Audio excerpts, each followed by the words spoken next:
Chapter 1. The Grand Line, Marineford. Naval Headquarters. Outside the Marshal's office, the sentry stood upright, his demeanor solemn. Garp! The thunderous voice erupted suddenly. Without any warning, the entire building seemed to tremble as if it had encountered an earthquake. Yet, the sentry maintained his stance, his expression unyielding, as if nothing had transpired at all. It was as if those two individuals inside were the only ones who could make such a ruckus if they went a day without such antics. That would truly signify trouble. Within the room, Sengoku pointed at Garp, who was lounging on the sofa, his face contorted with fury. "I've already hidden the Sunbei. How on earth did you find them?" "Ha. With your skills at hiding things, it was either beneath the sofa or the coffee table, utterly uninspired." Garp, unfazed by Sengoku's anger, tossed Sunbei into his mouth with abandon. "Is that your brilliance? It's just like that kid from before." Sengoku, in the throes of his rage, paused mid-sentence. He then sank back in his seat, letting out a deep sigh. Meanwhile, Garp on the sofa ceased his snacking, mirroring the sudden stillness. "Speaking of which, it's been a year, hasn't it?" After a full 2 minutes of silence, Garp finally broke the quiet. "I had no choice. You're aware of a situation. Allowing it to continue is perilous. Weren't you just like that in your youth? This is different." Sengoku shook his head. Indeed, his youthful ideals bore a striking resemblance to that of the young man in question. However, his strength is far too inadequate. After a moment's contemplation, Sengoku uttered this statement slowly. "In this world, those with formidable power enjoy certain privileges, as long as they do not infringe upon the bottom line of the world government." Much like Garp. And in his youth, Sengoku, who espoused the doctrine of absolute justice, was no different. But what now? The wall that once bore the inscription of absolute justice had long since vanished, replaced by an unwavering sense of justice lingered in the silence shared by Sengoku and Garp. East Blue, merely 3 nautical miles from the Combelt. Rod Island. This had once been an early naval outpost, established for the purpose of early warning and interception. What was it warning against? Naturally, it pertained to potential pirates entering the East Blue via the Combelt. It must be noted that the East Blue is one of the most significant sources of revenue for the world government. However, as time passed, the Navy realized that this outpost had become somewhat redundant. After all, pirates in the first half of the Grand Line generally lacked the strength to cross the Combelt. Even if some did, their sights were set on the latter half, the true Grand Line. As for the latter half, those formidable pirates possessed such strength, yet they could not directly enter the East Blue. Instead, they must first traverse the Combelt to enter the West Sea or North Sea, subsequently re-entering the first half of the Grand Line via Reverse Mountain, and only then could they cross the Combelt into the East Blue. The first half of the Grand Line was the Navy's stronghold. Even if a powerful pirate were to flee from the New World to the East Blue, the outpost here would hardly serve as a warning. They would undoubtedly be monitored long before they entered the first half of the Grand Line. As for interception, if a notorious pirate were to breach the East Blue, could a mere outpost hope to stop them? They would likely not even have time to send a warning before being overwhelmed. Thus, the outpost, once staffed with over 100 sailors, had been downsized repeatedly over the decades, leaving only a handful of Marines stationed. Within the Navy, the 157th Outpost had garnered several nicknames. For instance, the Forgotten Outpost, or the Navy Retirement Home, among others. The reason for this was not only due to its failure to fulfill its original monitoring and interception roles, but also due to the geographical features of the East Blue. According to the original narrative, the East Blue could be roughly divided into 2 regions, one centered around the Jumada Archipelago, radiating a prosperous circle nearly 1,000 nautical miles wide.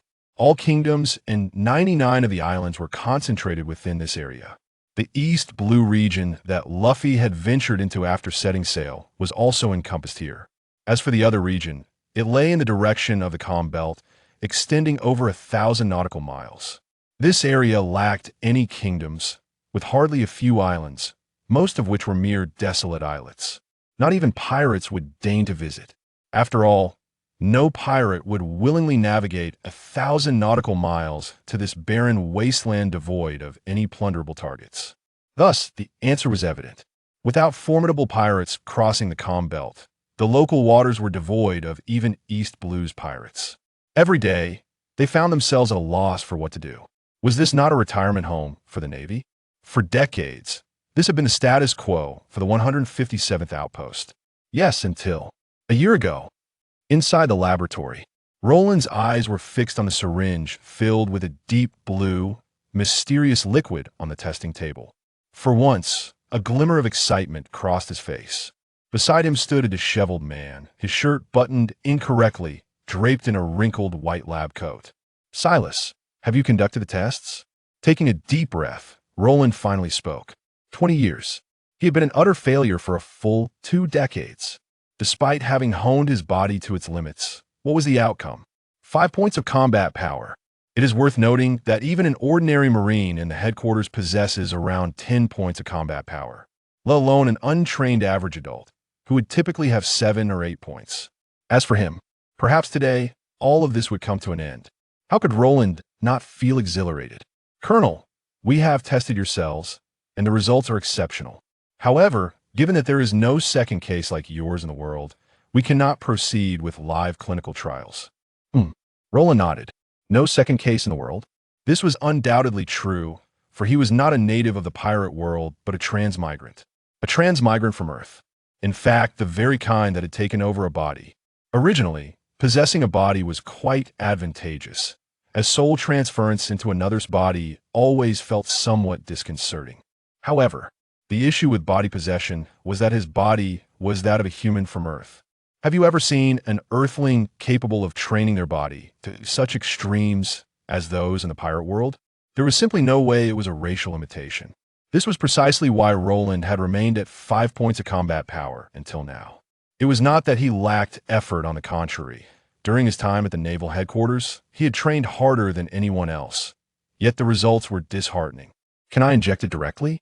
"Yes, Colonel. But be warned, the process will be quite painful." Silas' eyes widened in alarm. Before he could finish his sentence, Roland had already pressed the syringe against his left arm, slowly injecting the azure liquid into his body. This could hardly be blamed on Roland. He had waited far too long for this day. Yet, this sudden act startled Silas. Before he could even articulate his concern, his superior had already injected himself. In the next moment, an indescribable pain surged through Roland's entire being. It was not merely physical agony, but a deep, unfathomable pain that transcended the corporeal. It felt as though his very soul were being torn asunder. Even Roland, at that moment, found it difficult to remain upright, dropping to one knee on the ground. His consciousness began to fade. "Oh no, it has begun. What are you all standing around for? Quickly, get the colonel onto the testing table and prepare the monitoring equipment. Move faster," Silas shouted anxiously. Consciousness began to wane. Roland found himself in a profoundly unique state. Images flashed through his mind like a revolving lantern, a multitude of scenes unfolding rapidly. 20 years ago, in the year 1498 of the Sea Circle era, Roland lay upon a piece of shipwrecked debris, adrift on the sea. His entire field of vision was filled by a monstrous creature. It was a beast bearing distinct leopard-like features, with just a portion above the surface of the sea measuring over 100 meters in length. In his infant state, not only could he not flee, but even the simplest movement, moreover, amidst the boundless expanse of the ocean, is there truly a means for even an adult to escape? One can only watch helplessly as that monstrous entity gapes its cavernous maw, growing larger within their line of sight.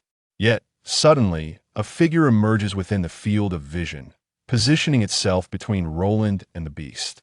Although this silhouette appears diminutive in comparison to the creature, it possesses an extraordinary strength. With a single punch, it sends the several hundred meters long monster hurtling away, crashing into the sea over 100 meters distant. In the sky, a torrential downpour of crimson rain descends. In the blink of an eye, 5 years have passed, and Roland is no longer an infant. He has even begun training alongside adult Marines. Buddha, Roland's rate of improvement is astonishing. Indeed, although his innate physique is remarkably frail, it is surprising how rapidly he has progressed since beginning his training. After just 1 month, his combat prowess has surged from 2 to 5 points. At this rate, in another month or two, he shall no longer be inferior to the adult Marines of our unit. The man rarely displayed a smile. Just days prior, he had heard tales of a genius from CP9, proclaimed to be the strongest in 800 years, who had achieved remarkable feats at the tender age of 13. Such embellishments seemed trivial in comparison to Roland's astounding performance.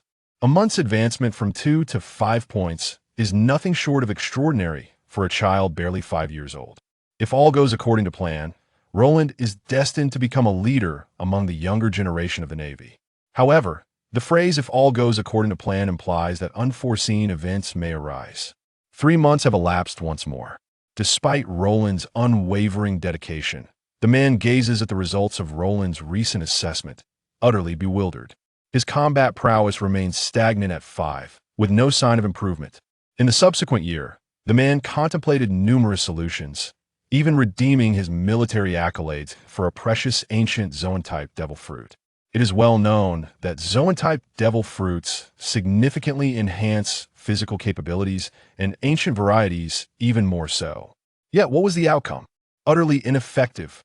Even consuming this invaluable ancient devil fruit yielded no results. Not only did it fail to enhance his physical attributes, but the abilities that should have been granted by the devil fruit seemed to be absorbed by a black hole, rendered completely non-existent. Finally, the man surrendered entirely. The carousel of fate continued to turn. Roland, now 9 years old, found himself with someone affectionately ruffling his hair, displaying an expression of disdain. "Roland, I must depart for a while. You need to take good care of yourself. Brother, for some reason, I have an unsettling feeling that you won't return from this journey. Could not go?" Roland abruptly lifted his head, addressing the young man. Strangely, upon hearing of his brother's impending departure, a vivid image flashed through Roland's mind. In this vision, the young man lay bloodied in the snow, his eyes closed, devoid of any sign of life. Roland could not fathom why such a scene had intruded upon his thoughts, nor could he explain its significance. All he could do was plead desperately with this brother, who, though lacking blood ties, felt closer than any kin, to reconsider his departure. "That is impossible. This is a task only I can undertake, and no one else." The young man shook his head, his gaze resolute. The scene shifted once more. Years later, in the spacious office, the old man exclaimed, "Can you not trust me just once? Just because you have a bad feeling, you want me to alter the entire plan. Are you willing to let all the hard work your brother has put in over the years go to waste? Guards, take him away and confine him for 3 days." Roland, dragged out by the soldiers, shouted in a frenzy, "You stubborn old man. If anything happens to my brother, I shall never forgive you in this lifetime." 3 days later, as Roland emerged from the confinement room, he was met with the devastating news. The brother who had painstakingly nurtured him was in trouble. It was on that very day that Roland regained the memories of his previous life, finally comprehending why certain images would frequently flash through his mind. Alas, it was all too late. The year was 1517 in the High Yuan calendar, and Roland was now 19 years old. Despite the revival of his former memories and the extraordinary mental prowess and comprehension acquired from living 2 lives, he found himself still constrained by the limitations of his earthly form. Much like 14 years prior, his spiritual power remained stagnant at a mere 5 points, unable to improve even slightly. Fortunately, despite his lackluster abilities, Roland thrived within the operations department, astonishing everyone with his unconventional and brilliant battle strategies, which had propelled him to the rank of colonel. He had reached the pinnacle of his career. To ascend any further would require not just merit, but a corresponding level of strength. A mere 5 points of spiritual power, the thought of entering the ranks of higher officers was laughable. In that familiar yet strange office, Roland stood once more before the man. "If you refuse to reconsider your beliefs, do not blame me for what follows. You are the marshal, and if you wish to punish me, simply issue the order." Roland replied with a calm demeanor, devoid of any emotional fluctuation. For a full 7 years, he had called others by their names, but he no longer referred to this man as old man as he had 7 years ago. The mere mention of marshal stirred a complex array of emotions within the man. Yet, after a brief moment of contemplation, he resolved, "Very well. If you insist, then report to branch 157. If you still cannot comprehend, then you may spend your days there in retirement." "Yes, I shall depart for branch 157 immediately," Roland responded flatly. After saluting, he turned to leave, leaving the man in silence at his desk. Eventually, the scene solidified at Roland stood with a duffel bag before a dilapidated two-story building, where even one side of the sign had fallen off. Hanging asq.it read, Navy Branch 157. On that same day, Roland activated a system known as the Super City Builder. Boom! The training grounds shook as if struck by heavy artillery, alongside the earth-shattering roar. A cloud of dust billowed, taking a full minute to settle. At the center of the training ground, a device displayed a prominent number, 128. That indeed, this was Roland's current spiritual power in merely half a month. He had surged from a paltry 5 to an astounding 128. Such a rate of progress would leave even Garp astounded. The creation by Celas was essentially a genetic serum, designed to unlock the human gene lock. Note, it was intended for humans. In contrast, the indigenous people of the pirate world were unaffected. Reports from the Research Institute indicated that while humans bore a gene lock, the inhabitants of the pirate world did not, leading to two distinct outcomes. Point 1, that the inhabitants of the pirate world lacked a gene lock, allowing for a high initial threshold, but still possessing limitations. Point 2, humans, with their genetic locks, had a low threshold, but once unlocked, their potential was limitless. Thus, determining which race was superior proved to be quite challenging. Moreover, according to Celas, devil fruits were also products of genetic technology, specifically for the natives of the pirate world, which explained why Roland's consumption of one yielded no effect. Finally, according to Celas' latest report, he discovered that Roland possessed not one but 3 gene locks. The process of unlocking the latter two and their resulting effects would require further study. And as for the time needed, it was uncertain. Gazing at the numbers on the device, Roland furrowed his brow, seemingly dissatisfied. Too slow. Despite the astonishing rate of improvement, he was acutely aware that he had squandered a full 20 years. To recover this lost time within a year or two was no simple feat. That it was imperative that he accelerated his growth. At that moment, a major approached, draping a justice code over Roland. "Ah, Ian, you've returned? Indeed. I heard upon my return that you, Colonel, resolved that issue. Congratulations. Alas, it was merely a resolution and did not yield any direct enhancement. I still cannot see the backs of those monsters." Roland sighed slightly. Ian appeared puzzled. "Colonel, at your current pace, within 5 years, you could become the pinnacle of power on these seas. Why? Are you suggesting that I am too impatient?" "Precisely," Ian nodded. This was the source of his confusion. 5 years was not a lengthy period, and Roland would only be 25 then. Achieving the apex of strength at such a young age was indeed remarkable. Yet, Roland seemed to be in a rush that belied the 5-year timeline.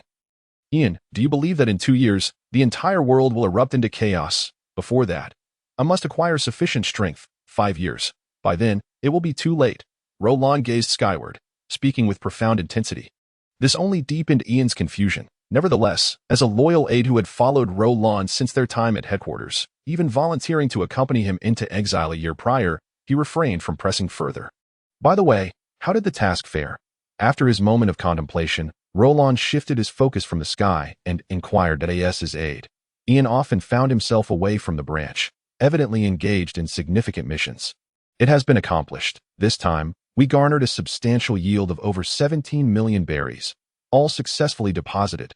Upon hearing this, Roland's eyes brightened. 17 million berries. That is indeed a commendable haul.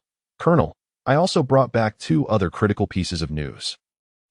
What news?" Roland's expression turned serious. He knew Ian's character well enough that any mention of importance signaled something extraordinary. "The first piece of news is that a natural-type devil fruit has emerged in the East Sea." "Natural type? Are you certain?" "Yes, it has been confirmed. And based on the information acquired alongside comparisons to the devil fruit encyclopedia, if all goes well, it should be the natural type, flame fruit." Before Ian could finish, Roland interjected. "Oh, the flame fruit." Ian was momentarily taken aback. How did the colonel know? In truth, Roland had not initially grasped it, but upon reflecting on the original work's content, he realized that while he did not know the precise location of the fruit, he was aware of the existence of the flame fruit in the East Sea during this time frame. "Please elaborate on the specifics, Ian." "Yes, Colonel. Fortunately, it appears that our esteemed colonel is not entirely uninformed. I still possess some value." With a slight sigh of relief in my heart, Ian began his report. "Initially, this devil fruit was inadvertently acquired by Doli, the captain of the 3rd Division of the Clique pirate crew. Although he lacked a comprehensive devil fruit encyclopedia and was not well versed in their nature, it did not hinder his awareness of the rumors surrounding the ocean's treasures. Evidently, upon obtaining the devil fruit, he harbored ambitions, seeking a secluded spot to conduct thorough research on how to harness this legendary power. Alas, his ship was infiltrated by clique spies, and the news was soon leaked. Left with no choice, Doli fled with his crew under clique's relentless pursuit, heading in our direction. Upon hearing this, Roland's lips curled into a slight smile. This fellow is not so foolish, after all. He understood the necessity of escaping the prosperous district at the first opportunity. Once he entered this desolate sea, clique would find it as challenging as searching for a needle in a haystack to track him down. Indeed, as long as he consumes the devil fruit and acquires the powers of the natural element, even 10 cliques would be no match for him.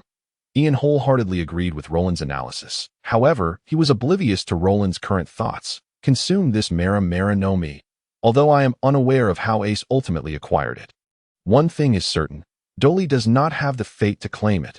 Colonel, after Doli escapes into the wasteland, it will be exceedingly difficult for us to locate him. Furthermore, there is a newcomer in the East Blue named Ace. Are you aware of him? Here we go again. This familiar sensation of being abruptly shifted from one topic to an entirely unrelated matter left Ian struggling to keep up with the Colonel's thought process. Could this newcomer named Ace possibly be connected to the situation at hand? Ian mentally scoffed. Based on the intelligence, his strength is commendable.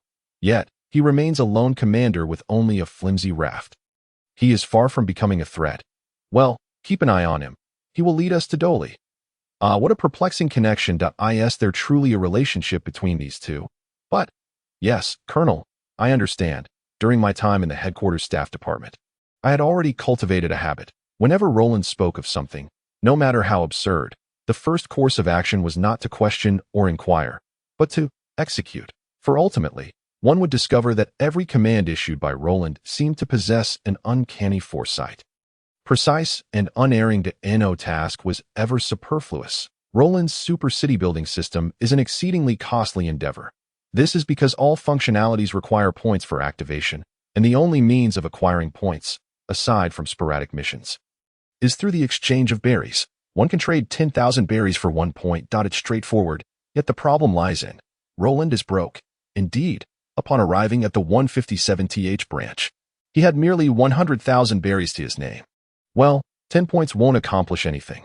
Thus, in the beginning, aside from the 2 buildings provided in the novice package and the presence of an S-class researcher named Silas, he could hardly construct anything. Consequently, a special department emerged, operated behind the scenes by Roland while Ian managed the specifics, affiliated with the intelligence department of the 157th branch. Its official name is the Intelligence Division 2 of the 157th branch, with a singular focus to generate funds. If one were to ask who possesses wealth in the East Blue, is it the pirates? No. The pirates of the East Blue are quite impoverished. An ordinary pirate crew with a few 100,000 berries is already considered fortunate. When it comes to wealth, one must turn to the nobility. Of course, as a naval officer, Roland cannot resort to direct theft. So what is to be done? This is where the role of Intelligence Division 2 becomes apparent.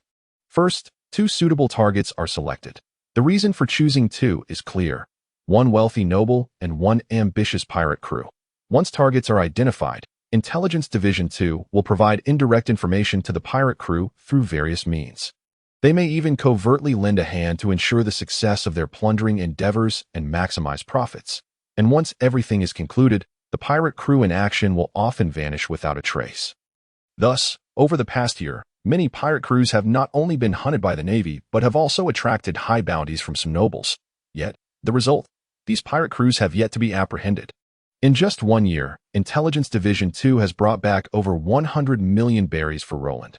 Colonel, there is a troubling second piece of news. Our activities in Intelligence Division 2 have been discovered. What happened? Roland furrowed his brow deeply. This was not good news. A slip could lead to enormous trouble. Even as a time traveler, even possessing a system, if I do not grow, I am still nothing.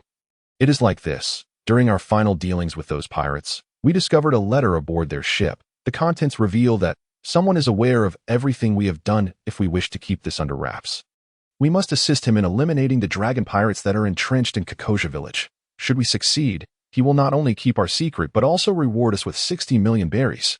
This matter, Roland was somewhat speechless. Kakoja Village, the Dragon Pirates, and the 60 million bounty.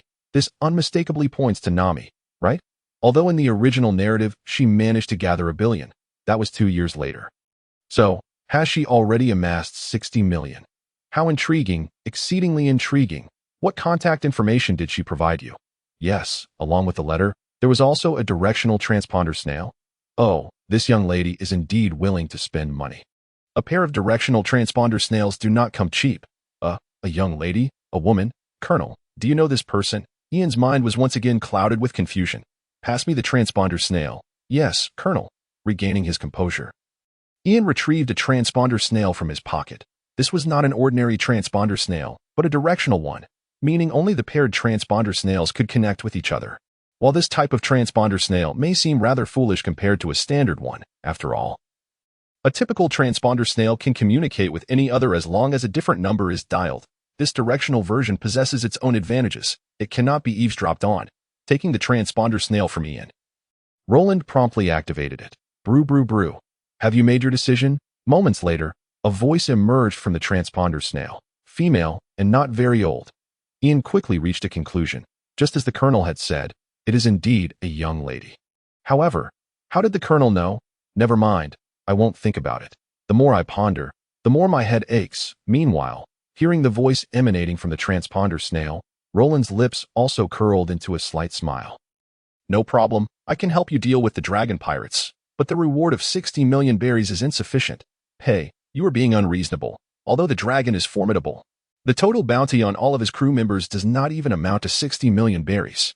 In that case, I will send a message to the dragon shortly, stating that Nami has hired someone for 60 million to take him down. How does that sound? Who are you? Roland's words struck Nami's mind like a thunderclap, causing her to panic. It took a while for her to regain her composure. Then we shall perish together. You can inform the dragon, but I can also expose your dealings with pirates plundering nobles. Indeed, you hold my Achilles heel, but do I not possess one as well? After uttering these words, Nami completely calmed down and regained her confidence. However, then go ahead and expose it. Huh? What did you say? I suggest you expose them. But I am rather curious. Are you prepared to reveal who we are? Nami was momentarily taken aback. Indeed, she had stumbled upon their activities by chance, and, when piecing together several similar incidents over the past year, had formed a basic conjecture. Yet the pressing question remained. Who were these individuals, and to which organization did they belong? She was utterly in the dark. What exactly do you intend to do? Hadn't you just stated that a bounty of 60 million berries was insufficient? You must agree to one more condition. What condition? It's simple. Once the matter is resolved, you must join our organization. Then, at the very least, you ought to disclose what your organization is, right? After a brief silence, Nami spoke again. However, the response she received was nothing but laughter from Roland. Oh, you truly believe I would be so foolish as to divulge this secret to you directly? Well, while I cannot reveal it outright, I can certainly provide you with a hint. Your adoptive mother, Belmere, once served our organization. With that, Roland abruptly ended the call. Meanwhile, nearly 2,000 nautical miles away, the newly 16-year-old Nami collapsed onto the ground, her eyes completely vacant. Belmere? Very well, she will agree to it. You handle the subsequent matters. Yes, Colonel. Belmere. Who was that? Ian felt as though his superior had force-fed him several clumps of confusion today. Never mind, he thought. No need to overthink it. Just execute the orders as the colonel commanded. Upon arriving before a 3-story building, which bore no resemblance to the pirate world, but rather leaned towards a modern office structure reminiscent of his previous life, he noted, Navy Headquarters, D-Class, Special Effect, 50 focus when processing administrative documents. Just like augmented reality, as Roland gazed at the building, a stream of information appeared within his line of sight.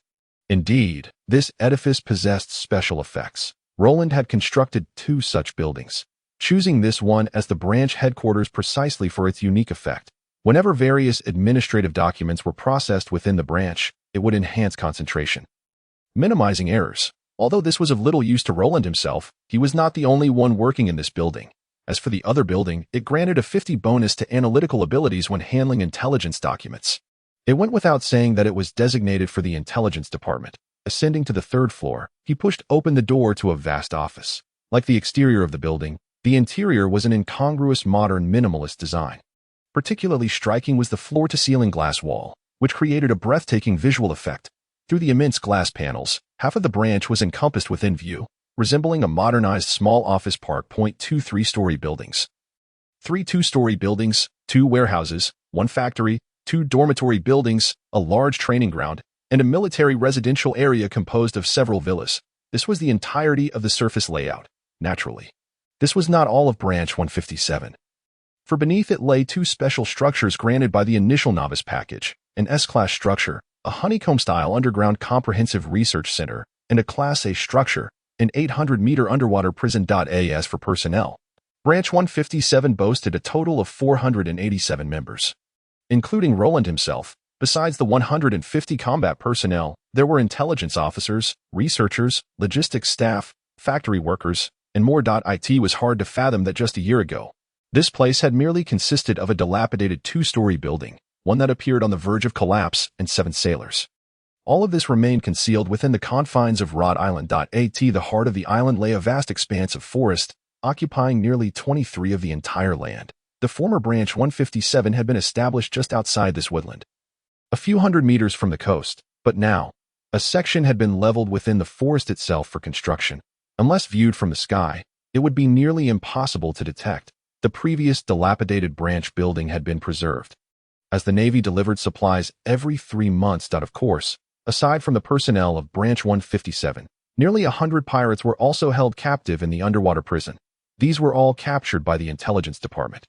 After completing their missions, those pirates with blood on their hands from the Navy or civilians were dispatched to the Calm Belt to feed the Sea Kings, effectively erasing their existence. Conversely, those who had not harmed civilians or Navy personnel were spared and sent to serve their sentences in the underwater prison. As for the duration of their sentences, well, they would remain incarcerated until Branch 157 was exposed. Roland retrieved a large bundle and, upon opening it, revealed a scroll of calligraphy that had been rolled up. Gently caressing it with his right hand, a series of memories flashed through his mind. "Old man, why did you replace that piece of calligraphy?" a 10-year-old Roland exclaimed, pointing at the already stowed scroll on the table.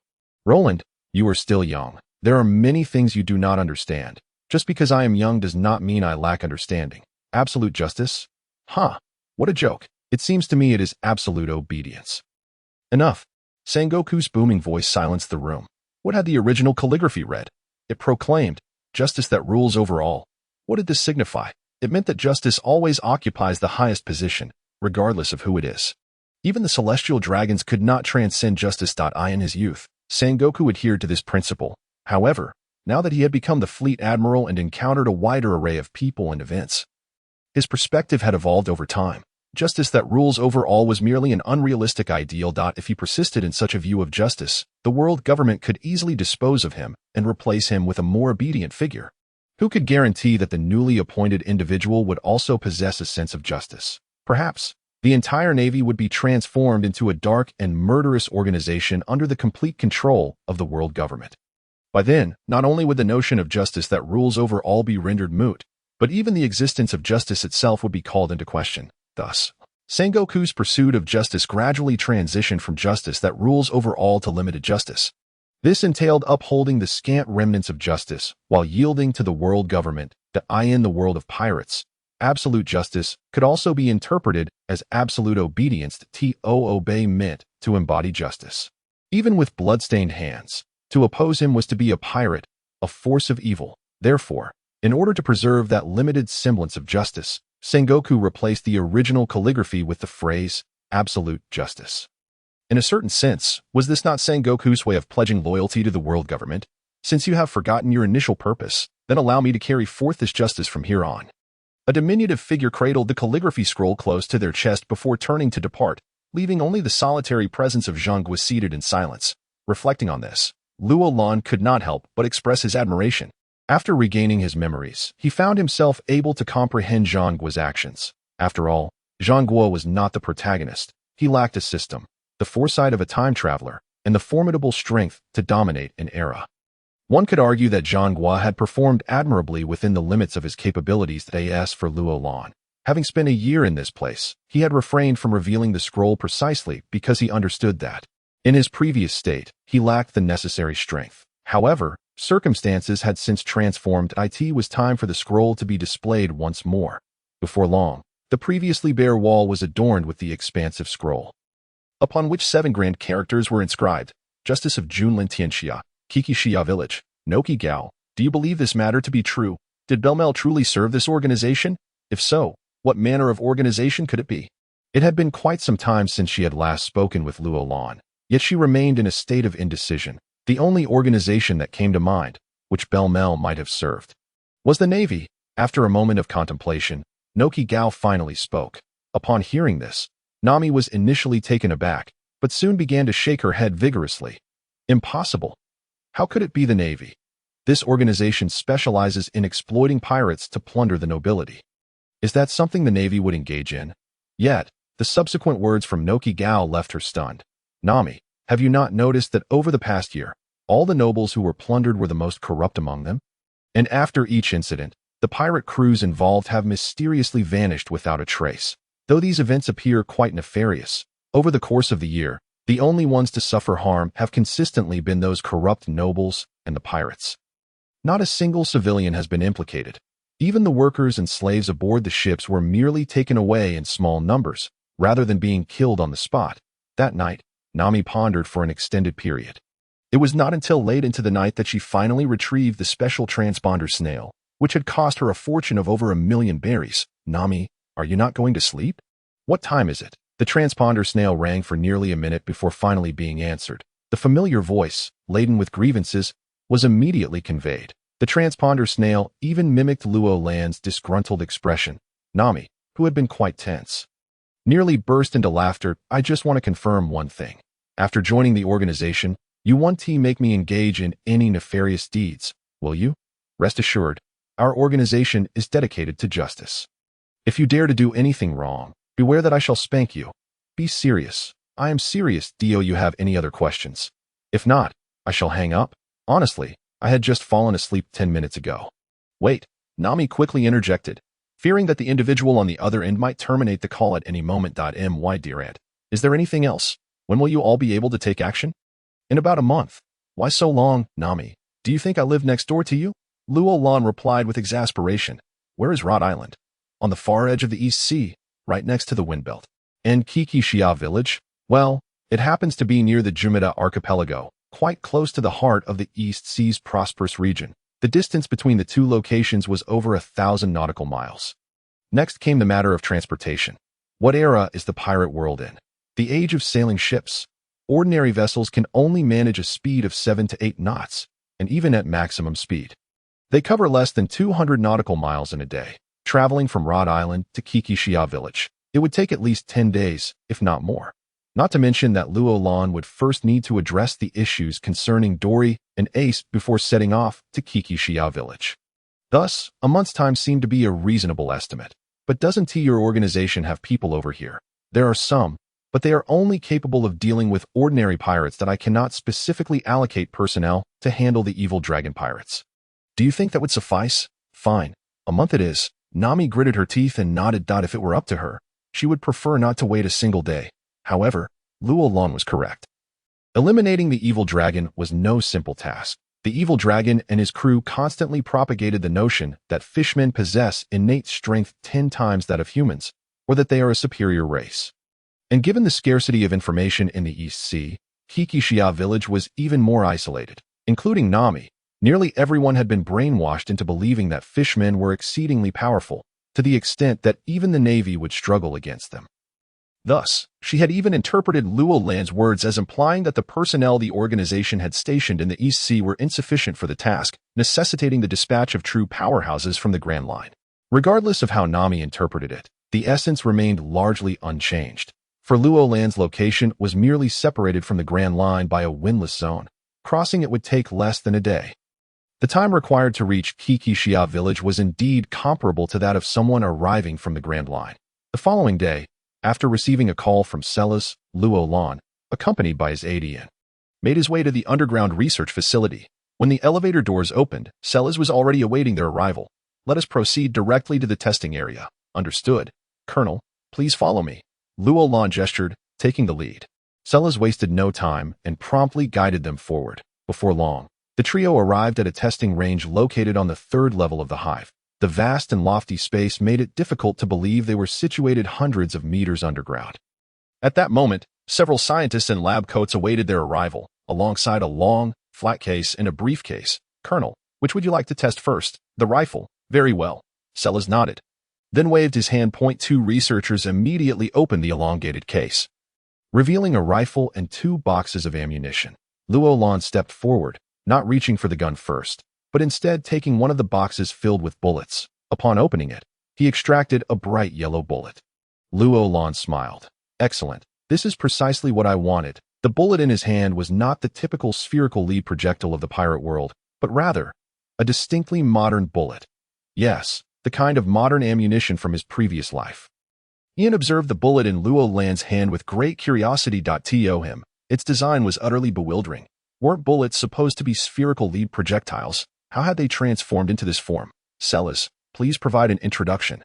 It seems Ian is about to burst with curiosity. "Certainly, Colonel." Sellers nodded. He first picked up the rifle from the case. This rifle is designated the Rod 1518 model, with an overall length of 1,107 millimeters, a barrel length of 600 millimeters, and a weight of 3.9 kilograms. It utilizes the 7.92 by 57 millimeter new-style bullet, coupled with our innovative barrel rifling design, allowing for an effective range of up to 800 meters. The firing rate can reach approximately 15 rounds per minute, provided the user is skilled. In terms of power, firing rate, and accuracy, it far surpasses the mainstream firearms of the current world, according to our calculations. Within a distance of 100 meters, it can even injure a person with a combat power value below 300, who has already activated the 6th form iron block. Ian was left utterly speechless. 800 meters, and that's the effective range. Are you serious? What is the current standard of naval firearms? Ian is certainly well aware of it. The flintlock guns, which utilize spherical lead bullets, typically have an effective range of merely 50 to 60 meters. Beyond 100 meters, the trajectory of the bullet is purely a matter of chance. Moreover, if one can fire 2 or 3 shots in a minute, that individual is already considered a highly skilled marksman. Yet, you tell me that this contraption can unleash 15 rounds in a minute. The most crucial point is that with a power level below 300, and with the activation of iron blocks, it can inflict damage within 100 meters. Are you certain of this? If that is indeed the case, then once the Navy fully transitions to this equipment, those formidable pirates aside, ordinary naval soldiers would likely exert absolute dominance over them. Wouldn't they? Ian, go give it a try. Alas, may I? Of course. Go ahead. Upon hearing this, Ian excitedly seized the Rod 1518 model from Sellers and dashed towards the shooting range. This fellow hasn't even grabbed any ammunition. Someone, go deliver bullets to him and thoroughly instruct him on the proper usage and precautions of the new firearm. Yes, Colonel. Among the whitecoats, one individual immediately stepped forward, grasped the 2 boxes of ammunition, and hurried after Ian. Roland shook his head, revealing a wry smile. However, this reaction is not entirely unfathomable, as the Rod 1518 model is indeed somewhat beyond the grasp of those in the pirate world. Of course, this beyond refers solely to conventional firearms. Furthermore, Ian is an aficionado of firearms himself. Otherwise, he wouldn't have so devotedly followed me back then. The underlying reason is simply that, although my physique is lacking, I was once the Navy's foremost sharpshooter, you know? Not only was my aim precise, but I could also execute curved shots. Truly remarkable. Sellers, within this briefcase lies the very item I sought, correct? Indeed, Colonel. Nodding, Sellers approached and opened the briefcase. Instantly, 2 superlative handguns were revealed before all present. A small merchant vessel was navigating between the prosperous region of the East Sea and the desolate waters. The captain raised his telescope to scan the horizon. Suddenly, it appeared he spotted something. His eyes narrowing slightly, he then retrieved a transponder snail. "Brubru, speak. This is number 7, located 17 nautical miles east of the Bartai Sea restaurant. I have discovered the target port gas D. Ace, who is sailing towards the doldrums, requesting further instructions. Excellent. Others will take over from here. You have been compromised.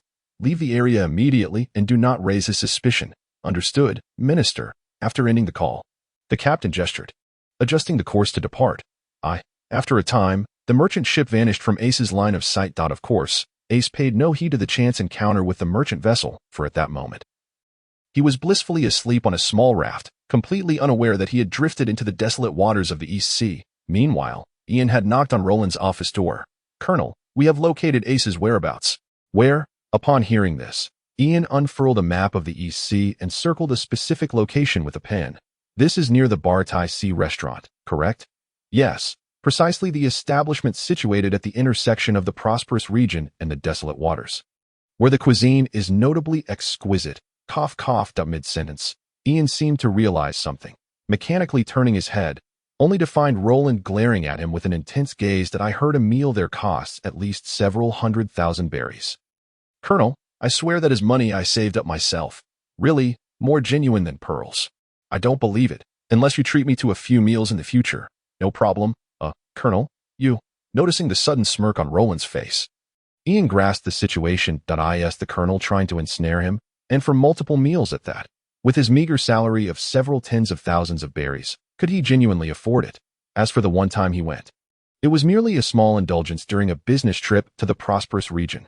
Now, back to business. At that moment, Roland interrupted Ian's musings. "Based on his position and course, if no adjustments are made, he will ultimately arrive near Rhode Island, correct?" "Yes, based on his speed, it should take around 12 days, considering that his raft is rather slow." "Have you arranged for surveillance?" "It has all been set up. Our personnel will form a monitoring circle within 10 nautical miles of him. Even if he alters his course, he is bound to encounter a ship outside the surveillance circle, allowing us to maintain control over his movements." However what? "Dory has been missing for several days. Can we truly find him by following Ace?" Ian questioned, perplexed. From the intelligence reports, there appears to be no intersection between these two individuals. Moreover, Dory's situation has only circulated among various pirate crews and intelligence factions. Ace, being a lone operator, likely has no knowledge of the Mara Nami currently. The intelligence division has mobilized a significant portion of its resources to keep tabs on Ace. If this lead with Ace proves unfruitful, it could very well result in a wasted effort. Rest assured, I have a plan. Just trust me as you once did." "Yes, Colonel, I understand." On the raft, Ace gradually awoke. "Where is this?" "Never mind where it is. I shall continue forward.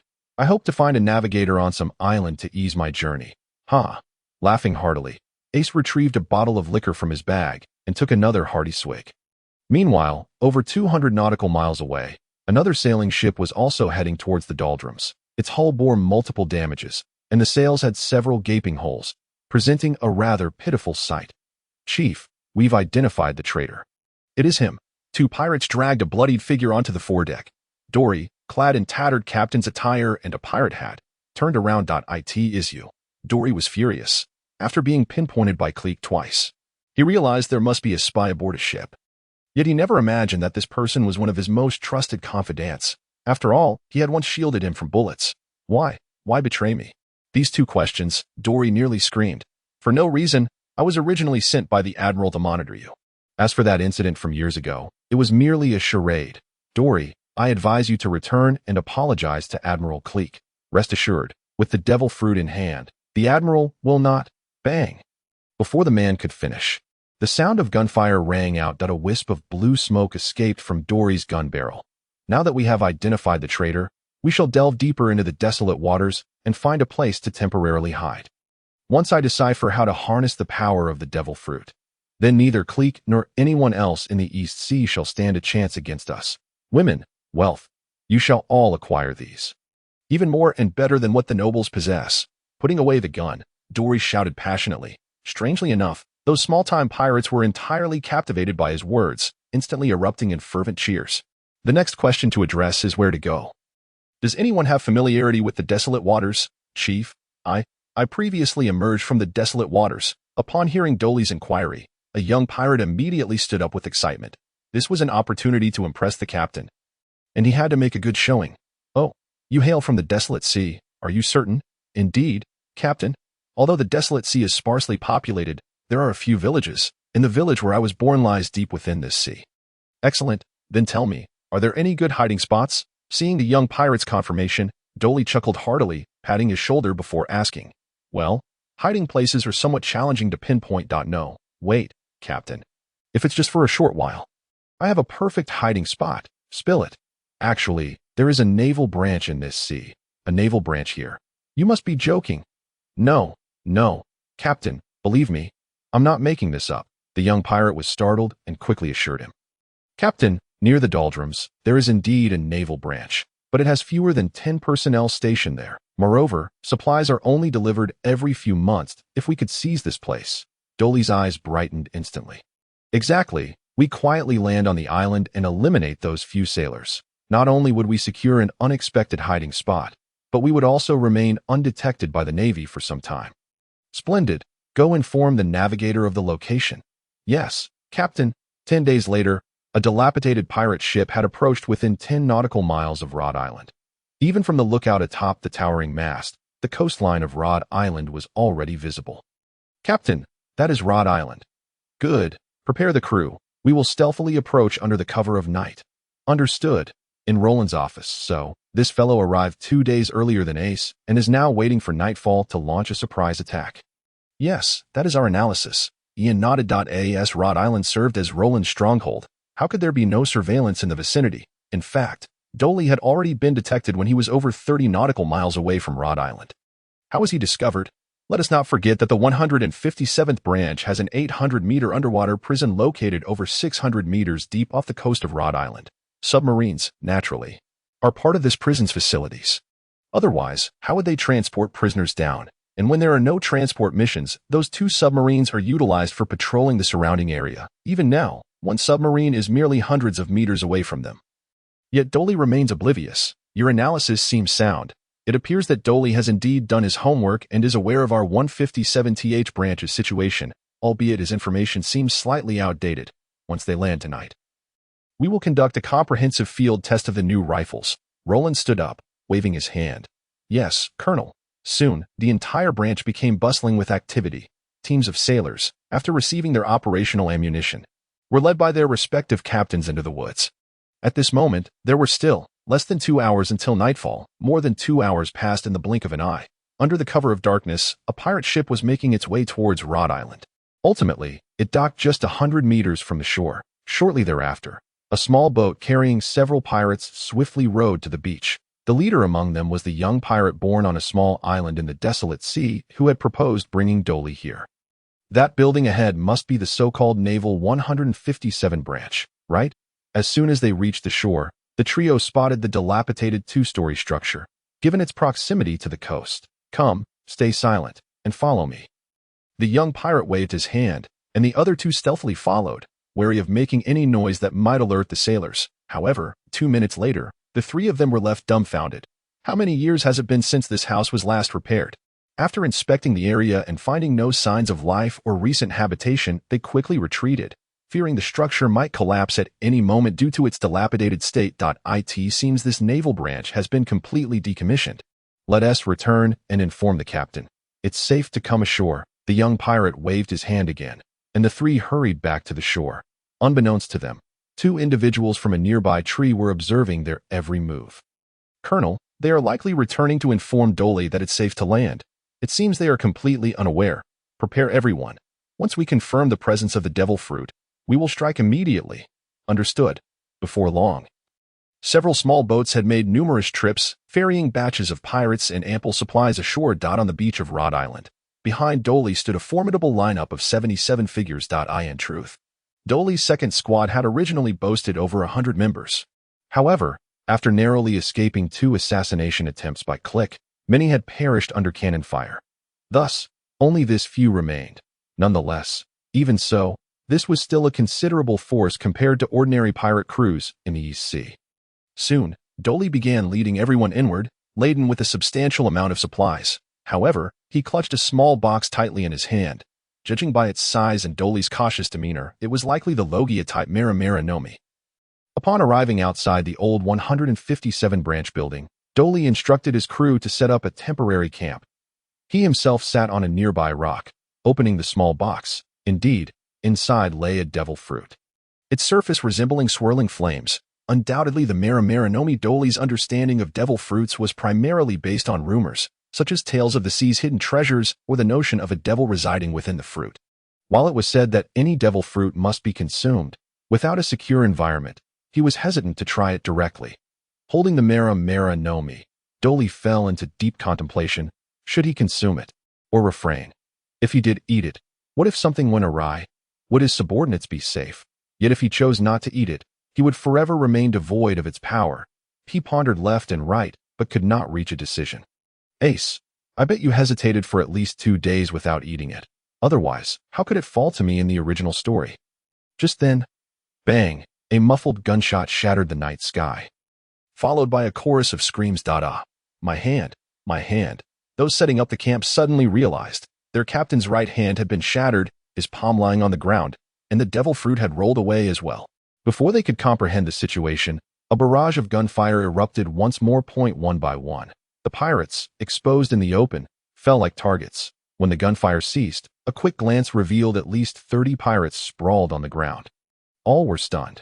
Yet, having lived on the edge, it wasn't long before someone reacted. There in the woods. Quick, charge while they reload. After firing a shot, reloading took at least half a minute. That was the speed of a skilled marksman.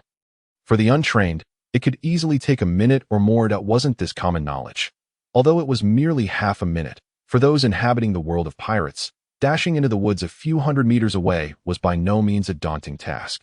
Upon hearing his cries, the others surged forward, their voices echoing in fervor. Yet, who could have anticipated that in a mere span of 3 seconds, the sound of gunfire would once again resonate? Damn it. Damn it all. Ignoring the blood gushing from his wounded right hand, Doli staggered to his feet, took 2 steps forward, and extended his left hand. He intended to grasp the devil fruit lying on the ground and consume it without hesitation.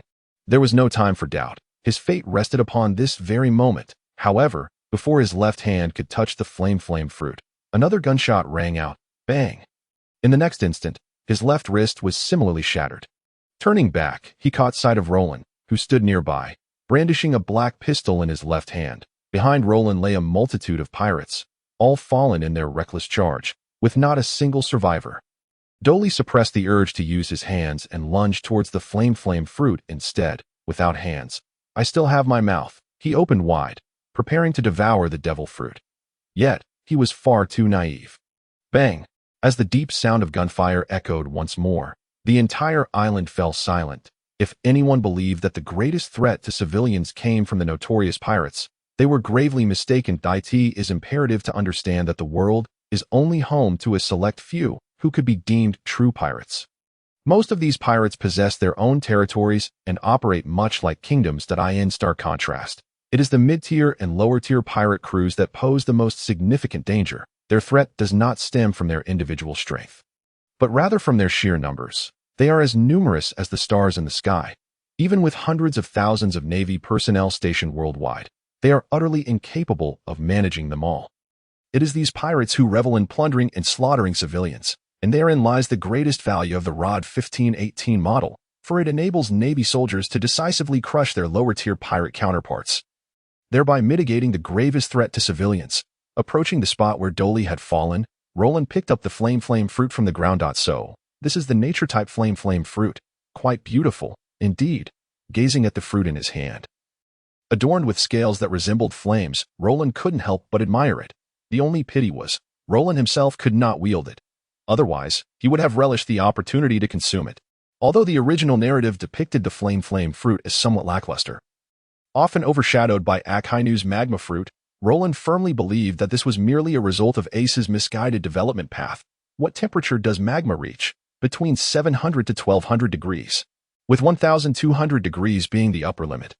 Correct? And what about flames? Indeed, ordinary flames only reach 300 to 500 degrees, rendering them utterly insufficient when compared to magma. However, that is merely the realm of ordinary flames. Clearly, Ace's lack of education and knowledge was his downfall. If only he had thought more broadly, the flame fruit could have been far more formidable, for flames, in truth, have no upper temperature limit. The magma fruit is merely the superior evolution of the flame fruit. Are you truly so certain, Akainu? Ian, this is for you. With a slight smirk, Roland tossed the flame fruit over. This truly startled someone. In a flurry of movement, Ian finally managed to catch it in his hands. Colonel, are you saying this flame fruit is for me? At that moment, overwhelmed with joy, Ian could scarcely articulate his thoughts. After all, Roland's declaration had been nothing short of shocking. This was a nature-type fruit. Currently, there were only 4 nature-type fruits within the Navy, 3 of which belonged to admirals. Only Smoker had somewhat diminished the prestige of the nature type. Nevertheless, it was universally acknowledged across these seas that acquiring a nature-type devil fruit ensures that, even if one does not ascend to the pinnacle of power, they will undoubtedly become a top-tier powerhouse, unless, of course, one were to unwittingly court their own demise before fully maturing. Now, their own colonel had directly bestowed the flame fruit upon him? Come on, you already know my physique. Who else could you possibly give it to? Heh, that's true. Does this count as me scoring a bargain? What do you think? Roland shot him an exasperated glare. Before long, Ian produced a small knife, meticulously peeling the skin off the flame fruit and slicing the flesh into pieces to in a curious turn.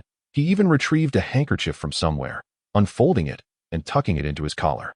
Observing this scene, Roland found himself at a loss for words, pondering. If only this fellow had a knife and fork on him, he would undoubtedly produce those as well.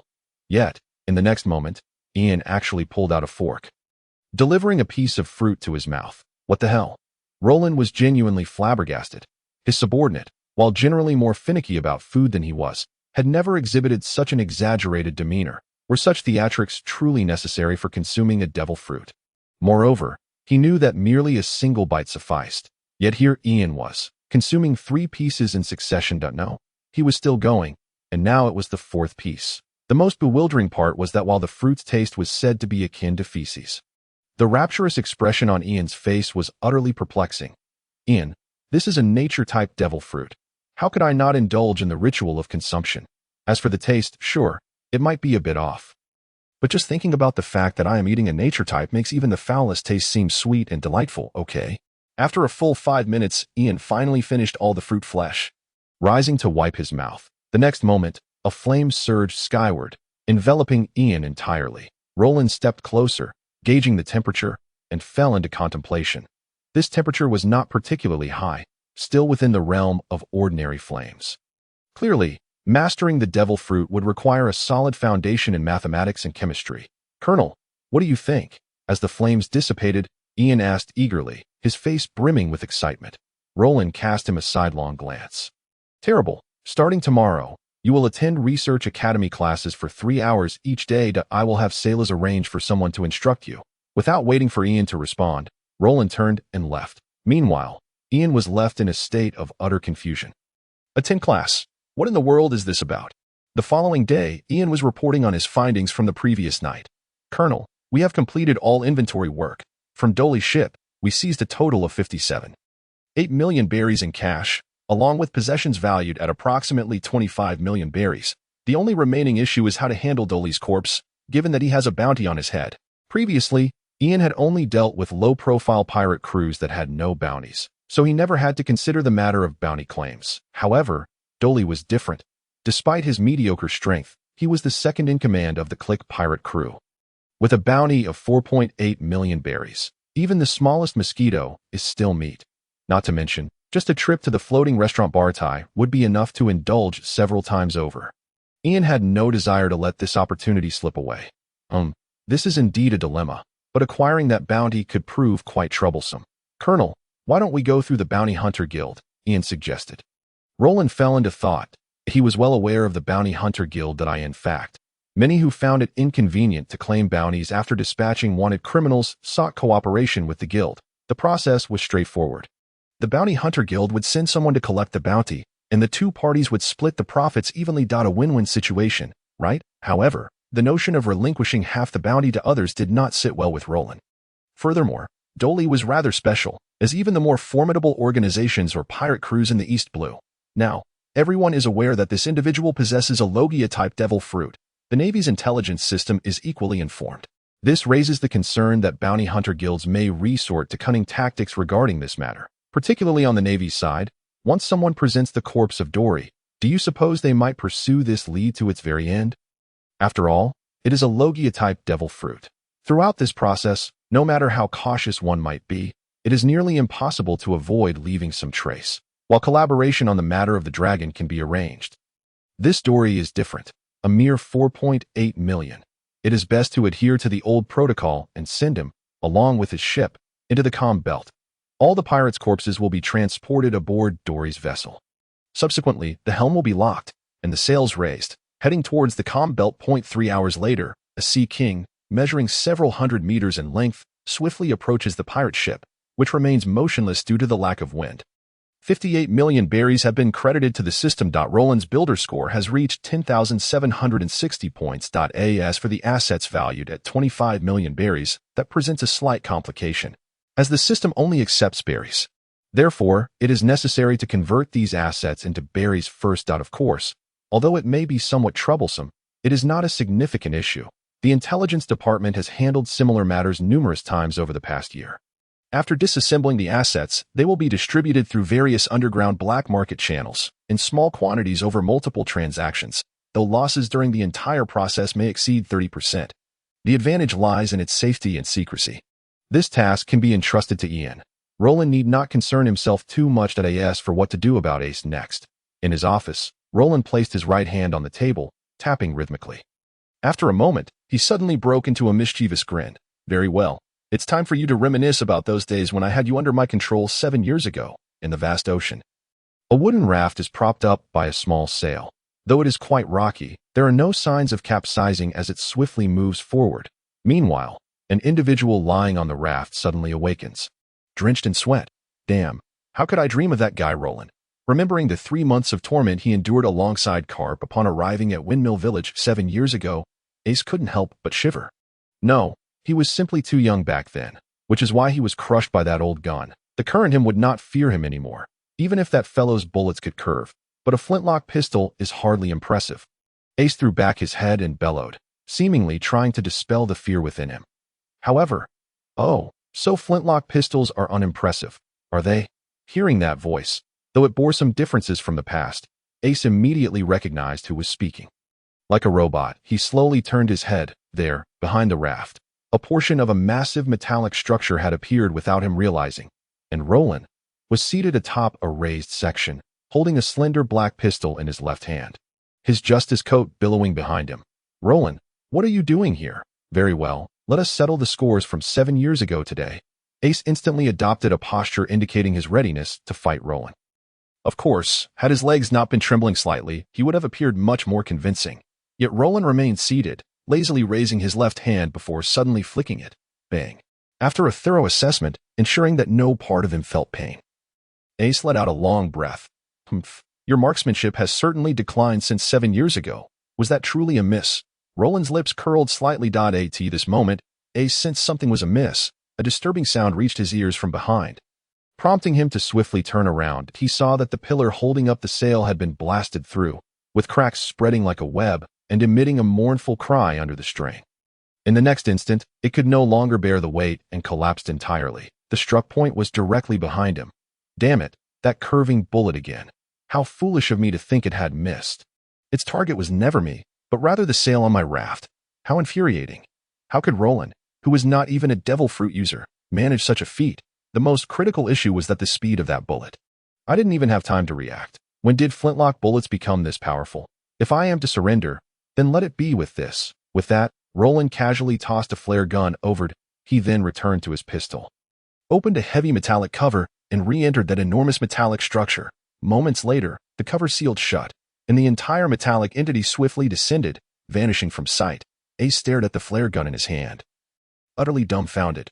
How could he not understand Roland's intentions? Without the sail, his raft had lost all capability for navigation, and the food he had brought along days ago was long gone, with even drinking water having run out for 3 days. If this continues, in just a few days, I will perish. Damn it. I, Ace, will either die of thirst, starvation, or exhaustion, but I will never use this flare gun. Ace shouted towards the sea. Yet, his right hand, ever so obedient, inserted the flare gun into his waistband. Colonel, is this feasible? Fear not. I know him all too well. Within 3 days, he will undoubtedly use that flare gun. The colonel is quite familiar with this pirate named Ace. Indeed. After all, he is one of Garp's grandsons. I see. No wonder. Ian suddenly widened his eyes in realization. The famed marine hero, Vice Admiral Garp, has a grandson who is a pirate. This is unbelievable. However, it also explains why the colonel has expended so much effort on this Ace. Garp's grandson. That does make sense. After all, anyone who has been in headquarters knows that the relationship between the colonel and the vice admiral is akin to being in the same boat. Colonel, are you planning to re-educate him?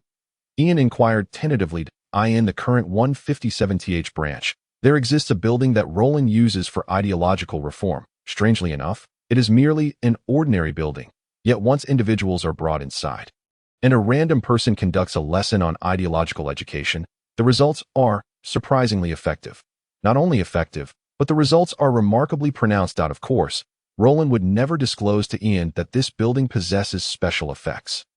The speed of course acceptance is increased by 100. Roland does not run a school, so with a flash of inspiration, he utilized this special effect to create a dedicated re-education system. What is taught? Naturally, it is about instilling the correct worldview. The results are astonishing. Otherwise, do you think there would be so many people in the 157th branch? While it is true that some are from the system, merely around 30 individuals from the Research Institute, the rest of the Marines, logistics, and personnel from various departments are all individuals Ian has brought back after each task over the past year. After undergoing 3 months of re-education courses, they transformed from ordinary civilians and slaves into righteous Marines. Particularly noteworthy is that the re-education program not only establishes the correct worldview, but also includes a significant emphasis on loyalty to Roland. Thus, in 3 months, not only were their worldviews reformed, but their loyalty to Roland was maximized. However, Roland merely shook his head. No, while ideological re-education may be effective, it can equally stifle an individual's innate talents and drastically diminish their potential. Therefore, unless absolutely necessary, I do not intend to subject Ace to re-education. Time flowed relentlessly, one day swiftly following another. In the blink of an eye, 3 days had elapsed. The submarine that Roland was aboard was merely 300 meters away from Ace's makeshift raft, continuously monitoring his condition. Colonel, he may be reaching his limit. What if Ace? Ian expressed his concern. After all, he was the grandson of Vice Admiral Garp. If our own colonel were to inadvertently push him to his demise here. Once Vice Admiral Garp lost his temper, even an admiral would struggle to contain him. The mere thought was terrifying. No rush, let's wait a bit longer. Upon the raft, Ace was utterly exhausted. Damn it, am I truly to come to a halt here? That signal flare. No, absolutely not. I am destined to become the Pirate King. How could I? Ace, you are a selfish person. Suddenly, a voice echoed in his mind that it was the 10-year-old version of himself standing before Roland 7 years prior, repeatedly shouting that he wanted to become a pirate, and ultimately the Pirate King. At that time, Roland, merely 13 years old, displayed a look of disappointment. Ace, you are a selfish person. What right do you have to say that? Have you ever considered what kind of predicament Garp will face once you become a pirate? Ace instantly fell silent. Let me make a prediction for you. In the early days of your journey, the old man will do everything within the Navy to shield you, ensuring that even if you are wanted, you will at least not face the wrath of the Navy's formidable forces. However, as your notoriety grows, the old man will realize that allowing you to continue unchecked is not helping you, but rather leading you step by step toward your demise. Thus, he will likely put aside his pride to seek a safeguard for you. Perhaps he will make you one of the 7 warlords of the sea, which he believes could perfectly prevent the Navy from taking action against you. Of course, with your character, you will undoubtedly refuse outright.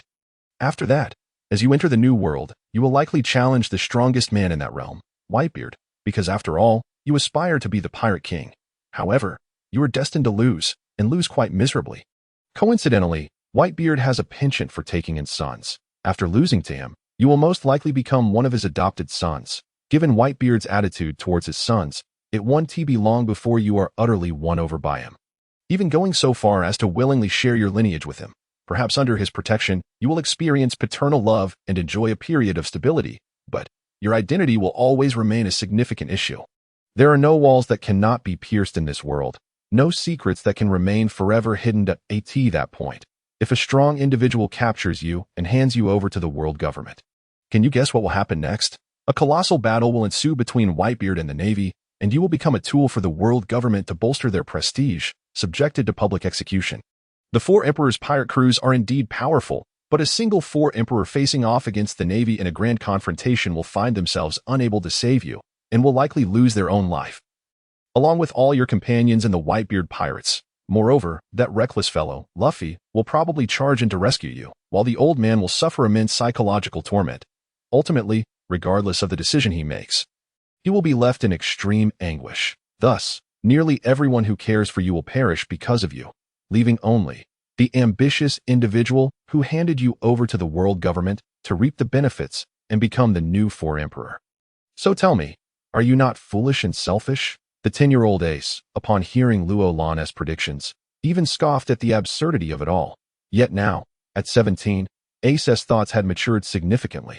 Reflecting on it all, he realized that everything could indeed become a reality. The era of pirates was created by that man, the one I loathe the most. Yet why? Why do I so desperately wish to become a pirate? To become the Pirate King? As Ace's consciousness began to blur, he engaged in a profound introspection. Could it truly be as Luolan said, that I merely desire to surpass Roger, simply as an act of rebellion? At that moment, Ace recalled a statement Luolan had made. Ace, you do not necessarily have to tread the path of a pirate to surpass Roger. To personally bring an end to the pirate world that Roger established is also a means of transcending him. After all, it is tantamount to defeating him, is it not? Indeed, to personally conclude this era is equivalent to vanquishing that man, is it not? If the objective is the same, why must I embark on a path that would ultimately lead to the demise of everyone? Perhaps I could. With great effort, he retrieved the signal flare and aimed it skyward. Slowly, pulling the trigger, a brilliant red flash soared into the heavens. The following day, Ace awoke in the Navy hospital of the 157th branch. Where is this? The voice came from Ace's left side. Turning, he discovered Luolan sitting beside him with his legs crossed. Luolan, although your predictions were quite outrageous back then, for some reason, upon recalling them now, I can't shake the feeling that they might just be the future. So, am I to be the one foolishly causing the death of everyone? In that liminal state between life and death, Ace was inexplicably seized by an intense intuition that those were indeed his future. This sensation was surreal, imbued with an indescribable essence that it seems that this brush with mortality may have unexpectedly yielded some insights. Indeed, that is your original future. As for how I know, that remains my secret. Even if you inquire, I shall not disclose it. Fine. I shan't ask. Ace nodded in acknowledgement. What do you intend to do next? Whatever it is, did you not tell me that bringing an end to this pirate era is also a way to surpass that man? So, are you planning to join the Navy? Yes. Did the old man not mention that there is an elite training camp at headquarters, from which 90% of the Navy's officers emerge? Therefore, I intend to enter this training camp. I believe the old man should be able to help me pull some strings to this point. Ace couldn't help but chuckle. However, I'm afraid your wish may be in vain. What do you mean? Luolan did not respond directly, but instead approached the bedside and pulled back the chain. The scenery of the 157th branch unfolded before Ace's eyes. Though it was merely the second floor and did not boast the same view as Luolan's office, it was enough to leave Ace in awe. Whether it was the architecture or the accompanying facilities, everything exuded a sense of incongruity with the world he knew. It was as if the entire 157th branch had been transported from another realm. From the perspective of the pirate world, everything about the 157th branch appeared remarkably surreal. Ace, what do you think this place is? Did you not just say it was the Navy's 157th branch? Yes, it is indeed the 157th branch, but just a year ago, it was merely a dilapidated structure, a few sailors, a branch that could be disbanded at any moment. And now, though Ace was unaware of the intricacies, he began to grasp the implications. Everything he beheld was something that should not be visible. So, who exactly is Luolan? How is he able to predict the future, and how is he able to construct such a place? What other secrets does he harbor? Though filled with confusion, Ace understood a fundamental truth. Every individual harbors their own secrets. Unless one chooses to disclose them, it is inappropriate to pry. Thus, he refrained from pressing further. Observing Ace's reaction, Roland felt a sense of satisfaction. Let me ask you one thing. What is it? If I had not fired the signal flare at that moment, would you still have rescued me? I would, but I would confine you for a few years, until everything is resolved. I see. Well, I have no further questions. Ace replied with a wry smile. Ian. Colonel. Upon hearing Roland's call, Ian immediately entered the room. Make arrangements for him to start as a regular Marine, and then you will personally teach him the 6 styles of the Navy. Understood, Colonel. Consider it compensation for taking away his opportunity, Roland said. Patting Ian on the shoulder, uttering something nonsensical. Taking away opportunity. What on earth? Ian wanted to inquire, but upon regaining his senses, he realized Roland had already left the infirmary. What is this? The power of a devil fruit? On the training grounds, Ace, now donned in a Navy uniform, stared wide-eyed as Ian demonstrated the powers of the Mara Nomi indeed, and it's a Logia-type devil fruit. You know, it allows one to become the very element. rendering them immune to all physical attacks. Impressive, right? Ian exclaimed excitedly. It was indeed impressive, yet Ace couldn't shake the feeling that something was amiss, as if this power were meant for him. You're feeling jealous. Jealous? All right, that was just a casual remark. No need to get worked up. Ace scratched his head, somewhat speechless. So, this second-in-command of the 157th branch had such a personality behind the scenes. By the way, what exactly is this 6 styles of the Navy that Roland mentioned? Didn't Vice Admiral Garp tell you about it? No. Ace shook his head, confirming that he had indeed never heard of it. All right, let me explain it to you. The so-called 6 styles of the Navy are. Ian continued for a full 10 minutes without pause. He not only described the functions of the 6 styles, but also elaborated on their origins and developmental history in great detail. If Roland were present, he would surely exclaim, "Indeed, every excellent aide possesses a remarkable reservoir of knowledge. This 6 styles is quite intriguing. When do we start training?" Ace asked. His interest peaked. It allows for instantaneous movement, flight, and the release of slashes with 1's legs. It's fascinating, Ian replied. But to master the 6 styles, certain foundational conditions must be met. If your physical strength doesn't meet the requirements, you absolutely cannot train. Come, let us first test your physical prowess to see if you meet the foundational criteria. With a resounding thud, Ian's eyes widened in disbelief. 489. That's astonishing. In terms of physical strength alone, this guy is undoubtedly the strongest in the 157th branch. It is worth noting that Ian's own strength barely reached 300, and even Roland, having resolved his physical issues, had only recently surpassed the 200 mark. Yet, this 17-year-old lad was nearing 500. What does this imply? Is 489 high or low? Does it meet the requirements? Ace was unclear about the significance of the physical score, that he scratched his hair and asked, "What does that mean?" Ian found himself at a loss for words. As for the conditions for training, while it is true that official CP9 members typically have scores above 500 due to their proficiency in the 6 styles, the minimum requirement is actually just over 100. However, don't expect someone with a score of just over 100 to wield the 6 styles with the same efficacy as someone with a score of 500. Cough, cough. Well, you've barely met the minimum threshold. Now let us begin your formal training. Ian hastily led Ace away, fearing that Ace might request to test his own abilities to confirm his own strength. Meanwhile, in his office, Roland furrowed his brow as he perused a document just delivered by the Intelligence Department. Subject of investigation, Navy 16th branch. Method of investigation, undercover infiltration. The document spanned over 20 pages, containing detailed information on every ordinary Marine within the branch. The recorded incidents were astonishing to Roland. For instance, over the 3 years since the rise of the Rat, 27 Marines had perished. The records stated these individuals died in battle. However, in reality, they were righteous Marines who refused to collude with the Rat and were ultimately silenced. Moreover, just last year, the 16th branch's warships sank twice in battle, leading to requests for 2 new ships. However, the truth was that the ships remained intact, merely sold off by the Rat through the underground world. Additionally, as mentioned in the original text, the Rat had sheltered 7 pirate crews within its jurisdiction, allowing them to bully and even murder civilians without intervention, as long as they provided half of their monthly earnings to the Rat. Finally, the report indicated that the intelligence network was still confined to the East Sea. Thus, the complete extent of the Rat's benefit network remained undiscovered.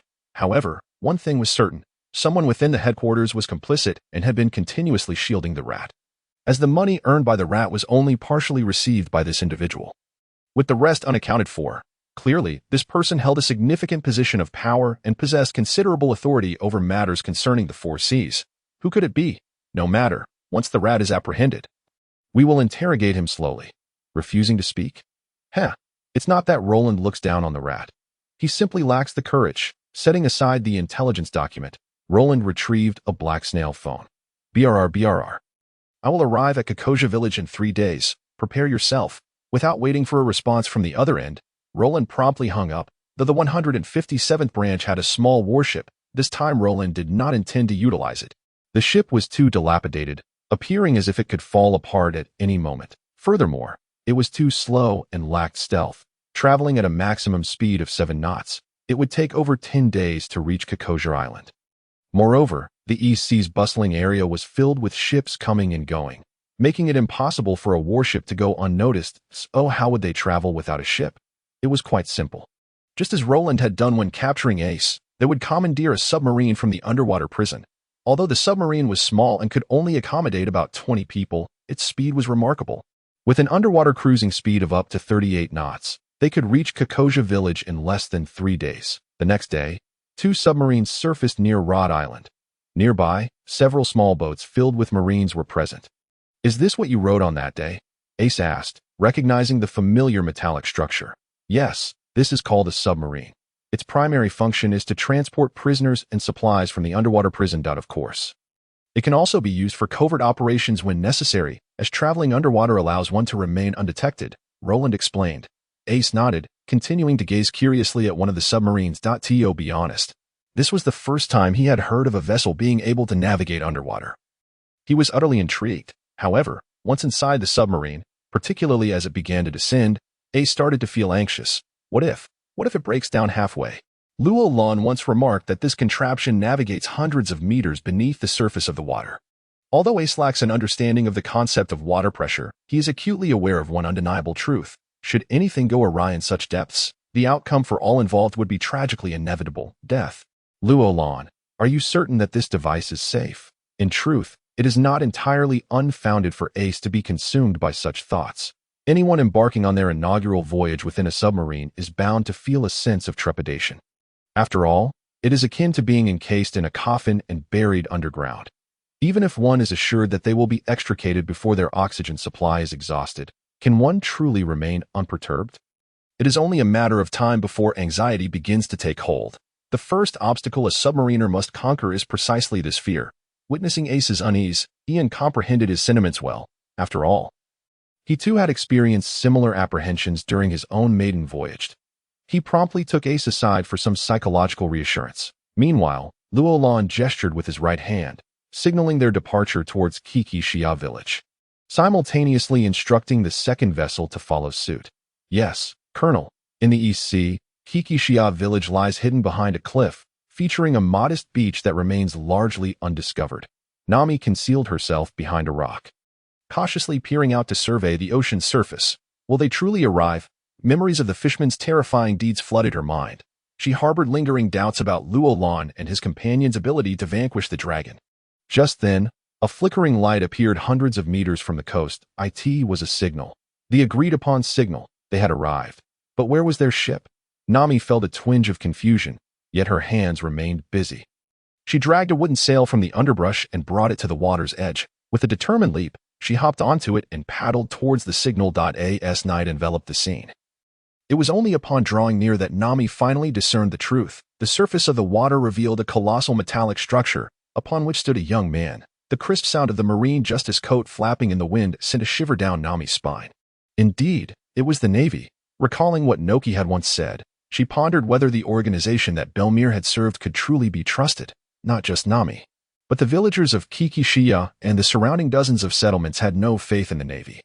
After all, the actions of the 16th branch over the years had been anything but reassuring. "So, you are the Navy. Haven't I told you already?" "When I mentioned that Belmir once served our organization, he had indeed stated so." But who could have genuinely connected that to the Navy? Well, Noki had certainly made that leap. Enough of this. We can discuss other matters later. "Ian." "Yes, Colonel." A voice emerged from the circular hatch that had just been opened. One by one, sailors began to emerge. "Let us first transport them to shore." "Understood." The wooden raft Nami had brought was rather small, accommodating no more than 7 or 8 individuals at a time. After 4 trips, everyone finally reached the shore. Aside from Roland, Ian, and Ace, there were 24 fully armed sailors. "Hey. My name is Roland, not hey." "All right, Roland. What is it? Can you truly handle the dragon?" Nami expressed her skepticism. With barely 20 men, and aside from their firearms, they bore no significant difference from the sailors she had encountered before. Such ordinary sailors would struggle against the dragon, let alone against his cadre of capable subordinates, who could easily take on 100 foes. "Fear not. The dragon is merely a minor inconvenience. Do you see him?" Roland pointed to Ace. Just him alone is sufficient. Roland's nonchalance only served to heighten Nami's doubts. She followed his finger and gazed at Ace, who appeared to be only a year or 2 older than herself and was unarmed. Could he truly defeat the entire dragon pirate crew alone? This was absurd. Nami's thoughts were transparent to Roland, Yet he chose not to elaborate further. At this moment, Nami's perspective was simply too limited. Let us proceed. We must conclude our mission under the cover of night, for we have other matters to attend to before dawn. All right, but let me make this clear. Should you fail, I will not accept any association with you. After a moment of hesitation, Nami finally nodded in agreement. At Dragon Park, the fishmen lay scattered on the ground, each one thoroughly intoxicated. Of course, there were still some who remained upright. Brother Dragon, the tax collection went smoothly this time, yet the thought of tomorrow fills me with discontent. Why must we share our hard-earned berry with that incompetent fool? Kruby, slightly inebriated, voiced his pent-up frustration. Ha ha ha, my brother, that fool is merely a puppet on stage. Do you truly believe he could have shielded us in the East Blue for all these years? So you mean, indeed, the berry merely passes through his hands. The majority ultimately flows into the coffers of some high-ranking officials in the Navy.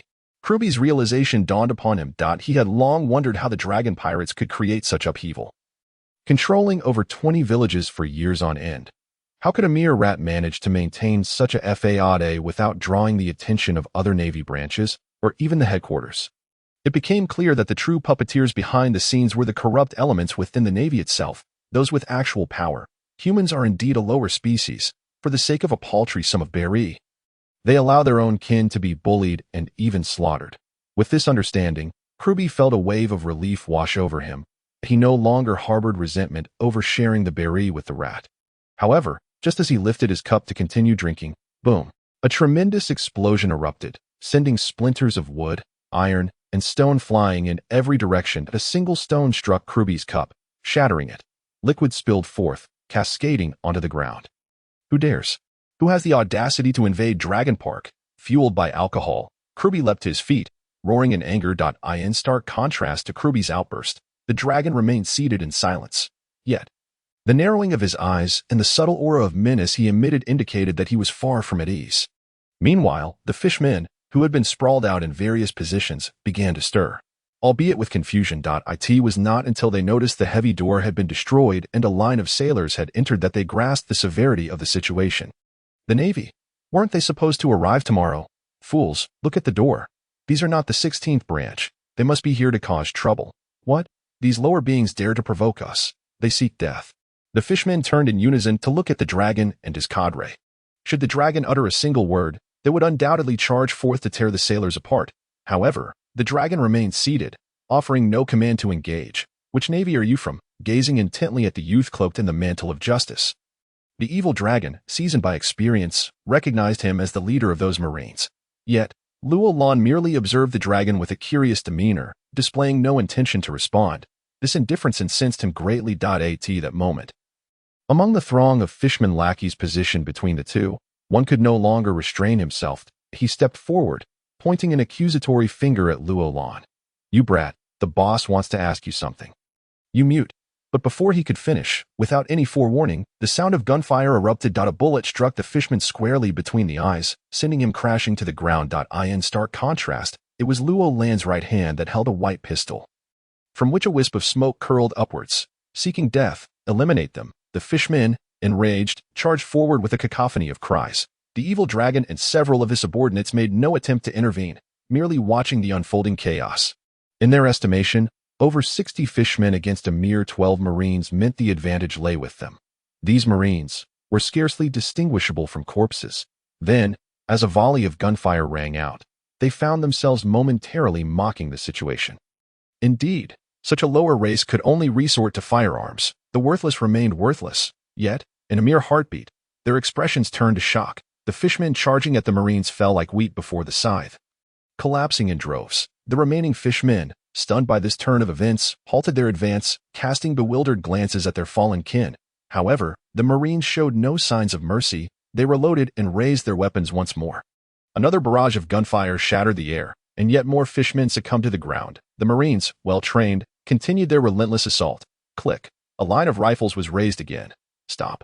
The evil dragon could no longer remain seated and leapt to his feet, bellowing.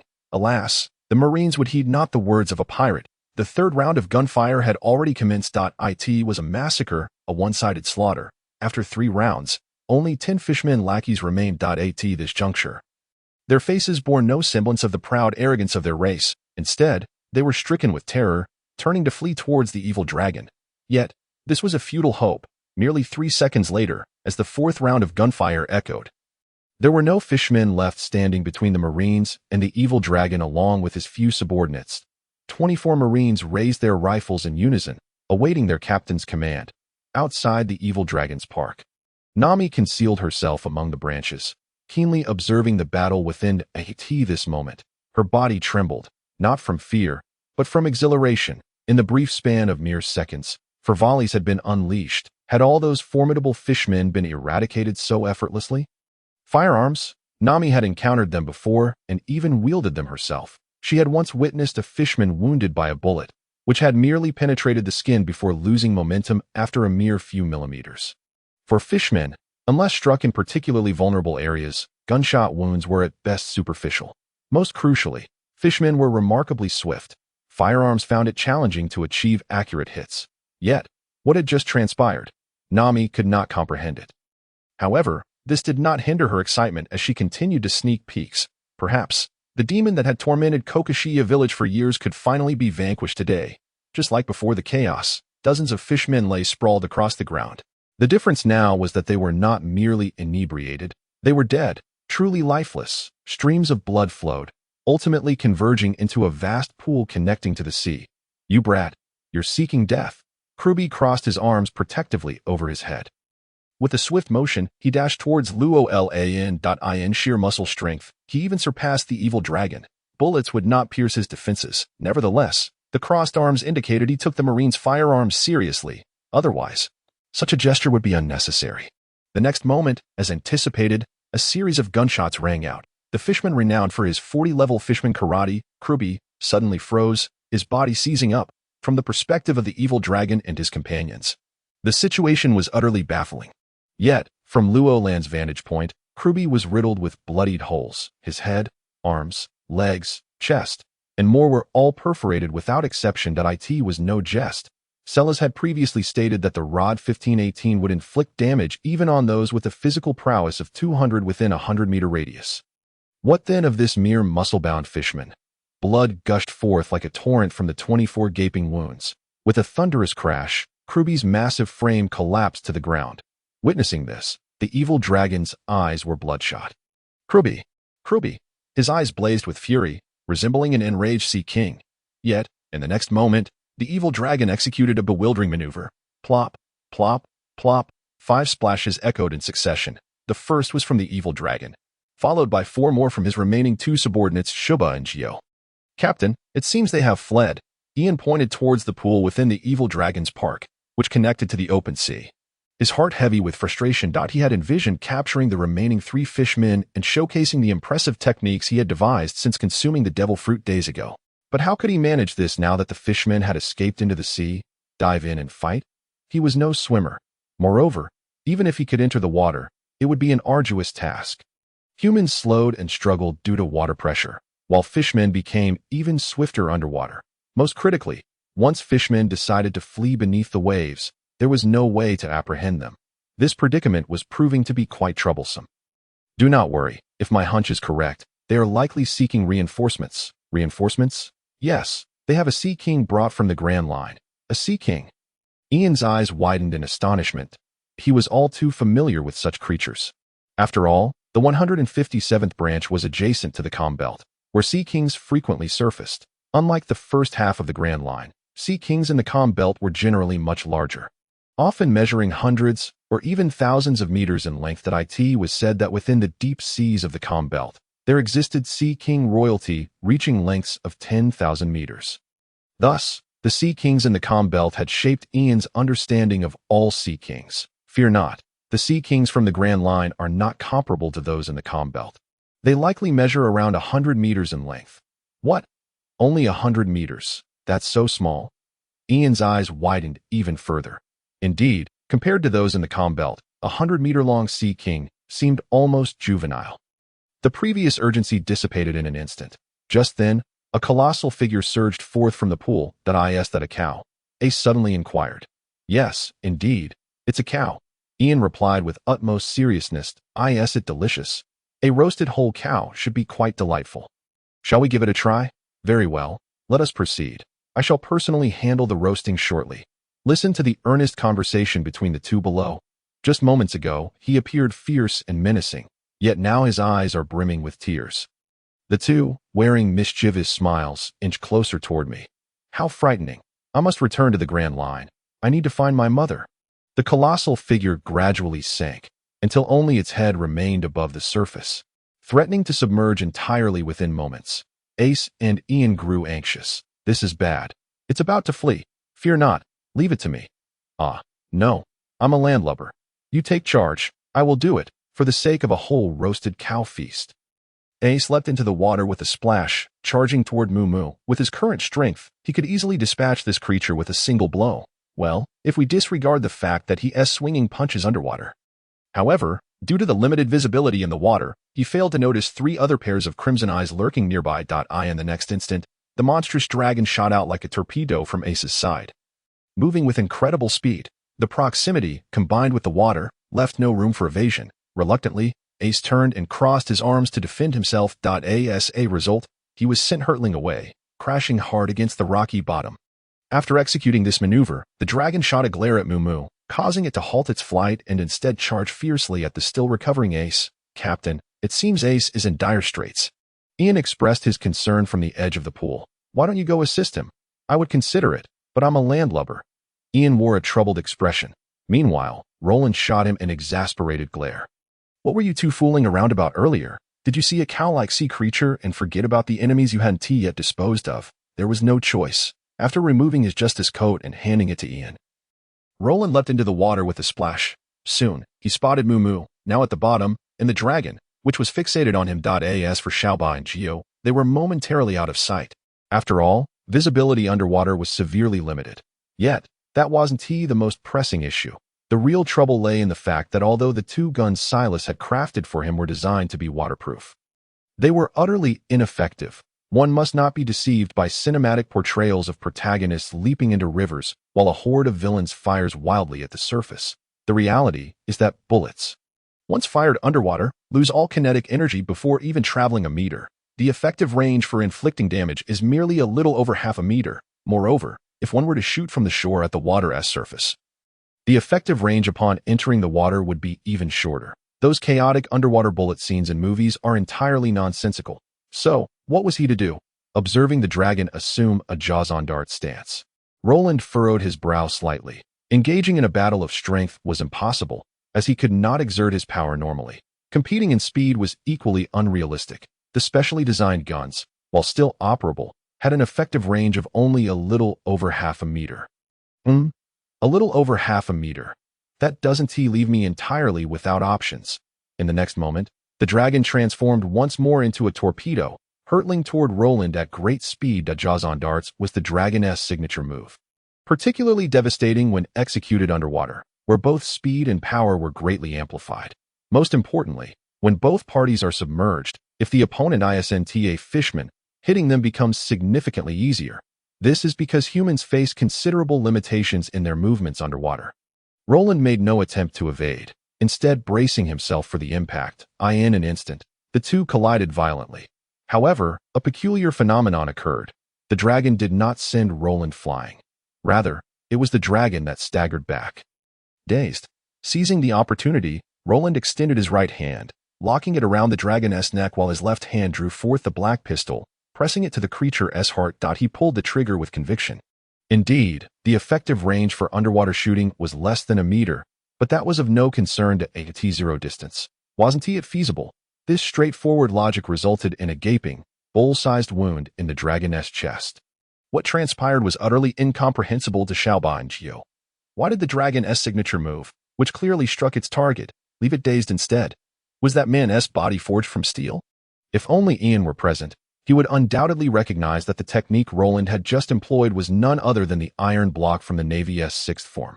Moreover, it was not merely the iron block, but a variant of the technique. He would also be astonished to learn that Roland had not only mastered the iron block within a month, but had also developed a variant technique. Nonetheless, regardless of the details, the dragon had perished. It was unequivocally dead, with no chance of revival. Xiaoba and Gio were beside themselves, bursting forth from their hiding spots to swim furiously toward Roland. their minds fixated on a singular thought, avenging the dragon. 2 minutes later, a figure burst forth from the water's surface. No, it was two figures, for the first figure was clutching another. It was Roland and Ace. Captain, what about the dragon? It's dead. Arrange for someone to retrieve the bodies. After all, those three had bounties. We mustn't let them go to waste. Understood, Captain. Ian nodded. However, a look of hesitation crossed his face, as though he had something to say but struggled to voice it. Speak freely. Don't be so hesitant. Captain, I wanted to inquire, what about that cow? Upon hearing this, Roland raised a hand to his forehead. This guy is most concerned about the sea creature. It's alive, but I knocked it unconscious. You can handle the rest. Understood, Captain. Ian was positively elated. The roast cow was secured. In truth, Roland was also somewhat curious. What would it taste like? Would it be fish-flavored, or beef-flavored? Or perhaps it would possess an entirely new flavor altogether? Oh well, I shall find out soon enough, with other sailors handling the aftermath. Roland made his way toward the exit of the Dragon Park. Upon reaching a large tree, he paused. Has Tishi come down yet? Is the dragon truly dead? A figure leaped down from the tree. Who else but Nami? Yes, it's dead. Truly dead. It's dead. Haha, Belmare, did you see it? The dragon is dead. It's dead. Boo-hoo. Nami initially burst into wild laughter, only to break down in tears moments later. Once she started crying, there was no stopping it. Even Roland was at a loss, as he had never known how to comfort anyone, let alone a woman, in either life. For a time, he found himself flustered. After what felt like an eternity, he finally managed to utter a phrase. How about I lend you a shoulder? Wow. In the next instant, Nami threw herself against Roland's right shoulder, crying even louder. Roland was truly at his wit's end. Why was her crying intensifying? Reluctantly, he held still, allowing Nami to weep on his shoulder. It was not until over 10 minutes had passed that Nami finally began to stabilize. Thank you. No need for thanks. After all, you did pay a price.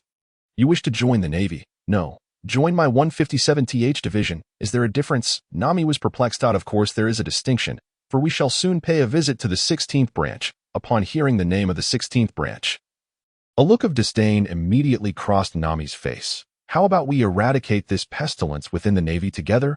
Absolutely. Her eyes sparkled with enthusiasm as she nodded fervently. She understood all too well that even if the dragon was vanquished, as long as that rat remained, it would not be long before another dragon, or perhaps countless more, would arise, and Kokoyashi village would inevitably return to the shadows. All right then, we shall depart in an hour.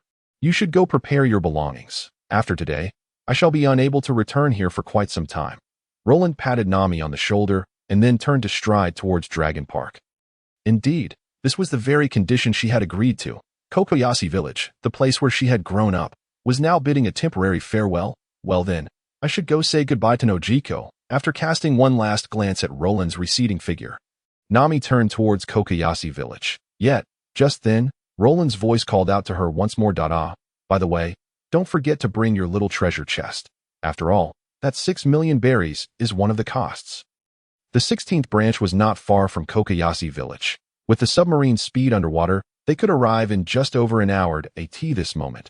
Roland was somewhat speechless as he observed Nami and, in particular, her companion, Nojiko. It must be said that compared to the somewhat Navi Nami at this moment, Nojiko appeared considerably more mature. After all, she was 2 years older than Nami and now 18. However, according to the original story, shouldn't Nojiko have remained behind to guard the orange grove, waiting for Nami to return one day in the future? If she too was leaving, then who would tend to Belmere's orange grove? This didn't seem like their character at all. So what is the situation here? There is no issue. My sister is worried and wants to accompany me. Is that a problem? What about Belmere's orange grove? If you both leave, who will take care of it? Of course, Aiken will look after it. He said he would take good care of the orange grove. When we return one day in the future, he will welcome us back.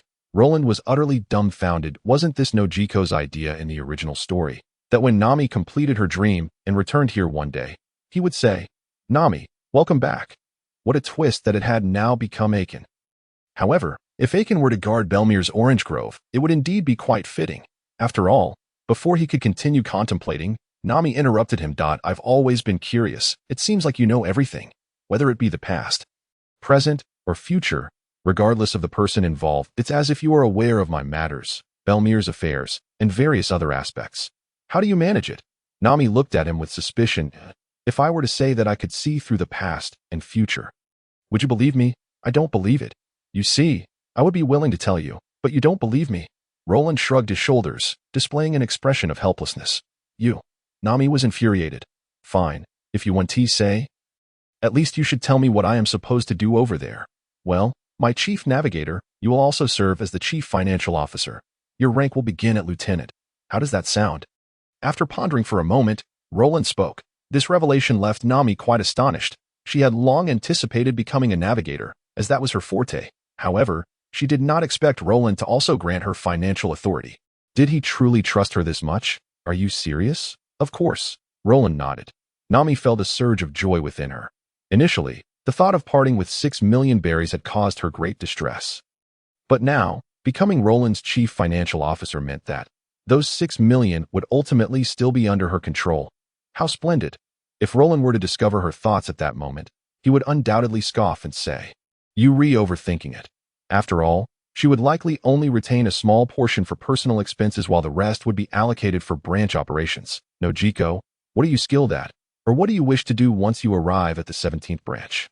Roland realized he did not know much about Nojiko. The only thing he knew was that she was adept at cultivating orange trees. Yet, he couldn't possibly allow her to establish an orange grove at the 17th branch. Could he? After all, aside from that, the original story did not provide much further information. Thus, Roland had no choice but to inquire. Well, can I be a Marine, like Belmir was, on the front lines? Oh, this answer surprised Roland somewhat. Although both she and Nami would become Marines at the 17th branch, Nojiko was requesting to be a frontline Marine, pure combat personnel. The daily training for frontline Marines was immensely rigorous. Can you endure it? I can. Nojiko nodded earnestly. If you are determined, then so be it. Thank you very much, Roland. Roland waved his hand dismissively, and then turned to leave. Nami hurried over to Nojiko's side. Nojiko, are you certain about joining the Navy's frontline combat unit? Yes, I am certain. After all, it is to protect our genius navigator. I assent it. Nojiko. Approximately 40 nautical miles from Kokoyashi village lay the 16th branch of the Navy. Here, nearly 100 Marines were stationed, along with 2 small warships. Such a scale was quite rare for a third-tier branch. The reason for this was primarily due to its location, as the 16th branch was situated along a vital waterway in a prosperous area, encompassing over 200 villages within its jurisdiction, including a significant portion of the important port of the Jumada Kingdom. At this moment, the rat was lying in bed, preparing to sleep. However, brew, it's me, the rat. A low voice echoed, and the rat immediately jolted awake. Admiral, what are your orders? Are preparations for tomorrow's tax collection in order? Yes, it is all set. We anticipate that the total tax revenue will exceed 300 million berries. The rat responded respectfully, his demeanor a stark contrast to his usual self, even bowing slightly. I trust you to handle this, but when you go to collect the taxes tomorrow, relay our message to them. Yes, Admiral, please go ahead. This time we'll let it slide, but from the next occasion onward, make them increase it by 10%. Understood. I will ensure the message is delivered. A click echoed as the call ended. The rat felt a slight headache brewing. An increase of 10%. Those fellows would not agree easily. After all, it was already at 55. Now they wanted it to be 46. If he failed to handle this matter properly, the consequences would be dire. Forget it. Tomorrow both warships and all Marines will set off. That if they refuse to comply, we will take one of them as a warning to the others. Although that admiral was merely an ordinary one from the headquarters, the power he wielded meant that even Fleet Admiral Sengoku would not dare to confront him directly. Thus, this task must be executed flawlessly without compromise. Soon, the rat steeled himself for action. Yet, he remained oblivious to one crucial fact. Take one out. Who do you think you can handle? Even with nearly 100 Marines and 2 warships at their disposal, it is noteworthy that this segment was never delineated in the original narrative, leaving the conclusion of this event shrouded in ambiguity. Nevertheless, this detail has become inconsequential. 4. 2 submarines have already arrived at the 16th branch. 24 Marines stealthily disembarked alongside Luolan and others, making their way ashore. The first team was tasked with securing the dormitory building, with strict orders not to fire unless absolutely necessary. The second team was assigned to oversee the port and the 2 docked warships, while the third team, under my command, would advance towards the branch office. Everyone clear on their assignments? Yes, Colonel, came the hushed reply from the assembled troops. Move out. Initially, Luo Lan anticipated encountering some complications, for regardless of its shortcomings. This was still a naval branch. However, he was taken aback to discover that the 16th branch was far worse than he had imagined. There wasn't even a single soldier on watch, with only a few personnel inside the main building. Strangely enough, these individuals were gathered together, rolling dice while brandishing Baileys. It wasn't until Luo Lan and his group approached from behind that anyone noticed their presence. In a heartbeat, the group exchanged glances and sprang into action.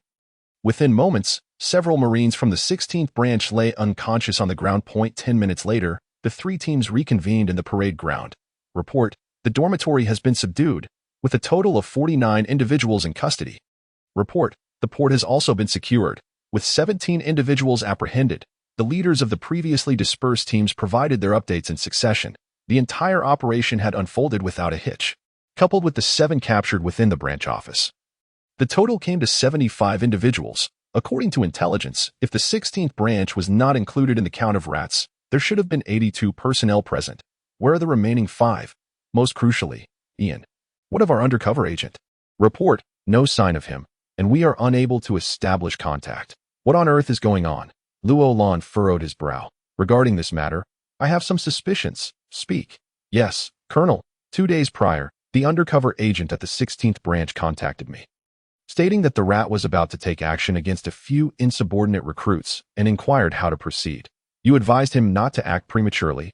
Upon hearing this, Luo Lan's suspicions deepened. Indeed, I instructed him to refrain from any rash actions until our arrival. Understood. In that case, I shall handle the rat alone. You take the others and search the entirety of the 16th branch for any hidden chambers.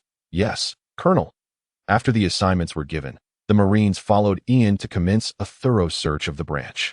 Meanwhile, Luo Lan advanced towards a conspicuous villa situated behind the branch office. In the bedroom, the rat, having just succumbed to slumber, was abruptly awakened, drenched in cold sweat.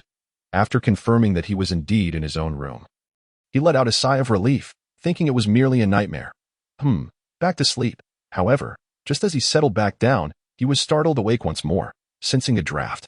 Indeed, it was a cool breeze. Yet he distinctly remembered shutting the window before drifting off. With a sudden turn, he beheld a figure perched on the windowsill, left hand gently polishing a white handgun with a cloth. Who goes there? Startled, the rat swiftly retrieved a short pistol from beneath his pillow, aiming it at the shadowy figure. However, before he could take aim, a gunshot rang out. Instantly, the pistol slipped from his grasp, crashing violently against the wall before clattering to the floor. Shattered into pieces, his right hand trembled uncontrollably, crimson blood oozing from the gash in his palm, dripping onto the floor. Drip, drip, drip.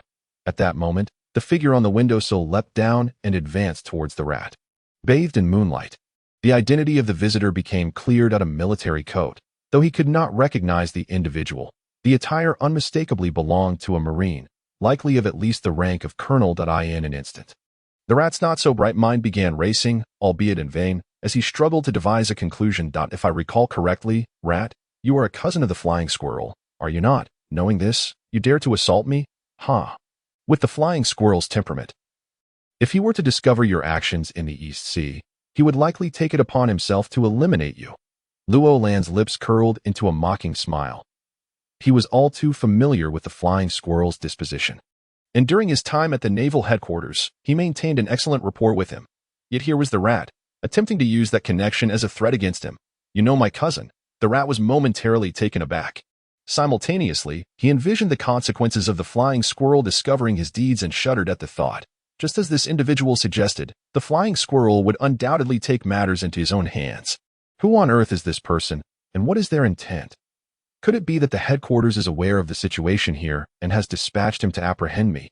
No, that is implausible. I had just spoken with that esteemed individual. Had that been the case, the esteemed one would have received some word of it. However, if we dismiss that possibility, could it be that this individual is aware of the situation and intends to blackmail me or share in the spoils? Very well. As long as the headquarters is not informed, everything else can be negotiated. I can always placate you for now and later resolve matters through that esteemed individual. Speak. How much do you desire to keep silent? The rat rapidly regained his composure, boldly inquiring. Luo Lan was momentarily taken aback, rendered speechless. What on earth have you conjured in your mind? Where does your confidence stem from? In an instant, he executed a swift maneuver. Appearing at the rat's side, delivering a swift strike before hoisting him up and leaping out of the open window. Upon Roland's return to the parade ground, Ian and the others awaited him, while nearby. The Marines were assisting several individuals. Did you find them? Indeed, they were confined in a storage room. Had we arrived 2 days later, it would have been too late. Speaking of this, Ian felt a twinge of fear. Just moments ago, upon discovering the storage room, they found the 5 individuals suspended there, battered and on the brink of death. Among them was one of his subordinates. Yes, he was the undercover agent who had infiltrated the 16th branch to gather intelligence. Originally, Ian had confirmed that he should refrain from any actions until their arrival, but it seemed that due to the urgency of the situation, he had no choice but to intervene to save them. In the end, while he managed to rescue them, he too was captured in the process. Had it not been for the rat's desire to extract more information from him, he would not have remained here until now. At least they are safe now. Let us proceed with the cleanup as per our original plan, and then depart. Yes, Colonel, a merchant vessel, already waiting offshore near the 16th branch, docked at the pier. Subsequently, all the subdued Marines, including the rat, were transported aboard. Soon, they found themselves confined within iron cages in the ship's hold. After all, Roland's 2 submarines could not accommodate such a large number of individuals. As for the Baileys and valuables that had been confiscated, they were still being transferred to the second vessel. An hour later, as the merchant ship and the 2 submarines set sail, the 16th branch was left utterly deserted. Bang! In the conference room, Sengoku slammed his palm down onto the table, startling everyone present. They wondered what had caused the marshal to be in such a foul mood today. Surely he hadn't been reprimanded by the 5 elders again. Marshal, what has transpired? The one who spoke first was the flying squirrel, a distinguished admiral among the elite of this department. He undoubtedly possessed the authority to attend this meeting. However, Sengoku cast a rather peculiar glance in his direction, leaving the squirrel momentarily bewildered. Squirrel, this matter is somewhat related to you. What on earth? The squirrel was instantly taken aback. He had been executing missions in the New World for the past few months, and upon his return, he found Sengoku in a furious state, leading him to believe that something grave had occurred. Think it involved him. Admiral, I take a look, Sengoku abruptly interrupted, sliding a stack of documents across the grand round table. The squirrel picked it up and began to examine it earnestly. Soon, his expression shifted dramatically. Aside from Sengoku's aides, Crane, Garp, and the yellow ape, the other admirals looked at him with puzzled expressions. What on earth could have caused the squirrel to break out in a cold sweat? At that moment, the previously silent Crane spoke up. 5 days ago, our 16th branch in the East Sea was attacked. From the branch chief, the rat, down to all 82 members, they have vanished without a trace. It was only 2 days ago, when a naval ship from Roguetown went to resupply, that the entire branch was discovered to be deserted. As her words echoed through the room, a wave of uproar ensued. An attack on a naval branch was a grave matter, especially considering that it took 3 days for headquarters to become aware of it. Had it not been for the chance encounter of a naval vessel passing by for resupply, perhaps everyone would still be in the dark. Admiral, which pirate crew is responsible? I will personally apprehend them. Indeed, we must respond decisively and with great force. Otherwise, the reputation of the entire Navy will suffer a severe blow. Yes, we must act immediately. Locate their hideout and issue a demon extermination order. The dignity of the Navy shall not be trifled with. Wait, is there something else mixed in here? This situation is indeed serious and requires solemn handling. But a demon extermination order, can it be invoked so casually? It has been nearly 20 years since it was last issued. To invoke it for a single branch. Even the hawkish admirals find that somewhat excessive. Everyone turned their gaze towards the source of the outrageous suggestion, and then it became clear. It was this individual, the Rear Admiral recommended by the world government, now in charge of affairs across the seas. Rear Admiral Val. The presence of Val was not well received by most of the admirals at headquarters. After all, everyone knew that he was merely an informant implanted by the world government within the Navy.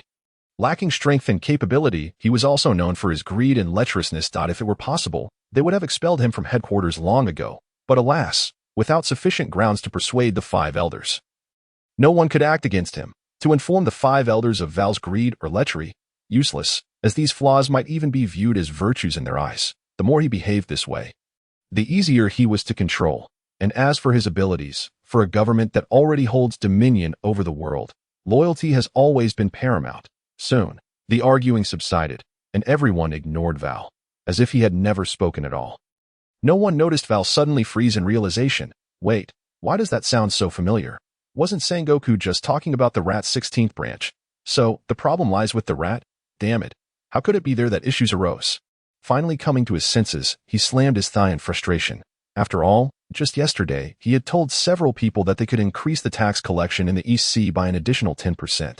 What now? With the rat gone, not only would that extra revenue be lost, but rebuilding the network would not be a swift endeavor. Moreover, with such a significant incident occurring, headquarters would undoubtedly focus their attention there. For a long period, he would find it difficult to reassign personnel to the East Sea for side ventures. Val felt a surge of anxiety. Yet, he remained oblivious to the even greater problems looming ahead. Everyone, quiet. Sengoku's booming voice commanded silence in the meeting room, causing everyone to cease their chatter and retake their seats. Crane, please continue. Upon hearing this, Crane nodded. Yes, she had not finished her previous statement, although all personnel from the 16th branch had vanished. The subsequent investigation by Smoker revealed that a plethora of documents had been left behind in the rat's quarters, containing substantial evidence proving that the rat had provided cover for pirate crews, allowing them to occupy and plunder villages within his jurisdiction, resulting in hundreds of villages being controlled by multiple pirate crews for years. He even took it upon himself to intercept and silence innocent civilians who attempted to escape and seek refuge at the 16th branch. At this revelation, the entire meeting room fell into a state of shock. Even Val was no exception. The admirals could hardly believe that such actions had been perpetrated by the Navy of the 16th branch. While Val was incredulous that these events had been exposed so readily, Crane, is this true? Smoker has already visited several surrounding villages and even apprehended one of the pirate crews that controlled over a dozen villages. Following a series of interrogations and testimonies from the affected villagers, it has been established that the information is accurate. Damn it, it's true. How could there be Navy personnel daring enough to commit such acts? The enraged spider had his hair standing on end, resembling a mass of spider legs. The others were equally furious, their faces contorted with indignation. This is a direct affront to us, the righteous Navy. To ensure that the Navy's dignity remains intact, I propose we immediately issue a demon extermination order, razing all villages implicated in this incident to the ground. However, just then, Val stood up again, stating something that left everyone in stunned silence. Indeed, we must issue a demon extermination order, targeting all villages under the jurisdiction of the 16th branch involved in this event, while ostensibly a call to uphold the Navy's dignity. He alone understood that this proposal was not motivated by concerns for the Navy's reputation, but rather to obliterate all evidence. Yes, Val sought to destroy all evidence. Although greed and lechery alone would not elicit any reproach from the five elders, they might even see him as useful for those very traits. However, this time was different, as these actions had not been discovered internally but were known to a third party. Now, even the most crucial witness, the rat, was also in the hands of this third party. What if he handed over the incriminating evidence to someone else? For instance, Morgan's. Should the World Economic Journal publish such a story, it would no longer be a minor issue, but rather one that could severely damage both the Navy and the world government's reputation. Just imagine, under such circumstances, would the five elders spare Val? Clearly, that was impossible. Moreover, the other significant figures involved in this web of interest would undoubtedly be the first to cast him aside. His fate would assuredly be dire. Thus, to avert this worst-case scenario, Val saw but one path to survival: to preemptively silence everyone before that mysterious organization could as long as he accomplished this, even if the other party revealed so-called evidence. There would be no actual witnesses to support it. You claim the rat is a witness? No, he is the principal offender, merely flailing in a desperate attempt to save himself. Indeed, not a word he spoke would hold any credibility. Of course, attempting to silence everyone this time would not be an easy task. After all, it involves 7 pirates and hundreds of villages. These pirates, and these villagers, such a multitude, all of whom can serve as witnesses. To silence them all, how could that be an easy task? Yet, there exists a way, and this is precisely why Val is so fervently advocating for the demon slaughter order, for only by this means can we ensure that no witnesses remain alive. I must admit, this fellow is indeed ruthless and remarkably decisive. Val, have you lost your mind? The demon slaughter order is a power that can be wielded at will. No, I am not insane, and I harbor grave suspicions that this is the work of the Revolutionary Army. And their aim is to utterly undermine the reputation of our Navy, even that of the world government. Val exclaimed with a serious expression. The others were left somewhat bewildered. The Revolutionary Army? Yes, indeed, the Revolutionary Army. Would pirates engage in such deeds? No, they would not. But the Revolutionary Army is a different matter. Once the reputation of the world government suffers a severe blow, they can swiftly rise to power during this chaos. Is that not the case? It appears that it indeed is the case. In the conference room, several vice admirals resumed their seats, lost in thought. Indeed, pirates would hardly have the time to assist your Navy in catching pests. Could it be that they aim to clarify your internal matters, not to mention, the rats are already collaborating with the pirates? So, was it truly the Revolutionary Army behind this? If it was indeed the Revolutionary Army, then why did they deliberately leave all evidence for us after abducting individuals? Shouldn't they have made this evidence public to the entire world? Soon, someone posed this question. Val was momentarily taken aback. However, his mind was quick to recover. It's quite simple. If they were to make it public, it would indeed inflict considerable damage upon us. But that damage would be limited, as long as we classify the rats as pirates and issue a bounty. Then that damage would be minimized. But what if they do not make it public and instead hand all the evidence to us? From what I gathered in your discussions, though you all advocate for serious action, it seems you do not intend to publicize this matter. Am I correct? And once you have dealt with it, the Revolutionary Army suddenly reveals the evidence, providing us with a copy before making it public. But we have concealed all of this. Can you imagine the magnitude of the impact on the reputation of our Navy and the actual government at that moment? Val spoke passionately, his words flowing like a torrent. The reasoning was presented in a series of compelling arguments. In essence, the only viable solution to this predicament was the demon slaughter order.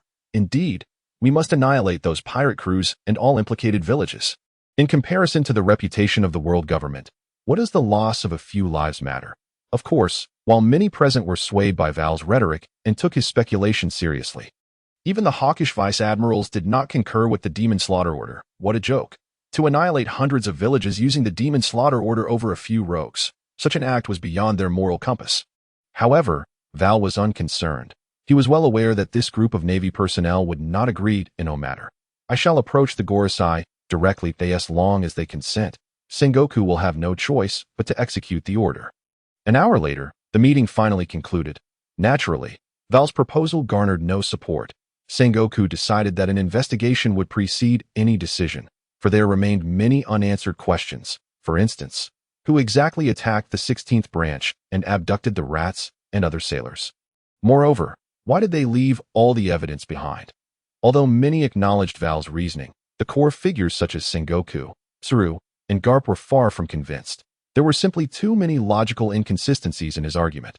At that moment, Roland and his companions had returned to the 157th branch after 2 days. Although the sailors had dispatched the captured individuals to the intelligence department through other vessels. The rats, Roland had managed to smuggle one back in a submarine. Hundreds of meters from the shore, over 600 meters underwater, lay a vast complex of interconnected modules. This was the system-level construction. Now the underwater prison of the 157th branch. After 2 consecutive days of interrogation, bolstered by the memory restoration technique, the rat divulged everything. Even details that were not supposed to be remembered, visions seen while in the womb. Indeed, was this the culprit? Upon reviewing the statements provided by the interrogators, Roland nodded affirmatively. After all, this individual was the prime suspect within the Navy, overseeing matters of the 4 seas, while being an exceedingly avaricious and lustful character. The only unfortunate aspect was that the prominent figures within the world government, linked to Val, were beyond the rat's knowledge. However, no matter. Allow me to give it a push. Observing the figures on another statement. A slight smirk appeared on Roland's face. Who among the guise would seize this batch of individuals, providing an explanation to everyone? Or would they dig into their own pockets to preserve these individuals? I am most curious. Damn it, what is this thing? Let me go. If you dare, face me head on. A burly man clad in a captain's attire and a pirate hat found himself enveloped in a cloud of white smoke. Rendered immobile, he shouted incessantly, yet it was evident that no one paid him any heed. Colonel, he is the notorious Neba, with a bounty of 13 million, known as the Blood Scythe. Mud? What a ridiculous name. No, it is Neba, Colonel. I heard it, isn't it just Mud? The reporting sailor was somewhat speechless and chose not to correct himself again. Fine, let it be Mud. By the way, Who set that bounty of 13 million? Looking at Neba, who was already shackled, Smoker expressed his dissatisfaction in his eyes. While this guy was somewhat stronger than an ordinary sailor, he was at most a 1 against 10 level of combatant. And yet, this warranted a bounty of 13 million berry. Of course, while Smoker dared to voice his opinions, those around him refrained from echoing him. After all, while the pirates of the four seas were reported by various branches, the ultimate decision regarding bounties and their amounts rested with the headquarters. Waste? You're cursing the bigwigs at headquarters, Colonel. How could we, as subordinates, dare to chime in? So, this is the final pirate crew from the intelligence reports. Indeed, Colonel, this marks the 5th pirate crew we have eliminated within 2 days, including the dragon pirates, whose destruction remains a mystery. We have accounted for all. What are the interrogation results? The sailor appeared somewhat troubled. Smoker furrowed his brow deeply. Speak. The higher-ups have issued orders prohibiting us from conducting private interrogations due to the gravity of the situation. A designated team will come to take over. Are you certain about the order from above? Upon hearing this, the sailor nodded vigorously. He was merely a low-ranking lieutenant of the four seas. How could he dare to misrepresent orders? From which department was it issued? It came from Vice Admiral Val's office. With this revelation, Smoker immediately comprehended the implications. Everyone in the headquarters knew who Val was, although he was responsible for matters of the four seas and had no issue issuing commands. This matter had escalated considerably, and all orders received by Smoker in recent days had originated from the Marshal's office. In other words, Val currently had no authority to intervene. Thus, an order barring interrogations issued from Val's office appeared quite peculiar. Do not mind him. Continue with the interrogations. Extract information from them as swiftly as possible, Colonel. But there are no buts. Follow my orders. I will bear any consequences. Yes, Colonel. On a desolate island in the East Sea, a newsbird stirred from slumber. In the next moment, its eyes widened in alarm, for it recalled that while soaring over this deserted isle, an unknown assailant had suddenly attacked, ensnaring it within a vast net that unfurled from the heavens. Subsequently, it lost consciousness. Could it have been a robbery? It hastily glanced at its satchel. Fortunately, the newspapers remained intact, their quantity unscathed. A stroke of luck amid misfortune. The newsbird exhaled a sigh of relief. Yet, if it were not a robbery, what could have been the motive behind the attack? Just then, a document pouch came into view. This was it. Pecked at the pouch, extracting a sheet of paper, and upon reading it, the newsbird was taken aback. It quickly stashed the pouch into its backpack, discarding all the newspapers to make room. Immediately, it soared into the sky. The document pouch would later find its way onto Morgan's desk, as everything unfolded according to Roland's meticulous plan. As for Roland himself at this very moment, he was engrossed in another significant task. Point 31, 240 points. Remarkably, even before fully processing the loot, he had surpassed 30,000 points. System, engage. Beep. What does the host require? Upgrade. Instantly. Beep. The host is currently a D rank builder. To upgrade to C rank requires 30,000 points. Please confirm. Confirmed. Beep. Deducting 30,000 points. Remaining. 1, 240. Upgrade complete. Beep. The host has received a C rank builder gift pack 1. Would you like to open it? Wow. There's a gift pack. I thought only new members received one upon activating the system. It seems one receives a gift with each level up. Open. Beep. The C rank builder gift pack has been opened. The host has received the following items. Builder points 10. 000. C-Rank Standard Construction Team 1. 3-month contract. Advanced Talent Extraction Opportunity 1. Assault Amphibious Submarine Tana, unarmed version. So many items. But what is this construction team? And that Assault Amphibious Submarine Tana sounds familiar. It dawned on him. ISNT that the TDE one? Wait. What does unarmed version mean? He swiftly accessed his personal space, confirming that all the items he had just received were indeed present. His gaze then fixated on the sci-fi submarine, with corresponding information instantly displaying. After reviewing it, Roland finally understood the meaning of unarmed version. It was devoid of any weaponry, not merely munitions, but even the launching apparatuses were absent. For instance, the vertical launch system for Tomahawk missiles had vanished entirely, leaving the space transformed into several expansive storage compartments. Similarly, the forward torpedo launch tubes had been eliminated. In other words, the assault amphibious submarine Tana he acquired was merely a vessel characterized by swift speed and ample space. Nothing more.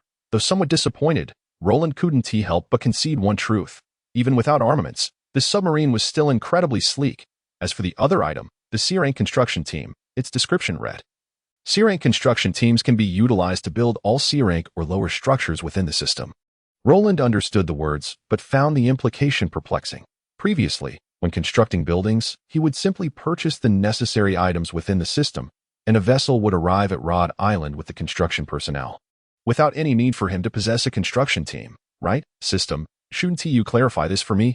Beep. Because the D-rank builder is in the novice phase, the construction team does not require the host's oversight. However, after upgrading, the host will need to manage this aspect independently. Novice phase. I'll have to take responsibility from now on. He glanced at the parenthesis next to the construction team. A 3-month contract? He then reopened the construction module and searched for construction teams. Sure enough, it appeared C-rank construction team 1-month short-term contract, 3,000 points. 1-year long-term contract, 30,000 points. How exorbitant! Upon seeing the prices, Roland internally screamed. Hiring for a month costs 3,000 points. Though there was a slight discount for a year, it still amounted to 30,000 points. This was utterly outrageous. Beep. A reminder for the host, after the novice phase. In addition to the construction team, the building materials system will no longer be provided for free. The host must manage this independently. Phew. He hadn't yet recovered from the previous disheartening news when yet another blow struck. System, are you even human? If possible, Roland felt inclined to unleash a tirade of grievances. He hastily clicked on a building for inspection.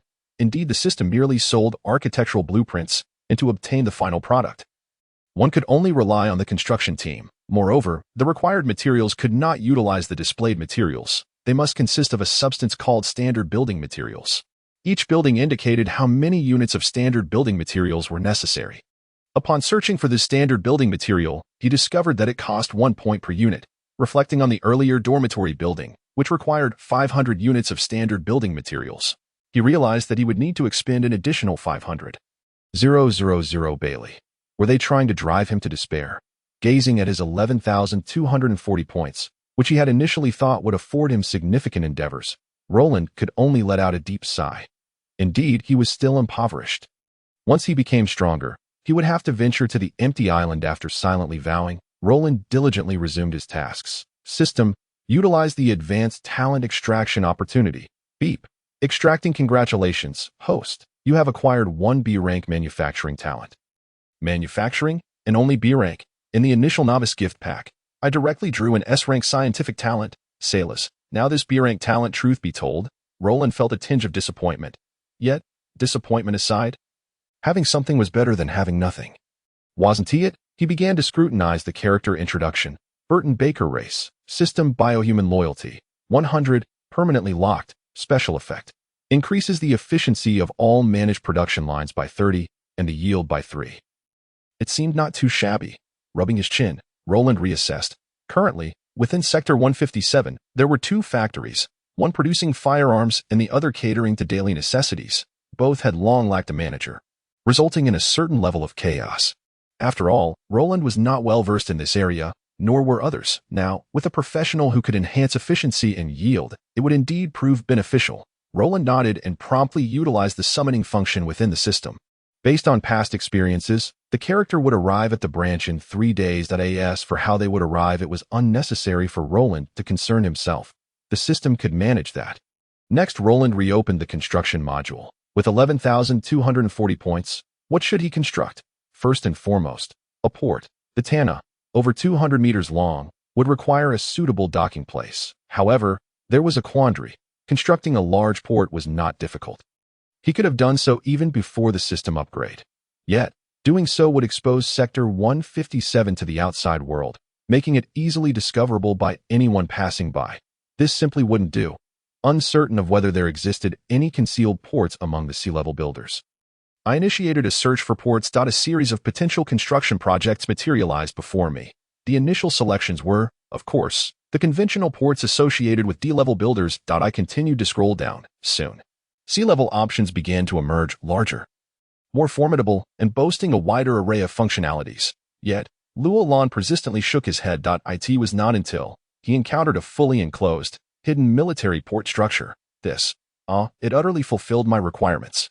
Fully enclosed concealed military port building level. Sea site requirements. Cliff or mountain. Must be adjacent to the coastline. Construction requirements. 1 sea level construction team. Construction time, 15 days materials. 2,800 standard building materials. Blueprint cost, 4,800 points special effect slots. 2. The criteria for constructing such a military port are exceedingly stringent. Firstly, a substantial cliff or mountain must be present along the coastal area. As this port is designed to be excavated internally, from the outside, it would appear as a mere cliff.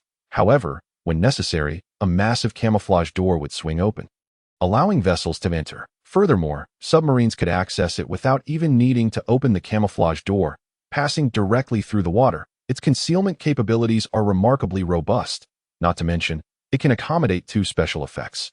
It is worth noting that the previous D-level constructions had only a single slot, permitting the addition of just 1 special effect, AS for the S-level Research Institute and A-level Underwater Prison. Regrettably, Roland could not even apply special effects to those, as their levels were far too high. Of course, this port is not without its drawbacks. Compared to the other sea-level ports, it has a higher blueprint cost and requires more materials. In total, it demands a staggering 7,600 points. Yet, for the sake of Tana's utilization, Roland gritted his teeth and acquiesced. A flurry of swift operations ensued. Leaving his point balance at 3640, he continued to browse, quickly zeroing in on another structure. Training center building level. Sea site requirements. Flattened land construction requirements. 1 sea-level construction team construction time. 3 days materials. 800 standard building materials blueprint cost. 1,800 points special effect slots. 2 based on a year's worth of experience using the system. The effects obtained upon completion and utilization of points for additional effects are filtered according to the building itself. In other words, if one constructs a soccer field, it would be impossible to draw effects related to document processing efficiency. Therefore, if a training center is built, would it not yield effects related to training efficiency or enhanced comprehension? Roland deemed it essential to test this hypothesis. After all, it was not overly expensive. Was it? 2,600 points, secured. Once more, he executed a series of rapid commands, prioritizing the construction of the training center to the utmost. Roland's points dwindled to 1040, leaving him insufficient even for a single sea-level special effect draw. However, he remained unperturbed, as there were still several tens of millions of unprocessed loot and bounties from creatures like the dragon and fishmen yet to resolve. In the ensuing period, he anticipated acquiring nearly 100 million berries. Reclining in his office chair, Roland eagerly awaited the day the training center would be completed in 3 days. That moment, the office door was violently kicked open. Roland, explain to me where my nearly 300 million berries have gone. Why? Is there only 3 million berries available in the treasury? Nami was on the verge of madness. Since her arrival, she had taken over the entire branch's finances. The berries she brought back, coupled with the wealth gradually processed, had been deposited in substantial amounts, just a fraction more, and she would have, if not for Nojiko holding her back, moved her bed into the treasury, upon waking from her slumber, intending to gaze upon the room filled with berries before resuming her work. She was utterly dumbfounded. Where had her 200 million plus berries gone? How could only 3 million remain? Thus, she stormed into Roland's office. Flames of fury erupted from her eyes, as if to convey to Roland, "You are doomed. Unless you provide a reasonable explanation, you will absolutely face dire consequences." Witnessing this scene, Roland could not help but smile wryly. He had indeed brought back a formidable ant. Nami, what do you think of Branch 157? What do you mean? You must answer me first. It's probably better than anywhere I've ever seen. After a moment of contemplation, Nami responded honestly. Since her first day here, she had been utterly amazed. Although the style was entirely different from that of the pirate world, the architecture here was undeniably more exquisite, compared to the previous architectural style of the pirate world, which exuded a sense of obsolescence. The villa allocated to her and Nojiko was remarkably well designed and furnished. Then, how much berries would you estimate it would take to establish such a branch? Let me think. I'm not sure of the exact figures, but it should be substantial, right? After careful consideration, she still had no answer. Nami was unaware of the costs involved in such houses and their accompanying facilities. After all, there were no reference points, were there? Nonetheless, she surmised it would not come cheaply. Seeing Nami gradually drawn into his discourse, Roland nodded in satisfaction. Therefore, you now understand where those berries were allocated, correct? Are you implying it was for the construction of the branch? Precisely. Next, we will excavate the cliffs in the southern part of the island to construct a concealed comprehensive port, and simultaneously, we will also establish a modern training center within the branch. I see. A hidden port that requires excavating the cliff for internal construction, along with a modern training center, consuming over 200 million berries, does not seem excessive. Rather, it could be considered relatively economical. Yet, why did it feel as if something was amiss? At that moment, Roland approached and gently patted Nami on the shoulder. Since you understand, I shall take my leave now. There are still numerous matters to attend to. With that, he exited the office. It took Nami 2 minutes to finally react. Wait, the entire branch's finances are under my jurisdiction. Even if this guy wants to build a port or whatever, he should at least submit a report for my approval first. Roland, stop right there. She dashed out of the office, shouting. Unfortunately, Roland had already vanished without a trace, undetected by anyone. Roland arrived at the shoreline, at the site of Branch 157, South Former Port. The dilapidated state of the port suggested that, to an unknowing observer, it seemed as though it had been abandoned for decades. On the brink of collapse, the small military vessel docked at the pier was in poor condition. Even its sails resembled tattered rags. Given the state of its sails, could one truly ascertain that the warship could set sail? This was highly questionable. Roland stood there for a full hour until a medium-sized warship appeared, slowly approaching the shore. However, due to the somewhat forceful docking maneuver, it merely brushed against the pier, resulting in an immediate collapse, sending debris cascading into the water. Roland's mouth twitched. Well, I had hoped that this rickety pier could hold up for another year or two.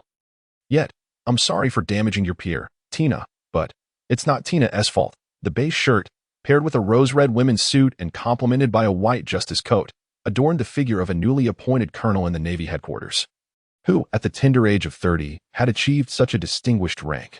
Honestly, female officers in the Navy headquarters were already a rarity, and to find a woman who not only attained the rank of colonel, but also wielded actual power at such a young age was exceedingly uncommon. However, there was an intriguing phenomenon within the headquarters.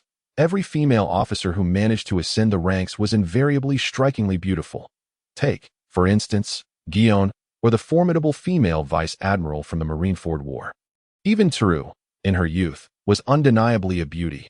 Tina, too, was renowned as one of the Navy's most celebrated beauties, and no matter the flaws, what did it matter? Aside from her regular supply missions, she had little else to contribute. By the way, it's been a while, Sister Tina. Roland waved her hand. Subsequently, as she had in the headquarters, she affectionately called out, Sister Tina. The expression on Tina's face softened considerably. You really are foolish. What good does it do to submit to the marshal? Is it truly necessary to endure to such an extent? Some things cannot be compromised. Roland shook her head. Tina sighed in response. Speaking of which, Sister Tina, what brings you here so suddenly? Just a few hours ago.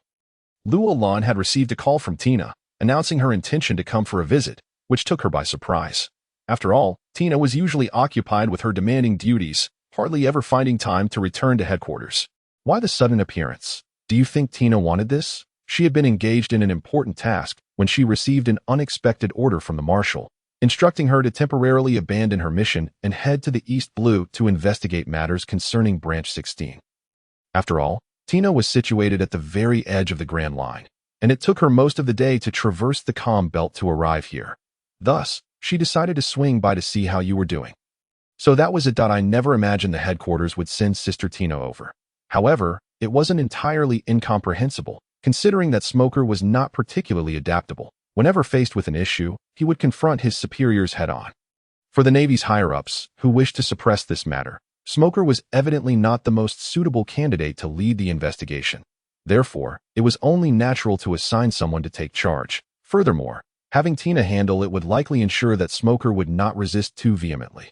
They had considered all angles. It must have been that man, Admiral Sengoku, right? What? Tina rarely visits, and you won't even show me around. No, Sister Tina. You know what Branch 157 is like, right? Over there. You see that? That's the branch building. What's there to see? It would be better to chat on your ship. Roland pointed dismissively at the dilapidated 2-story building a few hundred meters away. My dear sister, please don't just out. There's truly nothing of interest over there. Let us reminisce on your ship. Then you can head off to investigate Branch 16. Isn't that agreeable? Very well. Then, it shall be as you say. Come, let us go to Tina's ship for a cup of tea. Upon hearing Tina's suggestion, Roland felt a wave of relief wash over her. She then prepared to board the ship. Just then, A figure burst forth from the distant woods. The booming voice she had heard an hour earlier echoed once more. Luolan, you need to explain what just happened. Goodness. As Luolan turned to Tina, ready to clarify, she noticed that a playful expression had graced Tina's face. Tina had never heard that the Navy retirement home had female soldiers.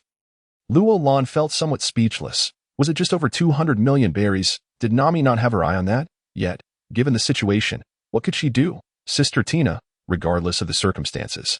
Branch 157 is officially classified as a third-tier naval branch.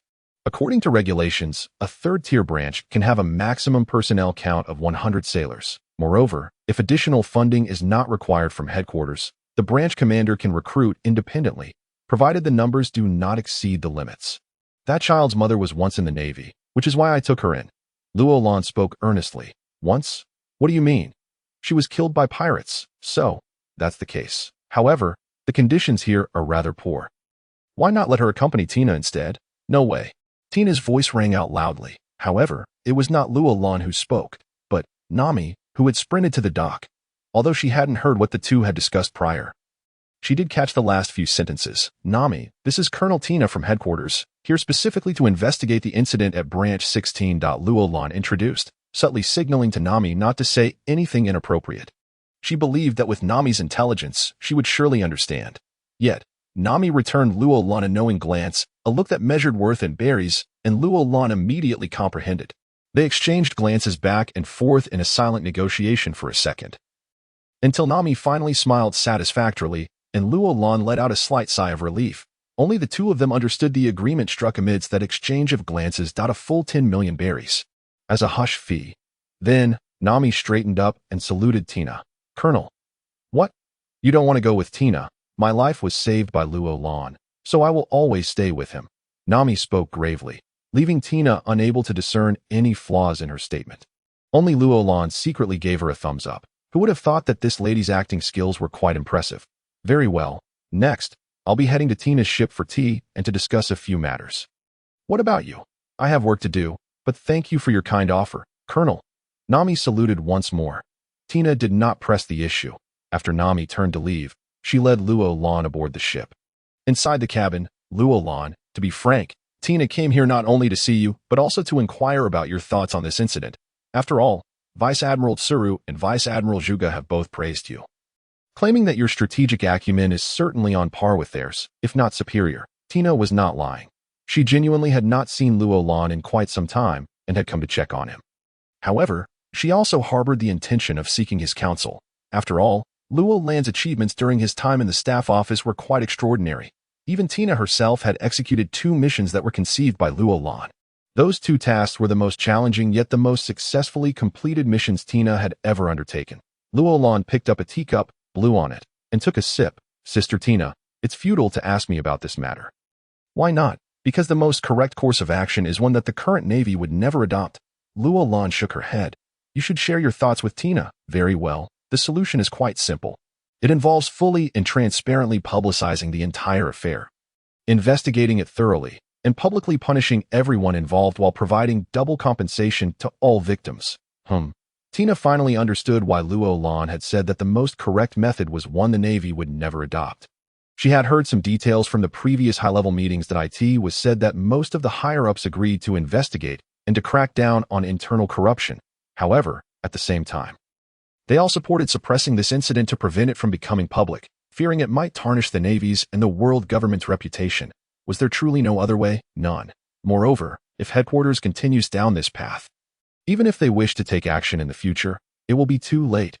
Luolan let out a sigh in truth. He harbored a secret wish for his own failure, hoping that Zhanghua could withstand the pressure and take the actions he had just proposed. Alas, he understood Zhanghua all too well. Sister Tina, would you care to hear my suggestion? Tina, listen closely. Find any excuse to delay for a few days, perhaps while traversing the Calm Belt. Even with Sea Prism Stone, there is still the risk of being attacked by Sea Kings. Luolan put forth a suggestion. The reason for installing Sea Prism Stone at the bottom of the ship to evade Sea King attacks lies in its ability to emit a potent aura of the ocean, rendering the Sea Kings unable to sense the presence of a vessel above. Yet, this is not absolute. If a Sea King happens to breach the water's surface, it can see the ship with its own eyes. Therefore, even with the Sea Prism Stone, one cannot guarantee a complete absence of attacks. One could only say there is a 99.9 safety margin. Unexpected events are always lurking. Tina was perplexed. She paused for a moment. Utterly confused by the implications, Sister Tina, why do you still not comprehend? This matter either remains uninvestigated, or it yields no results. Otherwise, whoever investigates will be the unfortunate one. So, do not involve yourself any further. Let Smoker handle it. He has the experience, and at worst, he will be exiled again. Perhaps he might even come back to keep me company. Upon hearing Roland's words, Tina regarded him with a deep gaze. She merely uttered 5 words in response, neither explicitly agreeing nor disagreeing. Tina understood. That evening, Tina's warship departed from Rotor Island, sailing towards the prosperous region of the East Sea. Simultaneously, Smoker received a call from Tina, informing him that they had been attacked by Sea Kings while traversing the calm belt. Although they repelled the Sea Kings, the ship sustained severe damage and was currently docked at Rotor Island for repairs. Expected to take about 10 days, Smoker was left bewildered. Just a Sea King, and with Tina present, how could it cause such significant damage to the ship? What kind of formidable Sea King did they encounter? Or was the damage merely a ruse, with the true intention being to visit that lad at Rotor Island? Yes, it must be so. I have long known that Tina has had her eyes on Roland for years. Very well, 10 days it is. Meanwhile, during this period, I shall ensure that all the pests are thoroughly exterminated. The following day, Barton Baker and a C-class construction team of 18 arrived at Rotor Island. One after the other, Barton Baker was appointed as the Deputy Minister of the Manufacturing Department, while the minister's position was temporarily held by Roland. However, all affairs were under Barton Baker's purview. And Roland did not interfere. The reason he did not make him the head was that his caliber was still somewhat lacking. Even if he were not an S-class talent, Roland would have readily given him the top position had he been at least an A-class. As for the C-class construction team, they commenced the construction of the C-class training center upon their arrival, with a port awaiting development thereafter. Roland would not grant them any respite during the 3-month contract. Not a single day. They must expedite their earnings and fill their schedules, extracting every ounce of value. Brew, brew, brew. This is Roland. The desk phone suddenly rang. Colonel, this is submarine number 2. We are currently executing a tracking mission. What is the status? The target continues to sail towards the prosperous region of the East Sea at a speed of 7 knots. The report came through the phone. Roland remained silent, rhythmically tapping his fingers against the desk. After half a minute, he finally said, "Return. No need to continue tracking." "Understood, Colonel." Over 100 nautical miles away from Rotor Island, Tina stood on the bow deck, her justice coat billowing in the wind.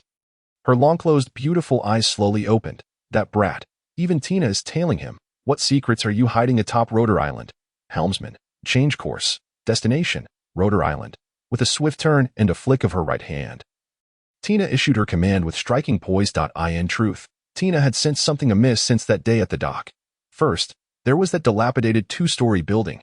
It seemed that any significant movement could cause it to collapse. Roland and his subordinates had resided within it for an entire year. How could that be possible? Fine. Even if you didn't live inside but camped or slept outdoors, what of that girl named Nami? How were her clothes so clean and tidy? The most crucial point was that with Tina's recently awakened observation hockey, although the coverage area was limited, it was sufficient to perceive that there were no occupants within that precarious structure. Hence, aside from Roland and Nami, where had everyone else gone? Moreover, considering that Nami had dashed out of the extensive woods covering almost the entire island, it was evident that whatever Roland was concealing, the secret undoubtedly lay within that vast expanse of forest. Ultimately, what solidified Tina's suspicion was the individual who had been tracking her underwater since leaving Rotor Island yesterday. How audacious to linger a mere 100 meters behind her warship. Close enough for Tina to sense that there were 7 individuals beneath the water. This series of inconsistencies was not merely Roland's oversight. After all, for the majority of Earth's inhabitants, their preconceived notions dictate that during the initial stages of the plot, Tina would not exhibit her domineering presence, which would only emerge 2 years later, not to mention if one were to push back 2 years from the beginning of the story. However, in reality, the original work merely failed to depict Tina's domineering nature 2 years prior, without explicitly stating that she would not do so. This led to Roland being entirely unprepared in this regard. Otherwise, prior to Tina's arrival at Rotor Island, he would have evacuated everyone to the opposite side of the island to avoid detection. Even the old branch office building would have had a few individuals set up as decoys.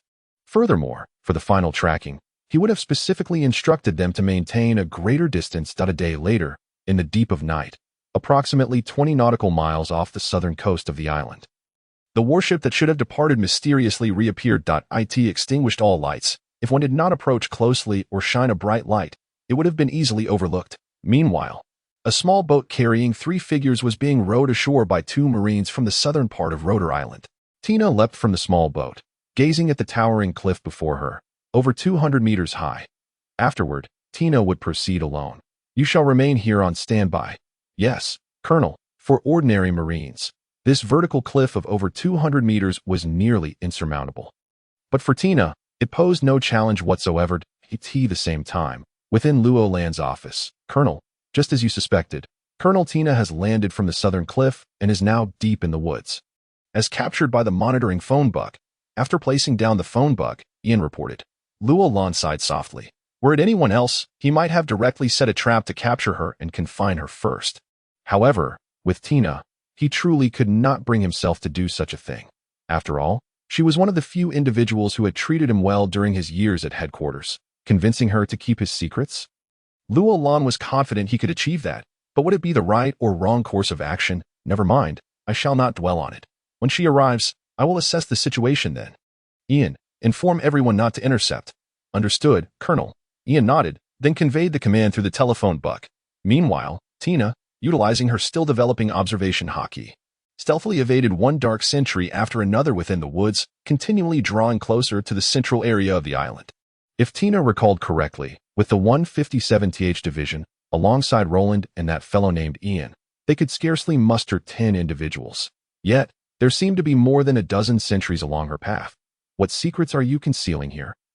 The more she pondered, the more agitated Tina became. What if she discovered Roland engaging in criminal activities? What would she do then?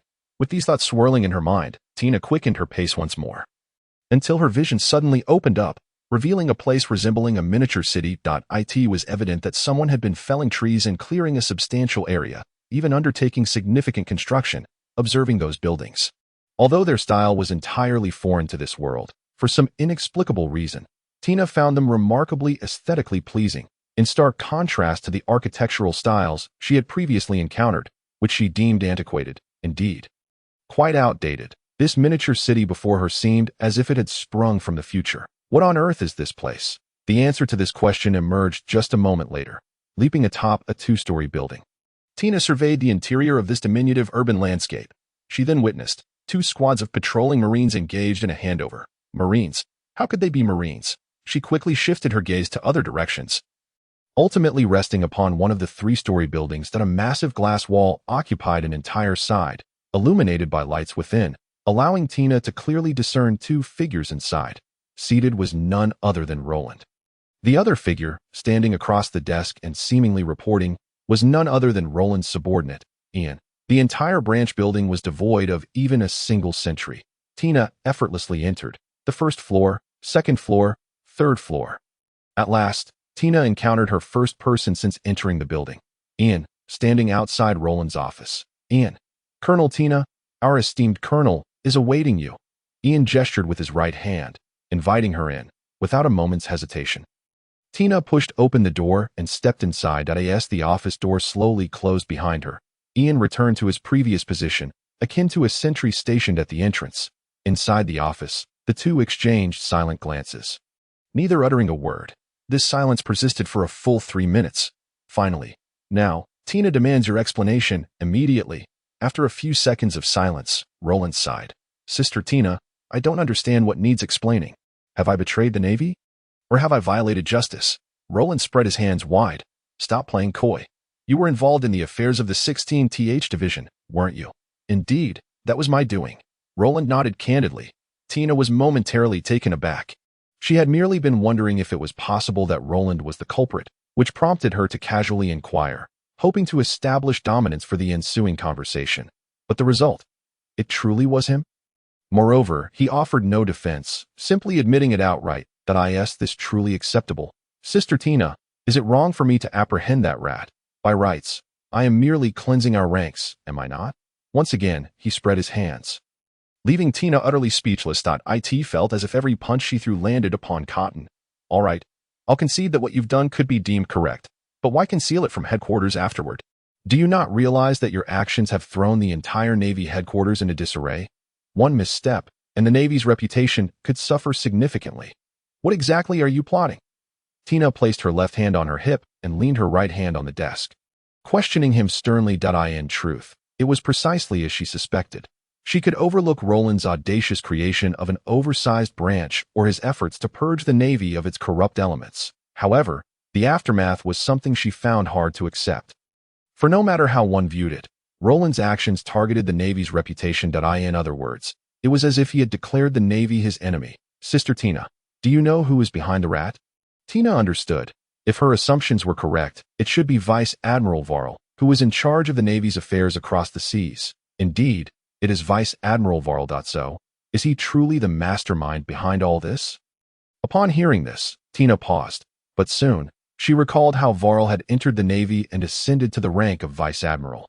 Thus, Roland's implication was clear. Indeed, the rat is merely Varl's pawn pushed to the forefront, while Varl himself is just a tool orchestrated by certain individuals to oversee the front lines and help them amass wealth. So, what do you expect our esteemed Admiral to accomplish at this point? Tina grasped the situation. To put it bluntly, this matter involved too many individuals, many of whom were prominent figures within the world government. Regardless of the resolution the fleet admiral might reach, he would ultimately only reach Varl's level, unable to delve deeper or eradicate all those involved. Afterward, those individuals might remain silent for a few months, perhaps even a year or two. However, once this matter is entirely settled, a second or even third Varl would inevitably emerge. Similarly, more rats would resurface, and those civilians who had barely escaped the darkness would once again find themselves engulfed in it.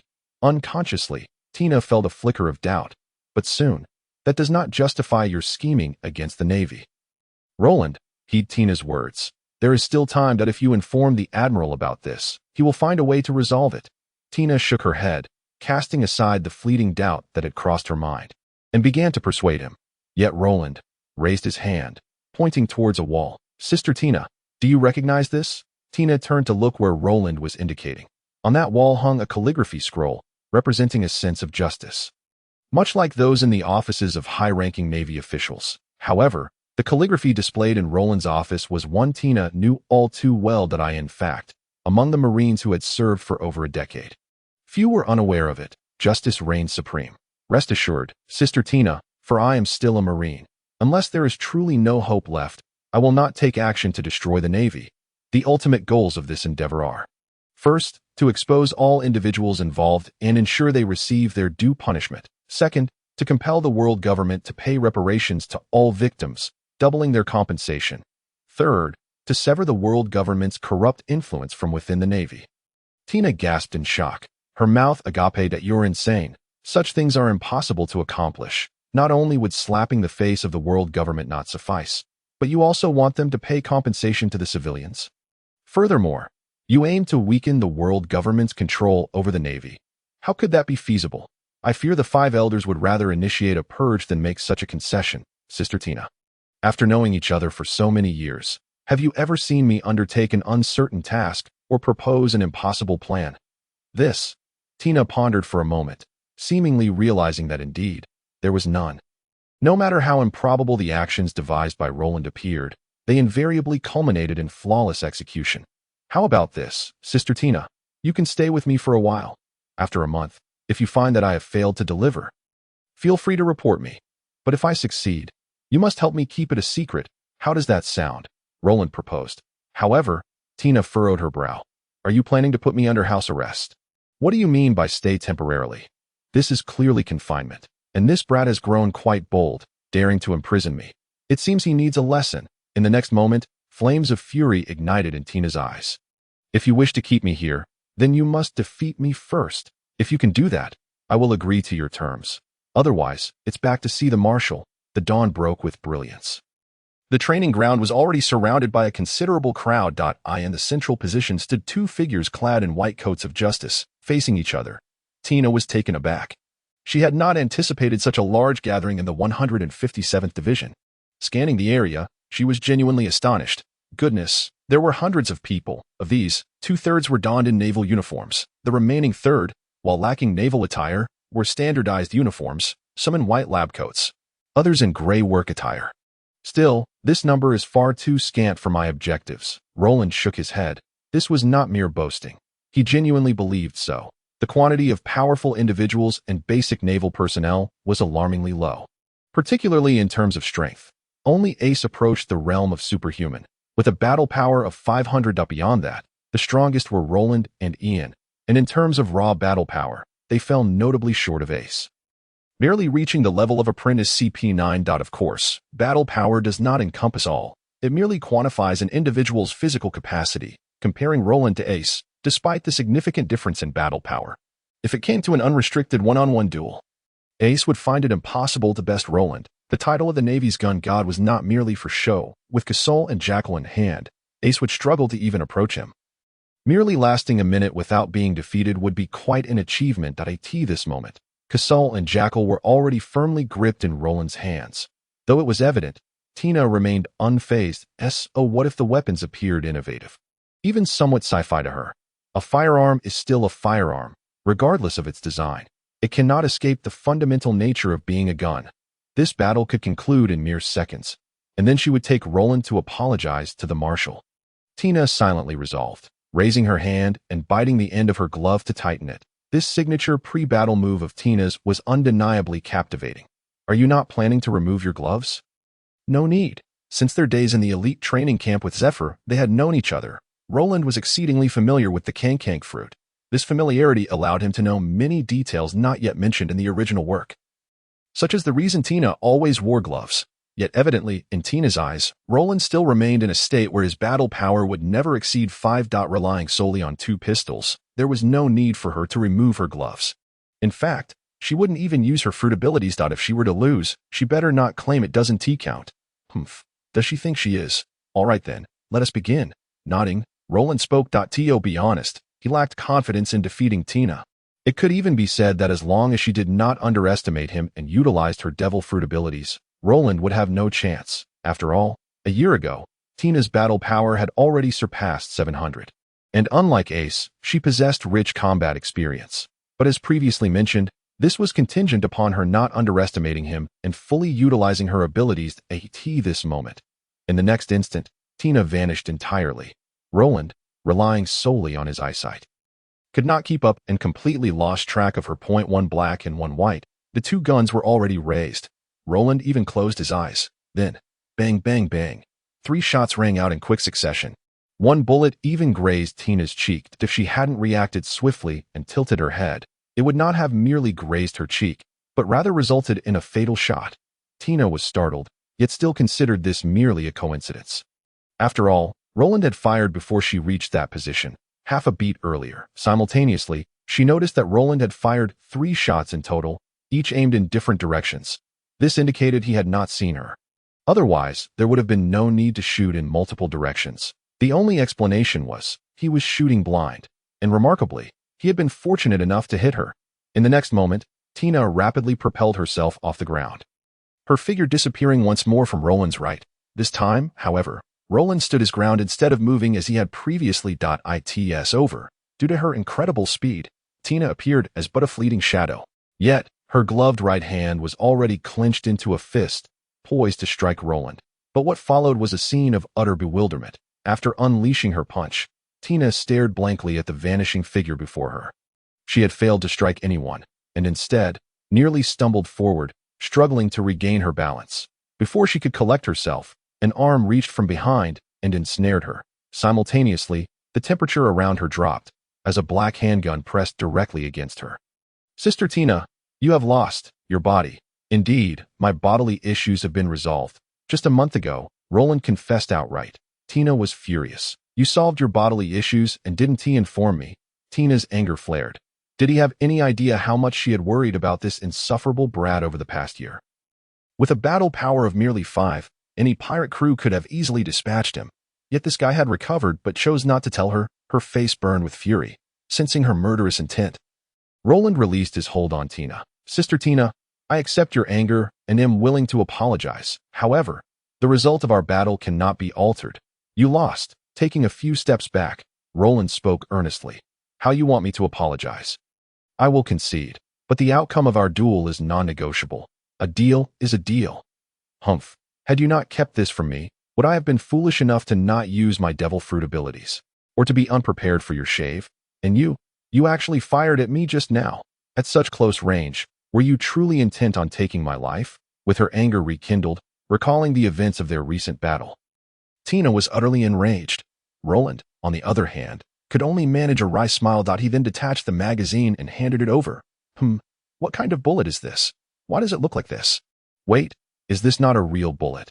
Taking out one of the peculiar projectiles, Tina immediately sensed something was amiss. Firstly, the shape of the bullet was quite strange, not resembling the spherical lead bullets she was accustomed to. Additionally, it did not feel metallic, and when pressed with her finger, it even yielded slightly. Indeed, this is not a real bullet, but rather rubber bullets that I had specially made last night, for individuals whose physical prowess has reached a certain level. Even a blow to the head may merely result in a disfigurement, rather than being fatal. So it is. Tina could not help but soften her expression. 1 month, merely 1 month. Furthermore, arrangements must be made for Tina's accommodation. Donning her justice coat once more, Tina declared, in a secluded corner of the Grand Line. Morgan's desk was cluttered with over 20 manuscripts. Overwhelmed with excitement, he had spent the entire day fervently writing. As he gazed upon each masterpiece, a satisfied smile spread across his face. Yet, soon after, a frown replaced his joy. Although he had completed all the writings, within the document bag he had brought back, there remained a letter. This letter clearly outlined a timeline. Yes, the critical timeline for the exposure of the intelligence, which stated, it must not be disclosed all at once. That it also indicated that this was merely a trial collaboration. Should Morgan adhere to this, he would continue to receive various pieces of information in the future. However, if he failed to follow this timeline, then any future collaboration would cease to exist. Should he pursue short-term gains or long-term benefits? After much internal conflict, Morgan ultimately acquiesced. Damn the timeline. Damn the threats. Very well. Though I know not who you are, I shall proceed as you instruct. After cursing a few times under his breath, Morgan extracted one manuscript. A branch cloaked in naval guise, yet fundamentally a pirate faction. Excellent. This edition of the World Economic News shall feature this as the headline. Immediately, Morgan summoned several reporters, handing them this article and instructing them to explore the event from various angles. Merely one headline would not suffice. The corresponding content in this edition must occupy at least 3 pages. Ian, you little follower of Roland, how could you? Tina was utterly astonished. While wandering the Navy's 157th branch, Tina fortuitously stumbled upon Ian in training. Her eyes widened in disbelief. A devil fruit, and one of the Logia type. Moreover, judging by his abilities, it must be the recently rumored flame fruit. This information had indeed reached the headquarters. However, due to the considerable distance from the East Sea, it would take at least 10 days of sailing to arrive. Thus, when Fleet Admiral Sengoku dispatched someone to the East Sea, the individual had yet to arrive when news of Dory's complete disappearance had already been received. They did not give up, dispatching numerous individuals in search. Yet, evidently, there were no results. The outcome was that it was Roland who obtained it, and he even bestowed it upon Ian. That was a Logia-type devil fruit, of which there were only 4 in the entire Navy, and now a mere follower. Tina was profoundly shocked. She even felt a sense of wastefulness. After more than 10 minutes, Tina found herself at the training grounds of the soldiers. A team of new recruits was engaged in target practice. The result was, naturally, Tina was astounded. What is the situation? The target is several hundred meters away, and the shooting speed is astonishingly rapid. In merely about 20 seconds, 5 bullets had been fired. Moreover, the speed of those bullets, even with my observation hockey, I find them difficult to track. Although my observation hockey has only recently awakened and is rather weak, this is still quite extraordinary. Isn't. After nearly half a day, Tina had explored the entirety of the 157th branch. She had lost count of how many times she had been astonished. Ultimately, she arrived at a construction site. It was the training center currently under construction. Roland was also present at that moment. What is being built here? A training center. Upon hearing this, Tina lost interest. She had initially thought it was something rare. But it turns out to be just a training center. In Tina's view, it was merely a place equipped with facilities related to physical training, akin to the training camps at headquarters. That it cannot be said to be useless. but it certainly lacked anything particularly special. Observing Tina's expression, Roland's lips curled into a slight smile. Why, dear Tina? Perhaps this is merely a simple training center. However, within the 157th branch, any building paired with special effects. Indeed, a C-class building can have 2 special effects if we were to enhance training efficiency and add an insight boost. I wonder if you would still wish to leave here. Tina remains unaware that Roland is already concocting ways to ensure her permanent stay within the 157th branch. Meanwhile, as Roland conversed with Tina, the latest edition of the World Economic News commenced its distribution. Countless newsbirds, laden with bundles of newspapers, soared towards every corner of the globe. Headline: a branch cloaked in naval guise. Yet fundamentally a pirate faction. Editorial 1. In such a significant incident, who bears responsibility? Editorial 2. Who exactly is Vice Admiral Val, responsible for affairs across the seas? Editorial 3. Even Fleet Admiral Sengoku dares not take action. It turns out Vice Admiral Val hails from. Editorial 4. Nearly half of the newspaper was dedicated to reporting this incident. 4 pages were entirely occupied by 3 pages worth of content. Apart from the headline, there were dozens of articles penned by various reporters. The entire world erupted into a frenzy. However, Morgan indeed adhered to the conditions, acting according to the predetermined timeline. Thus, the contents of this newspaper remained focused primarily on the events of the 16th branch. Even though Val's name appeared multiple times, it was merely due to his role in overseeing affairs across the seas at headquarters. No deeper details were mentioned whatsoever, but it must be said. This brought considerable relief to many, leading them to believe that the group who had previously kidnapped the mouse only possessed superficial knowledge, while the deeper intricacies seemed to remain unclear to them.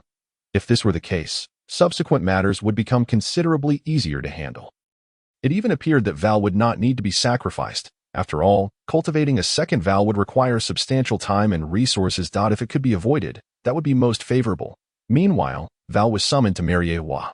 In the realm of power, the golden-haired celestial dragons crumpled the newspaper into a ball and hurled it at Val's face.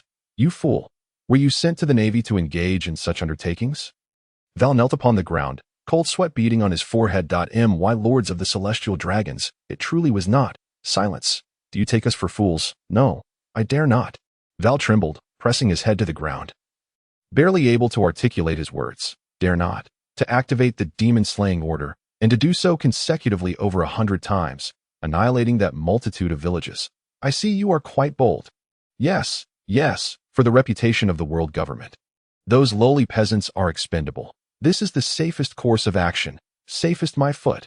Do you know what the demon-slaying order entails? The golden-haired celestial dragon roared once more. He did not care whether the inhabitants of those villages lived or died.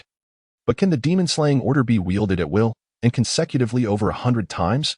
How could you even think of such a thing? If you were to proceed in that manner, would the demon-slaying order still hold its significance? Would it retain its deterrent effect? It is akin to a nuclear bomb.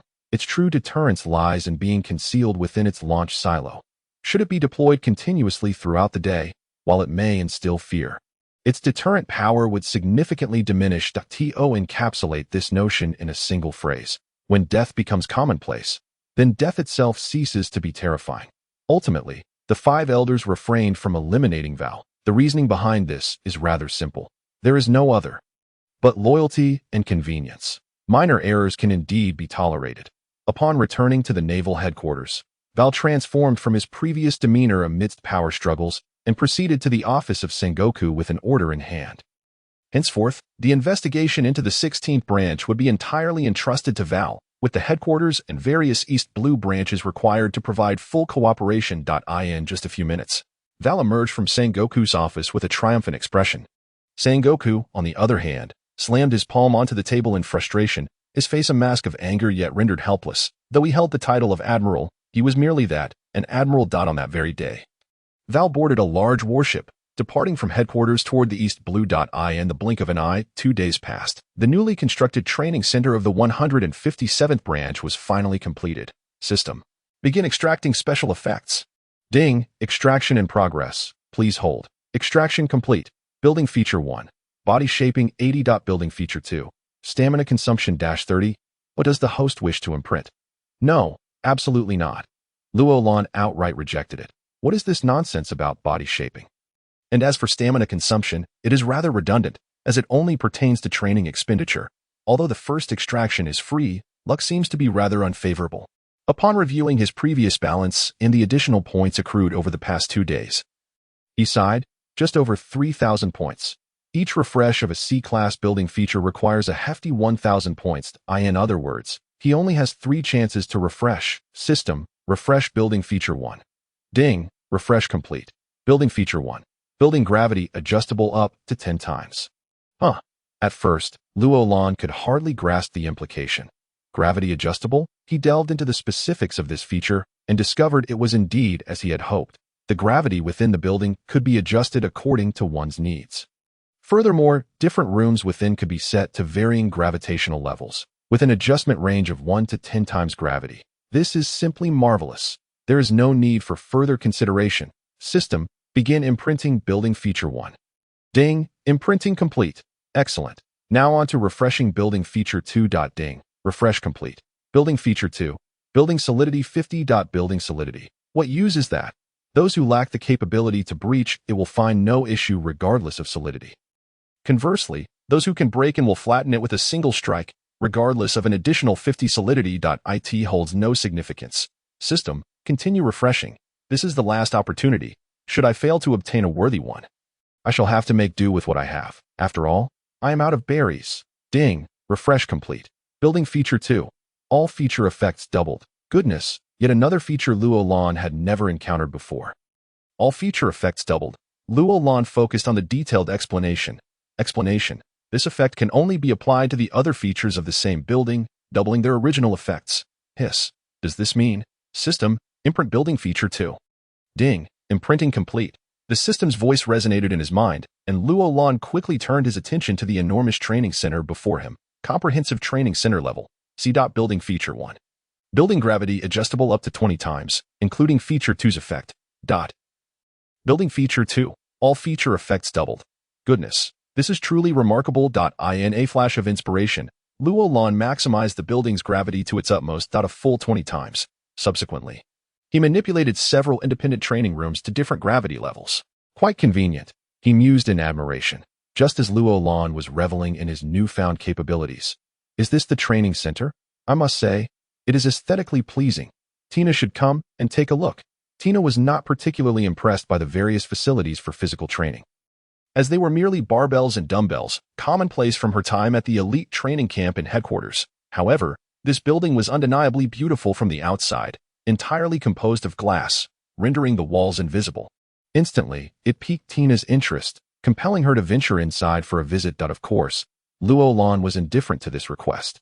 Yet, just as Tina stepped inside, he suddenly recalled something. Oh no, I haven't turned off the gravity settings.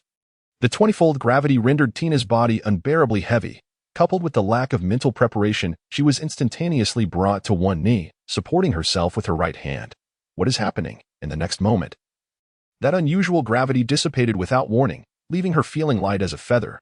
Tina rose once more, stretching her limbs to find nothing amiss. Tina, are you all right? Tina was fine. But wait, were you behind this? Just a minor oversight. Well, continue speaking. Tina is listening. Tina crossed her arms, glaring at Roland. This brought to mind a scene from Roland's past life. That a certain uncle sat on the edge of a bed, holding a small notebook in his left hand and a pen in his right, diligently writing something. After a while, he spoke without lifting his gaze. Please, continue. I am listening.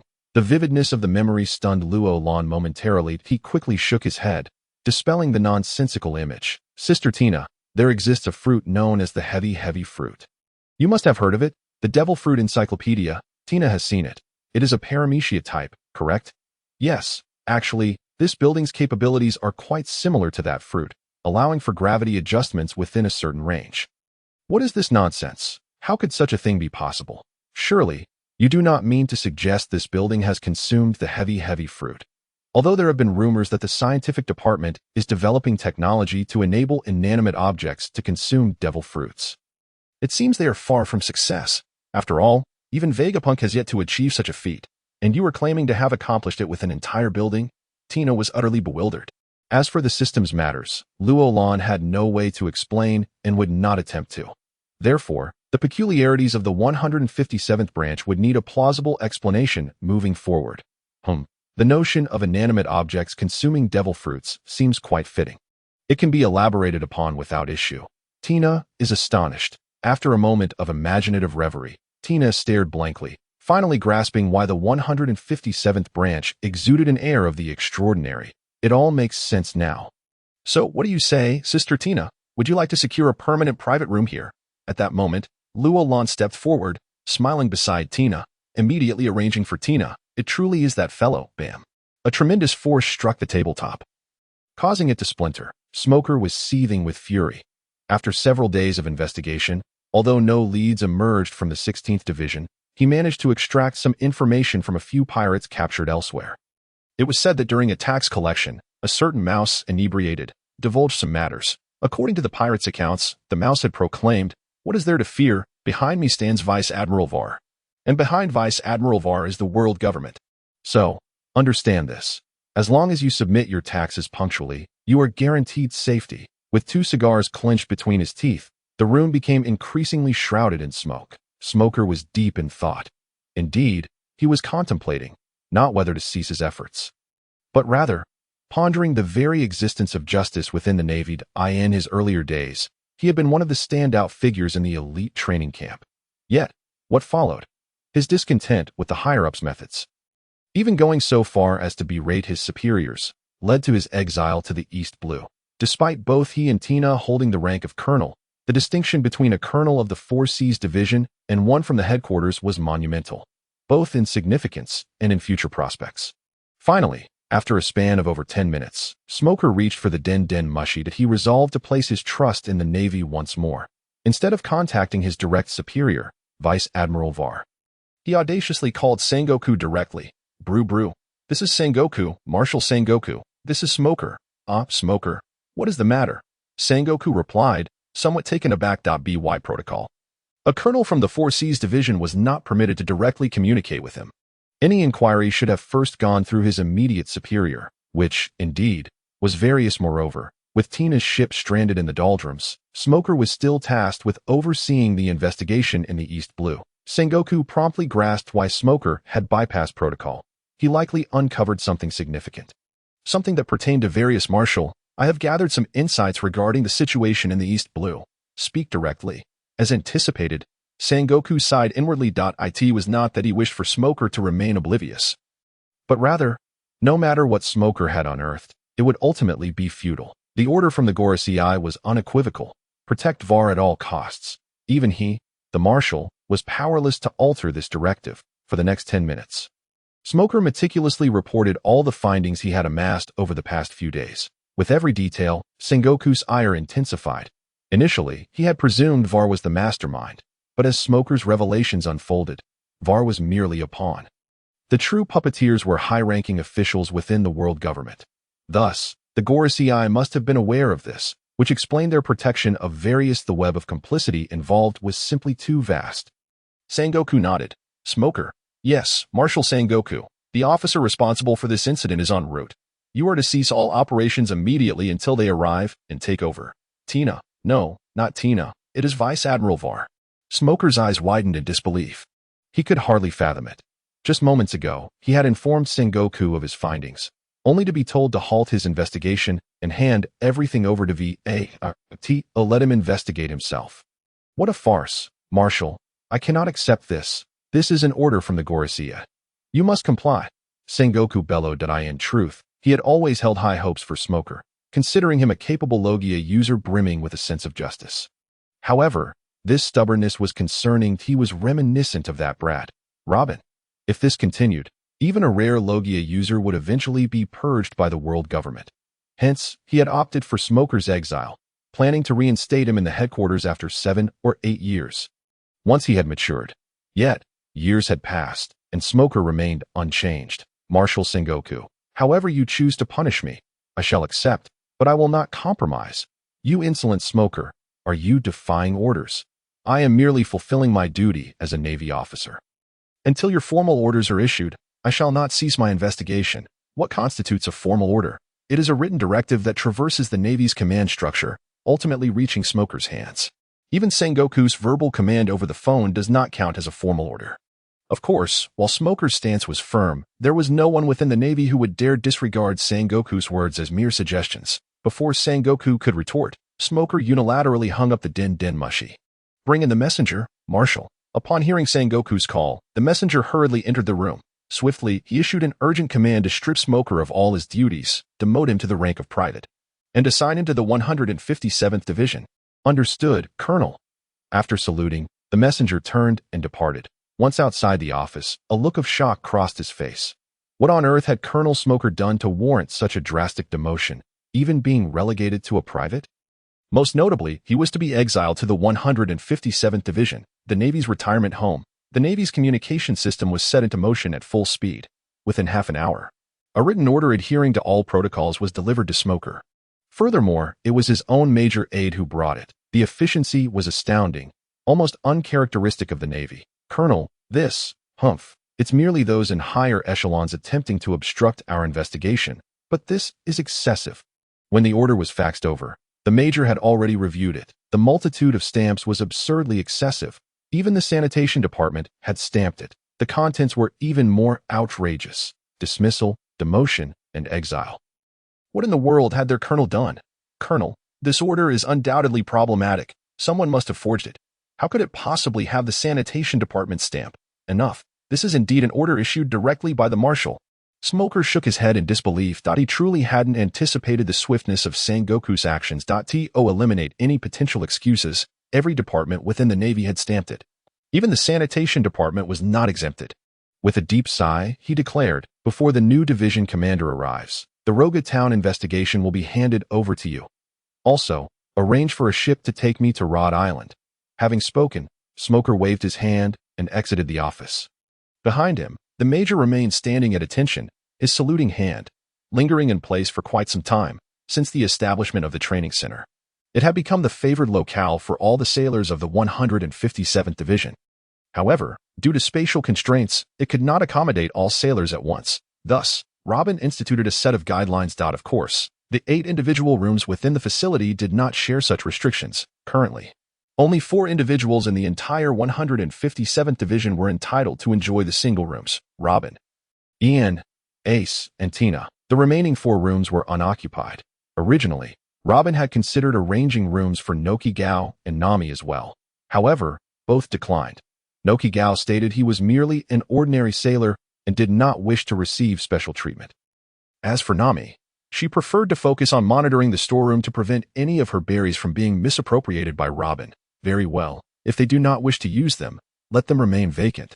Eventually, someone will require them. 2177, 2178. Under 8 times the normal gravity, Luolan exerted himself in performing push-ups. It was not that Luolan could not withstand a greater gravitational force. Rather, 8 times the gravity was the optimal level for him. Exceeding this threshold would, paradoxically, diminish the effectiveness of his training.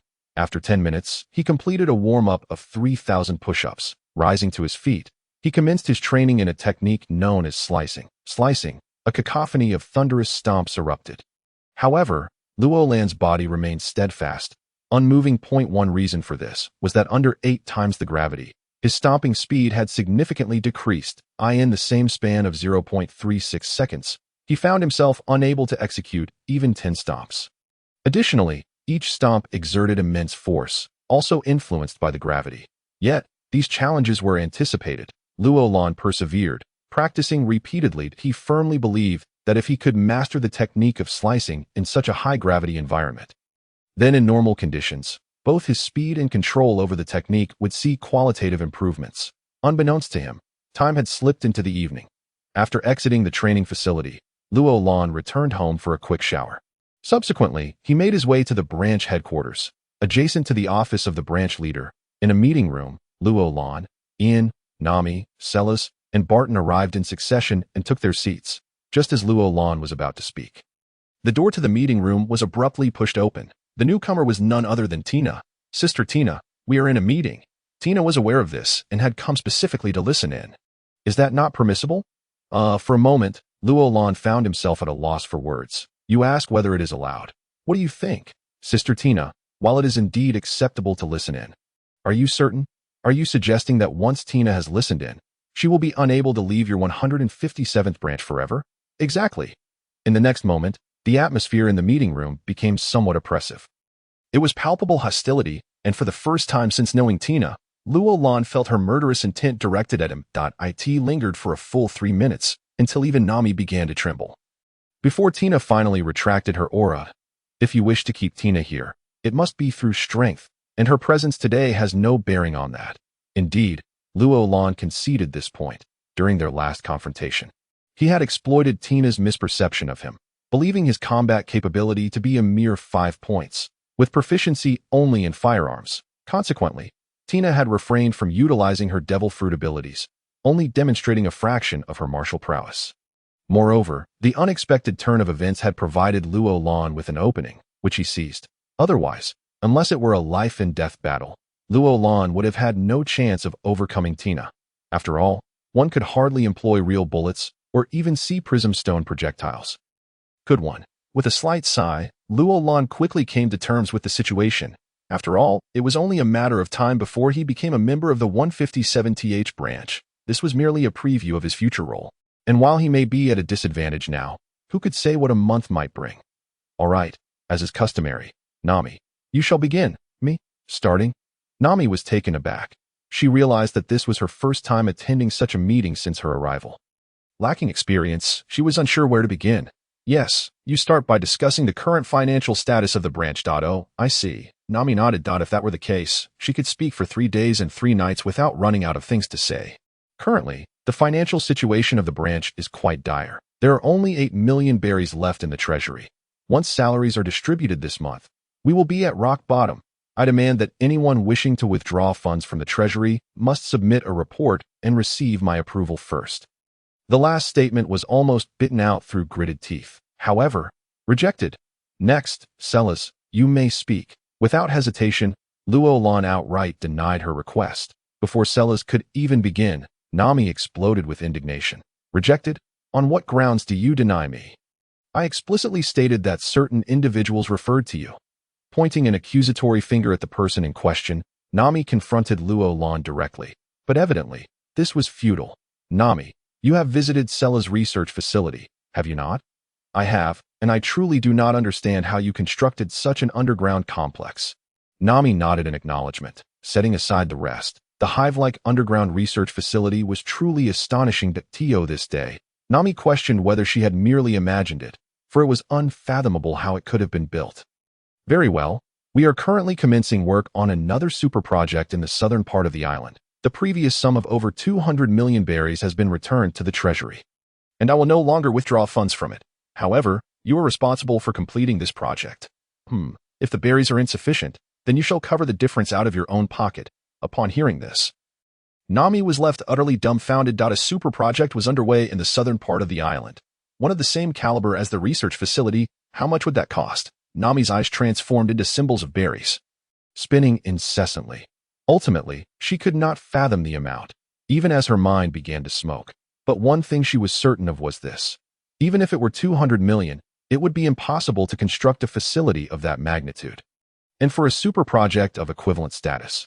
Wait, you expect me to return over 200 million berries, and then personally fund several hundred million, or even a billion? Fine, I accept that, but at least inform me before you withdraw funds in the future. Surely that is reasonable? Nami relented. Roland, on the other hand, merely smirked slightly. Celis, you may begin. Yes, Colonel. Dressed in a white lab coat, Celis stood up. Yet, he was interrupted for the second time. Wait. Everyone turned towards the source of the voice. The speaker was none other than Tina, who had come under the pretense of listening in. Tina appeared puzzled. What exactly is this underground hive-like research facility you mentioned? While she had not comprehended much of the dialogue between Nami and Roland, she had grasped certain aspects that in simple terms. The girl managing the finances was complaining about Roland, pointing out that he had unceremoniously appropriated the vast majority of the branch's berries, an amount exceeding 200 million. In contrast, Roland asserted that he could return all the funds to the treasury and would refrain from future withdrawals. However, he had also stated that a super project of the same caliber as the hive-like research facility was currently under construction, and that she would be responsible for it if funds were insufficient. She would need to cover the cost herself. These statements resonated with Tina. Yet, she was perplexed as to why the projected expenses for the project seemed to have unsettled Nami. Even with Luo Lan's assurance to return over 200 million berries, the girl still appeared intimidated. Thus, Tina sought to understand. What precisely was this hive-like underground research facility, and how exorbitant would the costs for a project of similar caliber be? However, the meeting room fell into an abrupt silence. No one answered Tina. Instead, they all turned to Luo Lan. After all, that facility was the highest secret of the 157th branch, and whether or not to reveal it to Tina rested solely in Luo Lan's hands.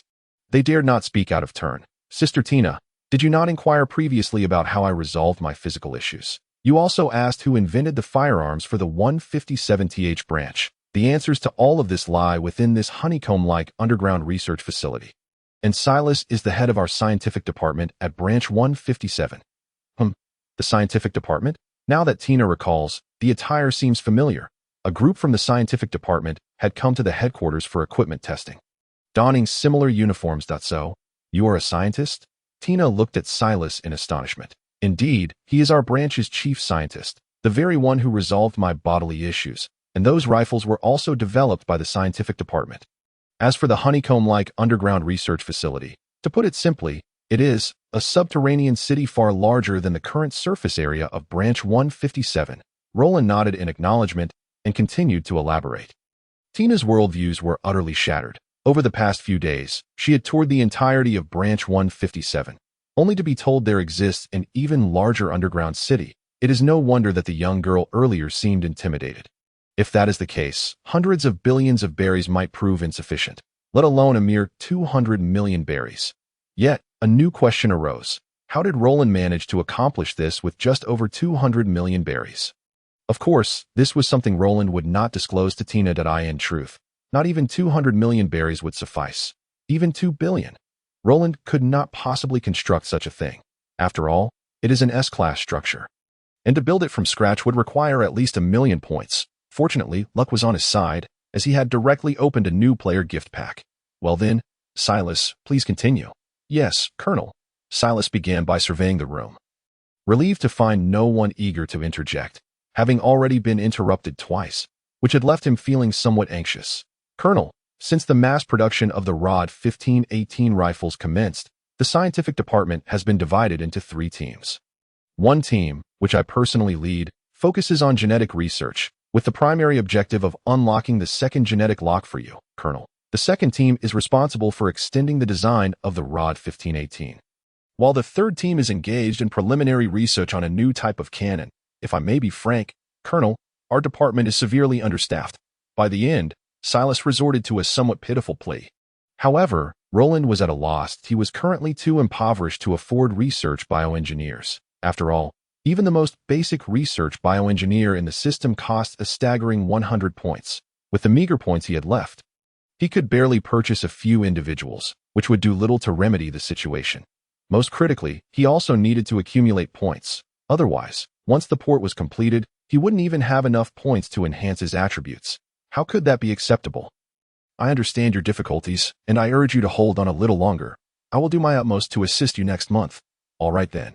Upon hearing this response, Silas sighed. He too was feeling quite fatigued. Although he directly led only one of the 3 teams, did that mean he could neglect oversight of the other 2? Regrettably, aside from him, all the other researchers in the scientific department were merely novice bioengineers. Roland had contemplated recruiting locally. Yet, in the world of pirates, the number of individuals capable of conducting research is exceedingly limited. Moreover, those few who could have long been recruited by various factions, leaving no wild cards available. Should he attempt to poach from those major powers, Roland would certainly consider such actions in the future, but for now, he lacked the strength. Meanwhile, on Roland's left, Tina was once again bewildered. Genetic science? What on earth is that? I've never heard of it. And as for cannons, shouldn't they be referred to as rifled guns? What is this cannon? I can't comprehend it at all. She wished to inquire, but felt too embarrassed to speak up. Having already interrupted the meeting once. After all, Tina valued her dignity. All right, control your expressions, continue. Eavesdropping. Following that, after Roland and Silas discussed several issues, they finally concluded. Next up was Barton, a B-class manufacturing bioengineer from the system. Since he took charge of the 2 factories within the branch, The production of the Rod 1518 rifles has been steadily increasing each day, and it is anticipated that, within 3 days, the entire branch will be fully equipped. To be honest, Roland was quite pleased. He even felt that this B-class talent was somewhat undervalued, entertaining the notion of promoting him.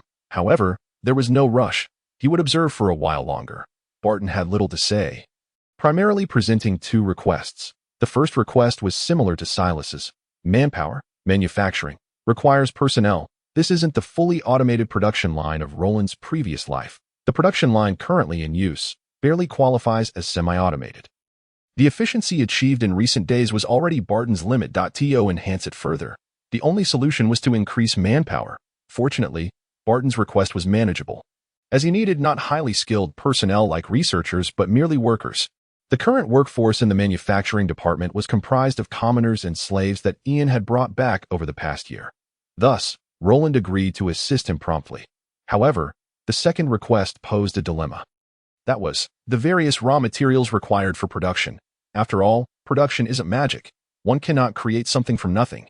Without raw materials, nothing can be manufactured. In the past, to ensure the information from Branch 157 remained confidential, Roland had even preferred to spend more berries to procure various materials from the black market rather than through legitimate channels.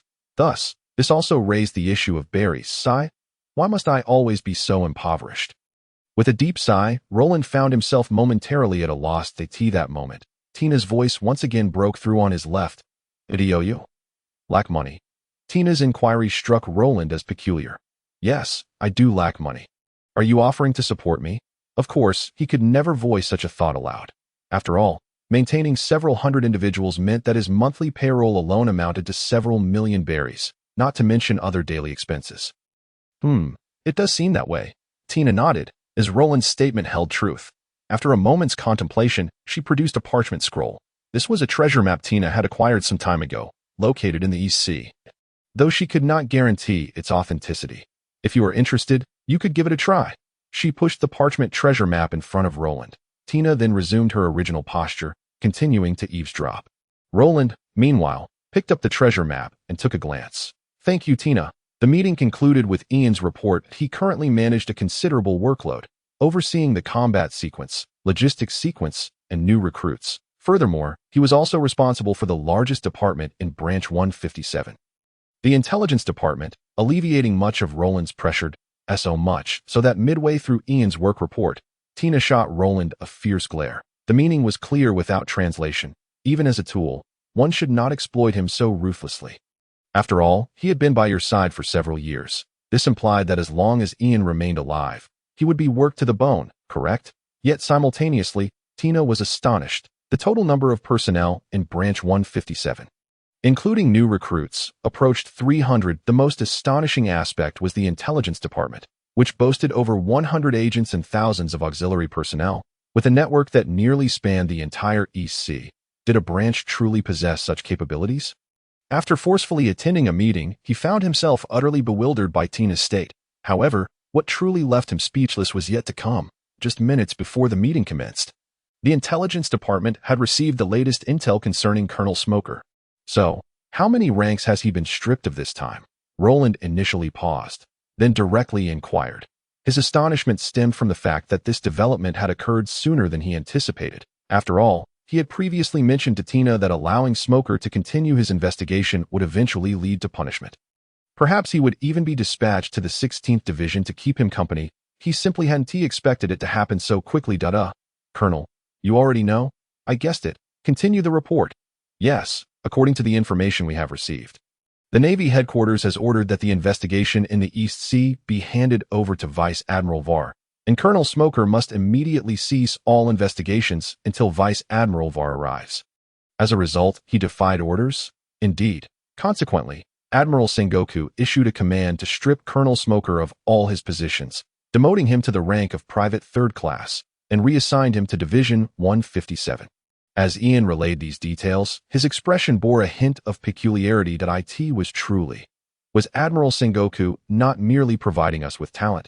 With this, Division 157 would now have 2 Logia users. Indeed, nearly half of the Navy's 5 Logia users were now present here.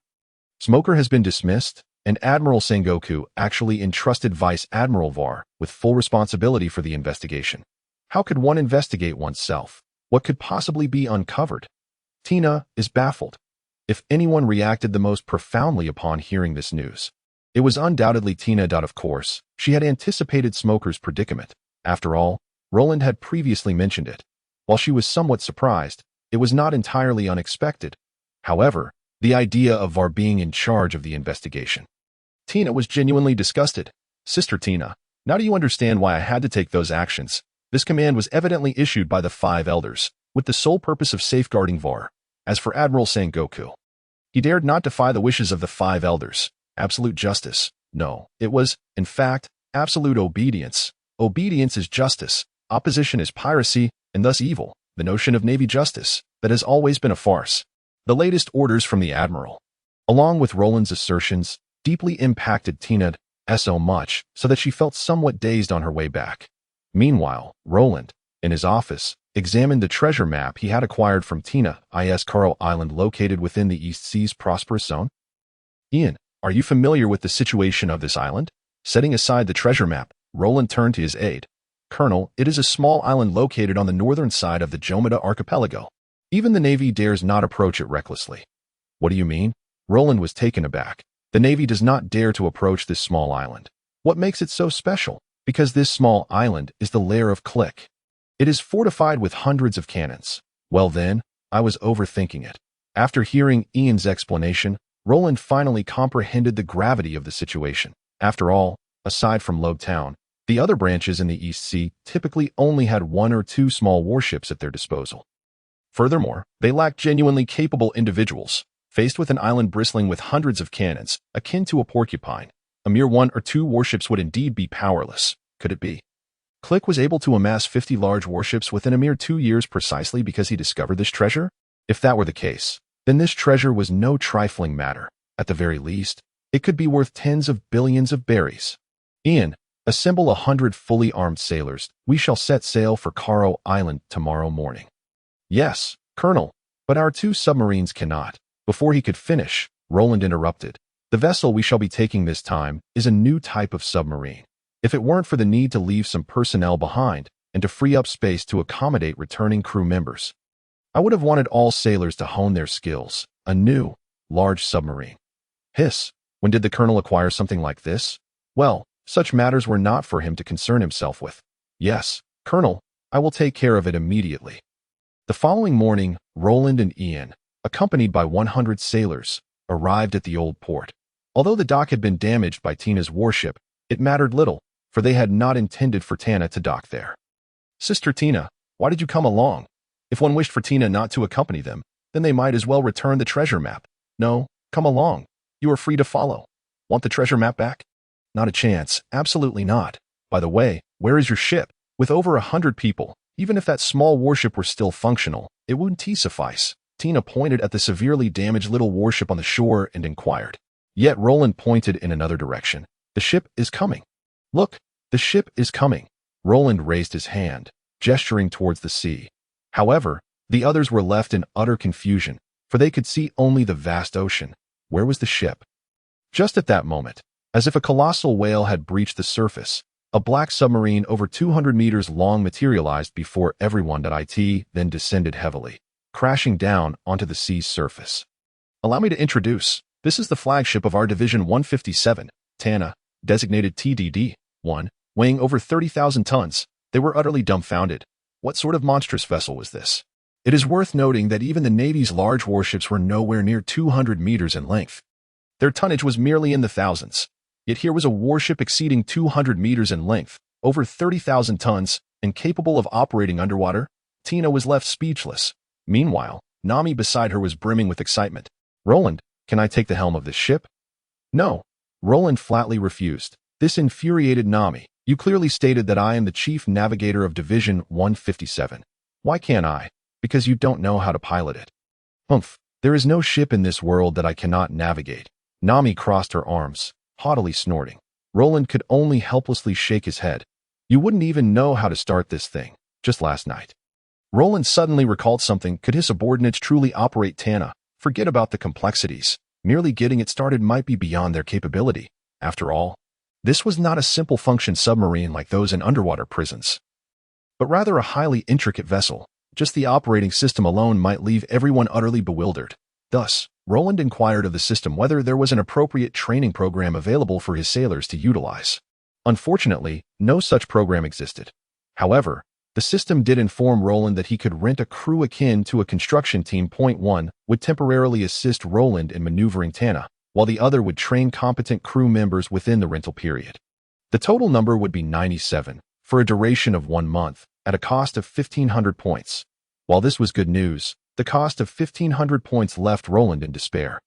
As he had barely 1,000 points to his name, alas, there was no alternative but to resort once again to thievery, stealthily infiltrating the storeroom to pilfer the 9 million intended by Nami for payroll and this month's routine expenses. Subsequently, to avoid detection by that little lady, Roland stationed herself at the entrance of Nami's villa early in the morning, denying her any opportunity to access the storeroom and directly dragging her to the shore. Yes, they would embark on a mission together, awaiting the discovery of treasure, and daring to return the 9 million before Nami noticed. Everything would then be utterly splendid. Perfect, indeed. Nami, it is not that I am forbidding you from steering, but rather that you currently lack the capability. Oh well, you shall comprehend soon enough. Observing Nami's indignant expression, Roland sighed and ceased her explanations. Soon, once they entered the bridge, she would simply relish Nami's bewildered face. Time was of the essence. Hundreds of individuals boarded the Tana via small boats, one after another. Under the guidance of the first mate, Roland and her companions made their way to the bridge, while the others were entrusted to the arrangements of the bioengineered crew members. What on earth are these contraptions? This left her utterly flabbergasted that in truth, it was not just her. Everyone was in a state of astonishment. The entire space was adorned with screens of various sizes, complemented by the bridge crew, each individual confronted with a myriad of buttons and an array of complex equipment never before seen. Steering a vessel should simply entail hoisting the sails and maneuvering the helm, should it not? Thus, do you now believe that, for the time being, you truly cannot navigate the ship? Fear not. I can learn. After a moment of confusion, Nami's fighting spirit was ignited. It is merely a ship. How could I possibly fail to master it? No, this vessel must ultimately yield to my command. Very well, you may instruct her. Boss. The first mate saluted and began to elucidate each station to Nami. Meanwhile, Roland advanced toward the captain's seat. However, a figure swiftly overtook her and seated herself. A splendid position indeed. Tina was quite pleased. The speaker was none other than Tina, who, while speaking, turned to wink at Roland. Pleased? What is there to be pleased about? Abandon all hope. This ship shall never belong to you. Tina had just declared her profound affection for this vessel. Noting Roland's indifference, Tina reiterated her sentiments, each word more emphatic than the last. This was no mere suggestion, but rather a veiled threat. Sister Tina, this is the flagship of the 157th Division. And as of now, you are not a member of the 157th Division. After a moment of contemplation, Tina rose. A month from now. Do not renege on your promise, for otherwise, Tina shall be quite displeased. What do you mean? I merely stated that you are not yet a member of the 157th Division, but I did not assert that the ship would automatically belong to you upon joining. Very well. If Tina were to align herself with the 157th Division, allowing her to serve as captain would pose no issue. As for Nami, she could assume the role of first mate. The sole complication lies in the fact that if Nami were to become the first mate of the Tana, her returns to headquarters would be infrequent. Who would manage the finance department then? Alas, what a headache. Shaking her head to dispel such disordered thoughts, Roland took her seat in the captain's chair. She closed the hatch and prepared to dive, reporting, hatch secured. The ship is in optimal condition, ready to submerge, descending to 300 meters. Affirmative, commencing descent. Previously, Nami and the others had also been aboard a submarine, albeit a small one designed for transporting prisoners. Now, aboard the Tana, they comprehended the immense disparity between the two. Only 2 words could aptly describe it: smooth sailing. Within one of Tana's compartments, one could even indulge in a bath. It was simply too delightful. Tina shared this sentiment. Nami, why drag me along if you intend to bathe? I am in the midst of training. Then tell me, is it not comfortable? It is indeed quite pleasant. That is the point. Other matters are inconsequential. Nami, no Kigo, and Tina all bore expressions of sheer enjoyment. Should anyone happen to open the door at that moment, they would undoubtedly be overwhelmed by the scene, to the point of nosebleeds. A veritable spectacle at Carlo Island. Although it was already deep into the night, the locale remained extraordinarily lively, far from resembling a mere deserted isle. Hundreds of pirates scattered across the island, some in small groups, others in larger clusters, each clutching bottles as if they contained water rather than alcohol, tilting their heads back to gulp down their contents, the island's heart. In a central encampment, Cleek downed a bottle in one go, and then seized a roasted leg of some colossal creature. Tearing into it with abandon, grease dripping from his mouth, Captain Cleek, it seems that Doli has been absent for nearly a month. He is likely hiding on some remote isle, hoping to emerge once he has obtained the powers of a devil fruit. The speaker was none other than Akin, who had recently made a name for himself in the East Blue as the Ghost. Now, he served as the captain of the 1st Division of the Cleek Pirates and would later become the combat commander of Cleek's Grand Fleet 2 years hence. That way Doli. He has no grasp of what true power entails. Does possessing a devil fruit equate to strength? No. The mightiest equipment combined with the strongest abilities constitutes true martial prowess. Even if Doli obtains a devil fruit, he could never hope to contend with me. Clad in golden armor, he exuded an air of mysterious confidence. Although Akin opened his mouth as if to utter something, he ultimately remained silent. Indeed, this was Cleek's most potent formula for strength. After all, having originated from the East Blue, he had never encountered a genuine powerhouse, so such beliefs were understandable. However, Cleek's so-called greatest strength merely amounted to a bit more muscle, roughly a power level of 50. As for the finest equipment, in the eyes of true titans, such trinkets were akin to toys, utterly devoid of significance, especially his prideful golden armor. It would be no match for even the Rod 1518 currently deployed by the 157th Division. Most crucially, Cleek today is not the same as the Cleek of 2 years hence. The armor he currently donned paled in comparison to that future suit. His weapon, merely a flintlock. The root of his plight was a lack of funds. This also elucidated why Cleek had established his lair here. By sheer chance, he had unearthed a buried treasure. With each excavation, increasing wealth and treasures, even gold, were gradually revealed.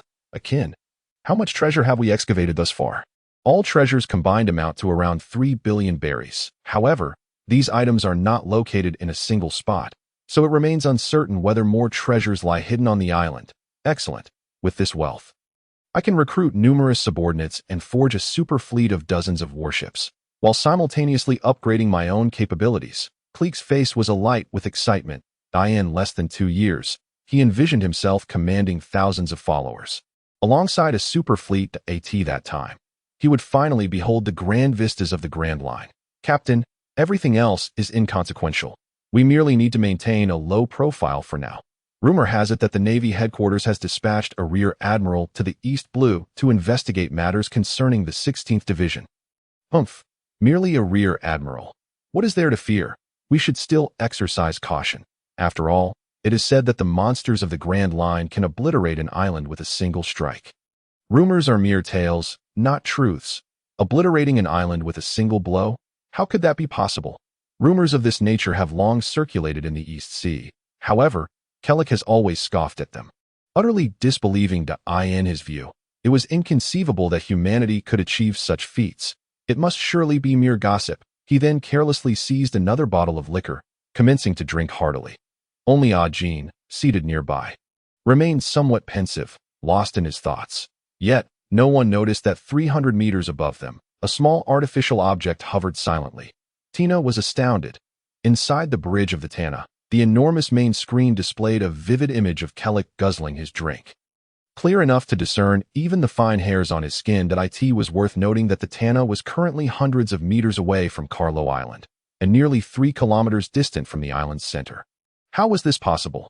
In truth, even Roland was somewhat taken aback. After all, the Tana provided by the system was the unarmed version for the drone. Following an inquiry to the system, Roland finally received an explanation. Indeed, all armed drones had been removed. However, the unarmed small reconnaissance drones remained intact. There were as many as 20 of them. The only drawback was that they were irreplaceable. The 157th unit was currently unable to produce new ones. Were it not for the knowledge that Kellic would be powerless to bring one down even if he spotted it, Roland would have been loath to deploy them for reconnaissance above the enemy's heads. Tina was thoroughly pleased and instructed, upon our return, have my aide bring people for training. Upon hearing Tina's words as she turned, what could Roland possibly say? Best to pretend he hadn't heard. Ignoring Tina's threatening gaze, he picked up the intercom from the captain's chair beside him. Ian, are you ready? All set, ready to strike at any moment. Good, secure the coast and take down their 3 pirate ships within 5 minutes. Understood. Roland set down the intercom that he then gently tapped a few buttons on the control panel of the armrest. The main screen before them instantaneously shifted to reveal the figure of Tana. Clearly, they had switched to the feed from another drone. The back cover of Tana opened, and a multitude of naval soldiers surged forth. Approximately every 10 soldiers formed a group, each carrying a sizable inflatable boat. There were as many as 8. Before long, this battalion of over 100 sailors sped towards the coast in their 8 inflatable boats. It was now 3 in the morning, and the vast majority of pirates lay in deep slumber.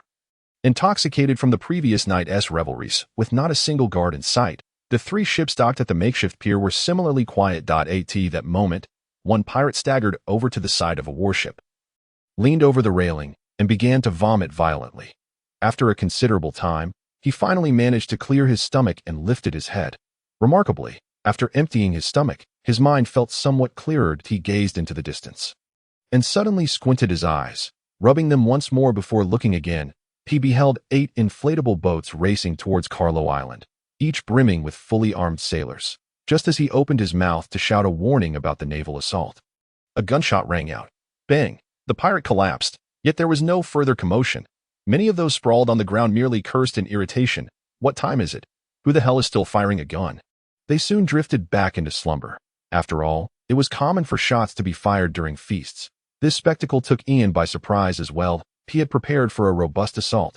Yet, well, they were pirates after all. Action, yes, Major. The 8 inflatable boats reached the shore, and at Ian's command, over 100 sailors divided into 8 small teams, each triggering their designated tasks. Within mere minutes, the team led by Ian had completely cleared the dock. The silent slaughter claimed the lives of dozens of pirates, all of whom perished in their sleep. Meanwhile, the overhead drones transmitted the entire scene back to the bridge of Tana. Your sailors seem to be slightly superior to our elite division, Tina remarked in astonishment, observing the sailors' swift actions on the screen. A glimmer of shock appeared in Tina's eyes. Generally speaking, a sailor trained at the headquarters possesses a combat value of around 10. Elite sailors, on the other hand, are those who have served for over 2 years, participated in numerous battles, and possess rich combat experience, typically boasting a combat value of 15 or higher at this moment. The sailors Tina beheld on the screen appeared even stronger than the elite veterans she was familiar with. How could she not be astonished? Our training methods differ from those of the headquarters, Roland offered, though he did not elaborate further, continuing to observe the screen. Soon, half an hour passed. Aside from the encampment at the island's center, over 300 pirates at more than a dozen peripheral locations had been completely eradicated, leaving not a single survivor. At this juncture, Ian's report was received. Colonel, the perimeter has been entirely cleared. Well done. Proceed directly. Yes, Colonel. Within the main tent, aside from Kellic and his cadre, many pirates remained awake. Thus, the previous combat approach held no significance.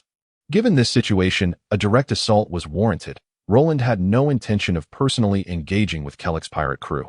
It was simply too lacking in challenge, merely a training exercise. The liquor is gone. Bring some people and fetch more from the ship. After finishing yet another bottle, Kellic realized he had run out of alcohol. He had yet to quench his thirst. He quickly turned to a nearby group of subordinates, shouting, "Yes, Captain, we're on it." A junior officer immediately waved his hand, leading over 10 pirates to rush outside. However, just as they exited the camping area and had taken but a few steps, a series of gunshots erupted. Bang, bang, bang, bang, bang. What is happening? Kellic sprang to his feet. He was not inebriated, and being knowledgeable about firearms, he immediately recognized that this was no ordinary musket fire. Moreover, such synchronized gunfire could not possibly originate from his own men. At that moment, a pirate approached Kellic while running, shouting, "Captain, we're under attack."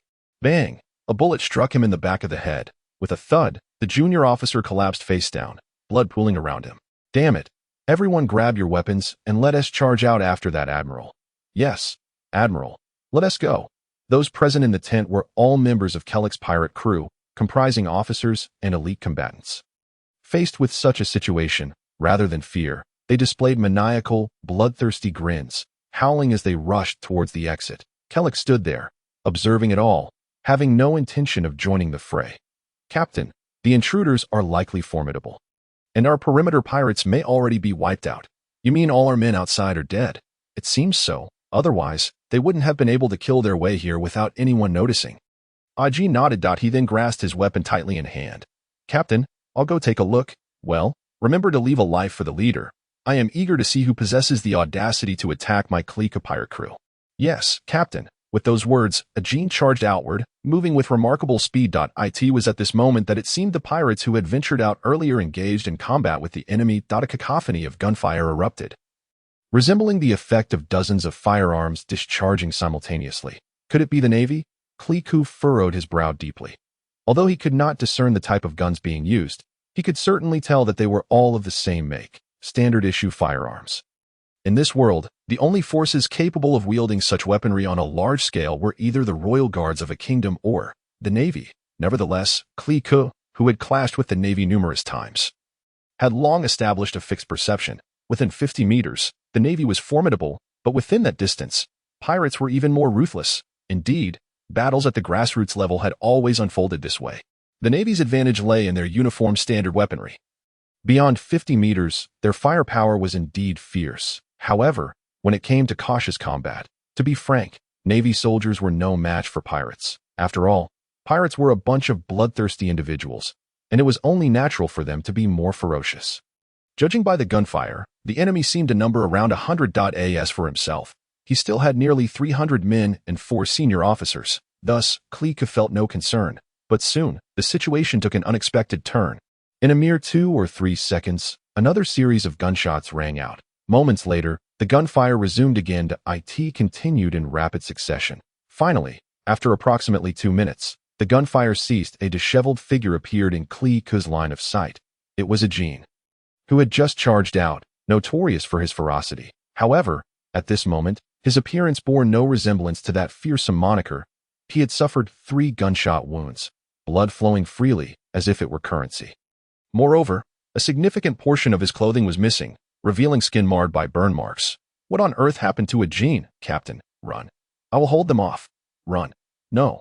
I am invincible." Kliku refused outright. "Run." What a joke.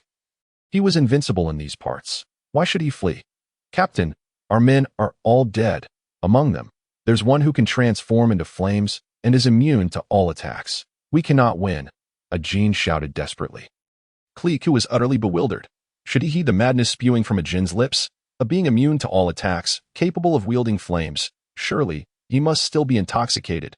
But in the next instant, Kliku's eyes widened in shock, for he beheld a figure in his line of sight, a person clad in a Navy uniform, with their right fist enveloped in flames. "This is, Captain, we must flee."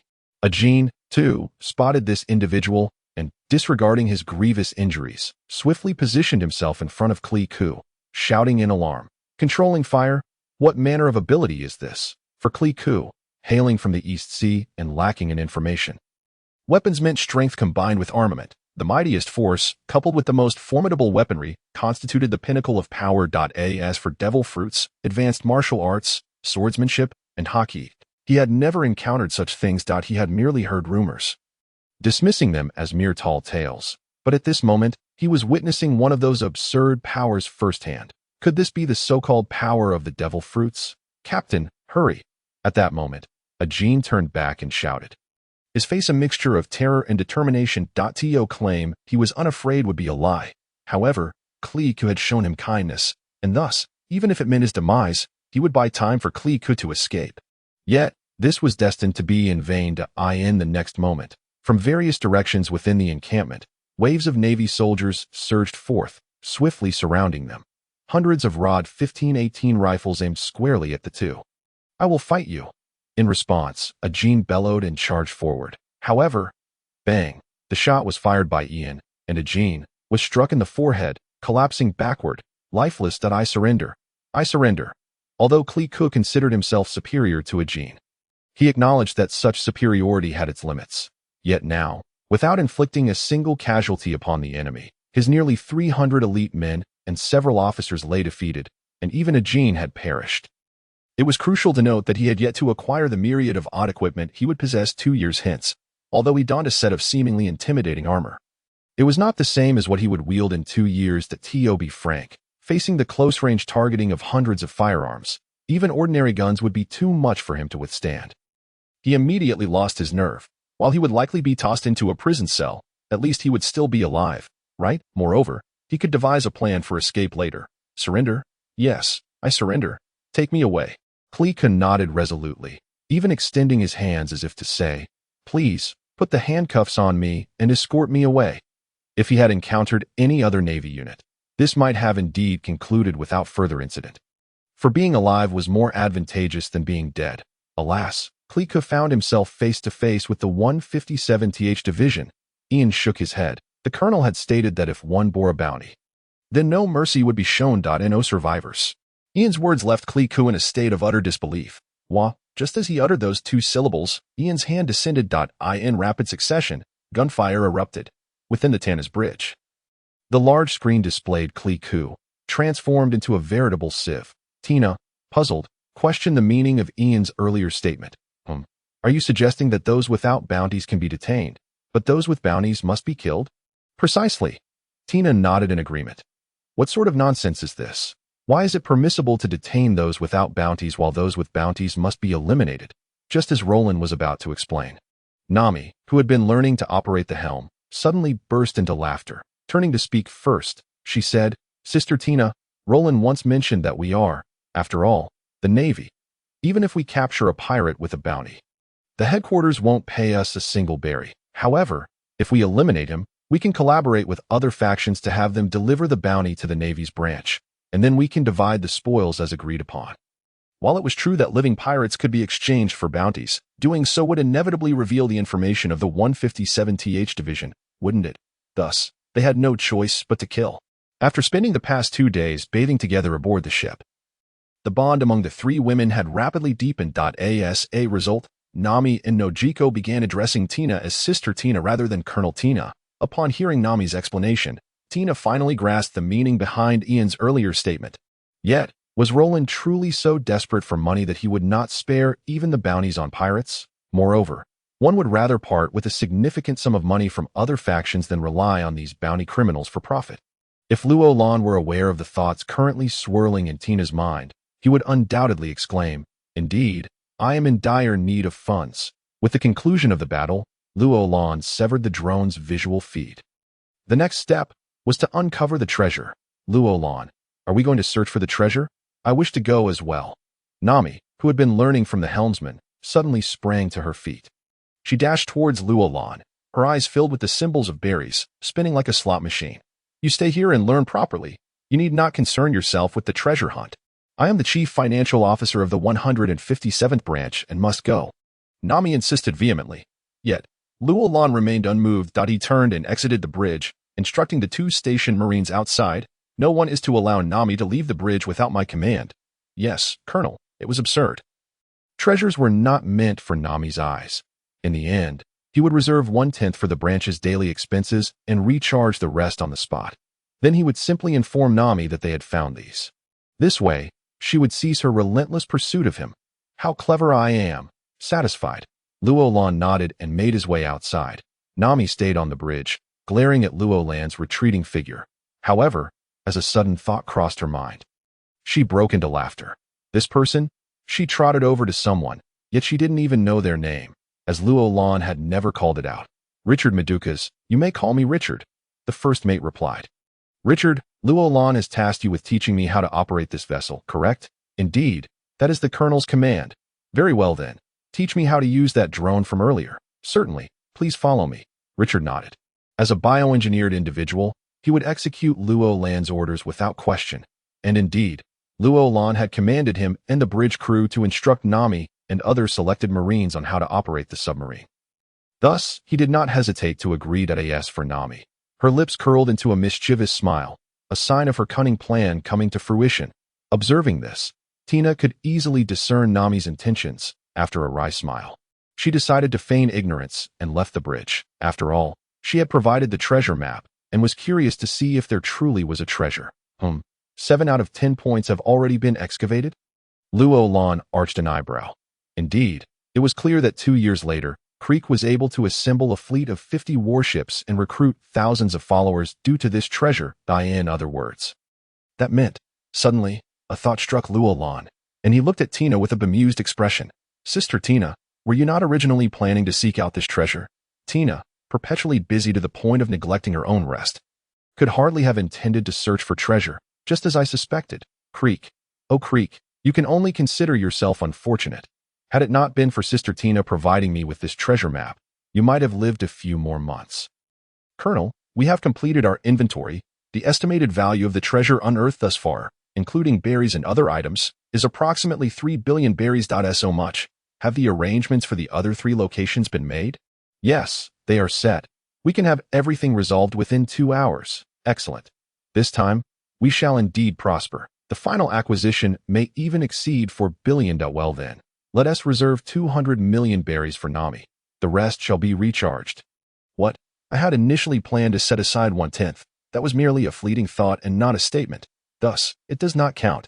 Let us leave 200 million. It cannot be more. However, at that moment, Luo Lan was unaware that, much like Creek earlier, a small drone was hovering several hundred meters above him, relaying everything to the bridge of the Tana. The array of treasures dazzled Nami's eyes. Oh my, there's an entire box of gold jewelry. This haul of several dozen boxes must surely be worth around 3 billion berries, right? Once we return, I must keep a close watch. I cannot allow that rascal Luo Lan to pilfer it again. Humph, I shall forego the large villa. From now on, the storeroom shall be my home. Meanwhile, First Mate Richard felt a sharp glare and reluctantly issued an order. Turn off all the lights on the bridge.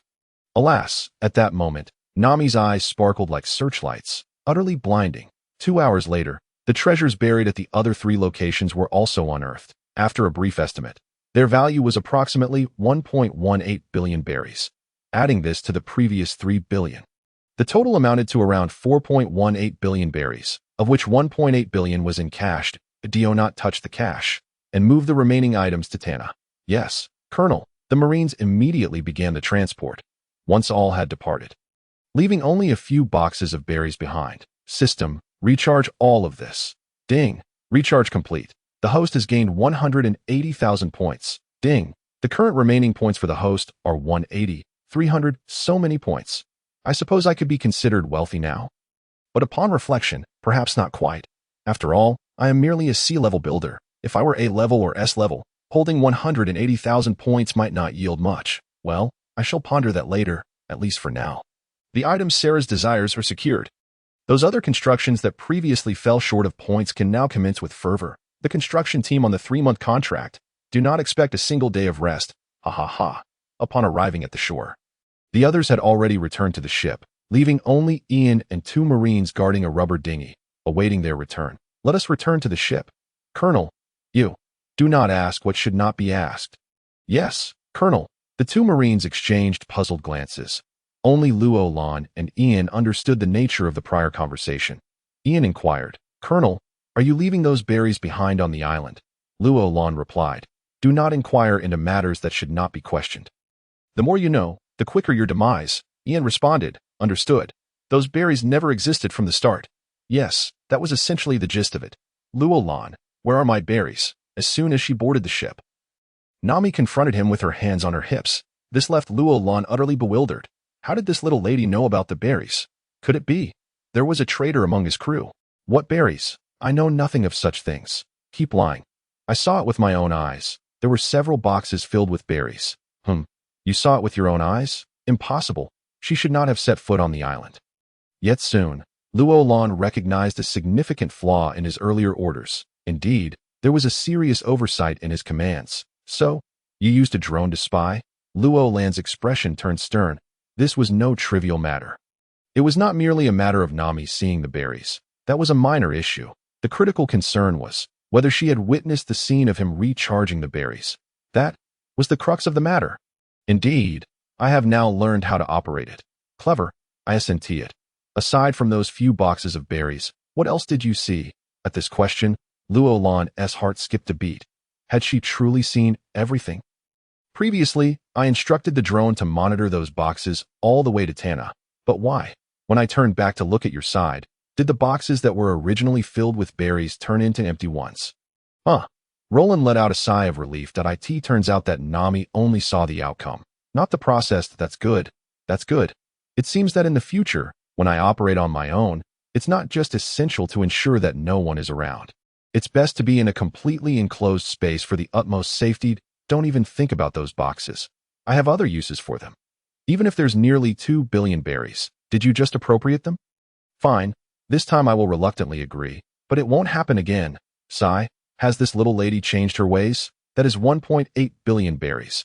Roland initially thought Nami would make a fuss for quite some time. But really just this? Little did he know that at this moment, Nami's thoughts were quite different. Though 1.8 billion is a substantial amount, it is still less than half of the total if she can secure the remaining over 3 billion. Then giving away the 1.8 billion is acceptable. After all, only by generously relinquishing these can she safeguard the others, right? Goodness, so that's how it is that it's just a pity that, let alone the remaining 3 billion, Roland didn't intend to leave even 230 million behind. However, he also wasn't prepared to voice this now. Otherwise, on the way back to branch 157, he could forget about having any peace of mind. Nami, have you been to see Nokigo? No. Weren't you saying that no one was injured? Nami tilted her head. Roland revealed a wry smile. This little girl, as long as she knows Nokigo is unharmed, has probably shifted her entire focus to the treasure. Hasn't she? It's true that there were no injuries, but I heard from Ian that during this operation, she took down 5 pirates. This must be her first time killing someone, right? Why didn't you say it earlier? Upon hearing this, Nami instantly snapped back to reality. After cursing fiercely, she turned and ran off. Wasn't it your fault for not mentioning it sooner? Roland felt somewhat wronged. Assault submarine, Tana the captain's cabin. Roland was genuinely impressed by Nami. She rejected the room he had arranged for her and directly ran off to sleep in the 3rd cargo hold with her bedding. What? You're asking where the 3rd cargo hold is? Do you even need to ask? Naturally. It is the location of those 20 or so treasure boxes. Shaking his head in resignation, he decided not to bother with it. He redirected his attention back to the system. Roland age, 20 builder level. C points, 180,000 318,000 points. If needed, I could recharge over 2 billion berries. I've never been this wealthy before. System, please list all the research talents available for purchase. Ding. The research talents that the host can currently purchase are as follows. Research Apprentice, D level, price, 20 points each junior scientist, C level, price, 100 points each intermediate scientist, B level, price, 1,000 points each senior scientist, A level, price, 10,000 points each strategic scientist, S level, price, 1 million points each. Prices range from 200,000 berries to 10 billion berries, divided into 5 levels. Currently, the head of the science department, Celas, is a strategic scientist or S level.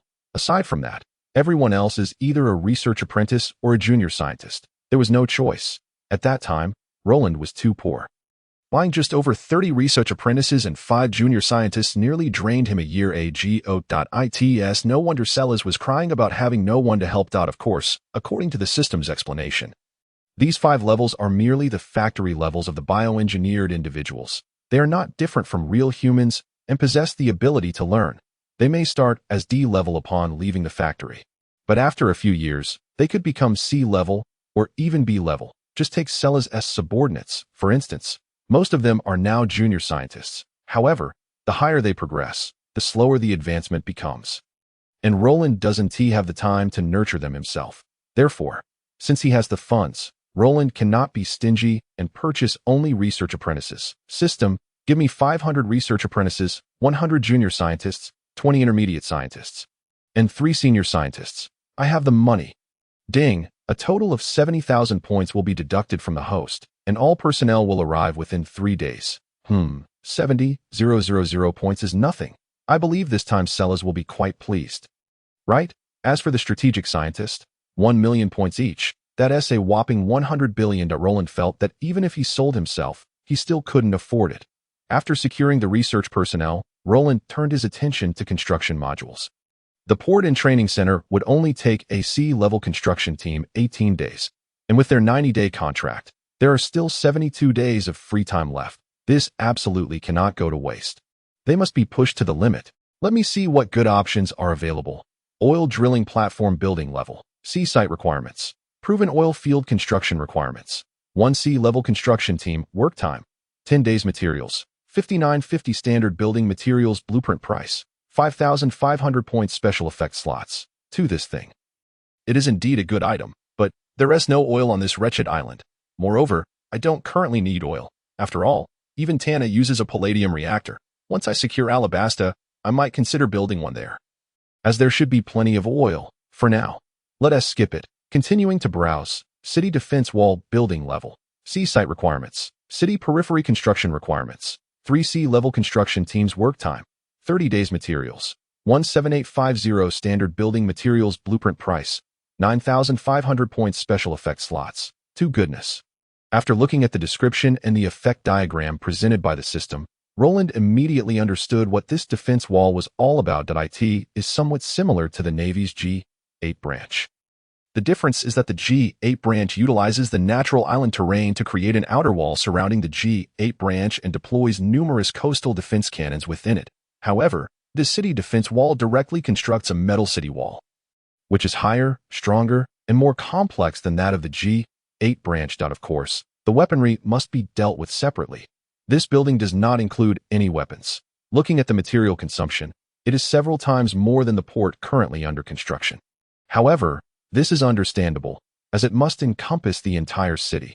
Nonetheless, given the current size of the city, Roland truly does not intend to pursue this, as it would be too conspicuous. Concealed within that patch of forest is far more appealing. Isn't it? Continuing to pass on the library. Pass, currently of no significant use. Small shipyard pass, too conspicuous. Fully enclosed small shipyard. This one seems quite promising.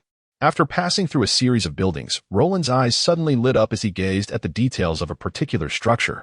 Fully enclosed small shipyard building level. Sea site requirements. Cliff or mountain. Must be adjacent to the coast. Construction requirements. 1 sea level construction team work time.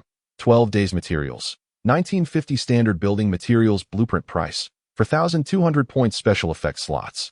To this is almost identical to the military port under construction. It can also be excavated within the mountains. Coincidentally, more than 90 of the southern part of the island is filled with continuous mountain ranges, spanning nearly 20 kilometers. Meanwhile, the military port currently under construction only spans about 2 kilometers. In other words, there is still plenty of space available for use. Building a shipyard next to the military port would be entirely feasible. Moreover, Luoland's interest in this matter stemmed from the fact that it pertains to system architecture, which can yield extraordinary effects. For instance, enhancements could be made to increase the sailing speed of constructed vessels, augment the artillery range of built ships, or bolster their durability. Just contemplating this brings immense satisfaction. Yes, system, commence the construction of a fully enclosed small shipyard. Ding. The host has acquired the blueprints for the fully enclosed small shipyard, deducting 4,200 points. Ding. The host has utilized 1,950 units of standard system materials, deducting 1,950 points. Ding. The host's remaining points are 104,150. Well, the construction will proceed. The matters concerning workers and foremen can be addressed later. After all, there remains over half a month until completion. There is no rush. He continued perusing the construction modules pages. Before long, another building caught Luoland's attention. It is worth mentioning that Luoland does not favor the brutish nature of hand-to-hand combat, as it appears both crude and foolish. Similarly, he harbors a disinclination towards the use of swords. Therefore, despite having resolved his physical issues and experiencing rapid enhancements to his physique, he still regards firearms as his primary means of combat. If one were to inquire as to why, as a modern individual, resorting to cold weapons would be a regression, would it not? What? You assert that firearms are inferior to cold weapons in the pirate world. Do not be naive. This is merely due to the fact that the firearms in the pirate realm are just beginning to scratch the surface of their potential. Who told you that this represents the true power of firearms? Please, they haven't even grazed the surface. Of course, the principal reason lies in Luoland's belief that wielding a gun is simply cooler. The swordsmith workshop holds no significance for him. However, just because it is of no consequence to him does not imply it lacks value for others. Earlier, Ian had mentioned the necessity of equipping the Marines with close combat weapons. Otherwise, should they be approached by an enemy, simultaneously, within the ranks of the 157th Unit of Marines, Ian had identified several promising candidates skilled in swordsmanship. It is essential to acknowledge that not everyone is suited for firearms. Swordsmith Workshop building level. C site requirements. Level ground construction requirements. 1 C level construction team construction time. 2 days materials. 1,100 standard units blueprint cost. 2,800 points special effect slots. 2 well. It is not overly expensive. System, procure one for me. Ding. The host has purchased the blueprints for the Swordsmith Workshop, deducting 2,800 points. Ding. The host has utilized 1,950 units of standard system materials, deducting 1,100 points. Ding. The host's remaining points are 1,00250. With 18 billion berries, there is no need for haste in construction. After all, the current queue of projects is sufficient to keep me occupied for a while. Having come into some wealth, there is a long-desired endeavor that can finally be pursued, enhancing the characteristics of the Hive-style Underground Research Institute. Speaking of this, since it was a building gifted from the system's novice package, it does not possess the opportunity for a complementary characteristic draw like self-constructed buildings. In other words, at this moment, the Research Institute boasts 5 empty characteristic slots. Such an important structure had previously been on Luo Land's mind for enhancements. However, the S-level characteristics are exorbitantly priced, requiring 10 billion berries for a single refresh. Where could Luo Lan have summoned such funds at that time? System, I wish to refresh the first building characteristic of the Hive-style Underground Research Institute. Ding, refresh complete. Building characteristic 1. Insight probability 300. Ding. The host's remaining points are 250. Insight probability. Luo Lan recalled coming across this attribute while reviewing Celius's data. He promptly accessed the personnel management module and reopened Celius's personal attributes. And indeed, one entry clearly states, insight probability, 0.9. Do not underestimate this figure, it is remarkably high. After all, insight is akin to the serendipitous moment of enlightenment one experiences during cultivation, representing a tremendous opportunity that is often elusive. With the addition of this characteristic, Celius's insight probability will soar from 0.9 to 2.7. Not only Celius, but the hundreds of individuals within the Research Institute will also reap the benefits. At the cost of 100,000 points. It is truly a worthwhile investment. The sole concern remains, a mere 250 points left. It feels as though I'm berating myself. System, what is the cost of apprentice-level workers within the manufacturing category? 1 point per individual. Merely a tenth of the cost for research personnel? Shall I acquire a badge for Barton? This fellow is even more prone to tears than Celius. Indeed, but relying solely on Ian's occasional expeditions to select and bring back individuals is still far too slow. Furthermore, not everyone brought back is suited for work, and even those who are suitable will require extensive training. System, expend all remaining points to acquire apprentice-level workers. Ding. A total of 250 points has been deducted from the host. All personnel will arrive within 3 days. Ding. The host's current remaining points. 0.18 billion berries may seem substantial, but when put to use, it is merely a drop in the bucket. Nevertheless, that is of little concern. I have over 2 billion more to spend later. Moreover, after some time, once my strength increases, a visit to the Sky Island will render berries a trivial matter. Have you not seen that in the original story? The protagonist group obtained such a small trinket, yet acquired 3 billion berries. That trinket was not even 1% of the value of that Golden Bell's pillar, let alone the gold that Enel used to construct ships. Those truly represent the significant assets, do they not? Regardless of the calculations, the value of the gold on the Sky Island is at least in the hundreds of billions. Of course, before heading there, Luo Lan must make some preparations. After all, in his previous life, he had speculated various methods for extracting devil fruits. Although he himself cannot utilize them, they can certainly be employed by his subordinates. Regardless, those are among the most formidable devil fruits of the natural type, aptly referred to as the Admiral Seeds. They must not be wasted. Just as Luo Lan was about to close the system and take a brief nap, the internal communication on the wall suddenly chimed. Luo Lan rose and lightly touched the receiver, and the first mate, Richard, appeared on the screen. Captain, we have detected a naval warship. Based on its course, the destination is Rhode Island. A naval warship. Luo Lan paused momentarily, but then quickly recalled. Based on the time and location, it was highly likely to be Smoker. TSK, this fellow will soon be one of my Marines. A third-class soldier. As for the assignment, I shall leave it to Sister Tina. It seems like it will be quite entertaining. On the naval ship at sea, no one noticed that several hundred meters below them, a colossal vessel was navigating. Meanwhile, within a certain cabin, Smoker, who had been asleep, suddenly jolted awake. He was drenched in sweat, his breathing rapid, as though he had just completed several hours of intense training. Darn it. Although he cannot recall the dream he just had, why does he feel such a sense of dread? It seems as though something terrifying is about to occur. Fortunately, Roland cannot see Smoker in this moment. Otherwise, he would surely smirk slightly and remark, "They say a woman's sixth sense is quite potent, but I see you, Smoker. Your intuition is equally keen.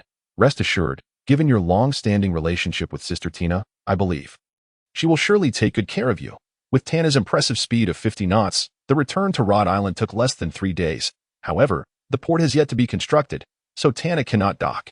Nevertheless, this is of no consequence. Roland directly ordered those Marines studying on the bridge to remain aboard for further training. They can also conduct practical exercises in the surrounding areas. The duration is set for half a month. By the time it concludes, the port will be completed as well. Perfect. Yet the most remarkable aspect was that Nami had been ordered by Roland to remain aboard the ship after a fortnight had passed. TSK. All possessions had been sorted out. No matter how much Nami protested, it was too late. After completing some paperwork, Roland made his way to the training center. There, he beheld Ace fervently training within one of the private rooms. A glance at the usage records of the room revealed quite a surprise. He had only been away for less than 6 days, yet this fellow had spent nearly all his time here. Aside from eating and sleeping, truly, a remarkable work ethic. Shaking his head, Roland chose not to observe Ace's training any further and entered his own private chamber. Although he had been away from the branch and unable to utilize the training center, it did not imply that he had neglected his training. He simply lacked the gravitational assistance. While he had not conducted a precise measurement upon his return, Roland estimated that his spiritual power had likely approached 500. Originally at a mere 5, he had achieved this remarkable milestone in just over a month. If this were to be divulged, who would not be astonished? The rapid enhancement stemmed primarily from unlocking the first genetic lock, which not only removed the limits on his physical capabilities but also accelerated his growth at an astonishing rate. To illustrate, during the same duration and intensity of training, Roland's advancement was approximately 2 to 3 times that of Ace. In fact, it could be said that Roland's performance did not significantly lag behind Ace's, even without the gravity training room. Given the same amount of time, this could be regarded as a different form of advantage. Since the incident at Branch 16, over half a month had elapsed. Coupled with Morgan's stirring actions, the situation escalated. All eyes were fixed on how the Navy headquarters would address this matter. Even the Revolutionary Army remained vigilant, poised to seize any opportunity to exploit the chaos. However, both the Navy and the world government responded swiftly. A vice admiral was directly dispatched from headquarters to the East Sea, granted full authority to investigate this incident thoroughly. Furthermore, the Navy launched a substantial bounty, vowing not to spare anyone implicated in this affair. Justice must remain unsullied. In truth, in the world of pirates, aside from villages like Kokoyasi suffering calamities, the vast majority of places and civilians held a high degree of trust in the Navy. Consequently, with the Navy consistently voicing their stance, the impact of this incident gradually diminished, until the third day after Roland returned to Branch 157. Coinciding with the day Vice Admiral Val traversed the calm belt into the East Sea, the world erupted once more due to Morgan's World Economic News, the Navy's baffling maneuver, allowing the puppet master to investigate themselves. Rumors suggested that the world government sought to protect Vice Admiral Val, while Fleet Admiral Sengoku's opposition was in vain. What could have led to such a situation? The unspeakable secret between the 5 elders and Val. Having served as a vice admiral for 5 years, Val's personal assets surged by 300 million berries. According to reliable sources, over 5 years, the rat had submitted over 1.8 billion berries. Where did the missing 1.5 billion berries vanish? Once again, the familiar pattern emerged. A headline, accompanied by the majority of the newspaper, transformed into a special feature, supplemented by over 20 articles, though each article appeared independent. Upon reading, one would realize they intricately wove a complete narrative. In fact, in the last few articles, the World Economic News even included photographs of the rat's personal accounts. It is worth noting that in the pirate world, photo manipulation is non-existent. Photographs equate to undeniable evidence. Consequently, many readers of the newspaper began to ponder the same question. If Val were not the ultimate puppet master, then who was? And where had the vanished one? 5 billion entered. Most crucially, the newspaper contained a last-minute article that was equally explosive. It first stated that Smoker had uncovered Vol's covert manipulation of the rat. However, upon reporting this finding, he was immediately stripped of all duties by Navy headquarters. This inevitably led to speculation. Was the Navy's corruption confined solely to Branch 16? Or had the rot permeated from top to bottom? This was not merely a matter of public outcry. Even within the Navy, unrest brewed, particularly among the grassroots naval forces.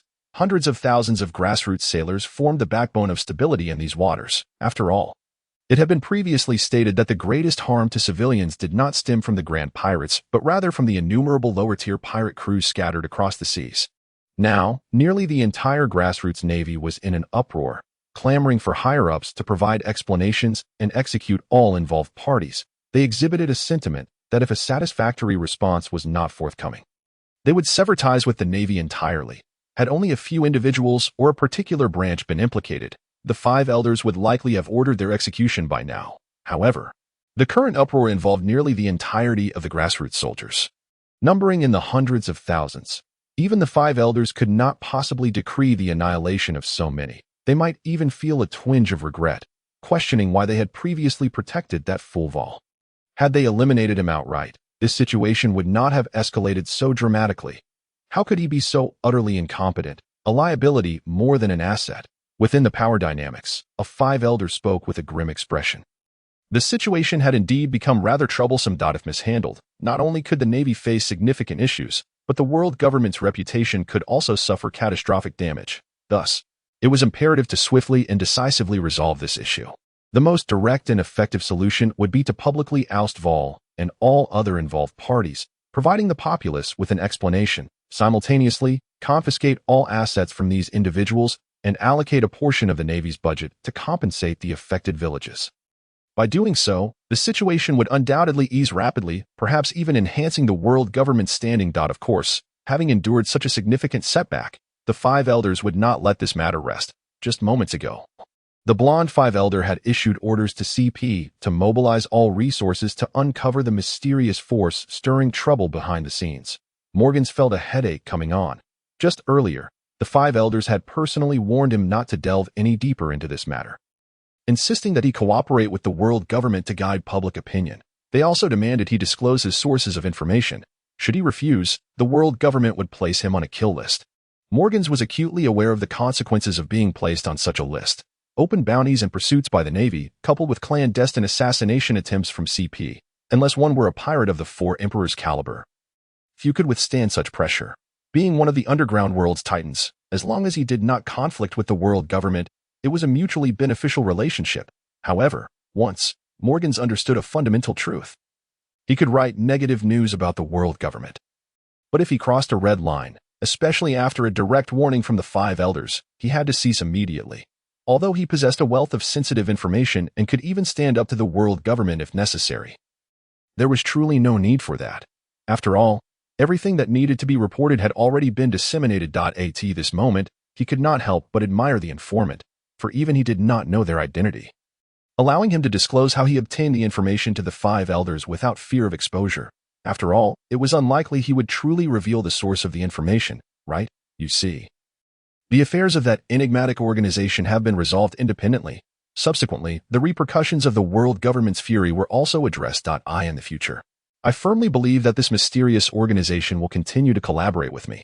Ultimately, in order to ensure my compliance with the world government's control over public opinion, the 5 elders have offered me certain compensations. Thus, I, Morgans, emerge as the greatest beneficiary of this incident. In the conference room of the 157th branch of the Navy in Rhodes Island, the same few individuals were present. However, this time, Tina did not burst in uninvited to eavesdrop. Instead, she was directly summoned by Roland to attend the meeting. Sister Tina, take a look at this intelligence. Once everyone was seated, Roland slid a document across the table to Tina. It had just arrived from the intelligence department an hour ago.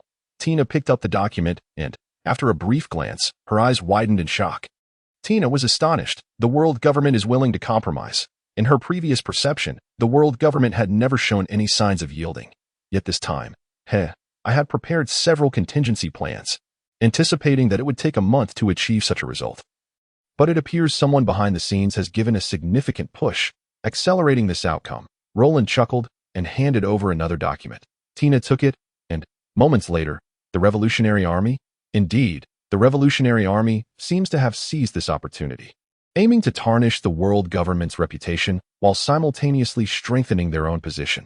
This strikes at the very core of the Five Elders' vulnerabilities. Tina comprehended that with each passing day, the Revolutionary Army would only grow stronger, an eventuality that the world government could scarcely tolerate. She nodded in agreement. The document in her hand detailed the Revolutionary Army's recent frequent activities in the East Sea. They were fervently propagating the notion of collusion between the Navy and pirates, claiming that the world government was shielding the puppet masters behind the scenes. Simultaneously, they were exploiting the influence of this incident to incite rebellions across several kingdoms and opportunistically recruiting large numbers of individuals into the Revolutionary Army. This was merely the situation in the East Sea. After all, Roland's intelligence network only spanned that region. As for the other 3 seas, and even the Grand Line, the situation might be somewhat better. Yet the Revolutionary Army undoubtedly had considerable operations in those areas as well. This, indeed, was the reason for the Five Elders' swift concession. Moving forward, the Five Elders will likely leverage Morgan's cooperation to attribute the blame to the Revolutionary Army.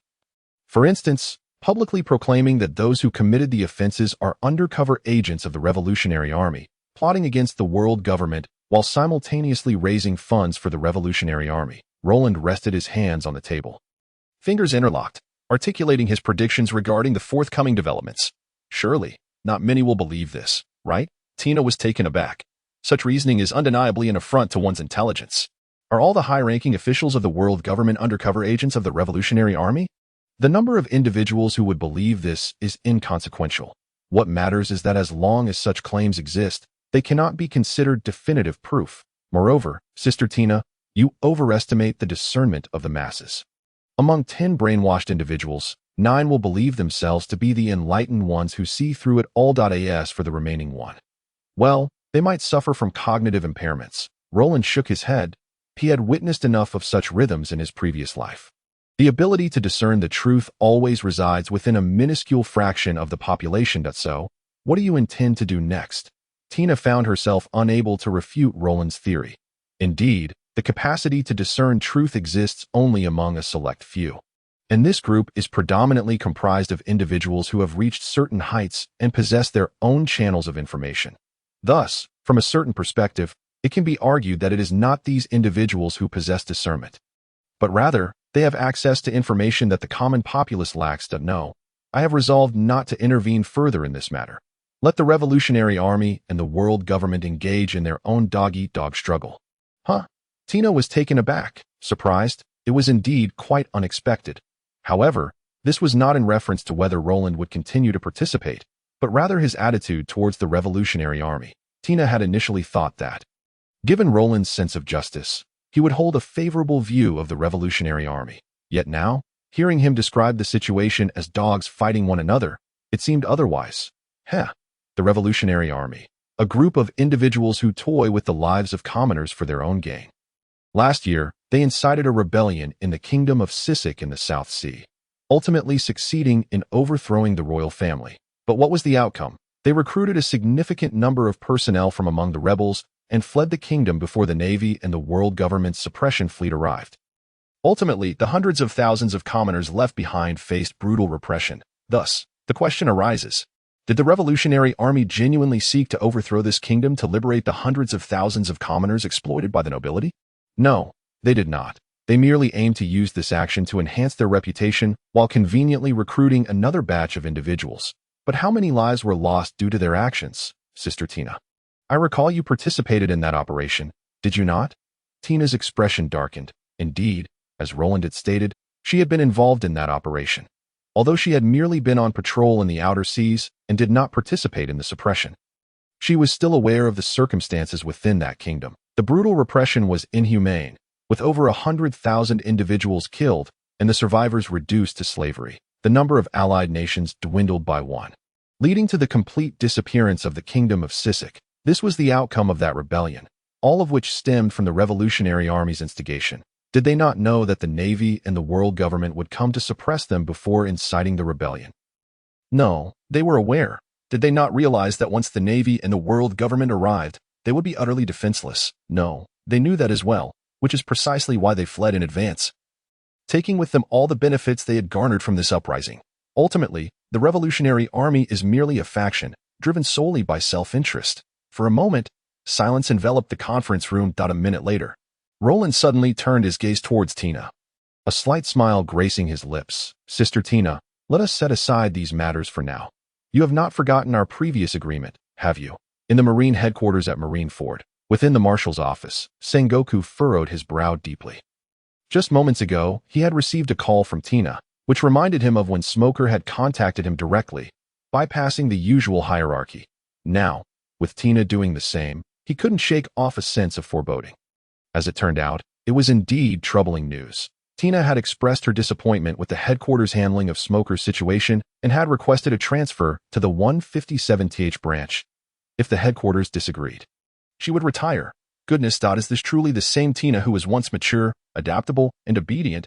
Would she really cause such an uproar over Smoker? This is absurd.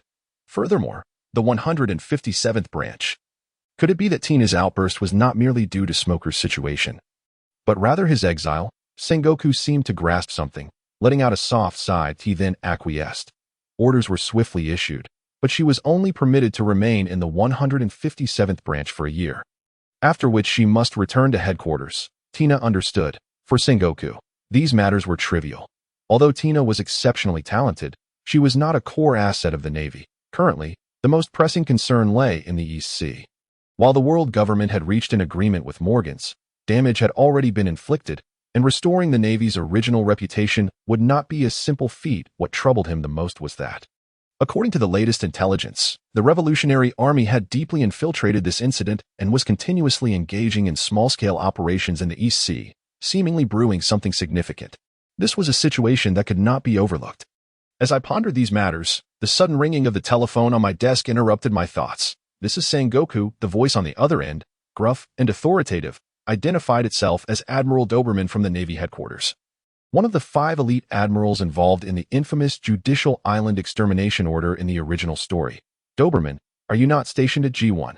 What has happened? Sengoku inquired, puzzled, for Doberman was currently assigned to the G1 branch in the New World, the Navy's closest outpost to the territories of the 4 emperors, effectively the front line of the New World. Notably, unlike other G-series branches, G1 was the only one guarded by an admiral on rotation. Thus, any issues arising there should be reported to the stationed admiral, not to himself.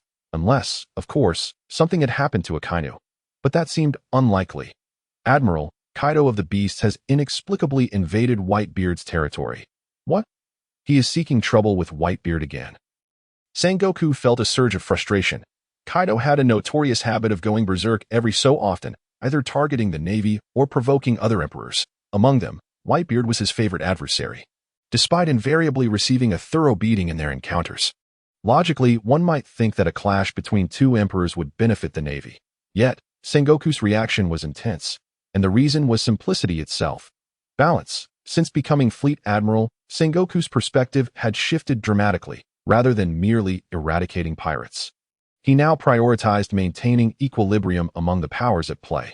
Indeed, on a grand scale, it was about the balance between the Navy, the 7 warlords, and the pirates, the very foundation upon which the world government's dominion rests. On a smaller scale, balance was equally crucial within each faction. For instance, within the Navy, the equilibrium between the Doves and Hawks was vital. Similarly, the balance among the 4 emperors within the pirate factions. The disruption of any such balance could lead to severe turmoil, altering the previously stable landscape. These considerations weighed heavily on Sengoku's mind. The New World was vast, and the number of powerful entities limited. As a member of the Navy, would one prefer that this strength be divided into 4 factions or unified as one? This was a pressing concern. Consequently, whenever conflicts arose between the 4 emperors, the Navy paid close attention, preparing various contingency plans, ready to intervene at a moment's notice. Yet, why was it Doberman reporting this critical situation instead of Akainu? Fleet Admiral. Admiral Sakazuki has already set sail with his fleet. What? The absence of prior notification was one matter, but for Sakazuki to charge forward with his fleet was another altogether. What on earth was he thinking? I want Kizaru to head to the New World immediately and instruct Sakazuki to monitor the situation from the periphery, refraining from any unauthorized intervention. Understood, but I fear Admiral Sakazuki may not comply. Tell him that should he defy orders, he will be relegated to headquarters duty, much like Kizu. Yes, Fleet Admiral. Sengoku felt a surge of determination. It seemed that none of his subordinates were inclined to make his life easier. Come here. Yes, Fleet Admiral. At the call, a messenger hastily entered.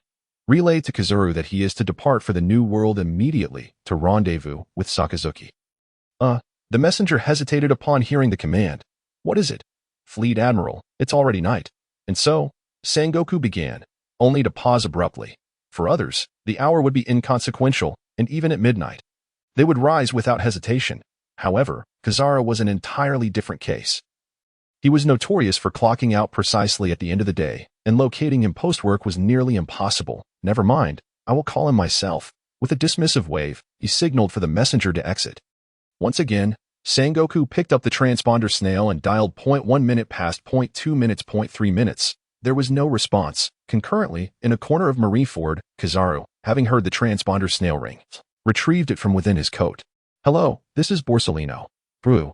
Hello, this is Borsalino. What is going on? Why does it keep ringing even though I have answered? Kizaru was baffled that he hung up and tried again. Hello, this is Borsalino. Brew. The same scenario replayed itself. Kizaru scratched his head in confusion until a figure approached. Old man, you have the wrong transponder snail? Oh, indeed. This black one is a listening device. Beside him, Tontada seemed exasperated. Could you not pick the correct one? Even once. Moreover, old man, what are you doing? The phone. To Kizaru's surprise, upon realizing he had the wrong transponder snail, instead of hastily retrieving the correct one, he began examining the black listening device right there. Meanwhile, the other transponder snail nestled in his coat continued to ring. After a moment of exasperation, Tontada finally spoke up. Unfortunately, at that very moment, the ringing ceased, yet Kizaru, with an air of indifference, remarked, I wonder who was calling. I suppose I shall just wait for them to call back. Tontada could only sigh in disbelief. There were not many people who would bother to call the old man, and out of 100, 99 would be Fleet Admiral Sengoku. In truth, the notion of having picked the wrong device and then dawdling about was merely a ruse, was it not? From the very beginning, you had no intention of answering this call. Did you? Tontada silently berated him in his thoughts. Meanwhile, unbeknownst to them, Roland was oblivious to the happenings at Navy headquarters at this moment. He was staring at the system prompt, somewhat dazed. Building trait. Energy level increased by 2 tiers.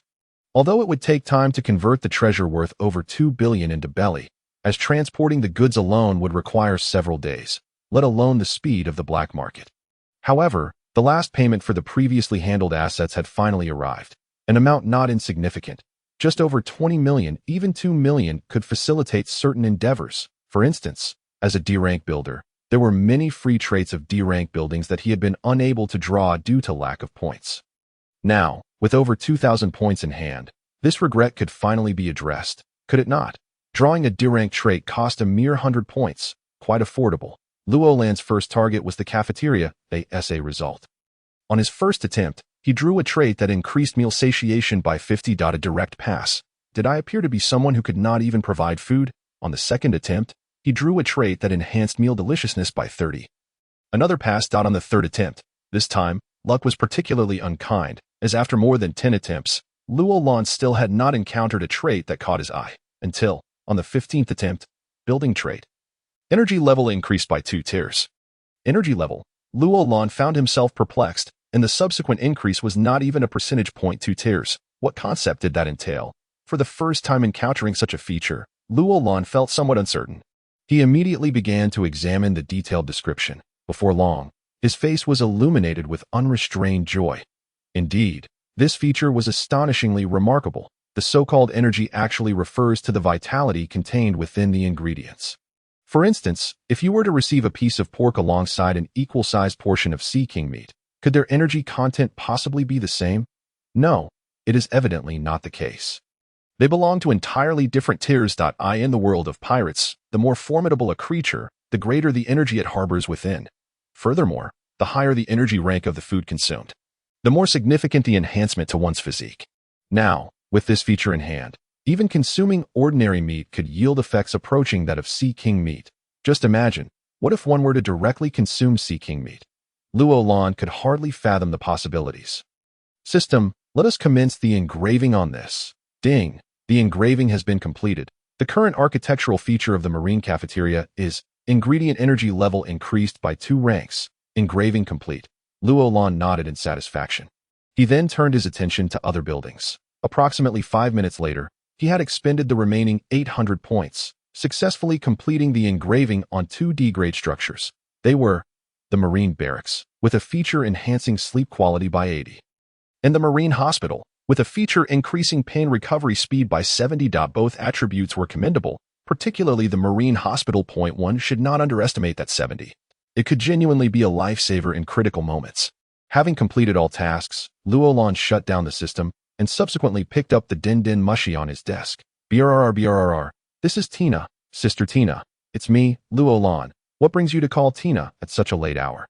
Tina's voice was somewhat drowsy, as if she had just been roused from slumber. Sister Tina, I wanted to inquire when your warship will return to headquarters. Why return? Oh, didn't headquarters issue your transfer order? Can the warship and personnel remain behind?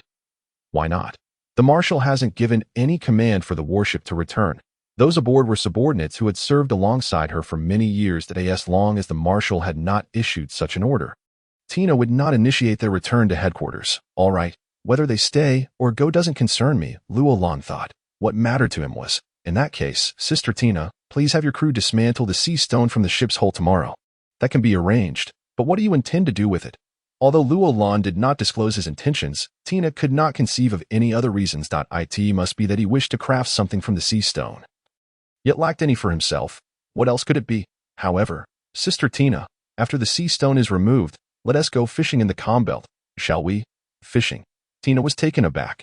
Roland, are you that idle? Wait, what exactly were you planning to do in the calm belt? Originally wanting to tease, Tina suddenly realized, removing the sea stone from the ship's hull and then going fishing in the calm belt. Surely, this lad must be thinking, just as you suspect, I intend to hunt a Sea King, preferably one over 300 meters in length. This task is unsuitable for a submarine, and the warship from my 16th Division would likely fall apart as soon as it sets sail. Thus, I can only rely on your vessel. Speaking of which, Rhode Island is a mere 3 nautical miles from the New World. This means that even a rudimentary sailing ship could reach it in half an hour. With a stroke of luck, perhaps a few hours would suffice to procure one and return, without consuming too much time. As for the reason behind hunting a Sea King, must I even ask?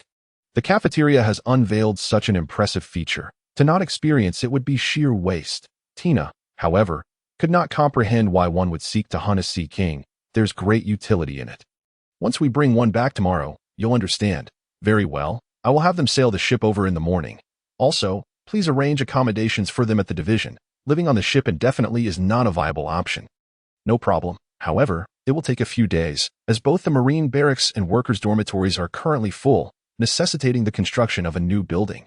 Roland found no reason to refuse Tina's request. After all, these were veterans who had fought alongside her on the seas for several years. Why not take advantage of their presence?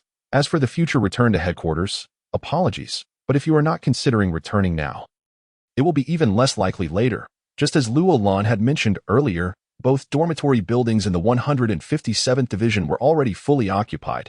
Until the new dormitory was constructed, they would still have to remain aboard the ship. The next day, Roland, Ian, and Tina set sail aboard Tina's medium-sized warship, raising the sails as they advanced towards the calm belt. The sea stone had already been removed from the hull. In other words, they were using themselves as bait to fish for Sea Kings. Captain Tina, we have entered the calm belt. All personnel, prepare for battle against Sea Kings. Understood, Captain. The ship belonged to Tina, and so Roland refrained from intervening in the command, leaving everything to her. His gaze remained fixed upon the sea, eagerly awaiting the arrival of the Sea Kings. Activate the auxiliary wheels on both sides and continue deeper into the calm belt after folding the sails. The warship lingered for a moment at the entrance of the calm belt before Tina issued another command. Within the calm belt, sails held no significance as they could not provide propulsion to the ship.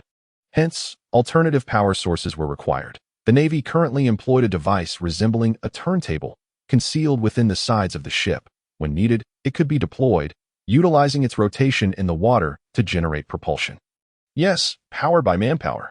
Moreover, the speed was exceedingly slow, barely reaching 3 knots at maximum. Such a device was not equipped on every warship.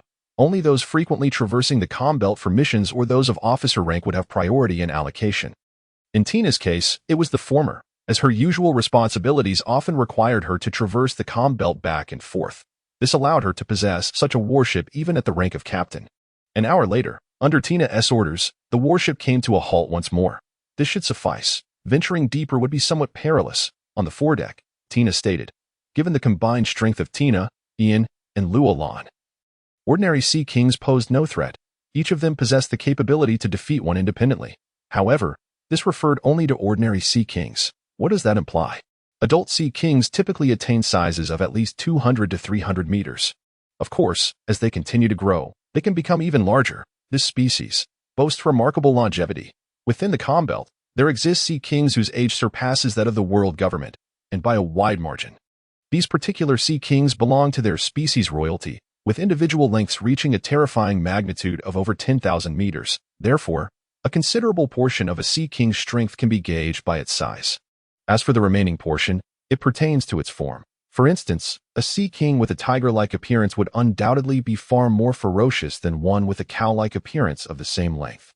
This is precisely why Tina advised against delving deeper into the comm belt. After all, those formidable Sea Kings typically do not venture to the edges of the comm belt but reside in its depths. It is essential to note that, at this moment, the warship's hull was devoid of sea stone. If a Sea King of a kilometer or more were to emerge, the 3 of them might not stand a chance. As for one exceeding 10 kilometers, it would simply be a matter of awaiting death. Roland nodded, fully comprehending the rationale. Moreover, he was merely intent on hunting an ordinary Sea King, and had no inclination to venture into the depths of the comm belt to meet his demise. Sister Tina, what is the current range of your observation hockey? Approximately 300 meters, but underwater, it shrinks to about 50 meters. Does seawater obstruct observation hockey? Roland inquired, somewhat astonished. This was indeed a novel piece of knowledge not mentioned in the original text. He hurriedly committed it to memory. It's not just seawater. Any water can hinder observation hockey.so that is how it is. He had yet to awaken his conqueror's hockey and could not fully grasp the kind of obstruction Tina spoke of. Nonetheless, he could understand the general idea. As for the principle, he would leave that for Silas and the others to study later. Here it comes. At that moment, Tina suddenly exclaimed. In the next instant, a colossal creature burst forth from the ocean. Leaping out of the water mere dozens of meters in front of the warship, the waves it created drenched the entire vessel. Should the wolves of the sea be referred to as sea wolves? As Roland beheld the immense Sea King, which was nearly 200 meters long, he found himself at a loss for words. Should he call upon Tina? Do you need me to assist? Tina inquired. No, Sister Tina. Just ensure the safety of the warship. I need to conduct a few experiments. Ian. Roland waved his hand before shouting. Yes, Colonel. Quickly, everyone, prepare for firing. In the next moment, 20 sailors from Roland's 157th Division rushed forward. With a swift motion, they raised their rifles, aiming at the Sea King. Surely, this firearm will be ineffective against the Sea King. Tina expressed her skepticism upon witnessing the scene. According to her understanding, the Sea King's exterior was exceedingly tough, making it virtually impossible for bullets to penetrate. Even if Roland's rifles were formidable, they should ultimately be unable to harm the Sea King. At that moment, Ian raised his right hand. Fire. Bang, bang, bang, bang, bang. 20 gunshots rang out almost simultaneously. All the bullets struck the creature's head. As expected, they did not penetrate the Sea King's tough exterior, but, while the bullets failed to breach the skin, they seemed to inflict some pain, prompting a deafening roar from the creature. Its eyes turned crimson, and it opened its massive jaws, lunging forward. Clearly, the Sea King had been enraged. However, Roland and his companions remained unperturbed, with Ian calmly directing the operation. Everyone, aim at its left eye. Fire. Bang, bang, bang, bang, bang. Another volley of gunfire erupted. What? Why was there an extra shot? Did you not see Roland on the bow deck, holding a black pistol in his left hand? In the next instant, the creature's left eye was struck by 20 bullets, failing to block them this time, resulting in immediate blindness. Simultaneously, its right eye was obliterated by Roland's 13mm armor-piercing explosive round, causing an internal explosion that completely destroyed the Sea King's right eye. Blinded and racked with excruciating pain, The creature halted its charge, letting out a series of agonized roars. Ian, proceed. Yes, everyone, focus on its abdomen. Fire, Ian commanded once more. The gunfire erupted again. 5 minutes later, the ocean was stained crimson with blood. The wolf-like sea king floated lifelessly on the surface, devoid of vitality. Its demise was anything but easy. It had suffered greatly. First, its eyes were blinded, then it was mercilessly used as a target for experimentation.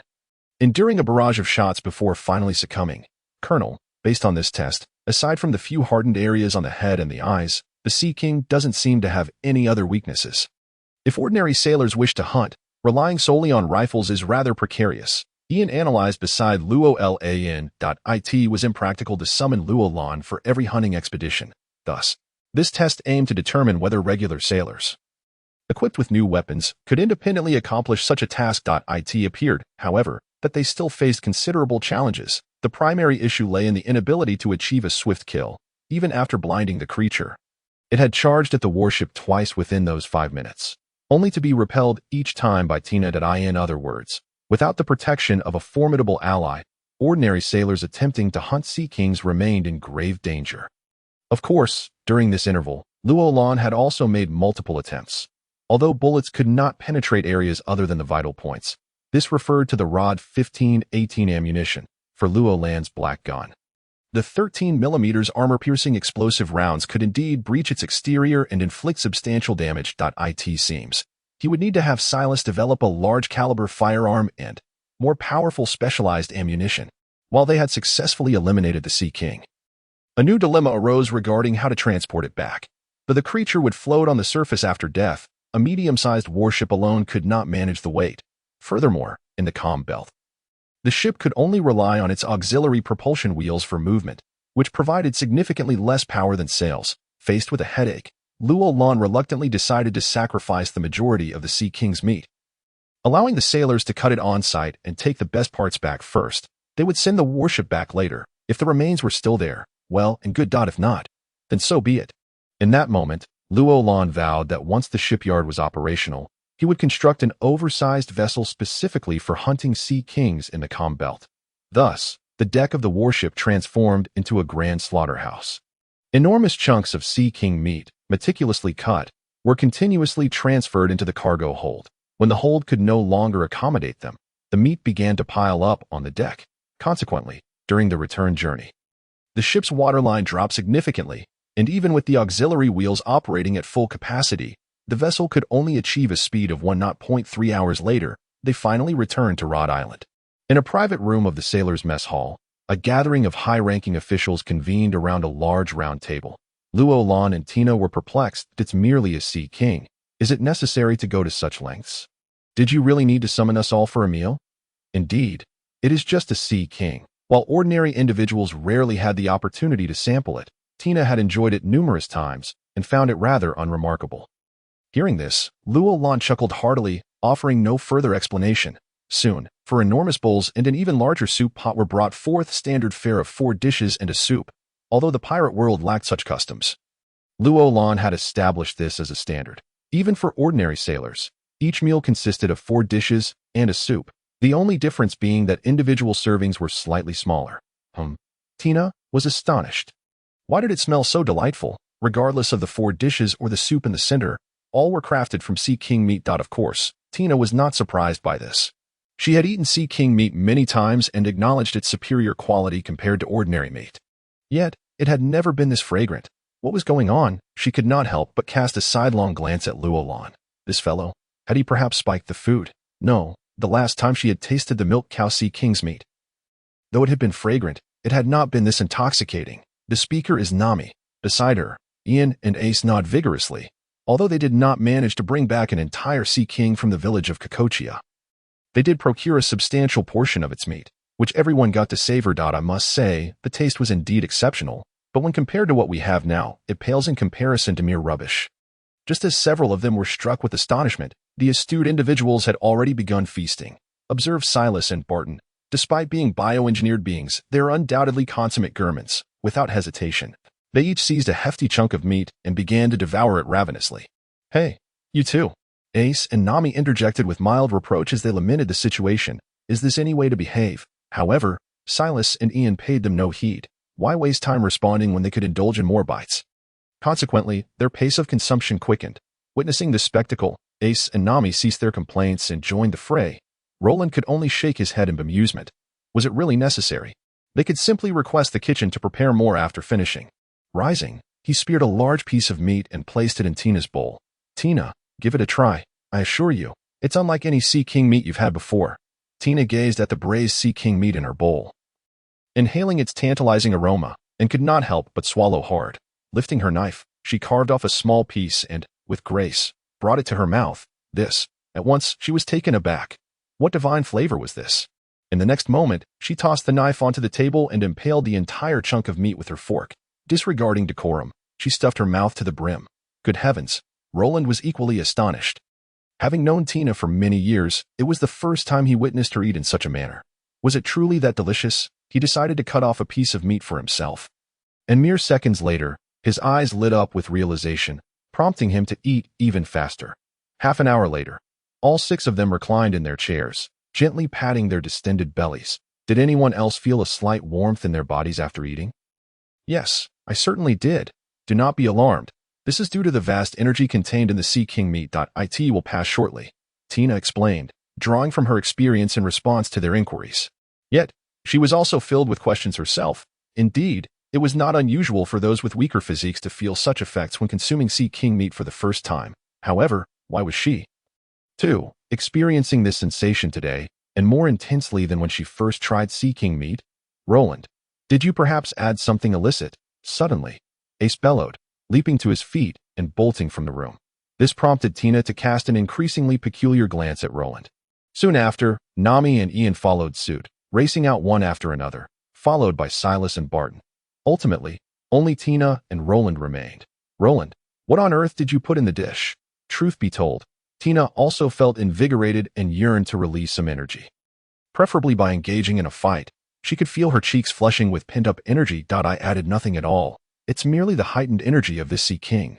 Tina, you should go out and stretch a bit.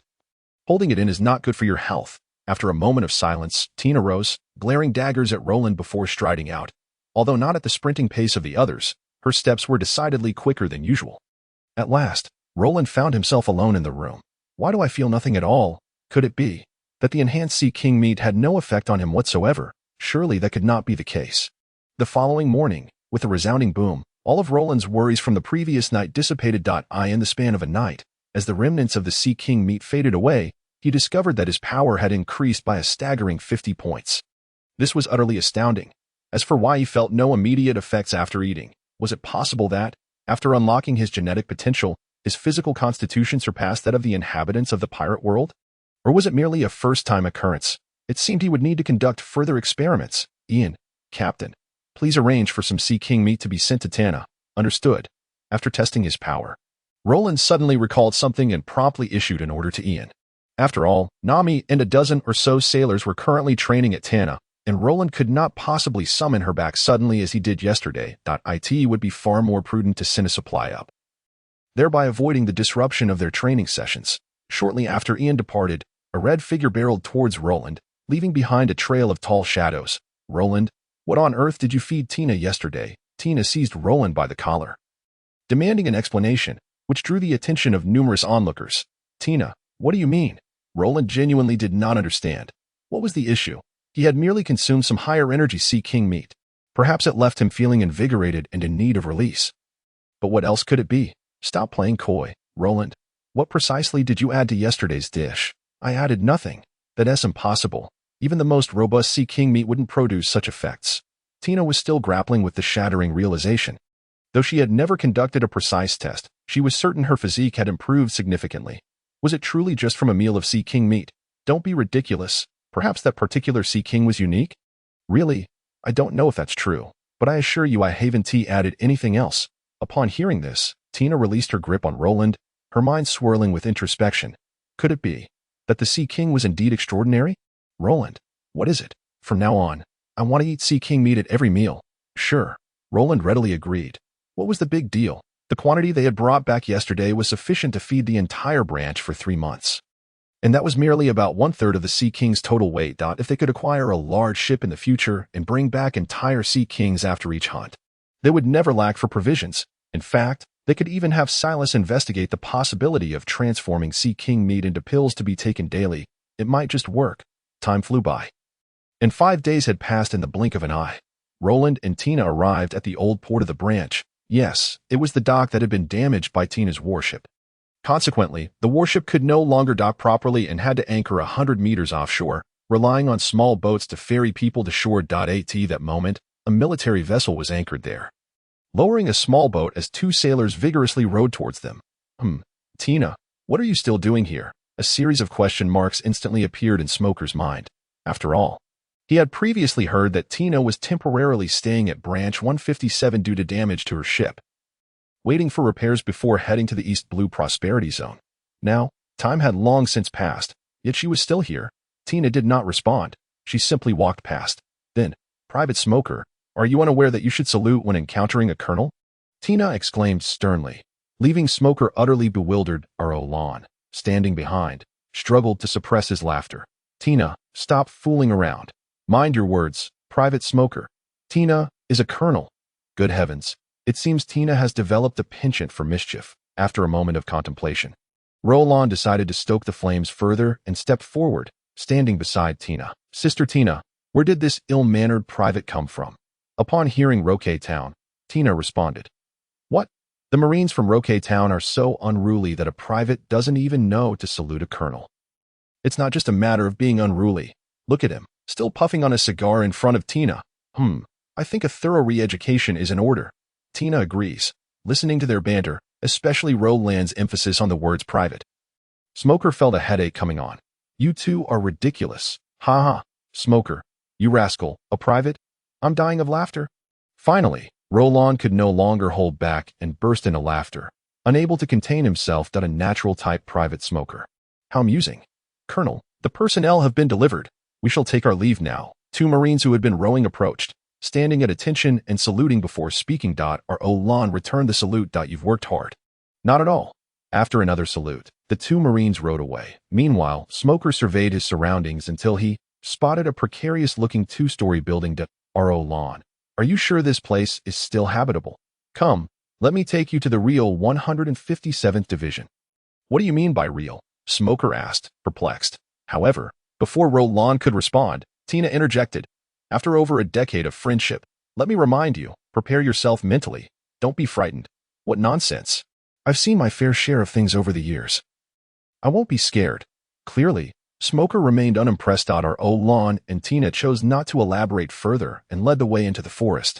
After more than 10 minutes, just as Smoker was beginning to grow impatient, the world before him suddenly brightened. And then, Smoker's jaw dropped to the ground. What is this? Smoker had been at the 157th Division for 2 hours. After fully comprehending the scene, he was still in shock. At that moment, Roland had brought him to the training ground, with Tina observing from the side. Roland, are you truly going to spar with me? Smoker regarded Roland with a strange expression. After all, everyone from the headquarters knew that Roland was a physical weakling, barely managing a score of 5 points at his peak. To spar with him. Smoker genuinely feared he might accidentally cripple him with a casual punch. As the division commander, if I don't understand the strength of this new recruit, how can I assign you a position? Is it only you who can gauge my strength? Smoker retorted, feeling exasperated. Although Roland's physique was lacking, his marksmanship was unparalleled in the division. Even those far stronger than Roland could fall victim to his cunning. However, this did not apply to a natural type like himself, as bullets were utterly ineffective against him. Fine, let's do this. As long as you're happy. Smoker sighed, finally conceding. He also resolved to go easy on Roland, trying not to injure him. On the training ground, Smoker appeared rather lethargic. Honestly, he had no interest in battling Roland. It felt like bullying. Yet, at that moment, Roland suddenly vanished before his eyes. Is that Soru? Smoker froze in shock. Although he recognized it as Soru, he failed to track Roland's movement due to not being in a combat mindset. What was worse, he remained in a relaxed state, unable to switch to battle mode in an instant. Everything happened too fast. In the next moment, a hand unexpectedly reached from behind and rested on his shoulder. Smoker, who do you think you're looking down on? As the words fell, Roland moved his foot, executing another sorrow, returning to his original position facing Smoker once more. Your physique? Already resolved. When did this happen? About a month ago. A month ago. Smoker was taken aback. He had only just recovered a month prior, and now, within that time, he had trained from a mere 5 points to at least over 300. And could even adeptly utilize sorrow. Not to mention, Smoker realized that he seemed to be less proficient with sorrow than Roland. Of course, Smoker's lack of skill wasn't due to a lack of effort over the years, but rather his disregard for physical training. This was a common flaw among many natural-type users. Even the 3 admirals of the Navy, while not entirely neglecting physical training, certainly did not reach the pinnacle of proficiency. As for Smoker, his physical skills left much to be desired. That said, Roland's physical training was also somewhat specialized. He favored firearms and despised close-quarters combat, especially that which involved direct physical confrontation. Thus, even when learning the 6 styles, Roland didn't master them all. He only focused on the defensive and evasive techniques. To put it simply, he learned 4 of the 6 styles: Saru, Jeppo, Tekai, and Shave. As for Shurgon and Rankyaku, Roland outright dismissed them. In addition to the 6 styles, Roland had also developed a unique martial art over a decade at headquarters: Gun Fu. Shall we go again? Bring it on. Smoker shed all condescension and fully entered battle mode. Meanwhile, on the outskirts of the training ground, Tina was watching intently. For Smoker, who refrained from using his natural abilities, Tina did not believe he could defeat Roland in his current state, even if he became completely serious. However, if he were to unleash his natural abilities without using real bullets, Tina couldn't conceive how Roland would manage to win. After all, without C-Prism stone bullets, Roland would stand no chance against Smoker. Simultaneously, Tina inwardly scoffed at Smoker. This guy, after so long, still had such abysmal physical skills. It felt like there was no difference from a few years ago. He probably still hovered around the 200-point mark. Conversely, Roland, as far as Tina knew, had already reached a level comparable to her own. Over 700 points. This kid was making terrifying progress. Soon enough, he might even surpass her. Fortunately, she still possessed something Roland had yet to master: hockey. Although she had only awakened it not long ago and was still unskilled, at least she could use it. Right? As Tina pondered, Roland made his move. Although he typically eschewed brute force combat, this time he made an exception. After all, the very purpose of this confrontation was to illuminate Smoker's shortcomings. Thus, Roland charged forward with a swift kick, raising his fist to strike Smoker. How naive, Roland.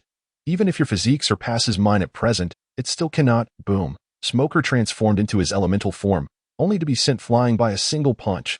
Smoker was stunned, as was Tina, who was left bewildered by her own thoughts. She possessed hockey, but Roland did not. So, could she still maintain her authority as an older sister? What on earth? When did that brat awaken his armament hockey? Tina observed intently as, just before striking Smoker, a layer of pitch-black energy enveloped Roland's right fist. What else could that be but armament hockey? It was only a month prior that Roland lacked even the physique of an ordinary Marine. And now how could Tina not be astonished? Smoker was utterly perplexed, unable to comprehend why Roland's punch could reach him. This defied logic.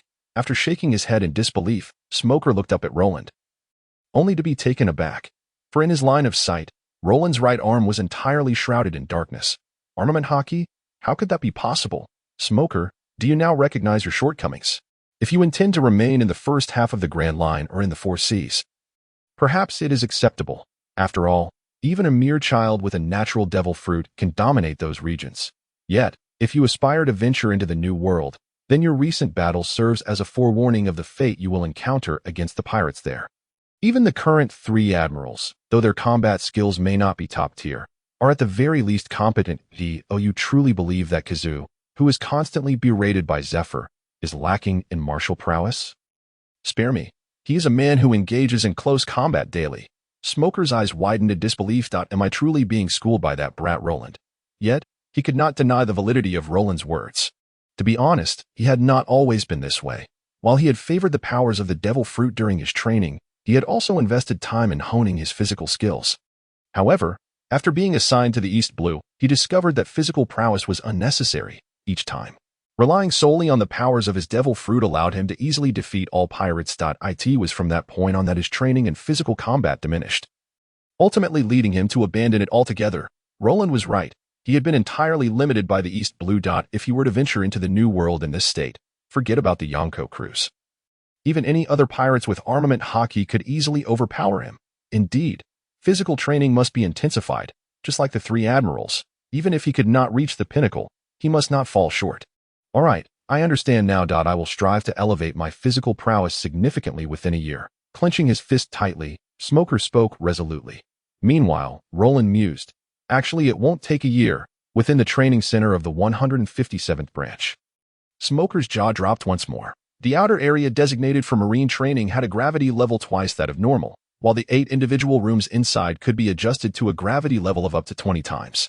If one trained here year-round, the rate of physical enhancement would be astonishing. The IT left Smoker utterly speechless. Without hesitation, he entered the training room assigned to him by Roland and began diligently working on his physique. As time passed, when night fell, Smoker's jaw dropped for the 3rd time. Tina, is what you said true? Smoker trembled all over.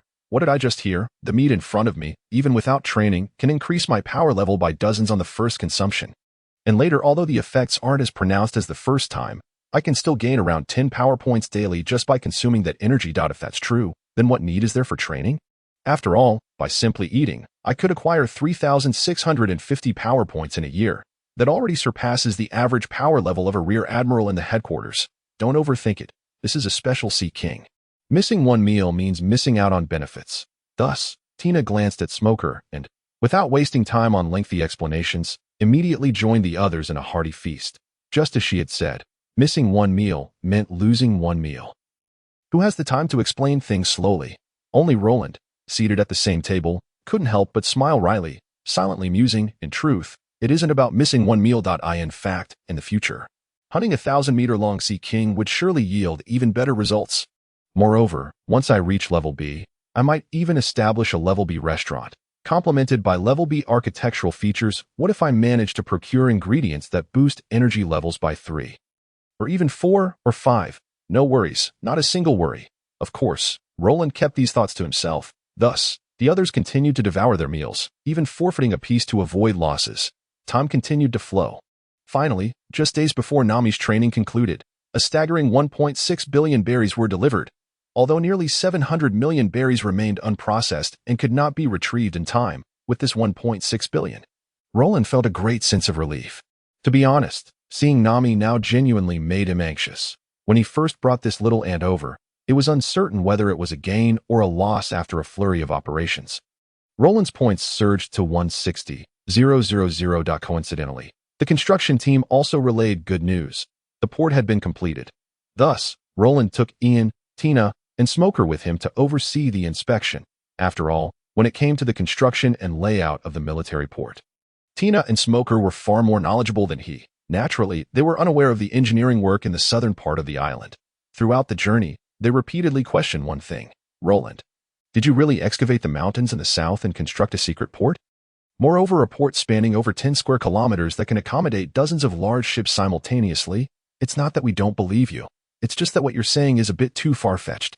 Roland could only smile wryly and refrain from answering. At this moment, saying anything further was futile. It was better to lead the way and let them witness for themselves. However, when the group finally arrived at the southern part of the island, even Roland was taken aback. Where is the port? All he saw was a mountain range, even though he knew full well that the mountains before him had been excavated and that the port lay within. After searching for a long while, he could not find an entrance. This was a blunder. He should not have told them that there was no need for a special welcome, that we could come over ourselves now. This was a bit embarrassing. Just then, the ground began to tremble. Simultaneously, a thunderous roar echoed from ahead. In the next moment, everyone was left dumbfounded. The seemingly ordinary mountain wall suddenly revealed a crack in the middle. Then, it parted to the sides, unveiling a massive entrance to a passageway. Ahem, this is the entrance. Follow me. Having preserved his dignity, Luolan lightly cleared his throat to ease the awkwardness, then spoke earnestly. The others followed suit, still in a daze. Minutes later, Smoker had completely forgotten how many times his jaw had dropped to the ground since arriving at Branch 157. Although situated within a mountain, the entire space remained brightly illuminated, with more than a dozen buildings of varying sizes lining the shore. While the marine area featured 5 spacious docks extending a full 2 kilometers outward, the entire port spanned 15 square kilometers, roughly 3% of the total area of Rhodes Island. It could be deemed quite substantial. Moreover, this was not merely a military port. It was a dual-use port for both military and civilian purposes. Otherwise, there wouldn't be 5 large warehouses on the shore.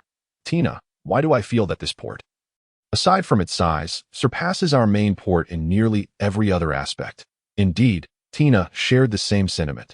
Soon, the group began to explore the area, while Luolan summoned the system. System, extract the architectural characteristics of the port. Ding, characteristics extracted. Architectural characteristic 1. Self-repair of moored vessels 1. Architectural characteristic 2. Accident rate of docked vessels -30. Luolan's eyes widened. It also has self-repair capabilities. How impressive. However, he was unclear about the significance of that one. Quickly, he examined the detailed description of the characteristics and ultimately realized it was indeed remarkable. According to the system's explanation, the self-repair characteristic originally stood at 0, and with this feature, it equated to 1. Do not underestimate this 1%, for the system calculates the damage level of a vessel and presents it as a percentage. For instance, if a ship suffers damage from cannon fire and is returned to port, the system might determine its integrity at 72. Therefore, after docking for a day, its integrity would increase to 73. After 2 days, it would rise to 74, and so on. After 20 days, the vessel would be as good as new.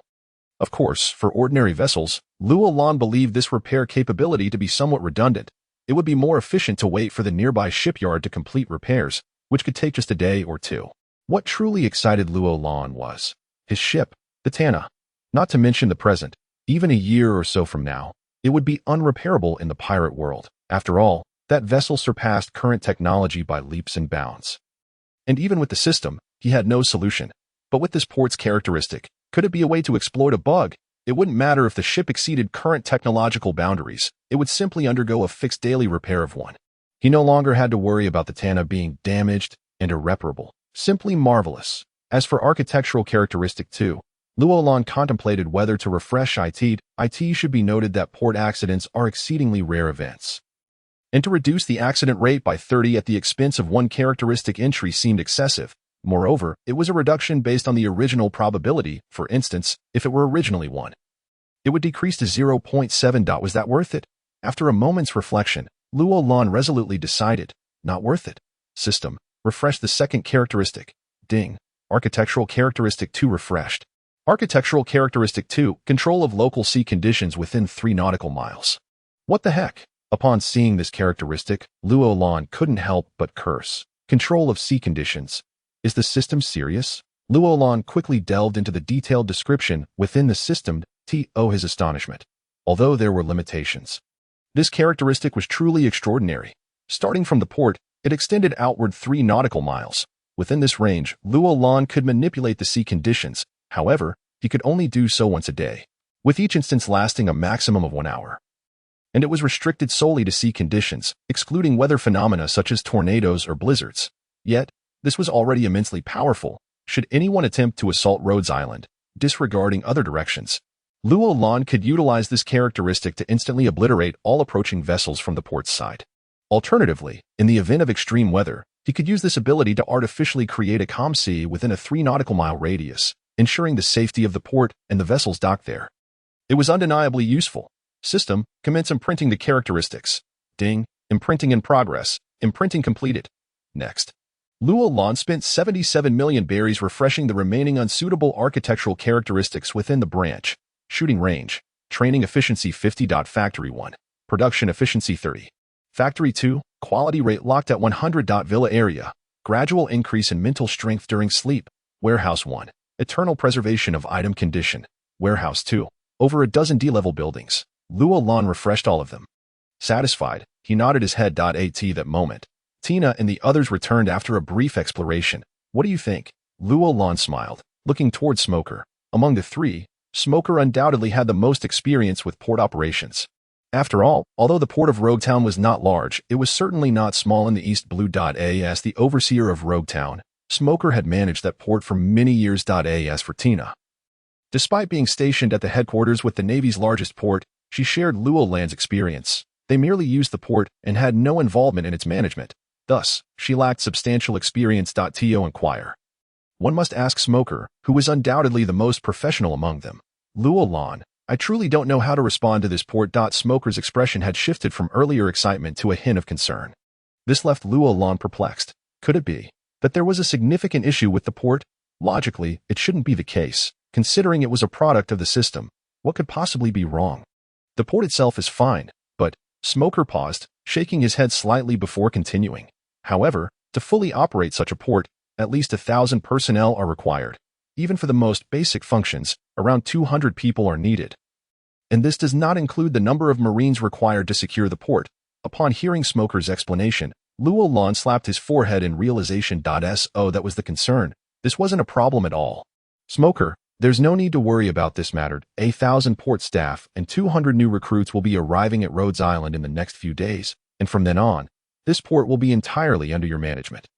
How does that sound? Me? Smoker was taken aback. 1,200 people, along with such an impressive port, would all be entrusted to my management. Back in Rogue Town, I only managed around 200 personnel. Now, as a third-class soldier, my authority has grown even greater? Yes, it will be entrusted to you. Although we currently only have the Tana, a submarine, and Tina's medium-sized warship, our branch's shipyard has already commenced operations, and it won't be long before this place is filled with warships. Tana? Submarine? What is that? Smoker was once again stunned. Roland then remembered that he had not yet shown Smoker the Tana. Just in time, I've contacted 2 ships to return. You'll see them soon. Remember to keep your chin up and don't let it drop again. In the southern seas of Rhodes Island, a medium-sized Navy warship was approaching. On the bow deck, a major was peering through binoculars, utterly bewildered. Are you certain this is the location Colonel Roland sent us? Yes, I'm certain, replied the lieutenant beside him loudly, though a hint of doubt lingered in his voice. After all, anyone could easily see that aside from the rugged cliffs, there was nothing else along the southern coast of Rhodes Island. A military port? Don't be ridiculous. Where could there be a military port? At that moment, a Marine on the port side suddenly shouted, Major, we have made a discovery on the left side. What is it? I was at a loss for words. Major, you should come and see for yourself. What strange occurrences are happening today? This is simply uncanny. Dropping the binoculars, the Major cursed under his breath as he made his way to the ship's port side. Instantly, he was rendered speechless, the binoculars slipping from his grasp and clattering to the ground. There, 100 meters off the port side, a colossal shadow was slowly rising from the depths of the sea. Its size was comparable to that of a sea king, measuring at least over 200 meters in length, more than 3 times the size of our medium-sized warship. It was utterly spine-chilling. Yet, that was not the end of the bizarre events. Suddenly, a thunderous roar erupted from the southern cliffs of Rhode Island ahead. The cliffs began to shift, moving apart to reveal a massive entrance. It was at that moment that everyone finally realized the extraordinary sight within. There were several docks and numerous buildings. And, Major, I see Colonel Tina. She's right at the far left dock. What? Upon hearing this, the Major hurriedly picked up the binoculars from the ground and gazed in the direction indicated by the lieutenant. Helmsman, quickly steer the ship inside. That's not possible. Major, why not? Look over there. The helmsman, with a resigned expression, pointed aside. The Major glanced over and immediately understood. The monstrous entity nearby was slowly gliding towards the dock. If we were to move the ship now, we might collide with it. The thought of a wooden vessel over 70 meters crashing into a fully metallic monster was too dire to contemplate. Forget it. Let them enter first. We shall follow afterward. Understood. Major, at Dock 1, just where did you leave your chin, Roland? Tina remarked disdainfully as she looked at Smoker. His chin had once again fallen to the ground, and his eyes were wide with disbelief. What in the world is that? It's even larger than the super battleships at headquarters. Smoker was left dumbfounded. In the naval headquarters, ships were generally classified into 4 categories: small warships, medium warships, large warships, and super warships. Small warships, also known as patrol vessels, were standard equipment for most branches. Medium warships served as the Navy's mainstay, with the greatest number found along the Grand Line. Large warships were costly to build. With fewer than 100 in the entire Navy, one designated for vice admirals and another for the Navy's demon-slaying fleet. As for the super warships, they were even rarer, with only 5 in total across the Navy. Not only were these ships large, but each was uniquely designed according to its owner, especially the bow, which displayed distinctive styles. The 5 owners were Fleet Admiral Sengoku, Marine Hero Garp, Admiral Akainu, Admiral Akiji, and Admiral Kazuru. However, the vessel Smoker was currently observing, Tana, was nearly 100 meters longer than any super warship he remembered. It was simply outrageous. As the branch entered a rapid development phase, Roland became acutely aware of a pressing issue: manpower. With the current inability to reveal the true nature of Branch 157, Roland was unable to recruit openly. Although he could summon personnel through the system, maintaining a cohort of apprentices was manageable. Yet seeking higher-ranking individuals would strain his limited resources. The D-class bioengineered soldiers recruited by the system, be they Marines, laborers, or researchers, had their talents locked. They possessed only average abilities, destined to remain at the level of a junior officer throughout their lives. Although they could grow, their growth rates were exceedingly slow, and the emergence of prodigies was impossible. The most alarming development occurred just yesterday when the system suddenly reported the resolution of a bug. From now on, aside from S-class bioengineered individuals, those of the 4 lower tiers would be unable to gain enhancements from building attributes. What did this mean? For instance, the Sea King creatures processed in the Marine Mess Hall would not grant them the benefits of energy enhancement. They would merely be ordinary Sea King meat. Similarly, within the training center, they would not experience any gravitational enhancements, remaining under normal gravity. In essence, any benefits related to building attributes would be inaccessible to them. Roland had been contemplating recruiting 100,000 apprentice Marines, intending to feed them Sea King meat, envisioning that a year later, he would have 100,000 Luchis at his disposal. Alas, this uncooperative system shattered his dreams. Roland suspected that the system had been monitoring his thoughts. Otherwise, the timing was far too coincidental. This was precisely why Roland sought a swift resolution to the manpower dilemma. He could not overly rely on the system for summoning. Within the port dispatch building, in a small conference room, Roland posed the question, "Do you have any good suggestions for recruitment?" "Recruitment? Are you still worried about that?" Smoker exclaimed in astonishment. "Given the conditions of Branch 157. As long as you were willing to recruit, countless individuals from all over the world would be clamoring to join you. Was there really any cause for concern?" Clearly, Smoker had forgotten the crucial fact that everything here was shrouded in secrecy. Tina regarded him with an expression akin to that of someone observing a fool. "Did I say anything wrong?" Smoker remained oblivious to the underlying issue. Roland sighed deeply. "Smoker, if what we have here were to be made public, can you imagine what would happen next?" "Well, Smoker finally began to piece it together, his words trailing off as he realized the implications. "I see you've grasped the situation. Indeed, first, Branch 157 would be confiscated, and I would likely be arrested and sent to the 6th level of Impel Down. I would be subjected to relentless interrogations until every last secret was extracted, rendering me of no further use. So, do you believe I could use Branch 157's facilities to advertise openly for recruits? Not to mention, even if I were to refrain from disclosing the secrets of Branch 157, merely establishing recruitment points would still raise suspicion, ultimately leading to inquiries about the secrets here. You must understand, Branch 157 is nicknamed the Navy's retirement home." Upon hearing Roland's words, Smoker slapped his forehead, his expression somewhat awkward. He was not foolish. Rather, he was still in a state of excitement. Having not fully recovered from the previous revelations, which led him to suggest ideas without much thought. "Roland, do you have any specific requirements for recruitment, such as physical fitness or the like?" "No, none whatsoever." Upon Tina's inquiry, Roland shook his head. As long as they are not bioengineered individuals, even if they are complete duds, once they arrive here, I can nurture them into mid-admiral level powerhouses within a year. Do not doubt it.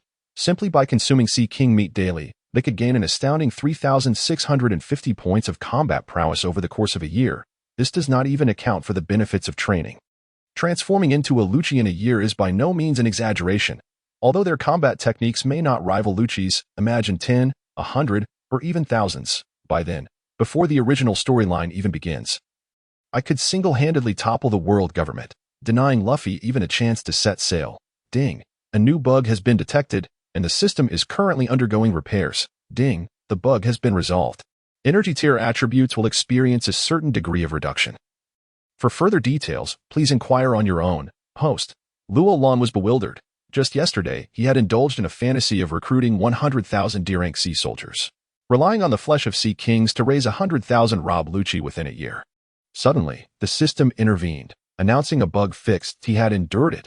Yet today, he had merely considered that if bioengineered individuals were not feasible, he would recruit ordinary people, employing the same method to ultimately achieve another 100,000 Rob Lucci. But the system was unyielding, again proclaiming this to be a bug. "System, you have gone too far. Compensation is a must. Otherwise, I demand a disconnection." Roland seethed silently within. At this point, the system fell silent. "Ding, we apologize for the unpleasant experience, Host. As compensation, the system will provide an exclusive S-rank gift package.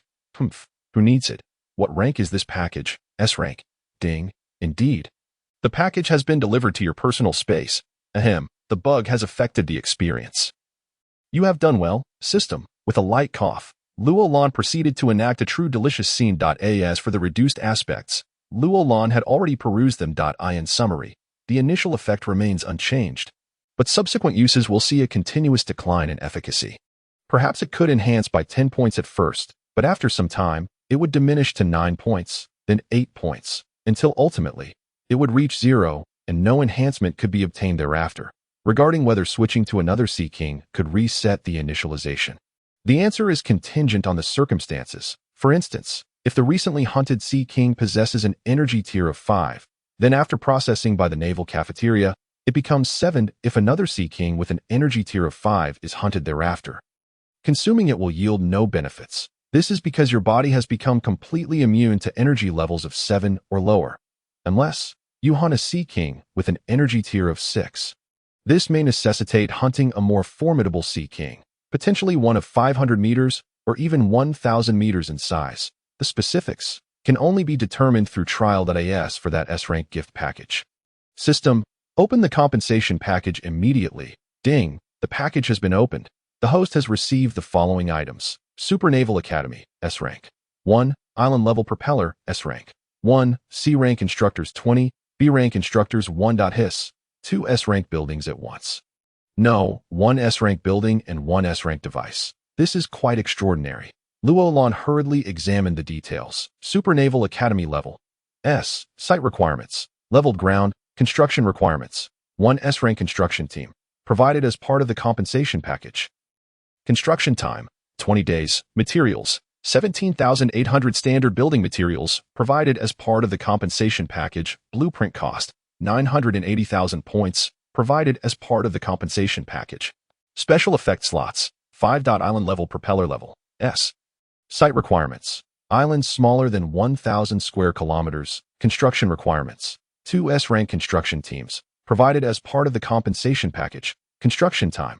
60 days. Materials. 257,500 standard building materials. Provided as part of the compensation package.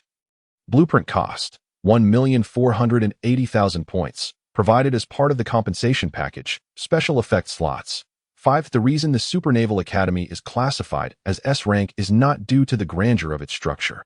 On the contrary, the building itself is quite ordinary, lacking any remarkable features. The true reason for its S-rank classification lies in its comprehensive internal curriculum. It boasts complete materials for hundreds of subjects.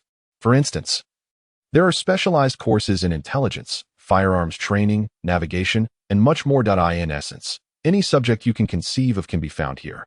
Furthermore, it houses the most comprehensive educational resources in the world, with hundreds of thousands of books corresponding to various subjects within its library. With the right instructors, this place will be a sanctuary for learning. Roland even contemplated whether he should delve into command studies once it is completed. As for the other S-rank item, no, rather than a building, it is more accurately described as a device. The island-level propeller is a colossal propulsion mechanism installed at the island's base. Do not misunderstand. It is not some high-tech marvel. Merely sufficiently large and abundant. A total of 98 sets of propellers, each with a diameter exceeding 100 meters. No wonder it requires over 200,000 standard building materials. Fortunately, the system covered all the points and materials needed for construction, provided as part of the compensation package. Otherwise, Roland would not have been able to afford such a feat. Once constructed, the 157th unit will transform into a mobile island. This is immensely beneficial. A slight smile crept onto Roland's lips, thoroughly pleased. Just then, Roland, did you hear what I said? Roland suddenly remembered he was in a meeting. In his excitement, he had completely forgotten, preoccupied with examining the 2 S-rank items. Tina shot him a fierce glare. Did I just speak in vain? My apologies, Sister Tina. I suddenly recalled something and zoned out. Humph. Tina suggested that we could leverage Tana's advantages to take the initiative, simultaneously striking against pirates while rescuing those afflicted by them who are willing to join us. Well, that is also a viable plan, but we need a name, and we cannot wear naval uniforms when we go out. Roland pondered this and deemed it a feasible approach. However, He noted that he could not bring everyone back. Otherwise, it would be akin to conscripting soldiers. Thus, the disguise must be executed flawlessly, leaving no room for exposure. Tina proposed that our organization should be called the Binding Organization. No, that sounds terrible. Let us call it the Smoke Corps instead. Listening to Tina and Smoker's suggestions, Roland felt a wave of exasperation. What on earth are these ridiculous names? Must you all incorporate your unique traits into the organization's name? Sovereignty. Let us name the organization Sovereignty. And that is final. After a brief contemplation, Roland disregarded their incessant suggestions for bizarre names and decisively made his choice. Instantly, 2 resentful glances were cast his way. Roland smiled wryly, choosing to ignore them. Now that the name is settled, we must address the uniforms that I will have someone design them and expedite the production of a batch. Sister Tina, you are responsible for selecting 150 individuals from the current sea soldiers to join the Sovereignty plan alongside Nami and Tana's team that we will depart in 3 days. Officially, Roland began to delegate tasks. However, Smoker was displeased. Roland, why can't I participate? Smoker, your features are too conspicuous. Even if you refrain from using your natural abilities, the passive elementalization when attacked is something you cannot circumvent. Roland shook his head. Indeed, allowing him to join would make recognition far too easy. Moreover, you have just taken over this port. Can you arrange everything in less than 10 to 15 days? Roland spoke up again. And Smog, unable to refute her, let out a sigh and fell silent. Tina nodded, signaling her understanding. Currently, there were a total of 78 soldiers in training alongside Nami, adding the 150 selected by Roland. The number reached 228. Thus, the initial personnel for the Junlin plan, including Roland and Tina, amounted to 230 individuals, with each person provided 3 sets of alternate uniforms. That totaled 690 sets of Junlin uniforms. Remarkably, by the very next day, all of them were hastily produced. The standard soldiers donned black uniforms, which were essentially modifications of the original Navy attire. Each was also equipped with a mask reminiscent of the dark-clad figures in the neighboring comic. This could be seen as one of Roland's peculiar whims. However, Roland's and Tina's uniforms differed somewhat. Internally, they could wear whatever they fancied, while externally, they sported a black coat emblazoned with the characters Junlin on the back. Interestingly, before donning the black Junlin coat, Tina shocked both Roland and Smog by changing into a white suit, as she had always worn a burgundy one for over a decade. The reasoning she provided was direct and utterly irrefutable. Her previous burgundy suit matched well with the white coat, whereas a burgundy suit beneath a black coat appeared rather awkward. Hence, she switched to white. Well, this rationale was indeed beyond dispute, and thus, time swiftly passed, leading to 3 days later. The 230 personnel of the Junlin plan had all boarded the Tana. In the bridge, Tina occupied the captain's chair, flanked by Nami for Roland. He positioned himself behind Tina, serving as the ship's advisor. Without delay, Tina waved her right hand, set sail, in the prosperous waters of the East Sea. A cruise ship was desperately fleeing, pursued by a fully armed pirate vessel. Cannonballs rained down incessantly. The cruise ship was armed only with a few flintlocks, and the crew fought back valiantly, for they were being chased by the notorious Arleta pirates, who had rapidly risen to infamy in the past 2 years. That it was rumored that the Arleta pirates spared no one during their raids, particularly delighting in using their signature wolf-toothed hammer to crush their foes into pulp.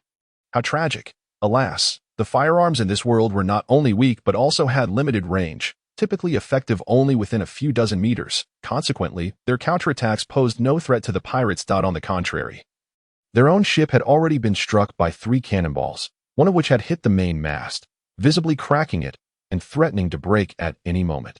Damn it. What is the 153rd branch of the Navy doing? They said they were arranging help, telling us to be patient. The captain cursed vehemently. When they encountered the Arleta pirates, they were still less than 20 nautical miles from the 153 RD branch. Yet, after more than an hour of fleeing, they had been heading towards the 153rd branch the entire time. Even now, they were still less than 10 nautical miles away, yet the Navy claimed they were still preparing to set sail? What nonsense! They directly called the Navy headquarters to complain about the inaction of the 153 RD branch. Yes, Captain, boom. Before he could finish, a cannonball struck the aft deck, engulfing the captain, the first mate, and several crew members who were firing their flintlocks in chaos. They all collapsed, wailing in agony.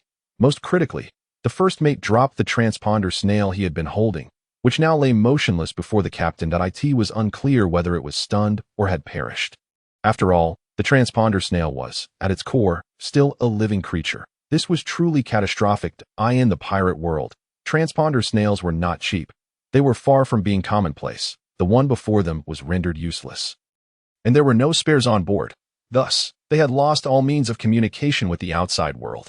Finally, 20 minutes later, the cruise ship was captured by the Arleta pirates, and everyone was dragged out, kneeling on the deck. Subsequently, crates of valuables were loaded onto the pirate ship. For the Arleta pirates, today was undoubtedly a significant haul, as the cruise ship was filled with wealthy individuals. Although they had yet to tally everything up, it was certain that over 100 million berries would not be absent. Within the Tana's bridge, the main screen displayed footage from the periscope, showcasing the Arleta pirates plundering the cruise ship. What was the 153rd branch doing? Allowing pirates to pillage right at their doorstep. Roland found this perplexing. In the original story, Monk, though not a good person, was hardly a coward. How could he fail to come out and repel the pirates after such an incident? It was known that he was quite courageous, even daring to confront Garp directly. Wait a moment. Upon reflecting on the timeline, Monk must have just been hypnotized, having not yet completed a year. Although he had been promoted to colonel for capturing CLO, rank did not equate to strength. Originally, Monk had merely been an ordinary soldier. It was entirely reasonable that he had not reached the level expected 2 years from now. As Roland pondered these matters, Tina was already preparing for action. The first and second squads were fully ready for combat. The Tana surfaced, prompting the first squad to prepare the inflatable boats while the second squad readied for fire support. Yes, Colonel. In the next moment, a massive volume of seawater was expelled. The enormous vessel began to rise, breaking the surface. Immediately, numerous soldiers surged forth from within. Some prepared the inflatable boats, while others deployed on the Tana's back, raising their weapons to aim. In less than a minute, 50 soldiers were vigorously rowing the inflatable boats, charging toward the pirate ship a mere 100 meters away. Remarkably, Arleta remained oblivious to all of this. By the time any pirates noticed the ship that had seemingly appeared out of nowhere behind theirs, it was already too late. The soldiers of the Tana's second squad unleashed a barrage, decimating the pirates, while those who remained were too suppressed to raise their heads. Seizing the opportunity, one squad swiftly climbed aboard the pirate ship using the railing net. At this moment, it was akin to wolves infiltrating a flock of sheep. These soldiers each possessed formidable combat abilities, having consumed Sea King meat for nearly 10 days. Although the effects diminished daily, they had all surpassed 100 combat points. How could the pirates possibly compete? Before Arleta could even return to her ship, the 20 or so guards left behind were entirely wiped out. They were left flabbergasted. Were her subordinates truly that weak? Moreover, who were these adversaries? Each donned a uniform black attire and sported animal masks. She had never heard of such a force in the East Sea, but regardless of who they were, daring to attack her would not be forgiven.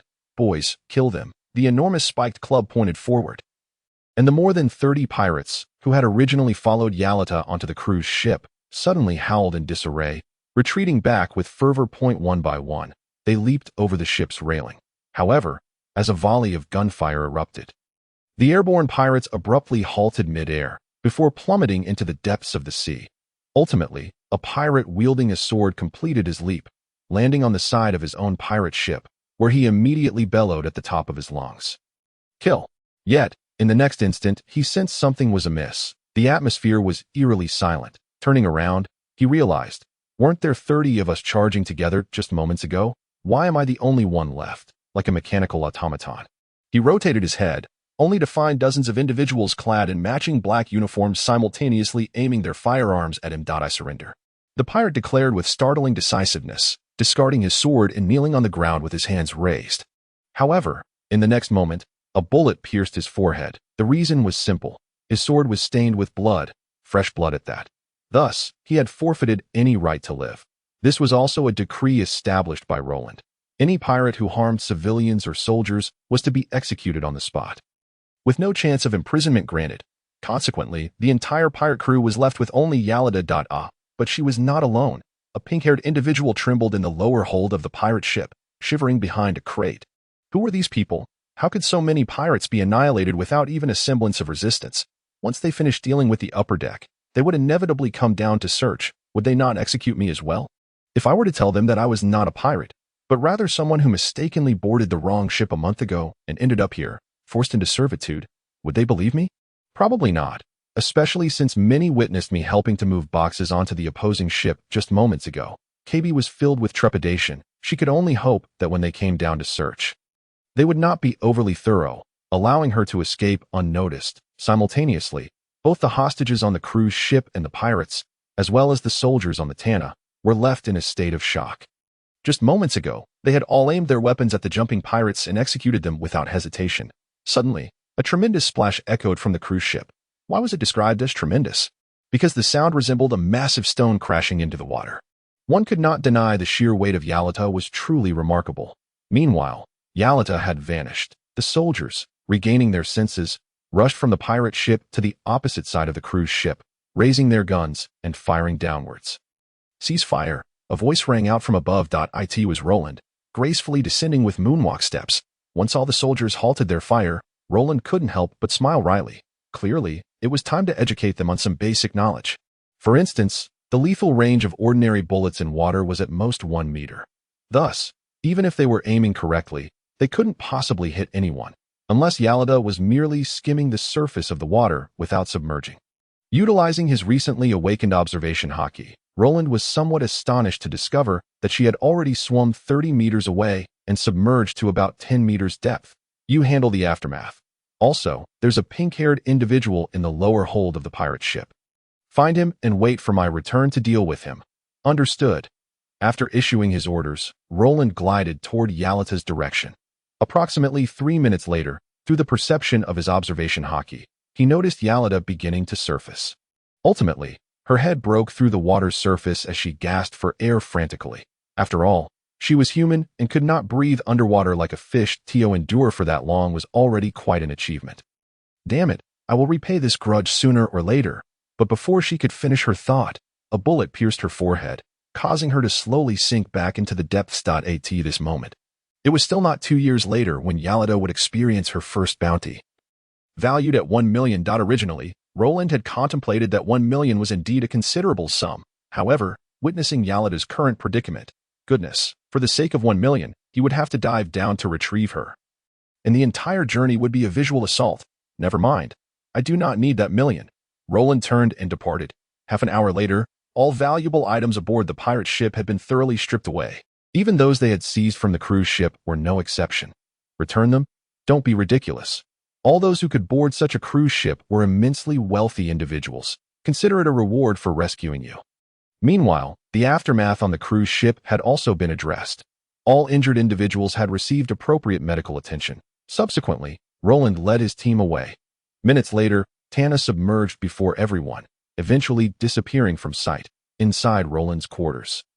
A pink-haired individual was brought in by the soldiers. "Please don't kill me. I'm really not a pirate." "How do you know that not being a pirate will spare your life?" Roland inquired with a smile. "Because just now, aside from the pirates, you didn't kill anyone else, and even treated the injured, not lacking in wit. What is your name?" "KB." KB replied. Although he no longer trembled with fear as before, his legs still quivered slightly. After all, while the soldiers had not harmed anyone outside of the pirates, he had been seen moving boxes alongside them by many. Perhaps, "KB, do you wish to become a Marine?" Huh. He was momentarily taken aback. What had he just heard? The other party was asking if he wanted to become a Marine. What was going on? Answer me. Do you want to become a Marine? Yes, I have dreamed of becoming a Marine.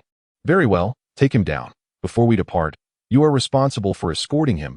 Roland instructed the soldiers at the doorway. Yes, Colonel.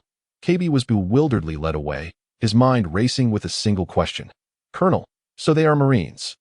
But why are they dressed in black uniforms? As for whether to take in KB, Roland had indeed wrestled with the decision. After all, this character was quite irritating in the original narrative, particularly during the Marineford War, where he faltered in the heat of battle, causing the Marines to miss the best opportunity. However, upon closer reflection, the circumstances leading to such behavior were largely due to Luffy. It was the encounter with Luffy that had caused KB's loyalties to waver. But if he were to accept KB before encountering Luffy and subsequently train him, it was entirely possible that he could become a steadfast and exceptional Marine. One could not deny that Luffy was the greatest bane in the pirate world. Thus, Roland had long since resolved that while he might accept Ace, he would absolutely not take in that brat Luffy. Was far too toxic. On the bridge, Tina wore an expression of displeasure. She had initially intended to command from the front lines. However, just as she stood up, Roland had pressed her back down. Hence, it was Roland who appeared on the cruise ship, not her. If this were to be the case going forward, would her role as captain not become exceedingly dull? After all, one can only remain here, seated in the command chair, observing. Well, Sister Tina, in truth, Land's words do hold some merit. He is indeed right, and Tina is exceedingly displeased. You see, by your very utterance, Tina's identity is bound to be revealed in mere moments. Isn't it? Tina, as Nami spoke, Tina instinctively felt compelled to retort. However, before she could complete her thought, she found herself momentarily stunned. This was because the name Tina had inadvertently slipped from her lips once more. Tina refused to accept this. It couldn't be. She was determined to change. Why? 3 consecutive statements. Before each sentence, Tina wished to use the word I, yet upon speaking, they all transformed into Tina. Meanwhile, Nami desperately covered her mouth with her hand. Her somewhat peculiar expression indicated that she was struggling to contain her amusement. Tina immediately shot her a fierce glare. One day, Tina will undoubtedly succeed in changing. It is said that on that day, Tina persistently attempted for several hours but ultimately could not utter a single I.at. The command chair of the bridge. Tina sat, fuming. Sister Tina, what's the matter? Still not succeeding. Lon, you can go to hell. With a vicious glare directed at Lon, Tina cursed internally. This rascal is truly incorrigible. He brings up this matter every so often, undoubtedly on purpose. In fact, Lon was indeed doing so intentionally. After all, there are not many opportunities to tease Tina in daily life. Having finally grasped a weakness, how could he easily let it go? However, just as Lon intended to make a few more remarks, he was interrupted by the helmsman. Captain, we have arrived at the target location. Ascending to periscope depth? Understood. The next moment, as the internal drainage commenced, Tana began to rise. Lon, what is the purpose of coming to the 153 RD branch? To confirm certain matters regarding why they did not dispatch warships. Well, there are indeed such matters, but there are others as well. After ensuring the surrounding safety, we will release a reconnaissance drone. Lon nodded. Subsequently, Tina no longer inquired further and directly began to make arrangements. After all, in her impression, Lon had always been rather enigmatic. Expecting him to provide a detailed explanation was simply unrealistic. Having reached periscope depth, we are commencing to receive images to transmit to the main screen. Just then, the helmsman's voice rang out once more. The massive main screen in front of the bridge lit up, revealing the scene above the water's surface. After confirming that no vessels were in sight, surfacing, releasing the reconnaissance drone, then descending back to periscope depth. Yes, Captain. Upon hearing Tina's command, the bridge crew immediately sprang into action. Before long, the back of Tana surfaced, slowly unfolding. Point 2 launch devices appeared, and on one of the launchers, a reconnaissance drone was ready for deployment. The next moment, it was launched. After completing this, Tana sealed the upper shell and began to submerge once more. The reason it took several hours to cover a mere 10 nautical miles was that nothing could be seen at night. Now, with dawn breaking, the timing was just right. At this moment, the main screen within the bridge displayed an image. This image caused many to cover their mouths in shock. 3 wooden stakes were erected in the training ground, and tied to them were 3 individuals. Judging by their attire, all 3 were Navy personnel. Meanwhile, a colonel clad in a sleeveless justice coat relentlessly lashed the 3 with a whip. Surrounding him, dozens of Navy personnel bowed their heads in silence. Adjust the audio. Yes, Colonel. On the ship, all Navy personnel referred to Tina as Captain, while Lon continued to address her as Colonel, upon hearing Land's command. The Navy personnel operating the drone immediately complied. They promptly lowered the drone's altitude and adjusted the audio settings. Finally, after about a minute, the sounds from the scene were transmitted. Everyone listen closely. Anyone who defies my orders will face the same fate as these 3. Indeed, I am the greatest. My commands are justice. With his right hand raised high, the axe-wielding monarch Monka bellowed. Ever since taking the position of branch chief at the 153 RD, these individuals had persistently defied him, even disobeying orders. Monka had endured for half a year, training tirelessly to enhance his strength. Now, he was unmatched within the entire branch. Last night, he finally erupted. Taking advantage of the sudden incident, he deliberately ordered everyone not to engage. As a test, yet, these 3 dared to lead the rebellion. along with dozens of Navy personnel attempting to seize a warship, preparing to strike. Naturally, they failed and were swiftly subdued by Maka. Thus, this moment unfolded. Now, Maka was poised to establish his authority through these three, aiming to instill fear and completely dominate the 153 RD branch. From this day forward, he would be king within the 153 RD. You scoundrel Maka. Allowing pirates to plunder outside the branch last night while ordering us not to engage. What kind of greatness is that? What kind of justice? What kind of navy? Indeed, you have lost your sense of justice. You are no longer the Maka we knew a year ago. Colleagues, you are Navy personnel, representing justice, and must not bow to this scoundrel. The three individuals tied to the stakes shouted vehemently. Yet, regrettably, the dozens of Navy personnel surrounding them continued to lower their heads. Some even trembled in fear that a cold laugh escaped Monka's lips, and he raised the whip once more. The sounds of their anguished cries echoed throughout Tana's bridge. Lawn. Tina could no longer contain herself. With a swift motion, Tina stood up, her face ablaze with anger. Lawn, however, grasped her arm firmly. Wait, Lawn, you scoundrel, are you truly prepared to watch those three Navy personnel be beaten to death? No, what I mean is, you should change your clothes and go as Colonel Tina of the Navy headquarters. What do you mean? Tina was taken aback. Handling this situation under your capacity as a colonel from the headquarters would indeed be easier. Afterwards, you would merely need to report the circumstances to the headquarters. Lon understood very well. The 157th branch was still not strong enough. Eliminating a few pirate crews under the guise of the Monarch organization would not draw significant attention from the Navy or the world government. After all, they did not possess the strength to take down the four emperors, posing no threat to the world government. However, if a Navy branch were to be attacked in broad daylight, the blame that had been continuously placed on the Revolutionary Army would inevitably fall away. Conversely, though Tina had temporarily been reassigned to the 157th branch, her warship and the Navy personnel under her command remained intact. If she ventured out into the East Sea and fortuitously discovered the situation at the 153rd branch, this would be entirely reasonable. No one would suspect the 157th branch or LAN.B. By the way, bring those three Navy personnel back to me. I understand. Tina nodded. She then returned to her quarters to change. A red women's suit, burgundy gloves, complemented by a white justice coat. After Tana resurfaced, Tina, now dressed appropriately, strode towards the 153rd branch with the grace of a moonlit walk. Meanwhile, Monka, completely oblivious to this, continued to mercilessly lash the three individuals. Haha, do you see? This is the fate that awaits those who defy my orders. I embody greatness. After enduring several more lashes, Monka surveyed his surroundings and found that all the Marines still had their heads bowed. Trembling in fear, he immediately erupted into maniacal laughter. However, Tina did not share his sentiment. Suddenly, a voice echoed from above. Monka abruptly lifted his head, his eyes narrowing slightly. Before him stood a tall figure clad in red. Seemingly walking on air, maintaining her position in the sky, the justice coat billowing behind her made a resounding noise in the wind. Who goes there? The individual donned a Navy justice coat, indicating at least the rank of a colonel. After all, in the Navy, even a lieutenant colonel merely wears the standard Navy uniform. Only a full colonel is entitled to don the justice coat. Nevertheless, Monka remained unfazed. He too was a colonel.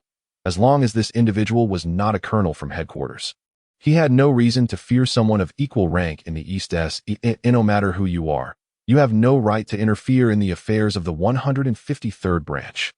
Once this matter is resolved, I shall file a complaint against you through the internal system. These words elicited a laugh from Tina. It was worth noting that although she had been reassigned to the 157th branch, the order stated she was merely on loan for a year, and her records still belonged to headquarters. The Navy of the Four Seas and that of headquarters, when meeting, would invariably be seen as lower in rank. This was no mere joke. It was not uncommon for the disparity to be more than just 2 levels. Did one not witness in the original text how the Iron Fist, Hobody, who shared the same moniker as Garp, was merely a lieutenant at headquarters yet became notoriously arrogant in the East Sea? This was the privilege afforded by the Navy headquarters. Not to mention, Tina was an elite colonel from headquarters. Who is Tina, you ask? She is a colonel from the Navy headquarters. Everyone, apprehend Monka immediately and confine him. The events occurring here would be reported directly to the Admiral by Tina. Upon hearing this, everyone was taken aback, especially the 3 individuals bound to the stake, who displayed expressions of excitement. However, All Marines of the 153 RD branch, heed my command. Execute this imposter pirate on the spot. Those who defy orders are traitors to the Navy and shall be executed afterward. Even if you truly are a colonel from headquarters, what of it? I, Monka, have never received such notification. How can I ascertain whether you are merely a pirate in disguise? Upon entering the 153rd branch, you are merely a dragon. You must abide by my rules. With a fierce glint in his eyes, Monka issued his command, even threatening all present that it must be said that this intimidation proved effective. Many Marines who had contemplated taking action were now hesitating. Whether that woman truly hailed from headquarters or if she could contend with Monka remained uncertain. The terror of Monka and his earlier threats were undeniably real. Thus, approximately 7 or 8 individuals approached the stake, simultaneously aiming their rifles at Monka. Concurrently, around 20 others positioned themselves behind Monka, also raising their weapons in unison. The two sides were at an impasse. Of course, several dozen others remained inactive, still mired in indecision. Nevertheless, it was clear that Monka's side held the upper hand, boasting double the numbers of their opponents. Move, Kachiyakin. Just as Monka was about to give the order to attack, Tina, who had previously been suspended in the air with her moonwalk technique, had somehow landed on the training ground. With arms outstretched and a powerful shout, iron vines extended like a barrier, encircling Monka and the nearly 20 Marines. They then began to constrict, binding everyone tightly within. What on earth is this? I can't move, absolutely immobile. Watch where you step. You're going to break my toes. Damn it. Who was pushing me from behind? In an instant, the bound Marines erupted into chaos. Monka, exerting every ounce of strength to break free, found himself turning red in the face but still unable to succeed. How infuriating. If only my right arm weren't restrained. I could wield my axe. This mere iron vine. Monka expressed his defiance. Yet, Tina paid him no heed. Cuff them all and lock them up? Yes. At this command, there was no hesitation, whether the 7 or 8 at the stake or the dozens who had been indecisive. All stood at attention and saluted, shouting in unison. Then, they surged forward, swiftly applying handcuffs and leg irons to Monka and the others while they were still restrained. Tina did not intervene further but made her way to the stake. At this moment, the 3 individuals had just been untied and lay weakly on the ground. Upon seeing Tina approach, they all mustered the strength to stand and salute. You 3 are quite fortunate. After uttering this, Tina leaped and, employing her moonwalk, made her way outside the branch, leaving the trio bewildered and disoriented in the wind. What does she mean by fortunate? We are completely at a loss. On the bridge of the Tana, Tina, dressed in Navy attire, entered. The matter was settled. How should they proceed next? After all, as a branch of the 4 Cs, Tina did not possess the authority to directly arrest Monka. Roland appeared somewhat exasperated. Wasn't he at you who was so adamant before, insisting on taking action? Why back down now that the matter is resolved? Although they could not convict Monka based solely on last night's events, there were still alternatives. Roland pondered briefly before speaking. They could not directly report to headquarters that they had discovered a cruise ship under pirate attack and had come to investigate the inaction of the 153rd branch. Otherwise, suspicions would surely arise. After all, so many had witnessed that the attackers were from the Junlin organization. What alternative do you propose? Tina smiled, knowing Roland would surely have a plan. Sister Tina, do you know how Monka, who was merely an ordinary Marine a year ago, managed to leap nearly 10 ranks in such a short time to become the head of the 153 RD branch? Tina was taken aback. To ascend nearly 10 ranks in just 1 year, from a private to a colonel, such a feat seemed impossible.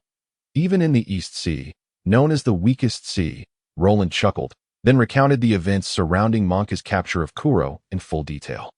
Upon finishing, Tina was astonished. Yet, she felt something was amiss. How could it be that every individual aboard the warship, including the then branch chief and other officers, had perished? Yet the last remaining weak and ordinary Marine was the one who managed to capture Kuro? It all sounded rather peculiar. Roland, could there be something more to this? Of course there is. Kuro is incredibly intelligent. In terms of intellect, he is certainly no less than Ant Krang. Moreover, his self-created technique matches the speed of the Navy's 6-style chafe. Is it something an ordinary Marine could achieve? Hiss. Tina was not familiar with the East Sea or Kuro. However, after hearing Roland's words, she began to realize Kuro was undoubtedly not an ordinary individual. How could someone of such caliber be subdued by Monka? There was definitely something amiss. Years ago, Kuro had grown weary of the pirate's life and sought a peaceful and respected existence. However, it is evident that for a notorious pirate, this was merely a fleeting dream until one fateful day when a warship from the 153rd Division discovered Kuro and initiated a pursuit. Roland briefly recounted the events of a year prior, detailing how Kuro exterminated the entire naval force and why he spared only Monka. Ultimately, he explained how he hypnotized both the pirate and Monka, devising a flawless escape plan. Tina listened in astonishment, even doubting whether this was all a fabrication, exclaiming how absurd it seemed. Yet, Roland continued his narrative. After completing his deeds, he infiltrated the village of Syrup, gradually earning the trust of a wealthy family, and eventually became their butler, plotting to orchestrate their untimely demise in order to inherit their entire fortune. Roland, how do you know all this? Upon hearing the events from a year ago, Tina's expression became one of incredulity. Even if these events were true, how could Roland possibly be privy to such information? The Intelligence Department investigated this matter not long ago. The Intelligence Department. Indeed, particularly in the East Blue, our 157th Division's Intelligence Department is quite formidable. You know, Roland boasted earnestly. Fortunately, Ian was not present this time. Otherwise, he would undoubtedly have unleashed a torrent of sarcasm. No, our Intelligence Department is not that impressive. We had no knowledge of Kuro's actions. Colonel, am I simply the scapegoat here? Tina remained somewhat perplexed, given that Monka seemed utterly inept, and following the Kuro incident, he had only been promoted to lieutenant. How could he have ascended to the rank of colonel in less than a year? That entailed a remarkable leap of 5 ranks. Indeed, therein lies the crux of the issue. Before the Kuro incident, he was merely a private. Even if he received an exceptional promotion to lieutenant, how could he possibly rise to colonel in such a short span? The military achievements required for such a promotion are not insignificant. I do not comprehend this either. Roland shook his head. Although the original narrative suggested he had continuously achieved great feats, swiftly ascending from lieutenant to colonel. This clearly defies logic. After all, this individual's fundamental abilities were evident. How could a naval officer lacking prowess attain merit? Would he persuade pirates to surrender merely through words? There is something you are unaware of. Tina, what is it? Tina's interest peaked instantly. It was rare for Roland to be uncertain about something worth speculating upon.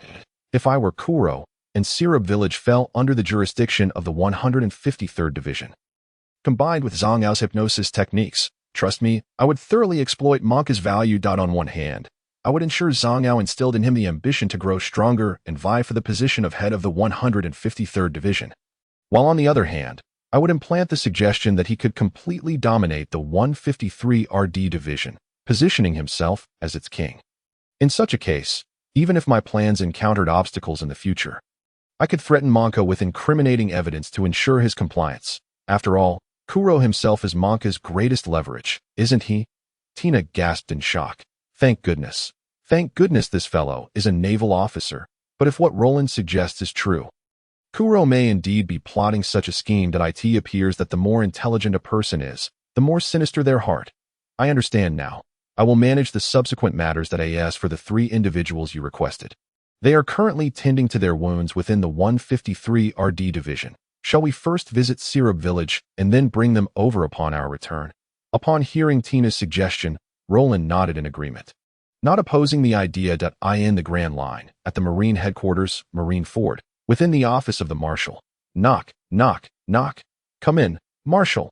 After receiving permission, a Marine carrying a folder entered the office. What is it? This is a report just transmitted by Colonel Tina.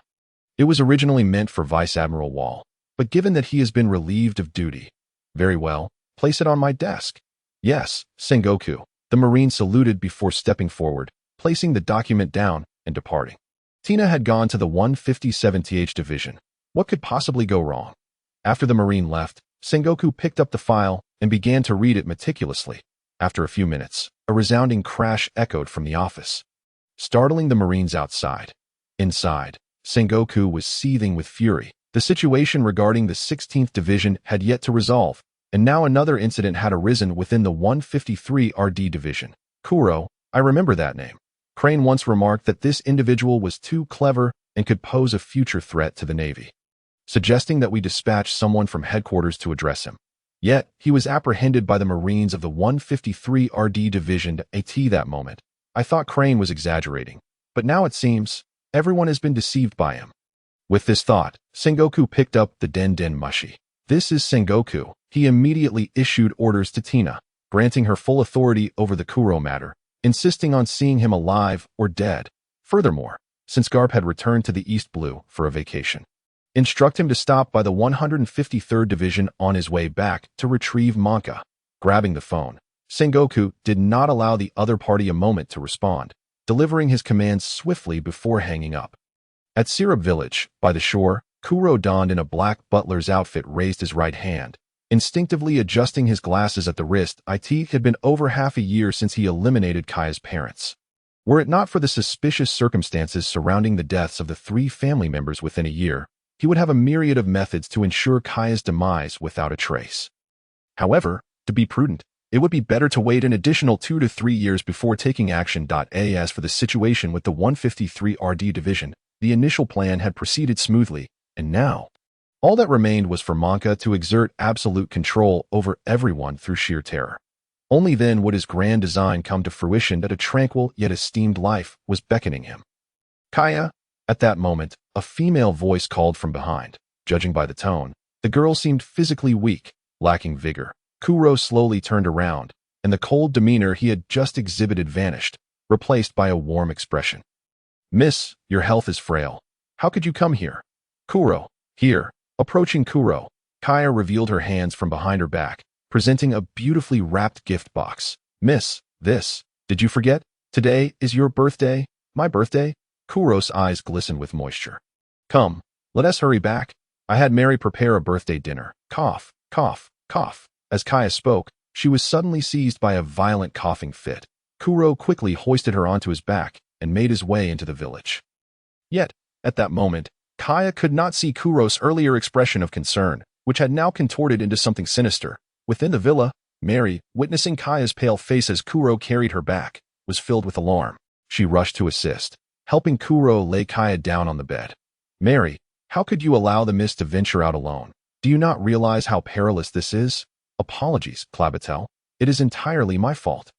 Just moments ago, he was in the kitchen, preparing the cake for the evening. He failed to notice that the young lady had slipped away from home. Nonetheless, a mistake is a mistake, and Meili humbly accepts her error.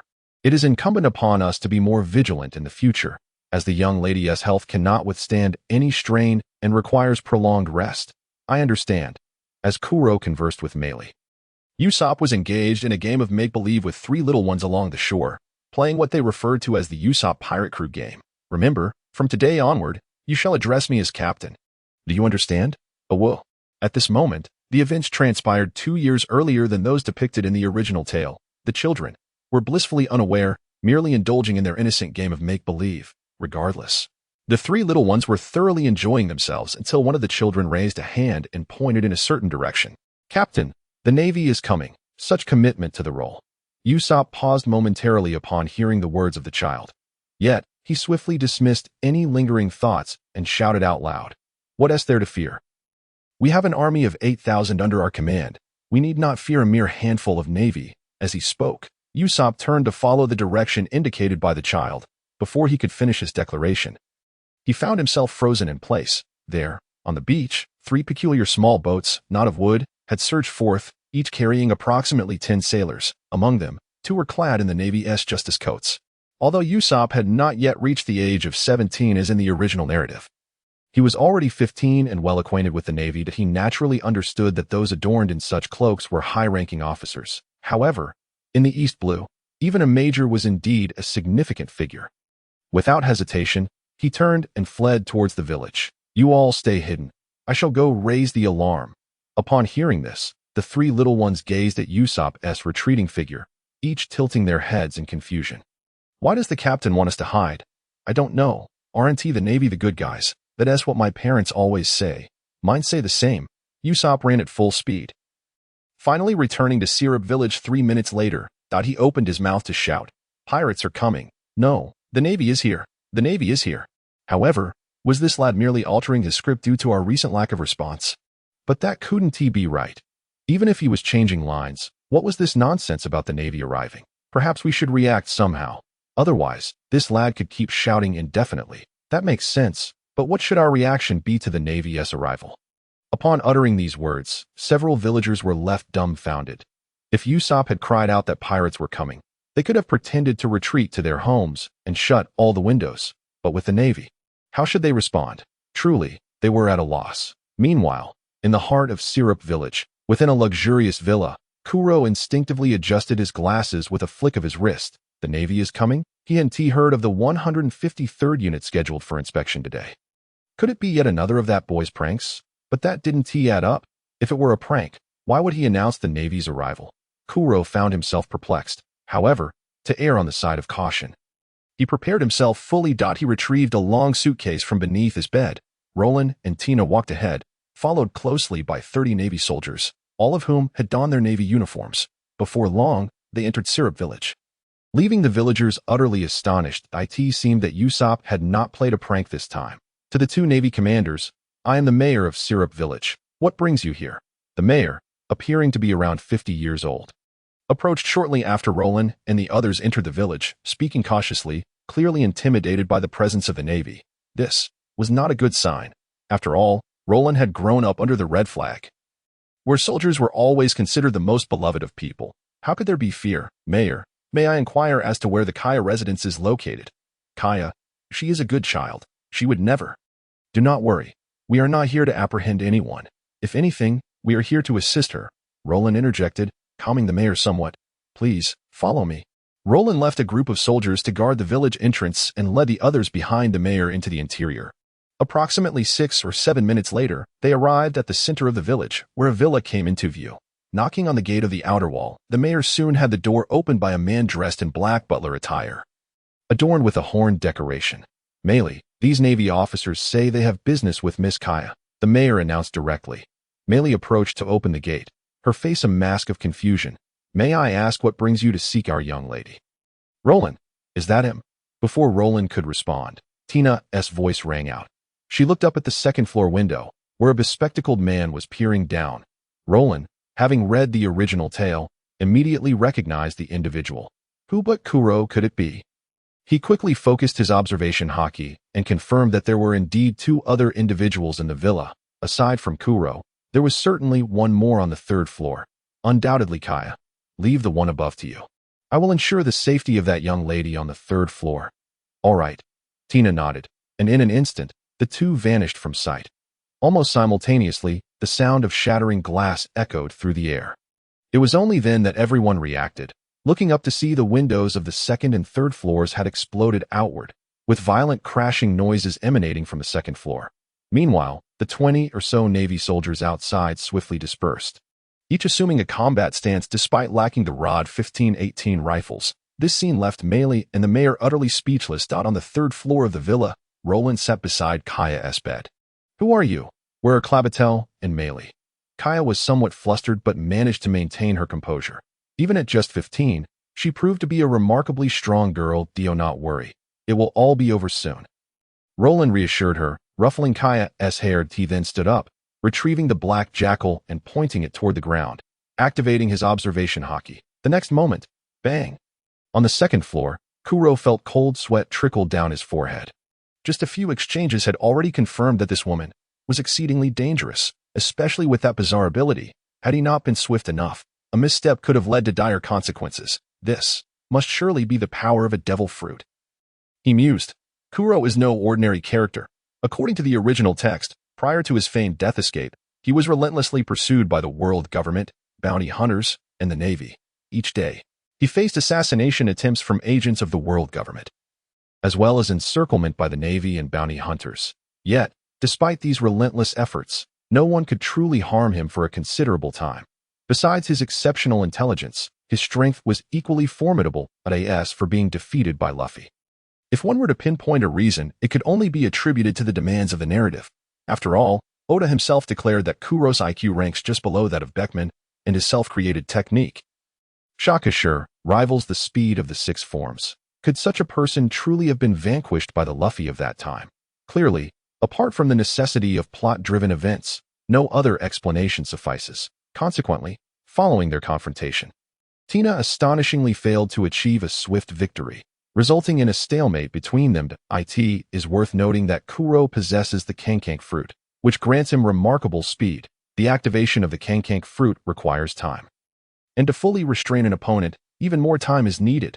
However, if the adversary is fast enough, they can evade capture before being bound. Thus, until Tina develops further applications for the Kankank fruit beyond her current techniques, she finds herself at a disadvantage against Kuro.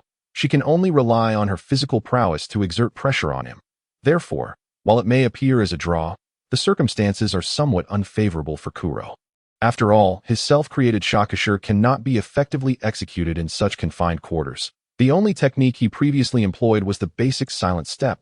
He must swiftly exit the room and venture outside. Resolutely, Kuro activated the silent step and dashed towards the shattered window. This sudden turn of events, coupled with Kuro's speed, caught Tina off guard momentarily. However, just as Kuro reached the broken window, preparing to leap out, a dull gunshot rang out. A 13mm caliber armor-piercing round shattered the third-floor floor, hurtling directly towards Kuro. In the next moment, Kuro leapt from the window, but in doing so, he left his left arm behind at the second-floor window, outside the villa. Upon witnessing Kuro's descent from the second floor, he clutched his left arm tightly, blood streaming profusely. Mary rushed to Kuro's side, her face etched with concern. Meanwhile, more than 20 sailors outside rushed towards them, encircling the duo. Clabatel, what on earth is going on?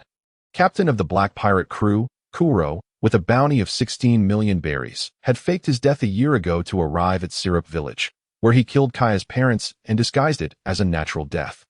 Ultimately plotting to eliminate Kaya and seize her family's wealth, Kuro remained silent. Yet, Roland and Tina had somehow arrived at the scene. Mary, upon hearing Roland's words, was left in shock. Captain Kuro, hasn't he already been captured and executed for a year? Indeed, Kuro gained notoriety in the East Blue for his ruthlessness. Consequently, news of his capture and execution was widely disseminated. Few were unaware of it. The one who had died was merely a pawn. Someone hypnotized by Kuro to believe he was Kuro himself. The true Kuro had quietly come here. No, this cannot be. Mary, filled with disbelief, took steps back. Meanwhile, Kuro continued to clutch his left arm, a sinister expression on his face. He realized he had made a grave misstep. Besides that woman, the man was formidable as well. Though he was unsure what weapon the man had just used, hitting him accurately through the floor and still managing to shatter his left arm was no small feat. Where did these two monsters come from? Kuro observed Roland's empty hands and pondered. Not far away, Tina clenched her right hand, instantly conjuring a black, spear-like object. After performing a flourish with the weapon, she aimed it at Kuro. Although Roland did not strike, he too was prepared to draw his weapon at any moment. As for Kuro, he was equally ready to fight to the death. While the loss of an arm would reduce the range of his Shakushur attacks, it did not render them unusable. Stop. At that moment, the villa's door swung open. Kaya, unknown to anyone, had dashed from the third floor to the first, shouting loudly. She was panting heavily. Descending at such speed placed a significant burden on her body. Clabatel, you told me with your own mouth that they are all lying, right? My parents were not killed by you, were they? You are not the infamous Kuro, are you? Tell me. Kaya's final words were a desperate shout. To her, Clabatel and Mary were the two closest individuals she had after her parents' demise. Yet one day, someone suddenly informed her that Clabatel was actually a pirate, and that he was responsible for her parents' deaths. How could she possibly accept this?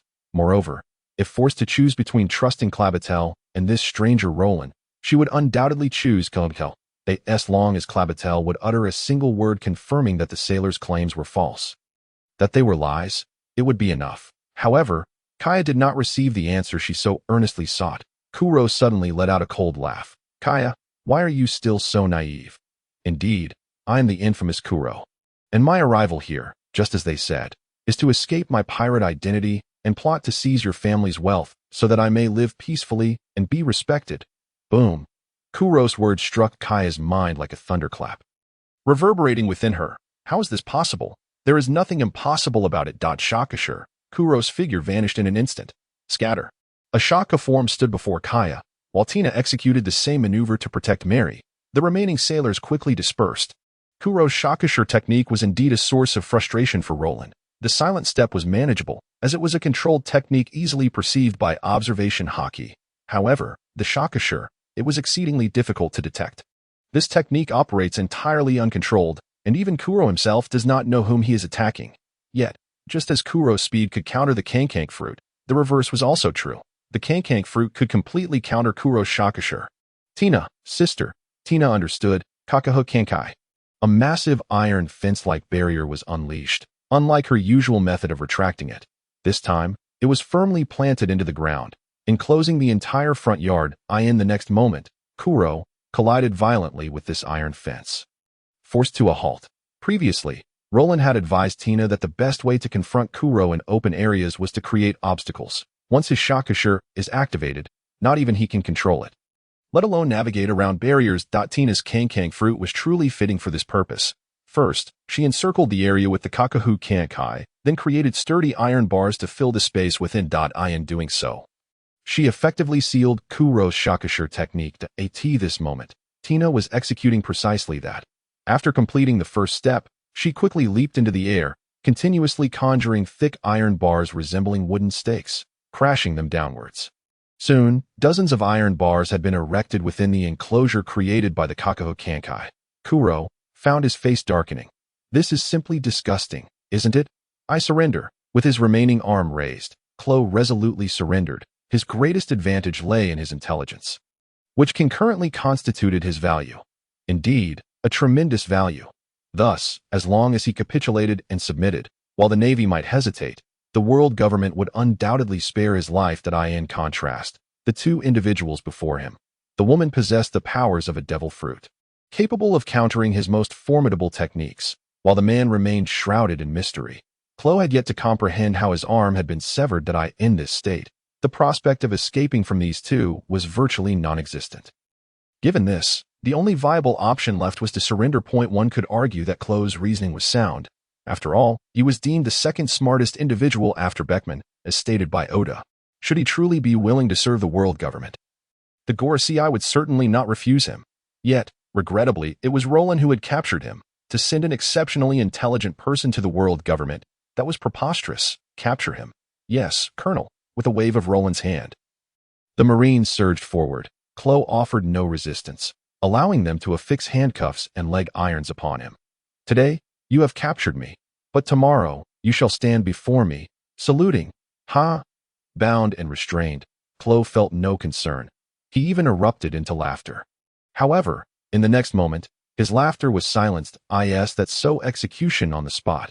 The Marines of the 157th Division showed no hesitation, as two of them drew their swords and approached. After all, Roland had long proclaimed that anyone who harmed civilians or Marines would not even qualify for imprisonment. This statement was firmly etched in the minds of every Marine present. And no, you cannot execute me in private. I still hold value. Two swords pierced Klo's body almost simultaneously. One penetrated his heart, while the other pierced his neck. His life extinguished in an instant, dead beyond revival. Subsequently, Tina took charge of calming the villagers, while Roland made his way to Kaya's home, sitting face-to-face with her in the living room. Mary soon presented a cup of tea. Roland did not address Kaya directly.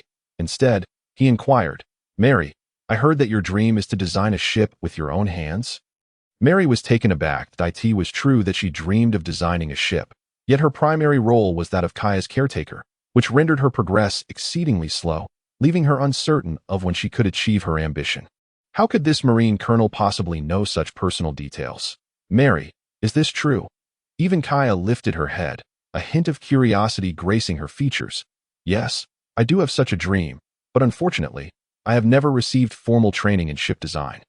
And I seldom find the time. Thus, it is hard to say whether I will ever fulfill this dream in my lifetime. This revelation surprised Roland. Mary had never studied shipbuilding, and yet, this amateur had managed to self-learn and construct the Mary 2 years later. Complete with a ship spirit, what extraordinary talent for shipbuilding must she possess? No, he must take her under his wing. He would send her to the Naval Academy for in-depth training. It was known that the textbooks and materials in the Naval Academy represented the pinnacle of knowledge in this world. Not only were sailing ships taught, but also ironclad battleships. Otherwise, how could an unremarkable structure be deemed S-rank? Mary, what if I told you that there exists an academy in this world, unknown to the vast majority, where you can systematically learn everything from design to construction of a vessel? Would you like to attend? I will not go. Mary resolutely shook her head. Why not? I assent that your dream. If I leave, What will happen to Kaya? Mary's gaze revealed no hesitation. Even Roland couldn't help but marvel at her unwavering loyalty to Kaya's family. It was undeniably maxed out. However, this had been anticipated, and Roland was not concerned. What a pity, for that place also boasted the most advanced medical technology in the world, capable of curing Kaya's ailment. He had hoped that if she accompanied him, they could, perhaps he would arrange for others to care for Kaya instead. Roland wore an expression of regret. Mary and Kaya, however, were left in shock. Colonel, can that place truly cure Miss Kaya's illness? Indeed. Then I will go. I will accompany Miss Kaya, Mary exclaimed excitedly. Roland then turned to Kaya. What say you, Kaya? Will you join me? Will I be able to return? Unlike Mary, Kaya posed a critical question. After all, Roland had previously mentioned that it was a place unknown to most in the world. Clearly, it was not a publicly accessible location. Thus, even if she were cured, would she be able to leave? Kaya, I will not deceive you.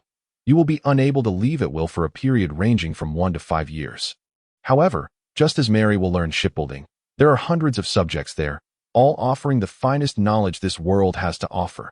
After your treatment, you may choose to study further. Thus, your time will not be wasted. Roland had no reason to deceive Kaya, nor did he wish to. Should she truly be unwilling to come, he would not force her. Very well, I will go. After a moment's contemplation, Kaya nodded. Although she would be unable to return for several years, she could heal her body and acquire the pinnacle of knowledge in the world. It seemed she could find no reason to refuse that moment. A fragment of a memory flashed through Kaya's mind. It was from her time in the third-floor bedroom. Fear not, it will all be over soon, Roland said, gently stroking Kaya's little head. For reasons unknown, Kaya felt that she trusted him. After arranging the aftermath in Syrup Village, Roland took Kaya aboard the ship. To be honest, he did not believe Kaya would achieve great things in the future. It was merely that this resilient girl had left a profound impression on him in the original story. As such, since he had arrived here, why not lend a helping hand? At this moment, Roland was unaware that this seemingly trivial assistance would yield immense surprises in the future. As for Mary, she would delay her departure by half a month to help Kaya manage her assets. After all, when she would return to Syrup Village remained uncertain, and the destination was unknown. Therefore, aside from retaining the house, all other assets needed to be converted into berries for transport.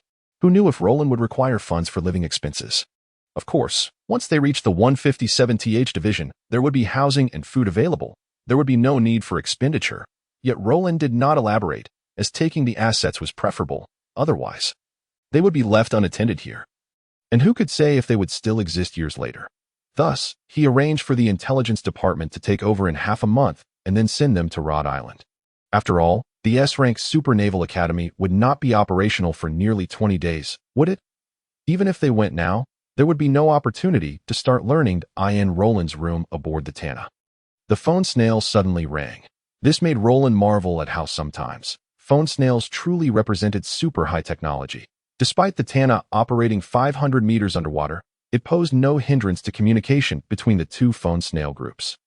If this were in his past life, it would undoubtedly be classified as a strategic-level device. In the future, once I manage to handle Inalu, I shall indeed attempt to hurl the telephone bug to the moon and see if it remains connected. Well, perhaps I am overthinking it. Roland picked up the telephone bug. This is Roland. Colonel, it's Ian. Is there a situation on the Rhodes Island? Roland furrowed his brow slightly and inquired. He was well aware of his little follower's tendencies. The tone of voice immediately informed him that there was an urgent matter at hand. Yes, our patrol submarine has detected a vessel traversing the doldrums, which has just arrived in the East China Sea. Currently, the ship has circumvented Rhodes Island and is heading towards the Prosperity Zone.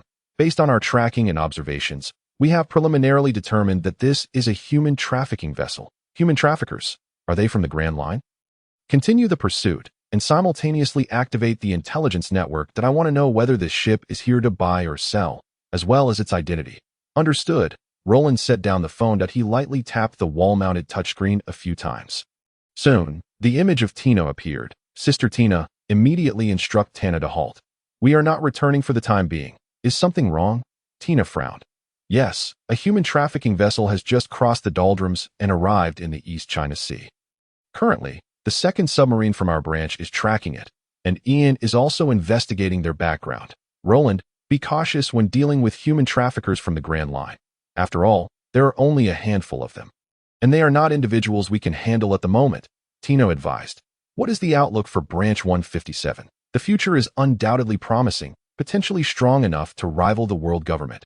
However, right now, it is indeed not strong that we have only 2 colonels with over 1,000 combat power, a few subordinates with hundreds, and more than 200 Marines with over 100. This strength may dominate the East China Sea.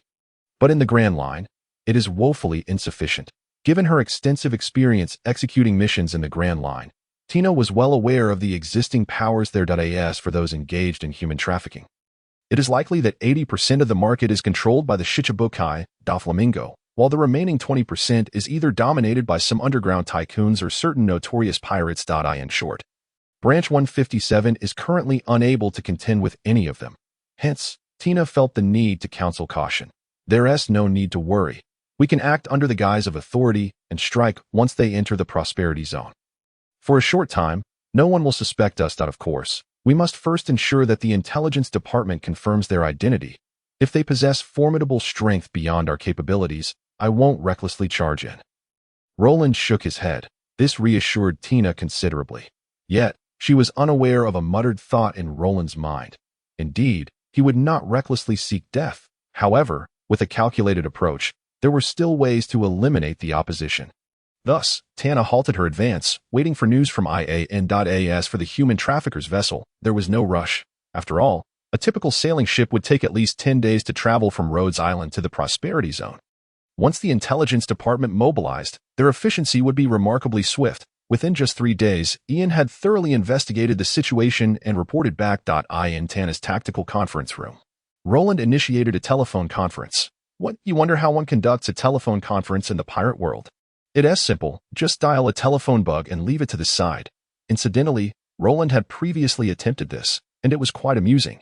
When different individuals spoke in the conference room, the telephone bug would instantaneously mimic their faces and voices. When several people spoke simultaneously, the telephone bug's performance was something that still astonished Roland to this day. Colonel, according to our findings, 2 celestial dragons are scheduled to arrive in the Goa Kingdom for leisure. To curry favor, the nobility of Goa has united to order a variety of slaves as gifts, reportedly costing over 1 billion berries. The vessel we discovered is likely here to deliver the cargo. Curry favor with the celestial dragons? That makes sense. They have an insatiable appetite for slaves, particularly those of non-human races and beautiful female slaves. Such wares are scarcely available in the East China Sea. Do you know which organization they are sourcing from? The Don Quixote family. As expected, from the very beginning, Roland had sensed this connection. It seemed that Doflamingo was indeed involved. Well, considering the business was worth 10 billion berries, it was no wonder he would dispatch someone to the East China Sea. By the way, Ian, do you know which member of the Don Quixote family is aboard that ship? Our operatives eavesdropped during conversations between those nobles and the traffickers and overheard a codename. A codename? Yes, it appears to be Baby 5. I've reviewed all the bounties associated with their family and found no matches, so there's no need to search further. I already know who it is. Roland interrupted Ian. Obviously, Baby 5 had never been issued a bounty, so it was impossible to find results in that direction. However, this woman had no records of pillaging or robbery, and she had never been targeted by the Navy. Although Roland did not harbor much interest in her, he decided it might be worthwhile to acquire her and evaluate her potential internally. Thus, Ian became the prime candidate, as he had been his loyal follower for many years and deserved priority consideration. Roland felt he truly had to look out for Ian. After concluding the meeting and hanging up, Roland mentally commended himself. Roland, they will take another 8 days to reach the Prosperity Zone. Surely we cannot remain idle here the entire time. Just then, Tina interjected. Of course, we won't waste time here. We should take this opportunity to explore the surrounding area. Roland shook his head and then circled an area on the nautical chart.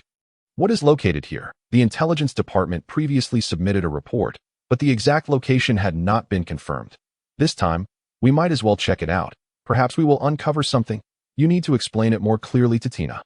Roland shot her an exasperated glance. Tina was annoyed. This fellow always spoke in a manner that left others puzzled, surely on purpose. All right, within this region, there is a remnant of the Roger pirates if we happen to encounter them. We may as well capture them. What? A member of the Roger pirates? Tina was instantly taken aback. Which of the Roger pirates could we possibly contend with now? Don't be ridiculous. Those remnants from the bygone era would require a vice admiral to handle. Even if it's just a ship's doctor, and you think we can just capture them, your audacity is growing by the minute. Rest assured, that individual is not strong. Back then, he was merely an intern. Roland understood Tina's concerns and offered an explanation. However, this only served to infuriate Tina further. An intern. You do realize that the strongest person aboard that ship is currently that intern, right? Just one glare from them, and we would be finished. Tina mistakenly believed that the intern mentioned by Roland referred to the one from the New World. Immediately, she lost her composure. That individual could only be subdued if all three of the top commanders launched a joint assault. Right? What difference would it make for the two of us to engage him? After all, when it comes to the interns of the Roger Pirates, nearly every Navy officer is only familiar with Shanks. As for Buggy, he was only recognized during the Marineford War. Otherwise, the Navy would have long since dispatched forces to the East Blue to hunt him down. This is precisely why, upon hearing the term intern, Tina immediately thought of Shanks, without a moment's consideration for any other possibilities. Calm down, Sister Tina. No, Tina cannot calm down. I'm telling you, the intern is not Shanks. Whoever it is, Tina absolutely forbids you to. Wait. Tina didn't catch that. What did you just say? I said, there is more than one intern in the Roger Pirates, including another named Buggy, whose abilities, well, they are quite lacking. Roland replied with a wry smile and shook his head. Did you really not deceive Tina? Not at all. That guy has a rather impressive devil fruit, but he fails to develop it. His mind is entirely preoccupied with treasure hunting, and he rarely trains. So his strength is genuinely subpar. Roland nodded vigorously, then elaborated. Although many in his past life doubted that Buggy was merely hiding his true strength and playing possum, there were numerous inconsistencies in that argument. Regardless of what transpired 2 years later, 2 years ago, he truly was not formidable. Nevertheless, Buggy's devil fruit could not only affect himself, but also others and objects. This alone made it an extraordinarily overpowered fruit. Moreover, such a characteristic could unleash boundless creativity. Therefore, while he is still weak, it would be prudent to capture him and imprison him in the underwater prison. Once prepared in the future, we can eliminate him and seize the fruit. Is there really such a person? Tina still expressed skepticism. Roland found no desire to explain further. Once they located the individual, Tina would naturally understand. With Tana's speed, they reached the target area in less than a day. On the bridge, Tina, as the captain, was directing the crew members in search of their target. At that moment, Roland stepped in. Sister Tina, how is it going? It's not as simple as you think, Do you have any idea how many ships are nearby? How many? Within 100 nautical miles, there are over 5,000 vessels, not to mention those obscured from detection by island owners. Tina replied irritably. Once they surfaced, radar proved to be a useful tool. However, while it could detect ships within hundreds of nautical miles under normal circumstances, it was impossible to ascertain which vessel belonged to the Buggy pirates. They could only deploy drones to approach and verify each ship one by one, not to mention those vessels obscured from radar detection. Keep in mind, this is the bustling East Blue, rife with islands of all sizes. This was no easy task. Without limiting their search to just the Buggy pirates, any pirate crew they discovered would be targeted under the auspices of the Junlin organization. If they were all present, they could simply invest a few days to thoroughly cleanse the area. In reality, Roland did not mind whether they would find Buggy this time, since they had to wait several days. They might as well make the most of it.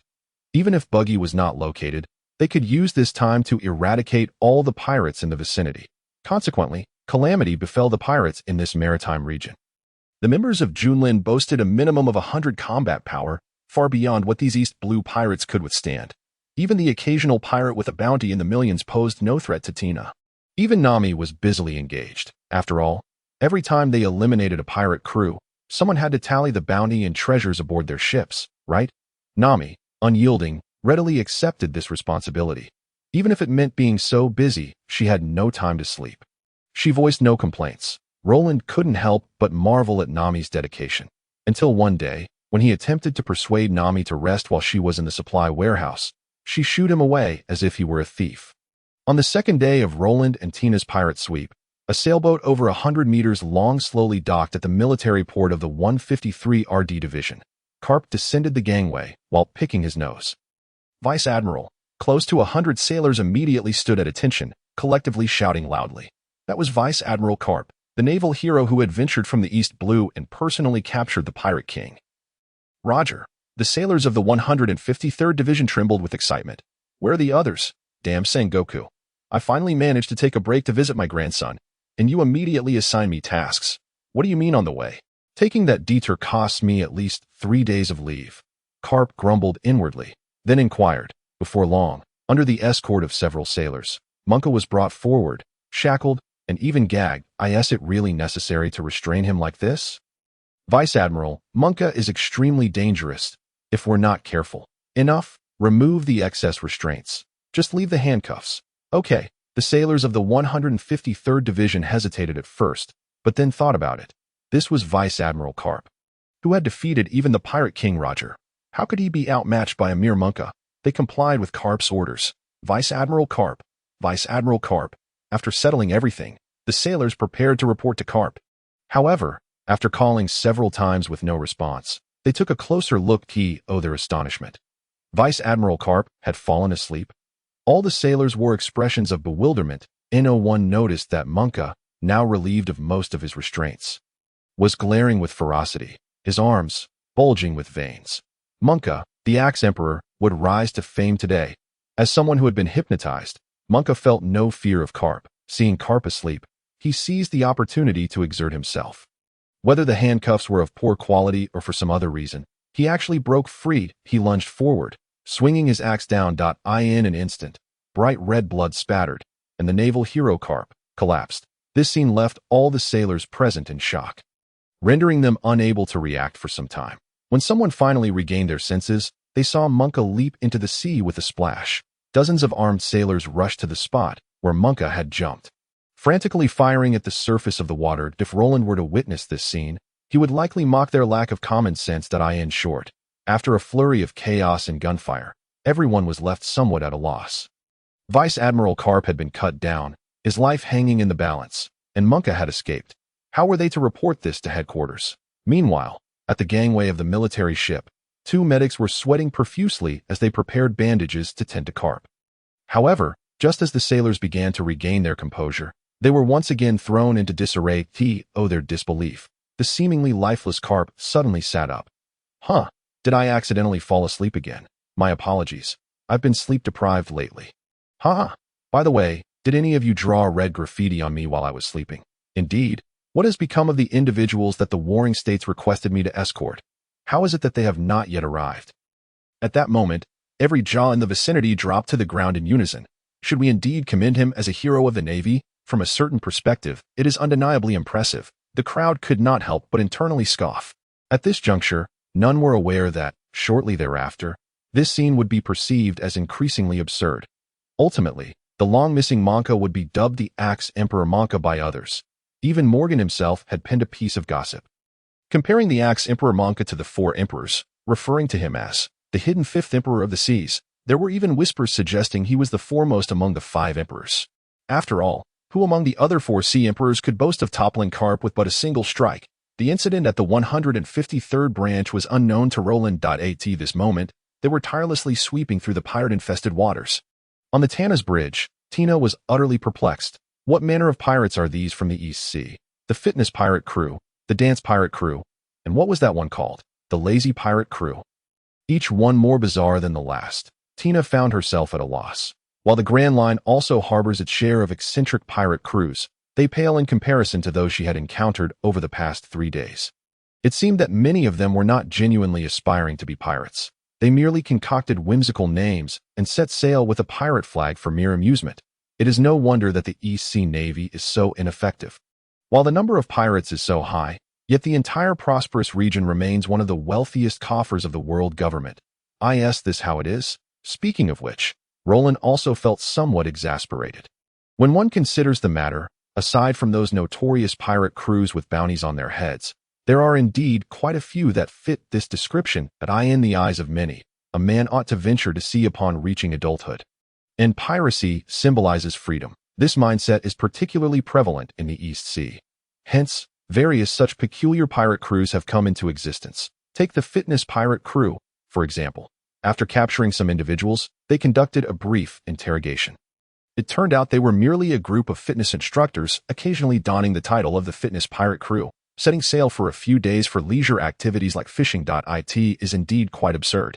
During these 3 days, Junlin had dismantled over 50 pirate crews, among which there were more than a dozen of this peculiar ilk.it. Is no wonder Tina rolled her eyes in disbelief. Captain, we've discovered another pirate crew, but, at that moment, a sailor operating a drone on the bridge suddenly reported. But what? Roland inquired. I'll transfer the drone footage to the main screen. You can see for yourself. In the next instant, the main screen before the bridge shifted to reveal an aerial view. Just by observing the sails, it was evident that it was undoubtedly a pirate ship.at that moment. There was quite a commotion aboard. It was neither a festive gathering nor an act of pillaging. Rather, an individual wielding 2 knives and clenching a third in his mouth was fervently attacking the others. Is this an internal conflict? Tina turned to Roland for clarification. Upon turning, she happened to catch a glimpse of Roland's facial expression. Excitement?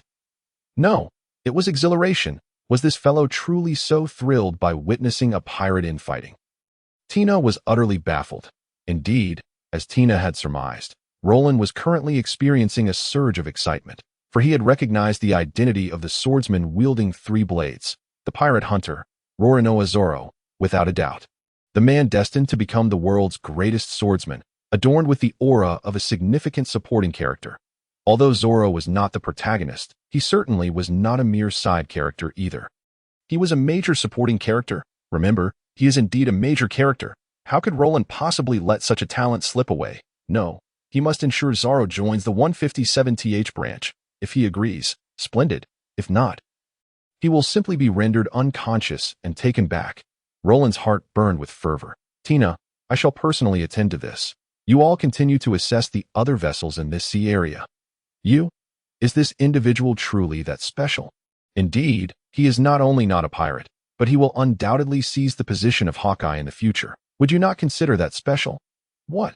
Tina's eyes widened in astonishment. Who is Hawkeye? He is the world's greatest swordsman. A figure who surpasses all other swordsmen by a considerable margin, standing alone as the world's #1 swordsman. His strength is rumored to be comparable to that of the 4 emperors or the Navy admirals. And Roland claims that the individual captured in the drone footage is destined to usurp Hawkeye's position. Is that not absurd? It is simply outlandish. After a moment's daze, wishing to inquire further of Roland, she discovered that he had mysteriously departed the bridge. Aboard the pirate ship, Zoro dispatched the final pirate, sheathing his 3 blades before retrieving a stack of bounty notices. Upon scrutinizing them carefully, he noted, "This captain is worth 2 million berries. I wonder what the Navy was thinking to assign such a price for this level of strength." Zoro shook his head. Regardless of the reason, as a bounty hunter, all he needed to do was collect the reward. After all, it had been ages since he had received any payment, and he was close to starving. Yet, he failed to notice that beneath the bounty notice, it did not state dead or alive, but rather, only live. Zoro thoroughly searched the entire ship, but found only 50,000 berries. One must admit, this pirate crew is exceptionally impoverished. However, it mattered little, as long as he presented the captain's corpse to the Navy. He would receive the 2 million berries, enough to alleviate his financial woes for quite some time. At this moment, Zoro was in high spirits. However, I must say, did you truly believe it was appropriate to kill that fellow just like that? The sudden voice from behind startled Zoro immensely. He sprang to his feet and drew his sword. Wad Ikamanji. Who are you? Who I am is of little consequence. What matters is, did you not examine that bounty notice closely? Roland remarked, a slight smile gracing his lips as he stepped to stand before Zoro. Is there a problem with the bounty notice? A significant one. Indeed, look closely at what is written beneath the photograph of the bounty target. Zoro retorted, I can see it clearly. It states the name and the bounty. No, you are indeed somewhat blind. There is a line of text between the name and the photograph of the bounty criminal. Take another look. Roland spread his hands. Zoro picked up the bounty notice once more and examined it closely. Sure enough, between the name and the photograph above, there was indeed a line of text. Only live. He turned to glance at the pirate captain's corpse not far away, and Zoro was left utterly dumbfounded. Only alive. Had he just worked for nothing? Why say again? Since Zoro departed Frostmoon Village and began his life as a bounty hunter to make ends meet. Similar situations had repeatedly occurred. Out of 10 instances, 9 times he ultimately did not collect the bounty. Moreover, the reasons were increasingly absurd.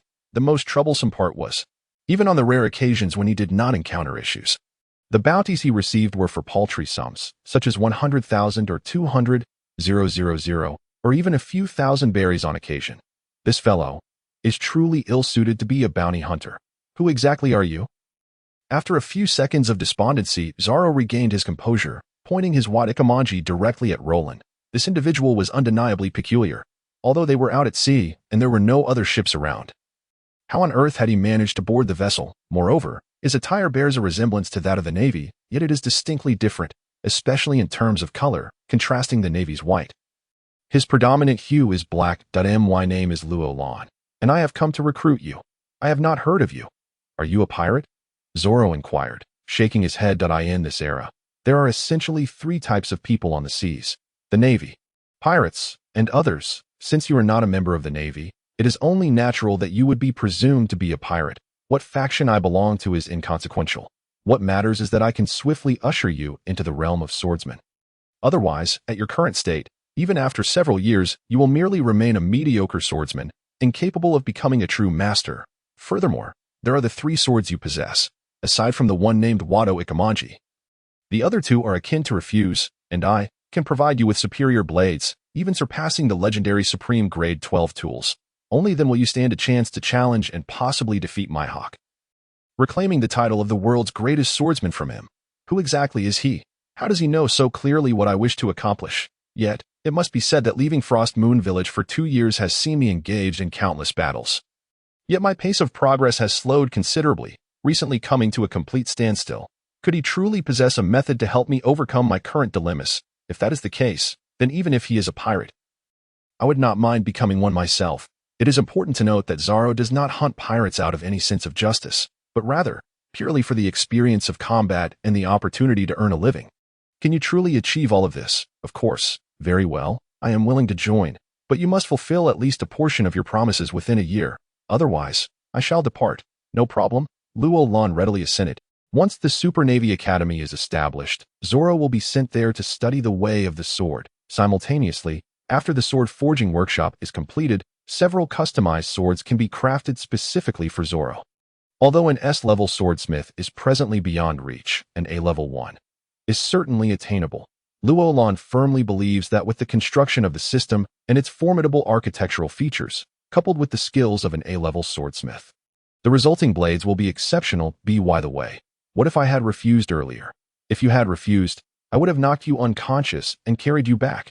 Upon hearing this, Zoro's expression turned dark. After all, he had gained a modicum of fame over these 2 years and considered his strength to be formidable. Did he truly think he could be knocked out just like that? Do you not believe it? Luolan asked with a smile as he leaped onto Zoro's small raft. In an instant, a fierce kick obliterated the pirate ship as if it were struck by a devastating artillery shell, shattering it into countless pieces, with debris soaring through the air like rain. At that moment, Zoro's jaw dropped heavily onto the raft. After all, at this point, his horizons were still quite limited. When had he ever witnessed such a spectacle? Though the pirate ship was not large, merely a small sailing vessel and constructed of subpar materials, it still measured over 30 meters in length. Was it truly something that could be annihilated with a single kick? Well, it seems this fellow really can knock someone out. So, you are from the Navy? As they entered Tana, Zoro's jaw seemed to drop at least once every 10 steps. Of course, this was not entirely his fault. Aside from Luolan, even Tina experienced a similar fate upon her first encounter. It was akin to traversing from one world to another. Utterly incomprehensible how such a monstrous vessel could exist. Once settled, Zoro learned of Luolan's origins, the Navy's 157th Division. So, these people, and this ship, are all part of the Navy. Yes, we indeed belong to the Navy. However, to be precise, we are a group of forgotten sailors. The headquarters does not concern itself with us, nor do we report our actions to them. Well, where you come from matters little to me. I care about one thing. Zoro spread his hands. Indeed, whether Navy or pirate. Zoro was indifferent. I understand the way of the sword, correct? Precisely. Then let me ask you, how much did Gungshiro tell you about the realms of swordsmanship, from apprentice to swordsman, and then to master? Do you know my teacher? Suddenly realizing, Zoro's eyes widened in astonishment. You know my teacher? Zoro's eyes grew round. However, it was evident that he was overthinking it. No, I merely know of him. but I have never met him. I see. Now, has Gung Shiro ever spoken to you about what comes after the swordsman? No. Zoro shook his head. Not to mention what comes after the master. Even the term master was only briefly mentioned by his teacher without much elaboration. I understand. Allow me to briefly explain. First, there is the apprentice, followed by the swordsman, which you already know. After the swordsman comes the master. During the apprentice stage, one primarily practices the fundamentals. Once that phase is completed, one can begin to learn various derivative sword techniques. As for the master, there is a strict criterion, the ability to cut through iron. When you achieve that, you will have 1 foot in the realm of masters. To fully enter the master realm, you must also master the sword aura and be able to unleash flying slashes based on it. Only by accomplishing this can you truly be deemed a master. Flying slashes. This was a term Zoro had never encountered before. However, he recalled a night from his childhood when he fortuitously witnessed his teacher demonstrating a sword strike alongside Shiro in the woods. A flash of white light appeared, fanning out in a crescent shape before him. A swath of trees, stretching for dozens of meters, was severed cleanly. Reflecting back, could this be what Roland referred to as flying slashes? And what follows after the master? Zoro inquired, now intrigued. After all, these were concepts he had never before encountered. After the master comes the Grand Master, and your target, Mihawk, is indeed a Grand Master, standing at the pinnacle among all Grand Masters.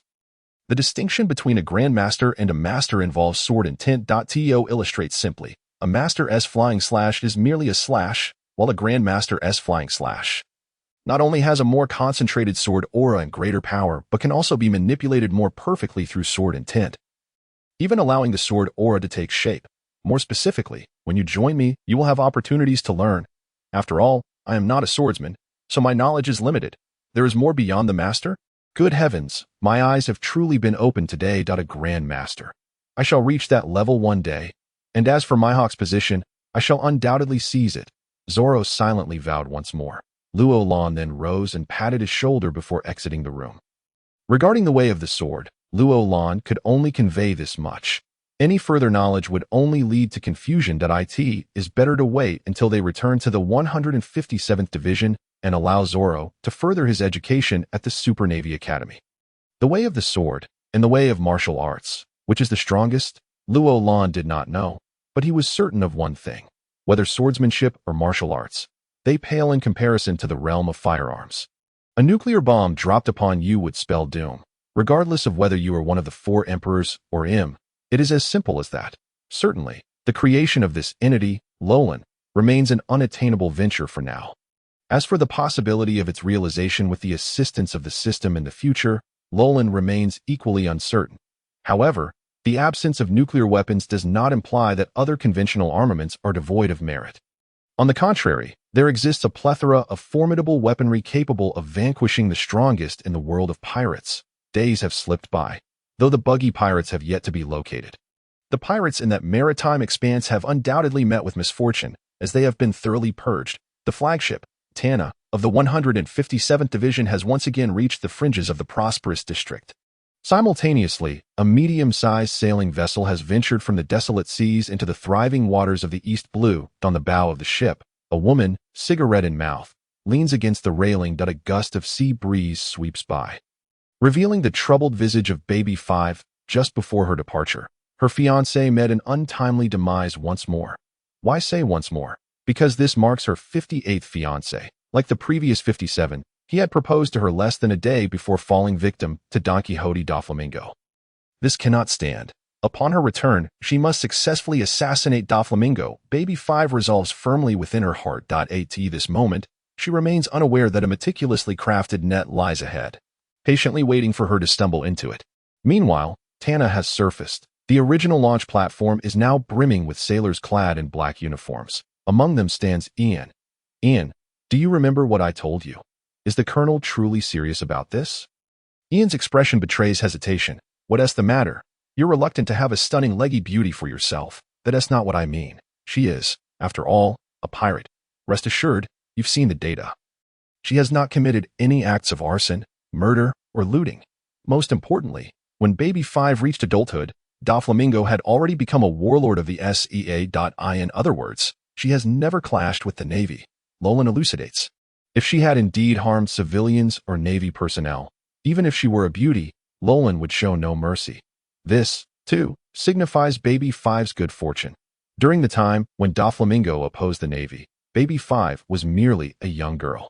Untouched by the conflict. As she matured, Doflamingo ascended to the rank of warlord, thus avoiding any skirmishes with the Navy.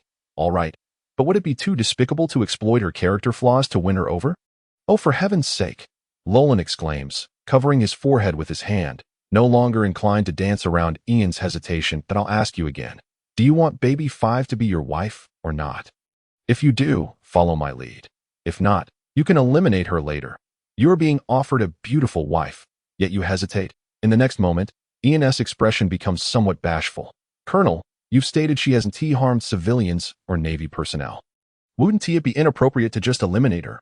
No, for her salvation, I would willingly sacrifice myself, even if, for a lifetime. Upon hearing this, everyone around rolls their eyes in exasperation. All right, I've come to see it clearly now. Ian is truly trying to have it both ways. He then dismisses Ian from his thoughts. Sister Tina, once we board, leave Baby Five to Ian, and we shall swiftly take control of the entire ship. Tina understands, but doubts Ian's capabilities. She wears a look of disdain, recalling Ian's previous display. Fear not. I have already entrusted him with the fatal line. Unless he misremembers the script, there is no chance of failure. Roland exudes confidence. Commence the operation. Lady Baby Five is simply too beautiful. Do you think if I were to propose, she would accept? A pirate gazes at Baby Five's silhouette on the bow, his eyes transformed into heart shapes. This remark startles another pirate. Have you lost your mind? Do you not realize that anyone who proposes to Lady Baby Five does not survive beyond a day? No, I must distance myself from this fool. Otherwise, I might get caught up in his folly. As he speaks, the pirate shuffles a few steps away. What is there to fear? We are not in Dressrosa. Even if death is imminent, I can at least revel for a month. Hearing his companion's words, the pirate, now retreating, cannot help but give a thumbs up. You are truly bold. Yet before he can say more, a sharp pain strikes the back of his neck, and he collapses, fortunately caught by a strong arm that gently lays him on the ground. Not just him, another pirate who had also fancied proposing to Baby Five meets the same fate. All of this transpires unnoticed. It is not that a brute force assault is impossible. Rather, Roland intends to prevent anyone on the ship from having any contact with the outside world. Ian, from here on out, Sister Tina and I will take our men to the cabin, and you shall remain here to guard. Should there be any commotion below, and if Baby Five begins to act, the task ahead will be yours. Do you recall that fatal line? Upon hearing this, Ian nods. Roland then waves his hand, and with Tina, they stealthily enter the ship's cabin. After everyone departs, Ian hides at the side. Fixated on the silhouette of the figure on the bow, a foolish grin spreading across his face, the operations within the cabin proceed smoothly, with the exception of the lowest level of the slave holding quarters. All other compartments have been cleared without a sound. However, Ian's situation begins to shift. Having enjoyed the sea breeze, Baby Five turns towards the cabin. Observing this, Ian wipes away his foolish grin and gets down to business. Positioning himself directly in her path. Who are you? I don't recall anyone like you being on this ship. The Roland had already imparted the fatal line to Ian, and it was but a simple phrase. At this moment, Ian's face flushes crimson, rendering him utterly speechless. If Roland were here, he would surely give him a few kicks for such embarrassment. In the next instant, a black scythe is poised at Ian's throat. Only then does Ian realize that the enormous black scythe is, in fact, a manifestation of Baby Five's right leg, which remains in a high kick stance. The leg of his future wife is indeed quite long. Ian can't help but salivate. Yet soon, Baby Five's next words snap him back to reality. Not going to speak.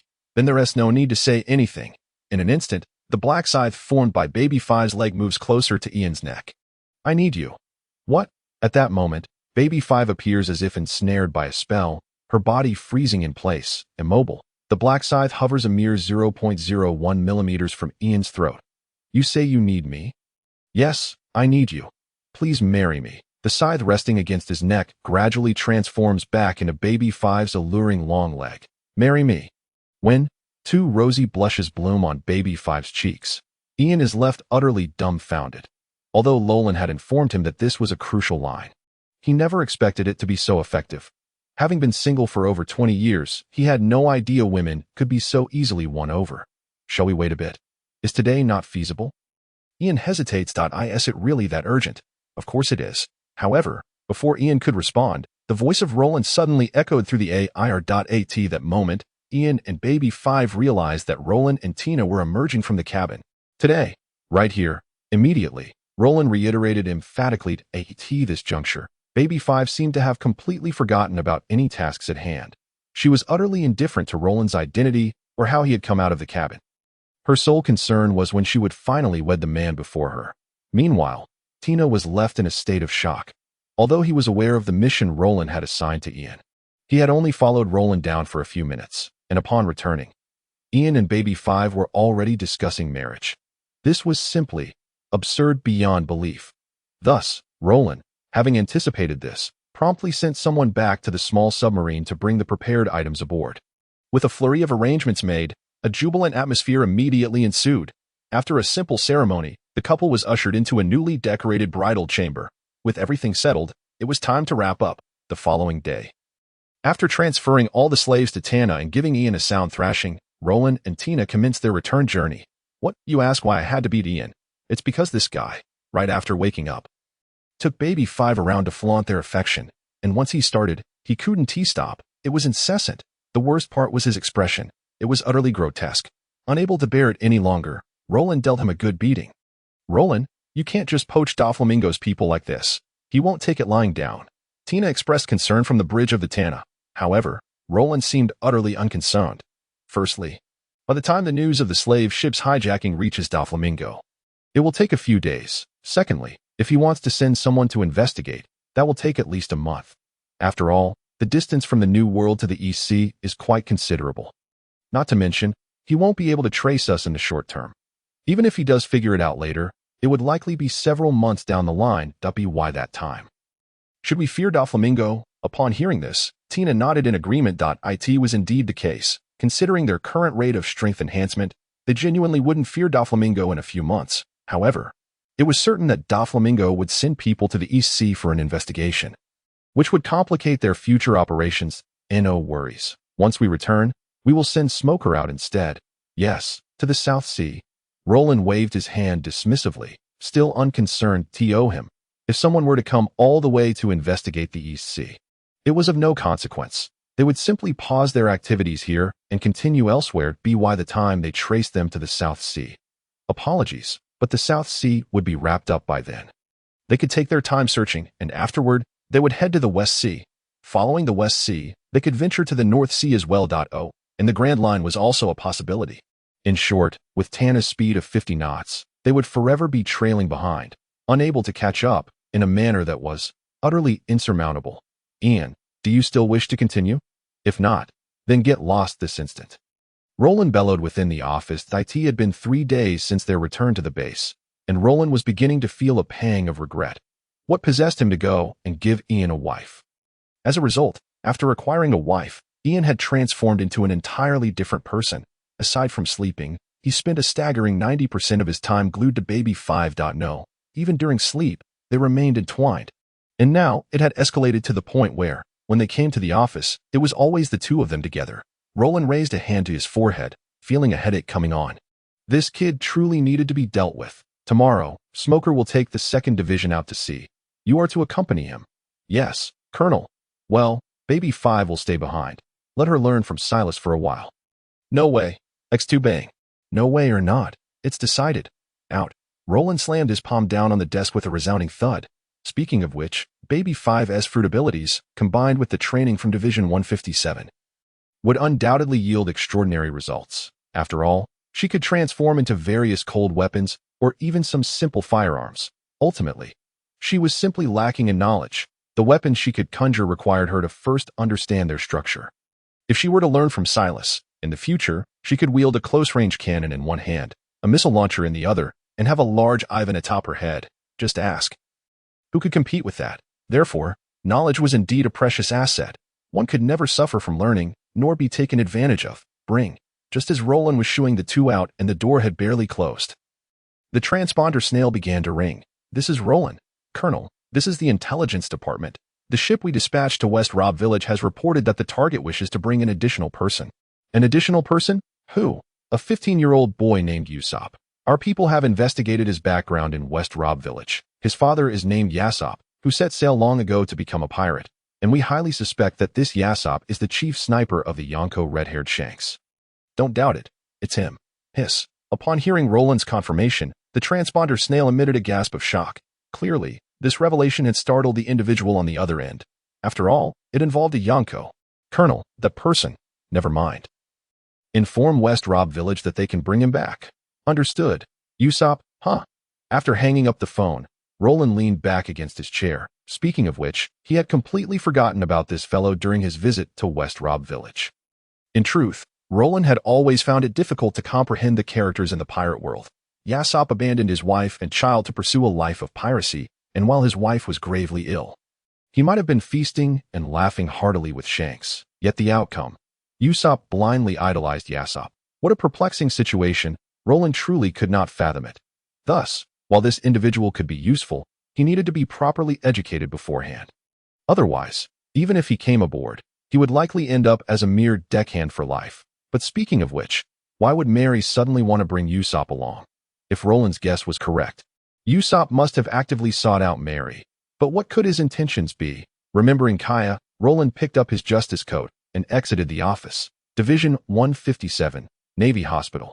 Although it was merely a two-story building, its footprint was substantial. Coupled with its strong construction and over 20 professional doctors from the system, the level of treatment here was nothing short of excellent. Moments later, Roland entered a hospital room. Inside, a doctor was conducting a routine checkup, asking the girl in the bed a series of questions. Kaya, how are you feeling today? Roland, brother. Colonel. Upon hearing Roland's voice, both Kaya and the doctor responded in unison. I feel completely healed. What completely healed? Roland was taken aback. After all, it had only been 3 days. Although he had been preoccupied with various matters since his return to the base and had been fervently training during his remaining time, he hadn't kept a close eye on Kaya's situation, but to heal in just 3 days, that seemed implausible. Kaya, please don't push yourself. You must be fully recovered before you can be discharged. Understood? Roland, brother. I'm really all better now. Just ask Director Orson if you don't believe me. Kia wore an adorably furious expression, which was quite endearing. Luolan then turned his gaze towards Ausen. Ausen, an A-grade talent, had a loyalty level of 100, permanently locked, and specialized in medicine. Ausen was not merely an ordinary doctor but the director of a naval hospital, before he could afford an S-grade talent. An A-grade was undoubtedly the pinnacle of excellence. Furthermore, based on Luolan's judgment, an A-grade talent could already rival the zenith of this world. In other words, Ausen's medical prowess, when placed within the context of the pirate world, was unquestionably at the highest level. Of course, certain fields within the pirate realm did boast talents that exceeded even this pinnacle, such as the realm of scientific research. Vegapunk was a transcendent being, on par with Celestial. Colonel, Miss Kia's condition is actually due to congenital factors. Congenital? Yes, and it is highly likely a result of premature birth. Premature birth leads to a frail constitution, fatigue, susceptibility to illness, and so forth. Correct. Luolan was not lacking in knowledge. Although he had never studied medicine, he had heard of the frailty resulting from premature birth in his previous life. Indeed, as the colonel stated, it is not particularly challenging to treat in this world. And there are several methods. Firstly, the simplest and most direct approach would be to have Miss Kia consume a devil fruit, preferably of the Zoan type. While other types can also work, only the Zoan types will directly enhance physical strength. Therefore, to achieve optimal results, the Zoan type is most suitable. Secondly, one could enhance physical strength through rigorous exercise, gradually reversing the issues stemming from a weak constitution. However, this method is rather tedious. It is time-consuming and necessitates the guidance of a professional. Given Miss Kia's previous condition, it would be exceedingly difficult for her to gauge the intensity of her workouts. The final method, which only our 157th Division can implement, is do nothing at all. What do you mean? Luolan inquired, bemused. The first 2 methods were mentioned with utmost seriousness, yet the third was reduced to do nothing. Colonel, have you forgotten what we eat in the cafeteria every day? The cafeteria?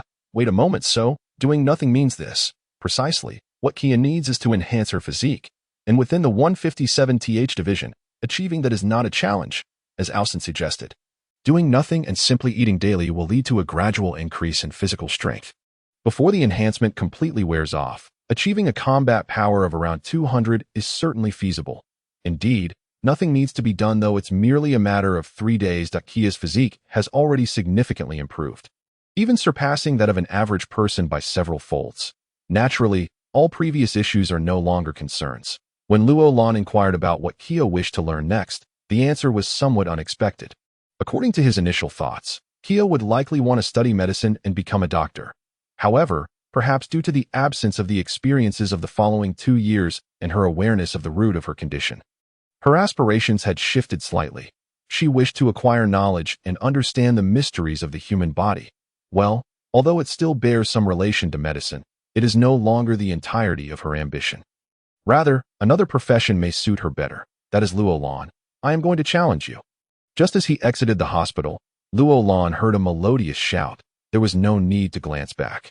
It was undoubtedly Baby 5 that, after all, this woman was relentless, and he found himself ambushed by her almost daily. The reasons were often rather exasperating. For instance, it was already afternoon, yet she insisted on keeping Ian in a meeting, refusing to let him return home. Or she would have Ian labor for over 10 hours daily, insisting that it must be reduced to just 1 hour. In short, Baby 5 harbored a deep-seated disdain for Roland.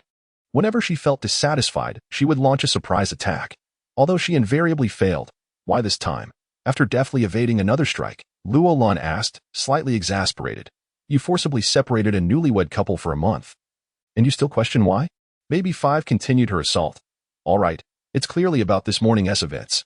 Roland was thoroughly speechless. Here's the deal. Tell me one thing, and I will agree to let you accompany Ian. Really?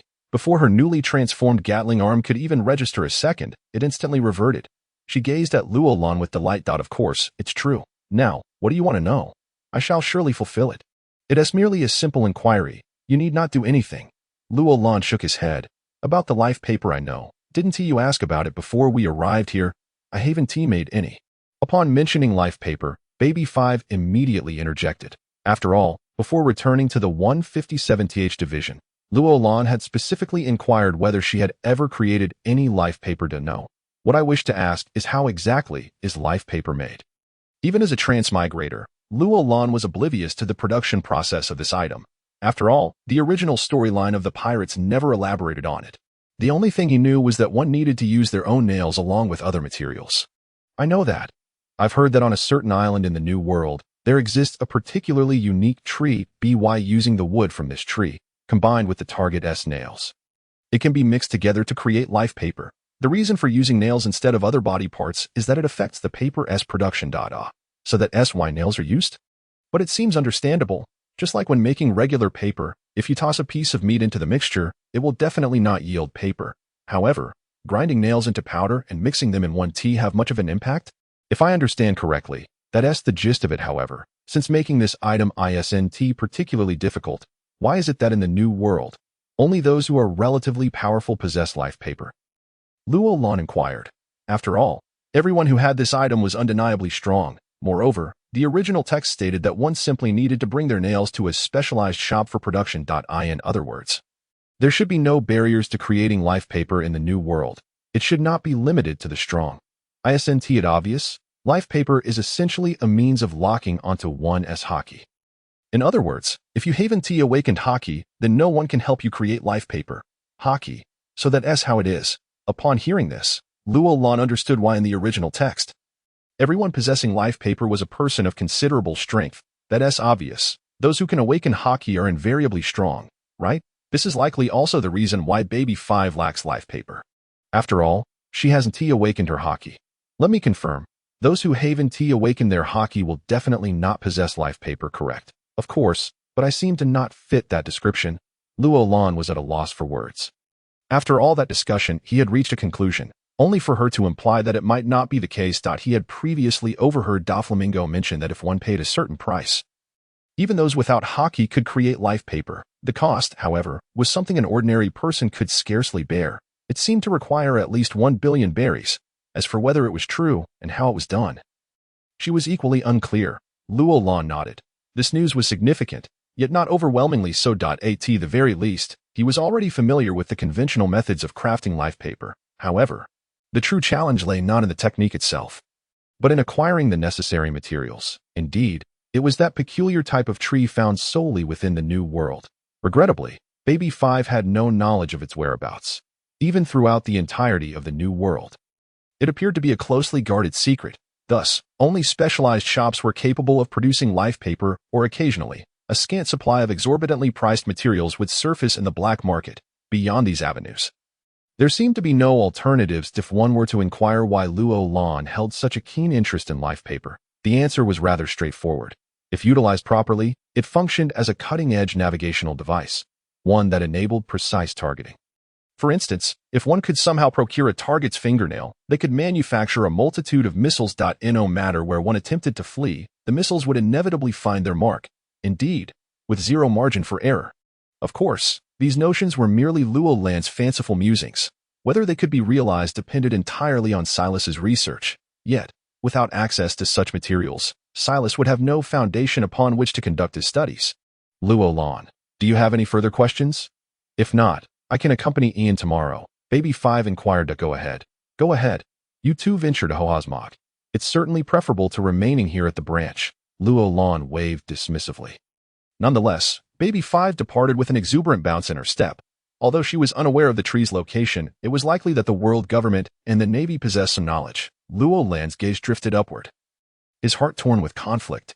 After a moment, he withdrew his gaze, shaking his head in resignation. No, it was still a bit unrealistic in the short term. He then retrieved his transponder snail. Brew. This is Crane. Aunt Crane, you little rascal. It's been a year, and you finally thought to call me. Apologies, Aunt Crane.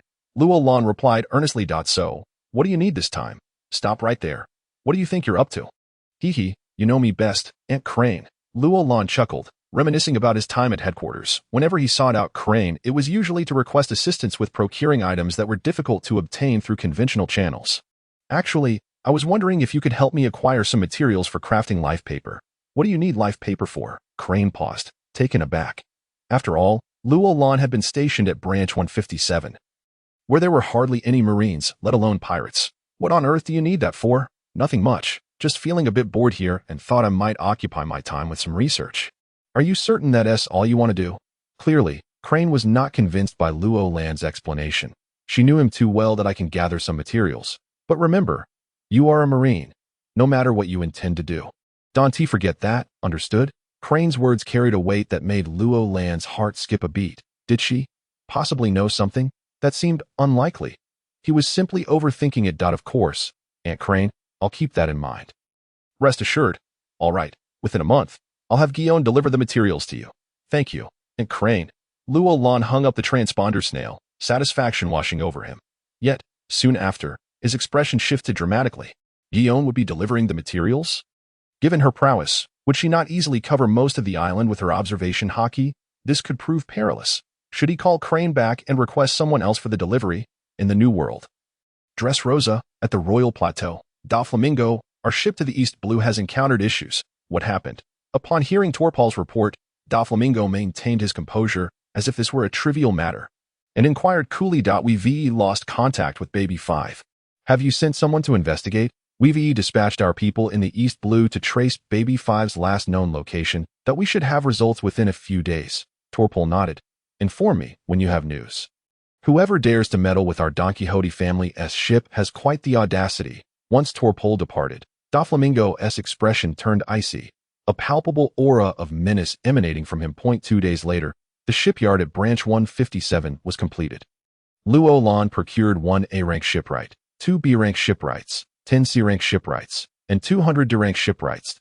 He had spent nearly 20,000 points, a painful expenditure, and it still wasn't sufficient. He needed to fill the 2 vacant specialty slots. Unless fortune favored him, this would lead to yet another substantial points outlay. System, it's time to get to work. Begin extracting the building characteristics of the shipyard. Ding, extraction complete. Building characteristic 1. Construction efficiency increased by 80. Building characteristic 2. Finished product speed increased by 80. Construction efficiency and finished product speed. Upon reviewing the description, one pertained to the shipbuilding speed, while the other referred to the enhancement of the vessel's cruising speed after completion. Frankly, the latter seemed somewhat absurd. As for the former, Luo Lan felt little impact. Hadn't he seen Ace, Buggy, and Frankie construct a medium-sized sailing ship from scratch, complete with meticulous finishing touches? Can you guess how long it took? Just 3 days. Merely 3 days. In this world, whether constructing a building or a ship, the pace was astonishing. The underlying reason was the extraordinary physical capabilities of the indigenous people. Foremen like Carrera could effortlessly carry a keel. Given such performance, what more could be said? Thus, the speed of construction held little allure for Roland. System: retained building characteristic 2 and refreshed building characteristic 1. Ding. Deducting 1,000 points from the host. Building characteristic 1 has been refreshed. Building characteristic 1. Finished product impact resistance increased by 70. Refresh again. Roland rejected without a second thought. Defense? If one were to be targeted by the formidable beings of this world, even an increase of 700 would be futile. It was merely a flashy feature, ultimately lacking substance. Ding. Deducting 1,000 points from the host. Building characteristic 1 has been refreshed. Building characteristic 1. Armament carried by the finished product. Range increased by 100. Range. Does that refer to the ship's cannons? With a hint of curiosity, Roland began to examine the characteristics description. Soon, he was struck by a revelation. According to the system's explanation, it meant that any weapon launched from the ship would benefit from this enhancement. Even the rifles wielded by Marines would qualify, as long as the Marine stood upon the deck. Goodness. He had just received a report from Silas regarding the successful development of the latest sniper rifle, which was now ready for mass production. It utilized 12.7 caliber ammunition. With an effective range exceeding 2 kilometers if mounted on a warship, it could achieve precision kills from over 4 kilometers away. And it wasn't that shots beyond this range were impossible. Rather, they would simply require greater skill. As for the maximum range, Silas had indicated it could even exceed 6 kilometers. Imagine that on the open sea. With an additional 100 range boost, the vision was too splendid to contemplate. System: engrave these 2 characteristics. Ding. The imprint is complete. Roland nodded with a look of satisfaction. Subsequently, he brought the A-level shipwright Kuluo to his office. Luo, are you capable of designing ships? I can manage simple designs, but anything overly complex is beyond my expertise, as design is not my forte. Upon hearing this, Roland nodded in agreement, as he had anticipated such a response. After all, the system housed a ship design bureau. However, all the constructions were queued up, and he had yet to commence their creation. What if I were to request a ship that doesn't need to be overly complicated? Just larger and capable of carrying a significant load? If there are no additional requirements, that is indeed quite simple. Excellent. Gather everyone to construct one. How long will it take? 1 day, Kuluo thoughtfully calculated. Considering the personnel at his disposal, before arriving at his conclusion, Roland was left astonished. What? Roland was taken aback. Yet, upon reflection, his requirements were merely for a ship that was sufficiently large, spacious enough to hold cargo, and able to sail. Speed was not a concern. Even sails were unnecessary. A few auxiliary wheels would suffice, as Rhode Island was merely 3 nautical miles from the calm zone, and he had no intentions of venturing elsewhere. Even a speed of 1 knot would be acceptable. Given this, the shipyard's crew of over 200 shipwrights, working for a day, seemed more than adequate. After all, in the original tale, 2 individuals had managed to construct an extraordinarily complex vessel, complete with exquisite finishing, in merely 3 days. In contrast, the ship he envisioned was astonishingly simple by comparison. Captain, there remains but one question. What question? We lack the materials. Roland suddenly realized the implication. Indeed, how could they construct such a large vessel without materials? Could the vast forest on the island provide usable timber? Absolutely not, particularly for the keel. Using wood from Rhode Island would not meet the required strength or flexibility. Forcing its use would significantly shorten the ship's lifespan and render it incapable of withstanding harsh maritime conditions. Sighing softly, Roland recognized the predicament. However, he soon seemed to have an epiphany. Luo, you mentioned it would affect the lifespan. To what extent specifically? Well, based on my estimates, even in the calmest of conditions, it would last at most about a year. A year? Did he need the ship to last a year? No. He merely required it to be built as a temporary solution, allowing him to hunt sea kings in the calm zone and bring back their flesh and blood. Furthermore, the port possessed a self-repairing characteristic, restoring 1% of the ship's overall damage each day. In other words, as long as the ship did not sink during its journeys, it would essentially have an indefinite lifespan. As for the inability to withstand severe maritime conditions, the calm zone was merely 3 nautical miles away, where there was no wind and, consequently, no adverse sea conditions. Wasn't that a non-issue?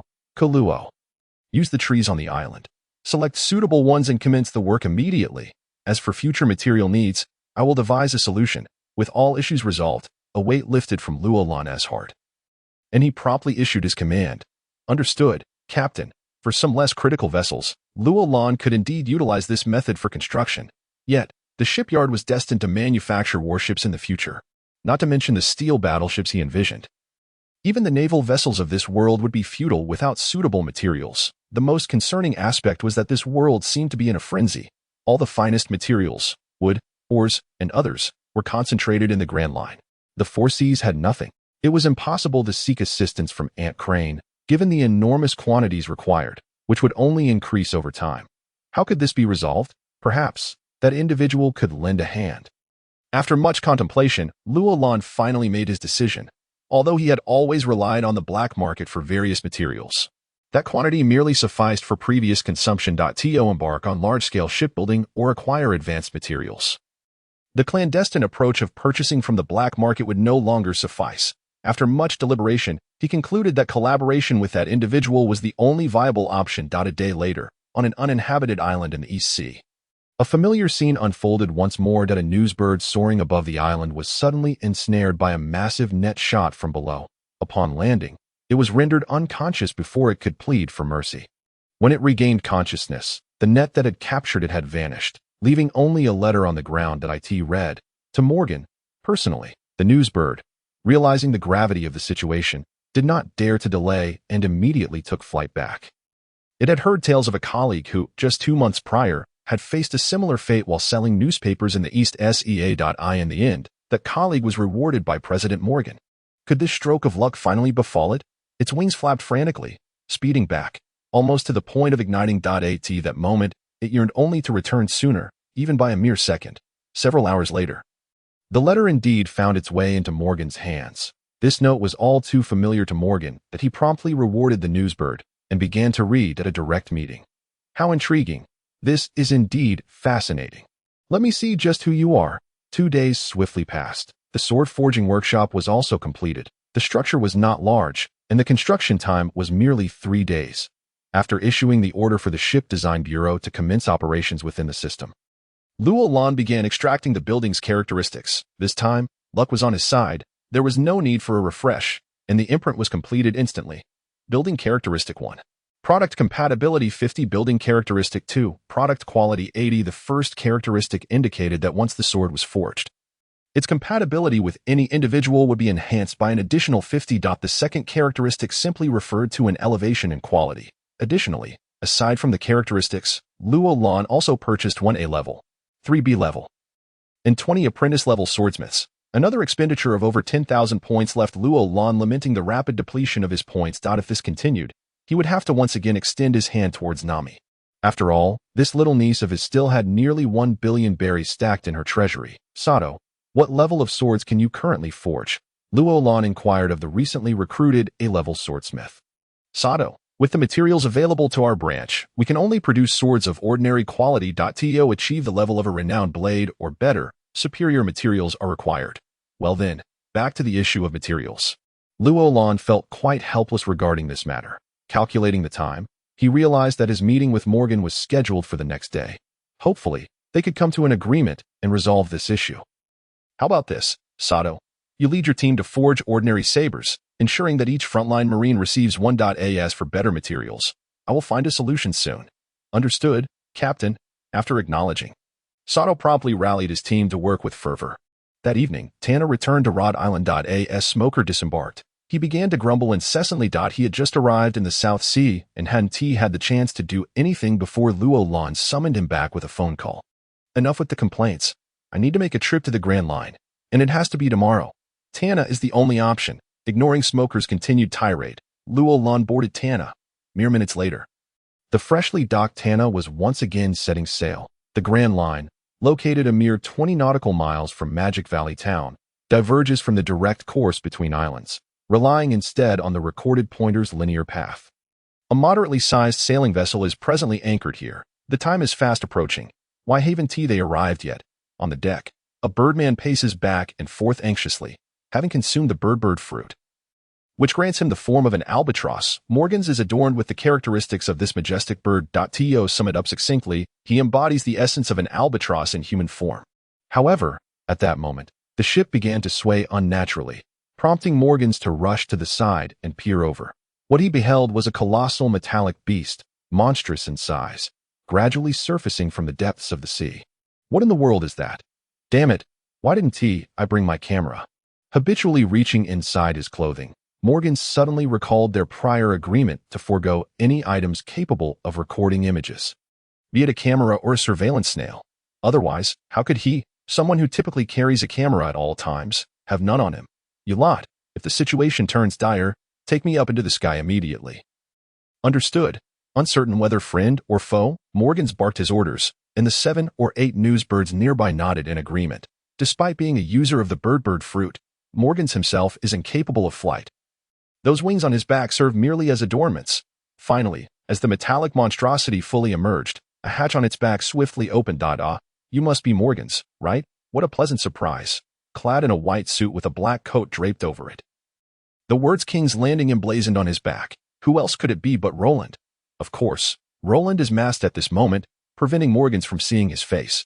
Yet, for some inexplicable reason, Morgan's feels a sense of familiarity with this masked figure. You are the one who sent me the message? Indeed. It's inconvenient to converse here. I wonder if President Morgan's would dare to join me inside? Roland gestured toward the open hatch below. You truly want me to go in? Well then, I shall. Without a hint of hesitation or trepidation, Morgan's face lit up with eagerness, as if to say, let me in already. Such a massive metallic construct. I have never encountered anything like it. Once inside, I must take a good look around. The only regret is that I didn't bring my camera. Otherwise, I would have thoroughly documented every inch of this marvel. Excited, Morgan's leaped onto the platform, following Roland into the ship. The hatch closed with a soft thud, and the vessel began to descend. On the sailing ship, the sailors and newsbirds were left in disarray. Trailing behind Roland, Morgan soon encountered a multitude of individuals, each clad in identical uniforms reminiscent of naval attire, albeit in a black hue. In truth, the style of Roland's King's Landing cloak closely resembles that of the Navy's Justice cloak, differing only in color, one representing justice, the other, dominion. For a moment, Morgan's pondered whether this was a secret creation of the Navy, but quickly dismissed the thought. Such a colossal metallic beast could hardly be constructed by even Vegapunk, especially considering the various devices lining the corridors and the luminous screens adorning the walls. These bore no semblance to anything from this world. At last, after nearly 2 minutes traversing the ship, the 2 men entered a conference room. Can you tell me exactly who you are? Of course, if it's inconvenient, you may disregard my inquiry. As soon as he sat down, Morgan's couldn't contain himself. There's nothing improper to disclose. Our organization is called King's Landing. The name King's Landing is one that few dare to utter upon the seas. Even the 4 emperors of the sea would not claim dominion over the ocean. This organization, King's Landing, harbors considerable ambition. As he jotted notes, Morgan's mused upon this. Morgan's, I have no desire to waste time.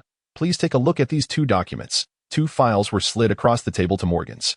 He set aside his notebook and pen, seized one of the file folders, and began to peruse its contents. Minutes later, he picked up the second folder, and, after several more minutes, Morgan suddenly raised his head. Disbelief etched across his face. Are these real? Indeed. Are you interested? I'm exceedingly interested. So what is your asking price? Morgan's exclaimed, his face alight with enthusiasm. For him, reporting news represents the greatest joy in life. The documents Roland provided were sufficient to fuel a month's worth of sensational stories. Not to rush, but I possess many more documents equally explosive, if not more. I can provide all of these, but we must discuss how we will collaborate. Roland reclined in his chair, crossing his legs as if entirely unhurried. I will purchase all information at double the market price. How does that sound? Roland shook his head. 3 times. Roland continued to shake his head. 4 times. No. 5 times. If you want more, then that's it. He proposed the industry's highest price, 5 times the market rate. But is Roland truly interested in mere currency? Certainly not. Morgan's, the price can be as you state, but the payment method requires alteration. How shall it change? Speak. I do not want cash. Instead, I require these. As he spoke, Roland pushed another document toward Morgan's. It detailed hundreds of materials, complete with their respective prices. I want these items. After each transaction, I will need to exchange my due portion for the corresponding materials and have them delivered to a specified location. Furthermore, aside from using raw materials as currency, should I have additional needs, you must assist me in sourcing them. Rest assured, I will cover the cost for any extras. Having concluded his statement, Roland regarded Morgans, patiently awaiting his response. Agreed, but I will take a 30% cut. As assisting you in procuring items from the black market, along with transportation, incurs considerable costs. 30% is acceptable. Roland nodded. It's worth noting that Branch 157 has been engaged with the black market for over a year, either acquiring goods or handling stolen property. Thus, they are quite familiar with these dealings. 30% is quite generous. Now that we have settled the terms, can you disclose how many documents of this caliber you possess? Documents of this level? I should have around 1 or 200. 1 or 200? Morgans was taken aback. Oh, you really have that many? What does 1 or 200 even mean? Morgan estimated that even if he were to release 3 pieces of information each month, it would suffice to keep the world in a state of sensational excitement for several years. His position within the realm of journalism would remain unassailable. He examined the 2 pieces of intelligence in his possession. One pertained to an obscure pirate within the Whitebeard Pirates, astonishingly claiming that he had managed to leave a scar on the face of red-haired Shanks, and that it was not due to any negligence on Shanks' part. More importantly, the report alleged that this individual possessed a unique physical constitution that enabled him to consume 2 different devil fruits simultaneously, thus becoming a dual fruit user. The other piece of intelligence was even more outrageous, asserting that red-haired Shanks had ventured into the East Blue and, taking advantage of Carp's absence, had fervently instilled notions of the pirate market into his grandson. It was even suggested that to achieve optimal results, Shanks had sacrificed one of his arms in the process. Each of these revelations was bound to create a stir, and they would undoubtedly reverberate for an extended period. Furthermore, Robin had previously mentioned that he possessed even more explosive information than this. Naturally, I could not provide everything all at once. For the first time, I shall furnish you with 10 documents. As he spoke, Robin handed over a stack of 8 information packets, making a total of 10 when combined with the previous 2. Subsequently, I shall deliver 3 pieces to you each month. How you report them, and which ones you choose to report are entirely up to you. Should I discover that you have leaked any of my affairs, our cooperation will be immediately terminated. Morgan nodded slightly upon hearing this. After all, even if he were to receive everything at once, the World Economic Journal could not publish it all. Utilizing 2 or 3 pieces monthly seemed most fitting. Additionally, receiving 10 documents at once would grant him the flexibility to choose how to use this information, rather than being confined to what Robin provided each month. Therefore, no problem, absolutely no problem. It is merely a matter of safeguarding informant identities. I would not divulge your identity even if I were aware of it, and even if I did know, I have never disclosed informant information. Not even under pressure from the world government. Morgan spoke with unwavering confidence. Robin believed this, not because he was convinced Morgan would never betray him, but rather because as long as the benefits he offered were substantial enough, Morgan would have no reason to turn against him. For Morgan, what constituted the greatest benefit? Naturally, it was any information that would enable him to craft sensational headlines. And what Robin could provide him with was precisely that caliber of information. And not just 1 or 2 pieces. Thus, as long as Robin had information to offer, Morgan would undoubtedly remain loyal. As for assisting Robin in various matters, that was hardly a concern for Morgan. After all, he was one of the kings of the underground world of pirates. Once the negotiations concluded, both parties felt thoroughly satisfied. Morgan eagerly set off on his return journey, ready to compose sensational articles. No, he was already scribbling furiously in the ship's cabin on the way back. 2 days later, Robin returned to Branch 157. After handing Tana over to Smoker, he boarded another vessel docked at the port. This was a rather peculiar ship. It lacked any upper structure, and even sails were non-existent. The lower cabins, meant for dining and resting, were also completely absent. All that remained were a series of empty cargo holds. The vessel measured 183 meters in length and 47 meters in width. In this era, it was a veritable behemoth. Set sail, with Robin's command. 3 enormous power wheels unfurled from each side of the ship and began to turn slowly. If one were to look inside the ship at that moment, they would find dozens of sailors divided into 6 groups, gathered around what resembled grinding stones, collectively exerting their strength to propel the vessel. Although this apparatus was incredibly heavy to move, it posed no challenge to Robin's crew, all possessing combat prowess around 200. In no time, the sailless oddity had reached a cruising speed of approximately 5 knots, far surpassing Robin's initial request. About 3 hours later, The ship had ventured nearly 10 nautical miles into the doldrums. Along the way, they encountered several Sea Kings, but without exception, they were either driven away by Robin or knocked unconscious. It was not that Robin could not defeat those Sea Kings, it was simply unnecessary. After all, the valuable resources provided by Sea Kings should be hunted with restraint, unless he had a specific target in mind.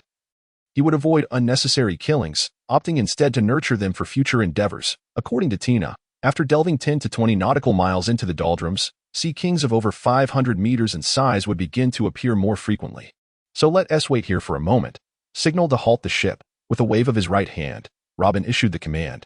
Yes, Colonel. Soon, the 6 pairs of power wheels ceased their rotation and retracted. The ship's speed gradually decreased until it came to a complete stop. Standing at the bow, Robin activated his observation hockey. Instantly, he expanded his spatial awareness to a radius of 1 kilometer around himself. To be fair, having recently awakened his observation hockey, it should not have been possible for him to achieve such an expansive range. However, due to his experiences in 2 lifetimes, his mental fortitude far exceeded that of an ordinary individual. While this may not have provided much advantage in using armament hockey, it significantly enhanced his observation hockey. Moreover, this range continued to grow rapidly with Robin's daily practice. Within his perception, another Sea King had entered his observation hockey's radius. However, Robin was not particularly pleased because this Sea King was too small. It measured only around 200 meters. Just as Robin began to shake his head in disappointment, yet another Sea King breached his perception zone. Yet again, it failed to meet his criteria. Merely measuring over 300 meters. A kilometer may seem like a bit of distance for humans, but for Sea Kings it hardly constitutes any distance at all. In fact, it was even smaller than some older Sea Kings. Thus, Robin was ready to take action, merely waiting for those 2 Sea Kings to leap out of the water in a few seconds. At that point, he would strike, incapacitating them. Yet at that very moment, the 2 Sea Kings, initially heading straight for Robin, suddenly altered their course. They began to accelerate frantically, as if they had encountered something terrifying and were fleeing for their lives. Approximately 10 seconds later, within Robin's perception, an enormous creature suddenly entered his awareness. What is this, good heavens? Although he only sensed a portion, it was at least 700 or 800 meters in length. The prey had finally arrived. Just under 100 meters from the bow of the ship, a Sea King erupted from the ocean. Merely the portion visible above the water was roughly 400 meters long.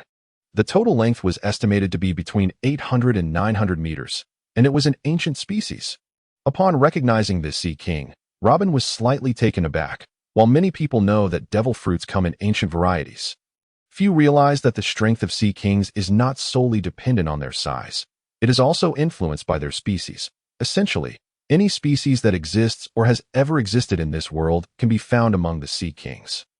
For instance, common creatures such as pigs, cows, sheep, and rabbits, or rarer ones like tigers, lions, and leopards. Of course, there are even more obscure species that have long been extinct but once existed, just like the one before him, a saber-toothed tiger. Indeed, those elongated tusks, coupled with certain features reminiscent of a fierce tiger, unmistakably belong to the saber-toothed tiger. Within the same body size, those marine entities resembling lions and tigers are undoubtedly far more formidable than their bovine and ovine counterparts. Moreover, the ancient varieties are certainly superior to the likes of lions and tigers. In other words, this marine creature, measuring 800 to 900 meters, is undoubtedly the most powerful among its kind at this level. It might even surpass some of the larger marine entities exceeding 1,000 meters. This is primarily because it is an ancient type, a marine creature in the form of a saber-toothed tiger. Glancing at the large vessel below, and the diminutive figures aboard, the saber-toothed tiger-shaped marine creature regarded them with utter disdain, opening its gaping maw and lunging forward. However, its advance was swift, but its retreat was swifter. Luo Lan executed a swift kick, sending the colossal being hurtling away, crashing forcefully into the ocean's surface. What? It has perished just like that. Wasn't it supposed to be formidable? With the observation hockey failing to detect the marine creature's life force, Luo Lan's eyes widened in disbelief. Well, the last time he hunted marine creatures, he possessed only a few hundred points of power, yet just days ago, he had already measured over 2,600. Now, he estimated he was nearing 3,000. It seemed quite reasonable to crush an 800 to 900 meter marine creature in a single punch, even if it belonged to the so-called ancient species. Stop dawdling. Let's get to work, as Luo Lan shouted.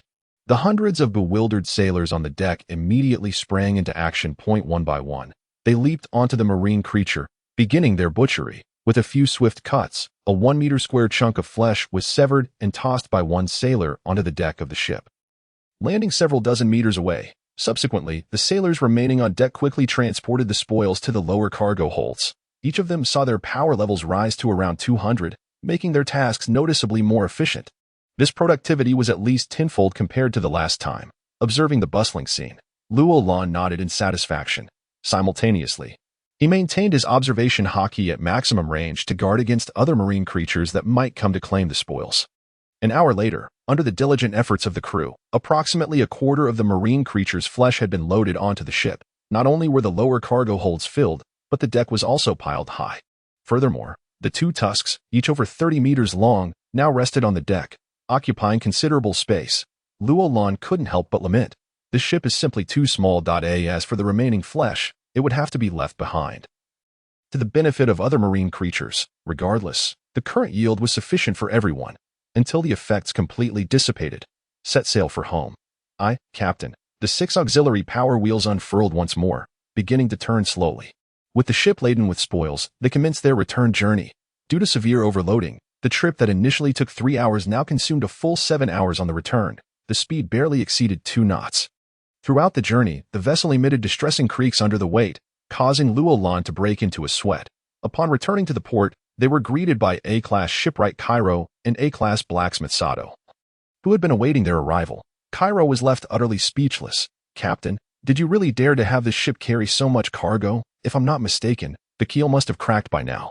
No one understood this vessel better than Cairo. It was certainly not built to withstand significant disturbances, merely able to float on the surface and navigate calm waters.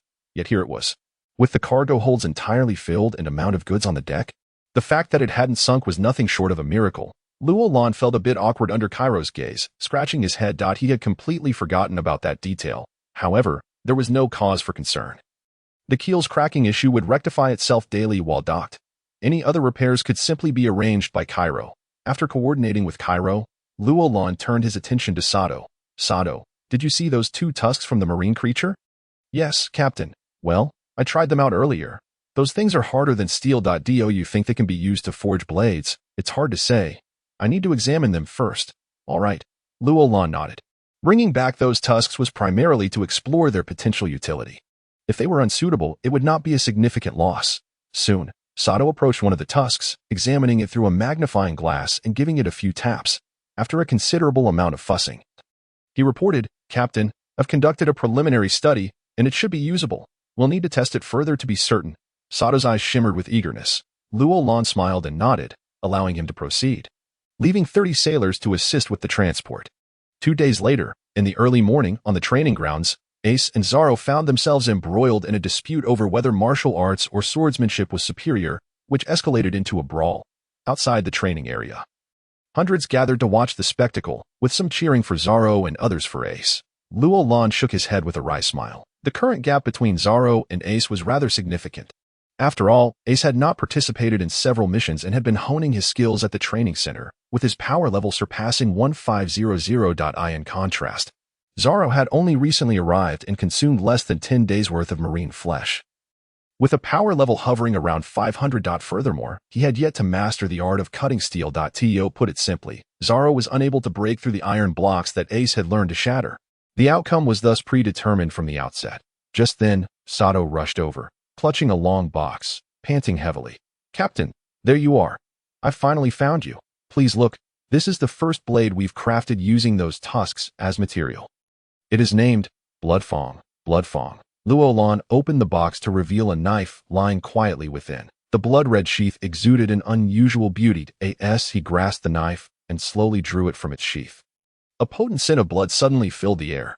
Even an ordinary person could detect the metallic tang of blood in the atmosphere. One could only imagine how potent this aura was. The blade itself was predominantly silver-white, yet several crimson veins clung to its surface, lending it an eerie quality. What astonished Roland the most was that despite not being a swordsman and lacking any formal training in swordsmanship, holding this knife imparted an inexplicable sensation. It felt as if the blade was intrinsically linked to him, almost as if it had been custom-made for his hand. This was an enigmatic sensation. However, Roland soon grasped the reason behind this feeling. One of the distinctive features of the sword forging workshop, the final product's compatibility increased by 50. Goodness, if it felt so perfectly suited for him.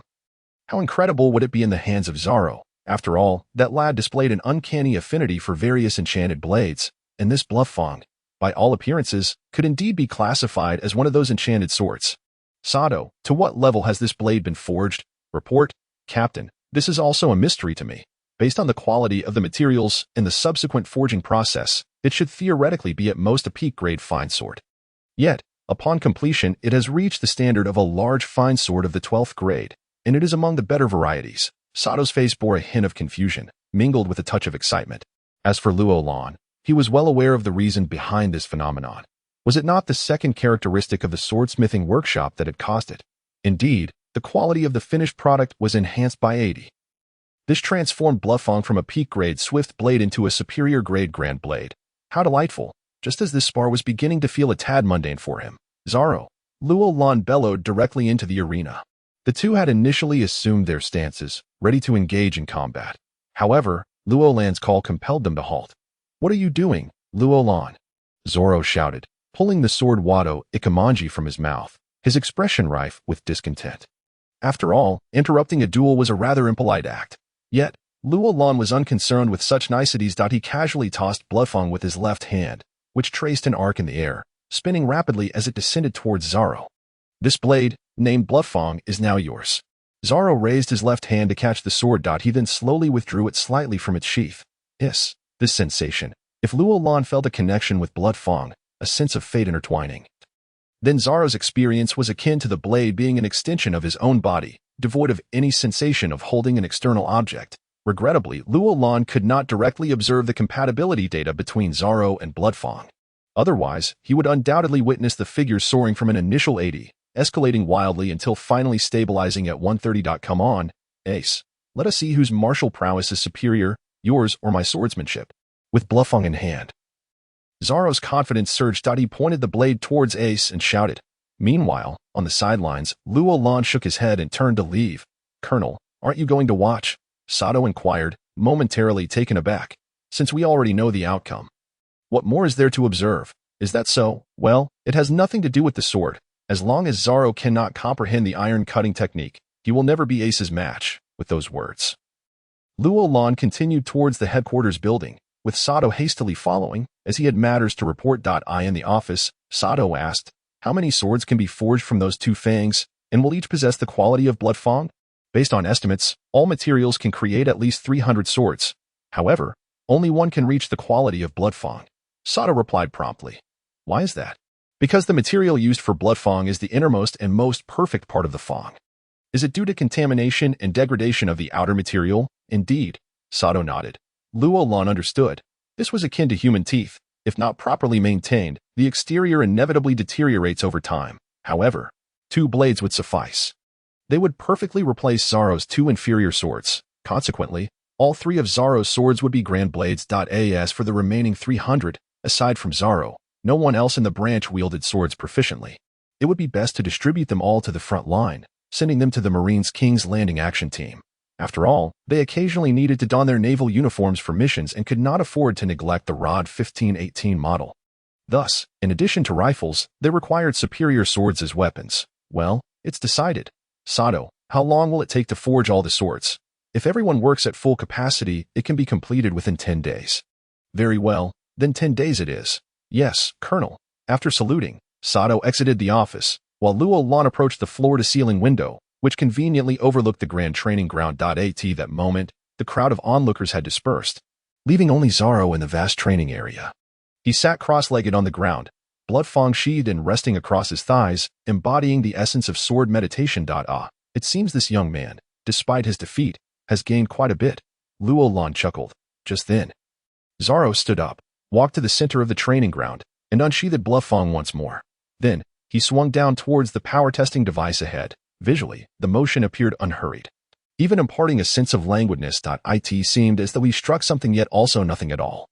Zoro slowly retracted the sword and turned to leave. Moments later, one of the sturdy iron pillars supporting the power testing device suddenly displayed a smooth cut, causing the entire apparatus to topple to one side. Has he finally mastered the iron cutting technique? Witnessing this, Roland felt a wave of relief. However, his expression quickly darkened.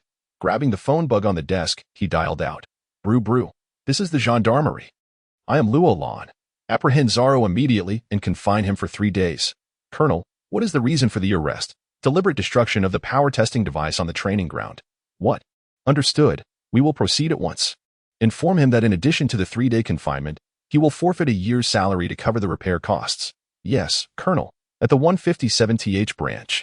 Training Center.in, a modest single-person training room under a 20-fold gravity environment. A figure darted about, leaving behind a series of afterimages. At last, after several minutes, these fleeting shadows coalesced into a singular form. Huff. Roland, drenched in sweat, exhaled a long breath. If one were to inquire which technique among the 6 styles piqued Roland's disinterest the most, it would undoubtedly be the Shurgon, finger gun. Yet, if asked which technique fascinated him the most, it would certainly be the shave. Simultaneously, it was the technique he had trained in the most, even inventing several variants. For instance, the shave afterimage he had just employed was one of them. The reasoning behind his affinity for shave was quite simple. It utilized explosive reactive force generated from rapid footfalls on the ground to enable high-speed movement within 0.36 seconds. However, how many footfalls did it entail? There were various interpretations. Typically, when first learning the 6 styles, the number of footfalls required to initiate shave was often over 20, allowing for a modest speed. Some martial artists within the Navy could even manage 60 or 70 within the same time frame, such as Garp. Therefore, even with the same 0.36 seconds, the final outcome varied greatly based on the number of footfalls. Roland's variant, shave afterimage, demanded not only a minimum of 40 footfalls, but also an absurd requirement to execute them in rapid succession without pause, further accelerating his movement. This was the key to achieving such results. The first requirement was one that many in the Navy could meet. However, the second requirement proved to be exceedingly difficult. Even Garp would likely struggle to accomplish it effortlessly. Of course, Roland's creation and fervent training of this technique was not aimed at engaging in close-quarters combat with anyone, but rather to synergize with his marksmanship, forming an entirely new combat strategy, the phantom gun-killing formation. Indeed, that was the name Roland had devised. However, this strategy still lacked the final and most crucial piece of the puzzle. The third stage of armament hockey. Externalization. Without this step, although the strategy was intricate, its offensive power remained insufficient, especially when contending with top-tier foes. Even if the bullet's power was significantly amplified by Salus, it would still be limited. At that juncture, armament hockey was necessary for enhancement. According to Roland's understanding, the cultivation of armament hockey was divided into 4 stages. The first stage, coverage, in the second phase, extension, in the third phase, external manifestation, and in the fourth phase, internal destruction. The concept of coverage is quite straightforward. It involves enveloping a specific part of one's body, or even the entire body, with the armed color. The term extension refers to the ability to extend this coverage beyond oneself, provided that there is a connection to the body. For instance, a sword held in hand or clothing worn on the body are both applicable. Upon reaching the third phase of external manifestation, one can temporarily detach the aura, attaching it to a weapon to enhance its offensive power, or even throw the weapon to strike the adversary. If one is a swordsman, the situation becomes even more extraordinary, as it is possible to imbue the aura into the sword's energy, executing a flying slash accompanied by the attack. As for the final phase, internal destruction allows the user to inflict harm upon the opponent's internal organs. This is far more vicious than external attacks. After all, no matter how robust one's physique may be, it is merely the exterior that possesses strength. Once an opponent breaches this external defense, the internal organs are, in truth, vulnerable. Of course, internal destruction is not without its defenses. To guard against it, one must also employ the aura as protection. In essence, battles between peak powers primarily revolve around the aura, particularly the armed color. In the original work, can you name a single peak power whose armed color is weak? No. Not a single one. Alas, it is regrettable that Roland has only recently awakened this aura and remains stuck in the first phase. Achieving the third phase in a short span of time is virtually impossible. After an intense day of training, Roland returned to the villa to clean his sword before heading to the branch building to attend to official duties. On his desk lay the latest issue of the World Economic News, which Roland had instructed to be delivered to his office as soon as it was published. As expected, has Morgan's chosen this topic first? It is understandable. After all, this fellow has just dealt with a significant matter and does not need to bring up the scandals of the world government directly. This incident involving Shanks, however, resembles more of a gossip piece, quite fitting. Perusing the contents of the newspaper, Roland began to comment. The front page featured a headline that read, "Shock. The 4-Emperor red-haired Shanks has been severely injured by a pirate under Whitebeard's command."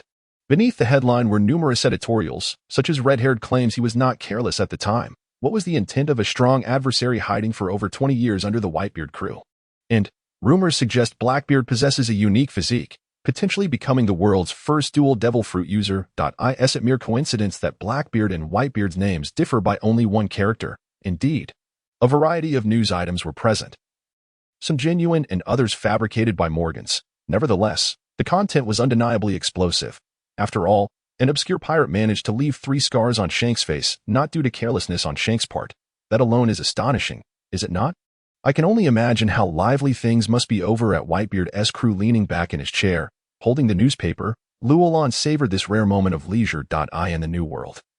Aboard the Moby Dick, the ship of the Whitebeard pirates, how could it be that Teach fellow is so powerful? I refuse to believe it.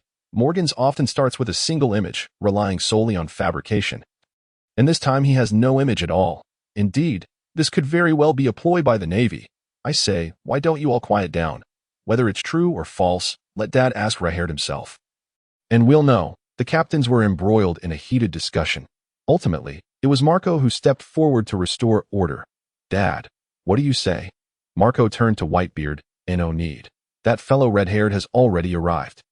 Whitebeard downed a large bowl of alcohol before speaking. Upon hearing this, everyone turned in unison. In the distance, a pirate ship was approaching, and the flag on its sail was one all the captains recognized. It was none other than the red-haired pirates. One of the 4 emperors. Jaws, call Sachi and tell him to be cautious of Teach until we clarify this situation. Marco, if we do that, Dad, I know. If it turns out Teach is innocent, I will personally kneel and apologize to him. But for now, it's better for Sachi to be a little cautious. All right, I'll get in touch. Jaws nodded, quietly leaving the deck to head to the lower cabin. Yet, at this moment, everyone remained unaware that it was already too late. Humph, red-haired, conceal your aura, or else. Observing the deck, as red-haired approached, those weaker suns fell one by one. Whitebeard felt a tinge of annoyance. This fellow is far too ostentatious. Every time he arrives, he has to put on such a display. It seems he cannot begin discussions without using his aura to daze a few people. Narrowing his eyes slightly, he unleashed his own conqueror's haki in response. In an instant, 2 terrifying forces clashed, causing even the deck of the Moby Dick to exhibit slight cracks. It is worth noting that while this ship is not constructed from Adam's wood, the materials used are still of the highest caliber. One can only imagine the ferocity of their clash of conqueror's haki. After a tense 10 seconds, both parties instinctively withdrew their aura. Speak. What brings you here? About Blackbeard. Humph. My son's matters are not for you to meddle in. Whitebeard snorted coldly. Naturally, such a response was anticipated by Shanks, for he knew this old man all too well. Whitebeard, I had no intention of discussing Blackbeard with you. However, since this matter has been leaked, everything has changed. What do you think will happen when a man who has hidden under your nose for over 20 years is suddenly exposed? From what I have gathered, he seems to be accompanying Sachi to Fishman Island. Sachi is no match for Teach, Shanks remarked pointedly. Whitebeard furrowed his brow deeply. While he detested suspecting his sons without solid evidence, he could not deny that Shanks had a point. A person capable of leaving 3 scars on him and hiding for 2 decades within his crew must possess considerable strength and cunning. Sachi is undoubtedly no match for him. Yet, all of this remains speculation. As long as there is no concrete evidence, he should not doubt his beloved sons. At that moment, Whitebeard suddenly noticed Jaws running over to Marco in a panic, hurriedly whispering something. Marco's expression shifted dramatically. Jaws, what is happening? Why are you in such a fluster? Whitebeard bellowed. Dad, Sachi is in trouble. And so, time unknowingly slipped by for more than half a month. The Super Navy Academy has been established. As for the island-level propulsion device, due to the extensive project, even though construction commenced concurrently with the Super Naval Academy, there remain more than 20 days until completion. Other structures being built alongside include the Ship Design Bureau, a new villa district, and 5 dormitory buildings. The current personnel, comprising Marines, researchers, and laborers, amount to several thousand individuals. The vast majority lack proper housing and are compelled to erect temporary tents. This situation is somewhat untenable, as these makeshift shelters lack the characteristics of systematic architecture. Moreover, the population is bound to increase in the future. Consequently, Luolan has designated a substantial area within the jungle specifically for the development of residential quarters. The dormitory buildings, being cost-effective and requiring a short construction period, can be erected in a relatively brief span of time. Thus, Luolan has issued orders for the construction of 12 5-story Class C residential buildings, along with a villa community for officers, which are currently underway with great enthusiasm. As each residential building reaches completion, a considerable number of personnel joyfully move in with their belongings. In addition to the construction, the recruitment of personnel has nearly depleted Luolan's points. Initially, the few instructors provided by the super naval city were woefully insufficient. Reluctantly, Luolan had to procure an A-class instructor to serve as the chief instructor, along with over 100 C-class instructors assigned to various disciplines. Originally, the intention was to utilize only B-class instructors. However, the cost of acquiring over 100 B-class instructors was prohibitive, necessitating the use of C-class instructors for the time being.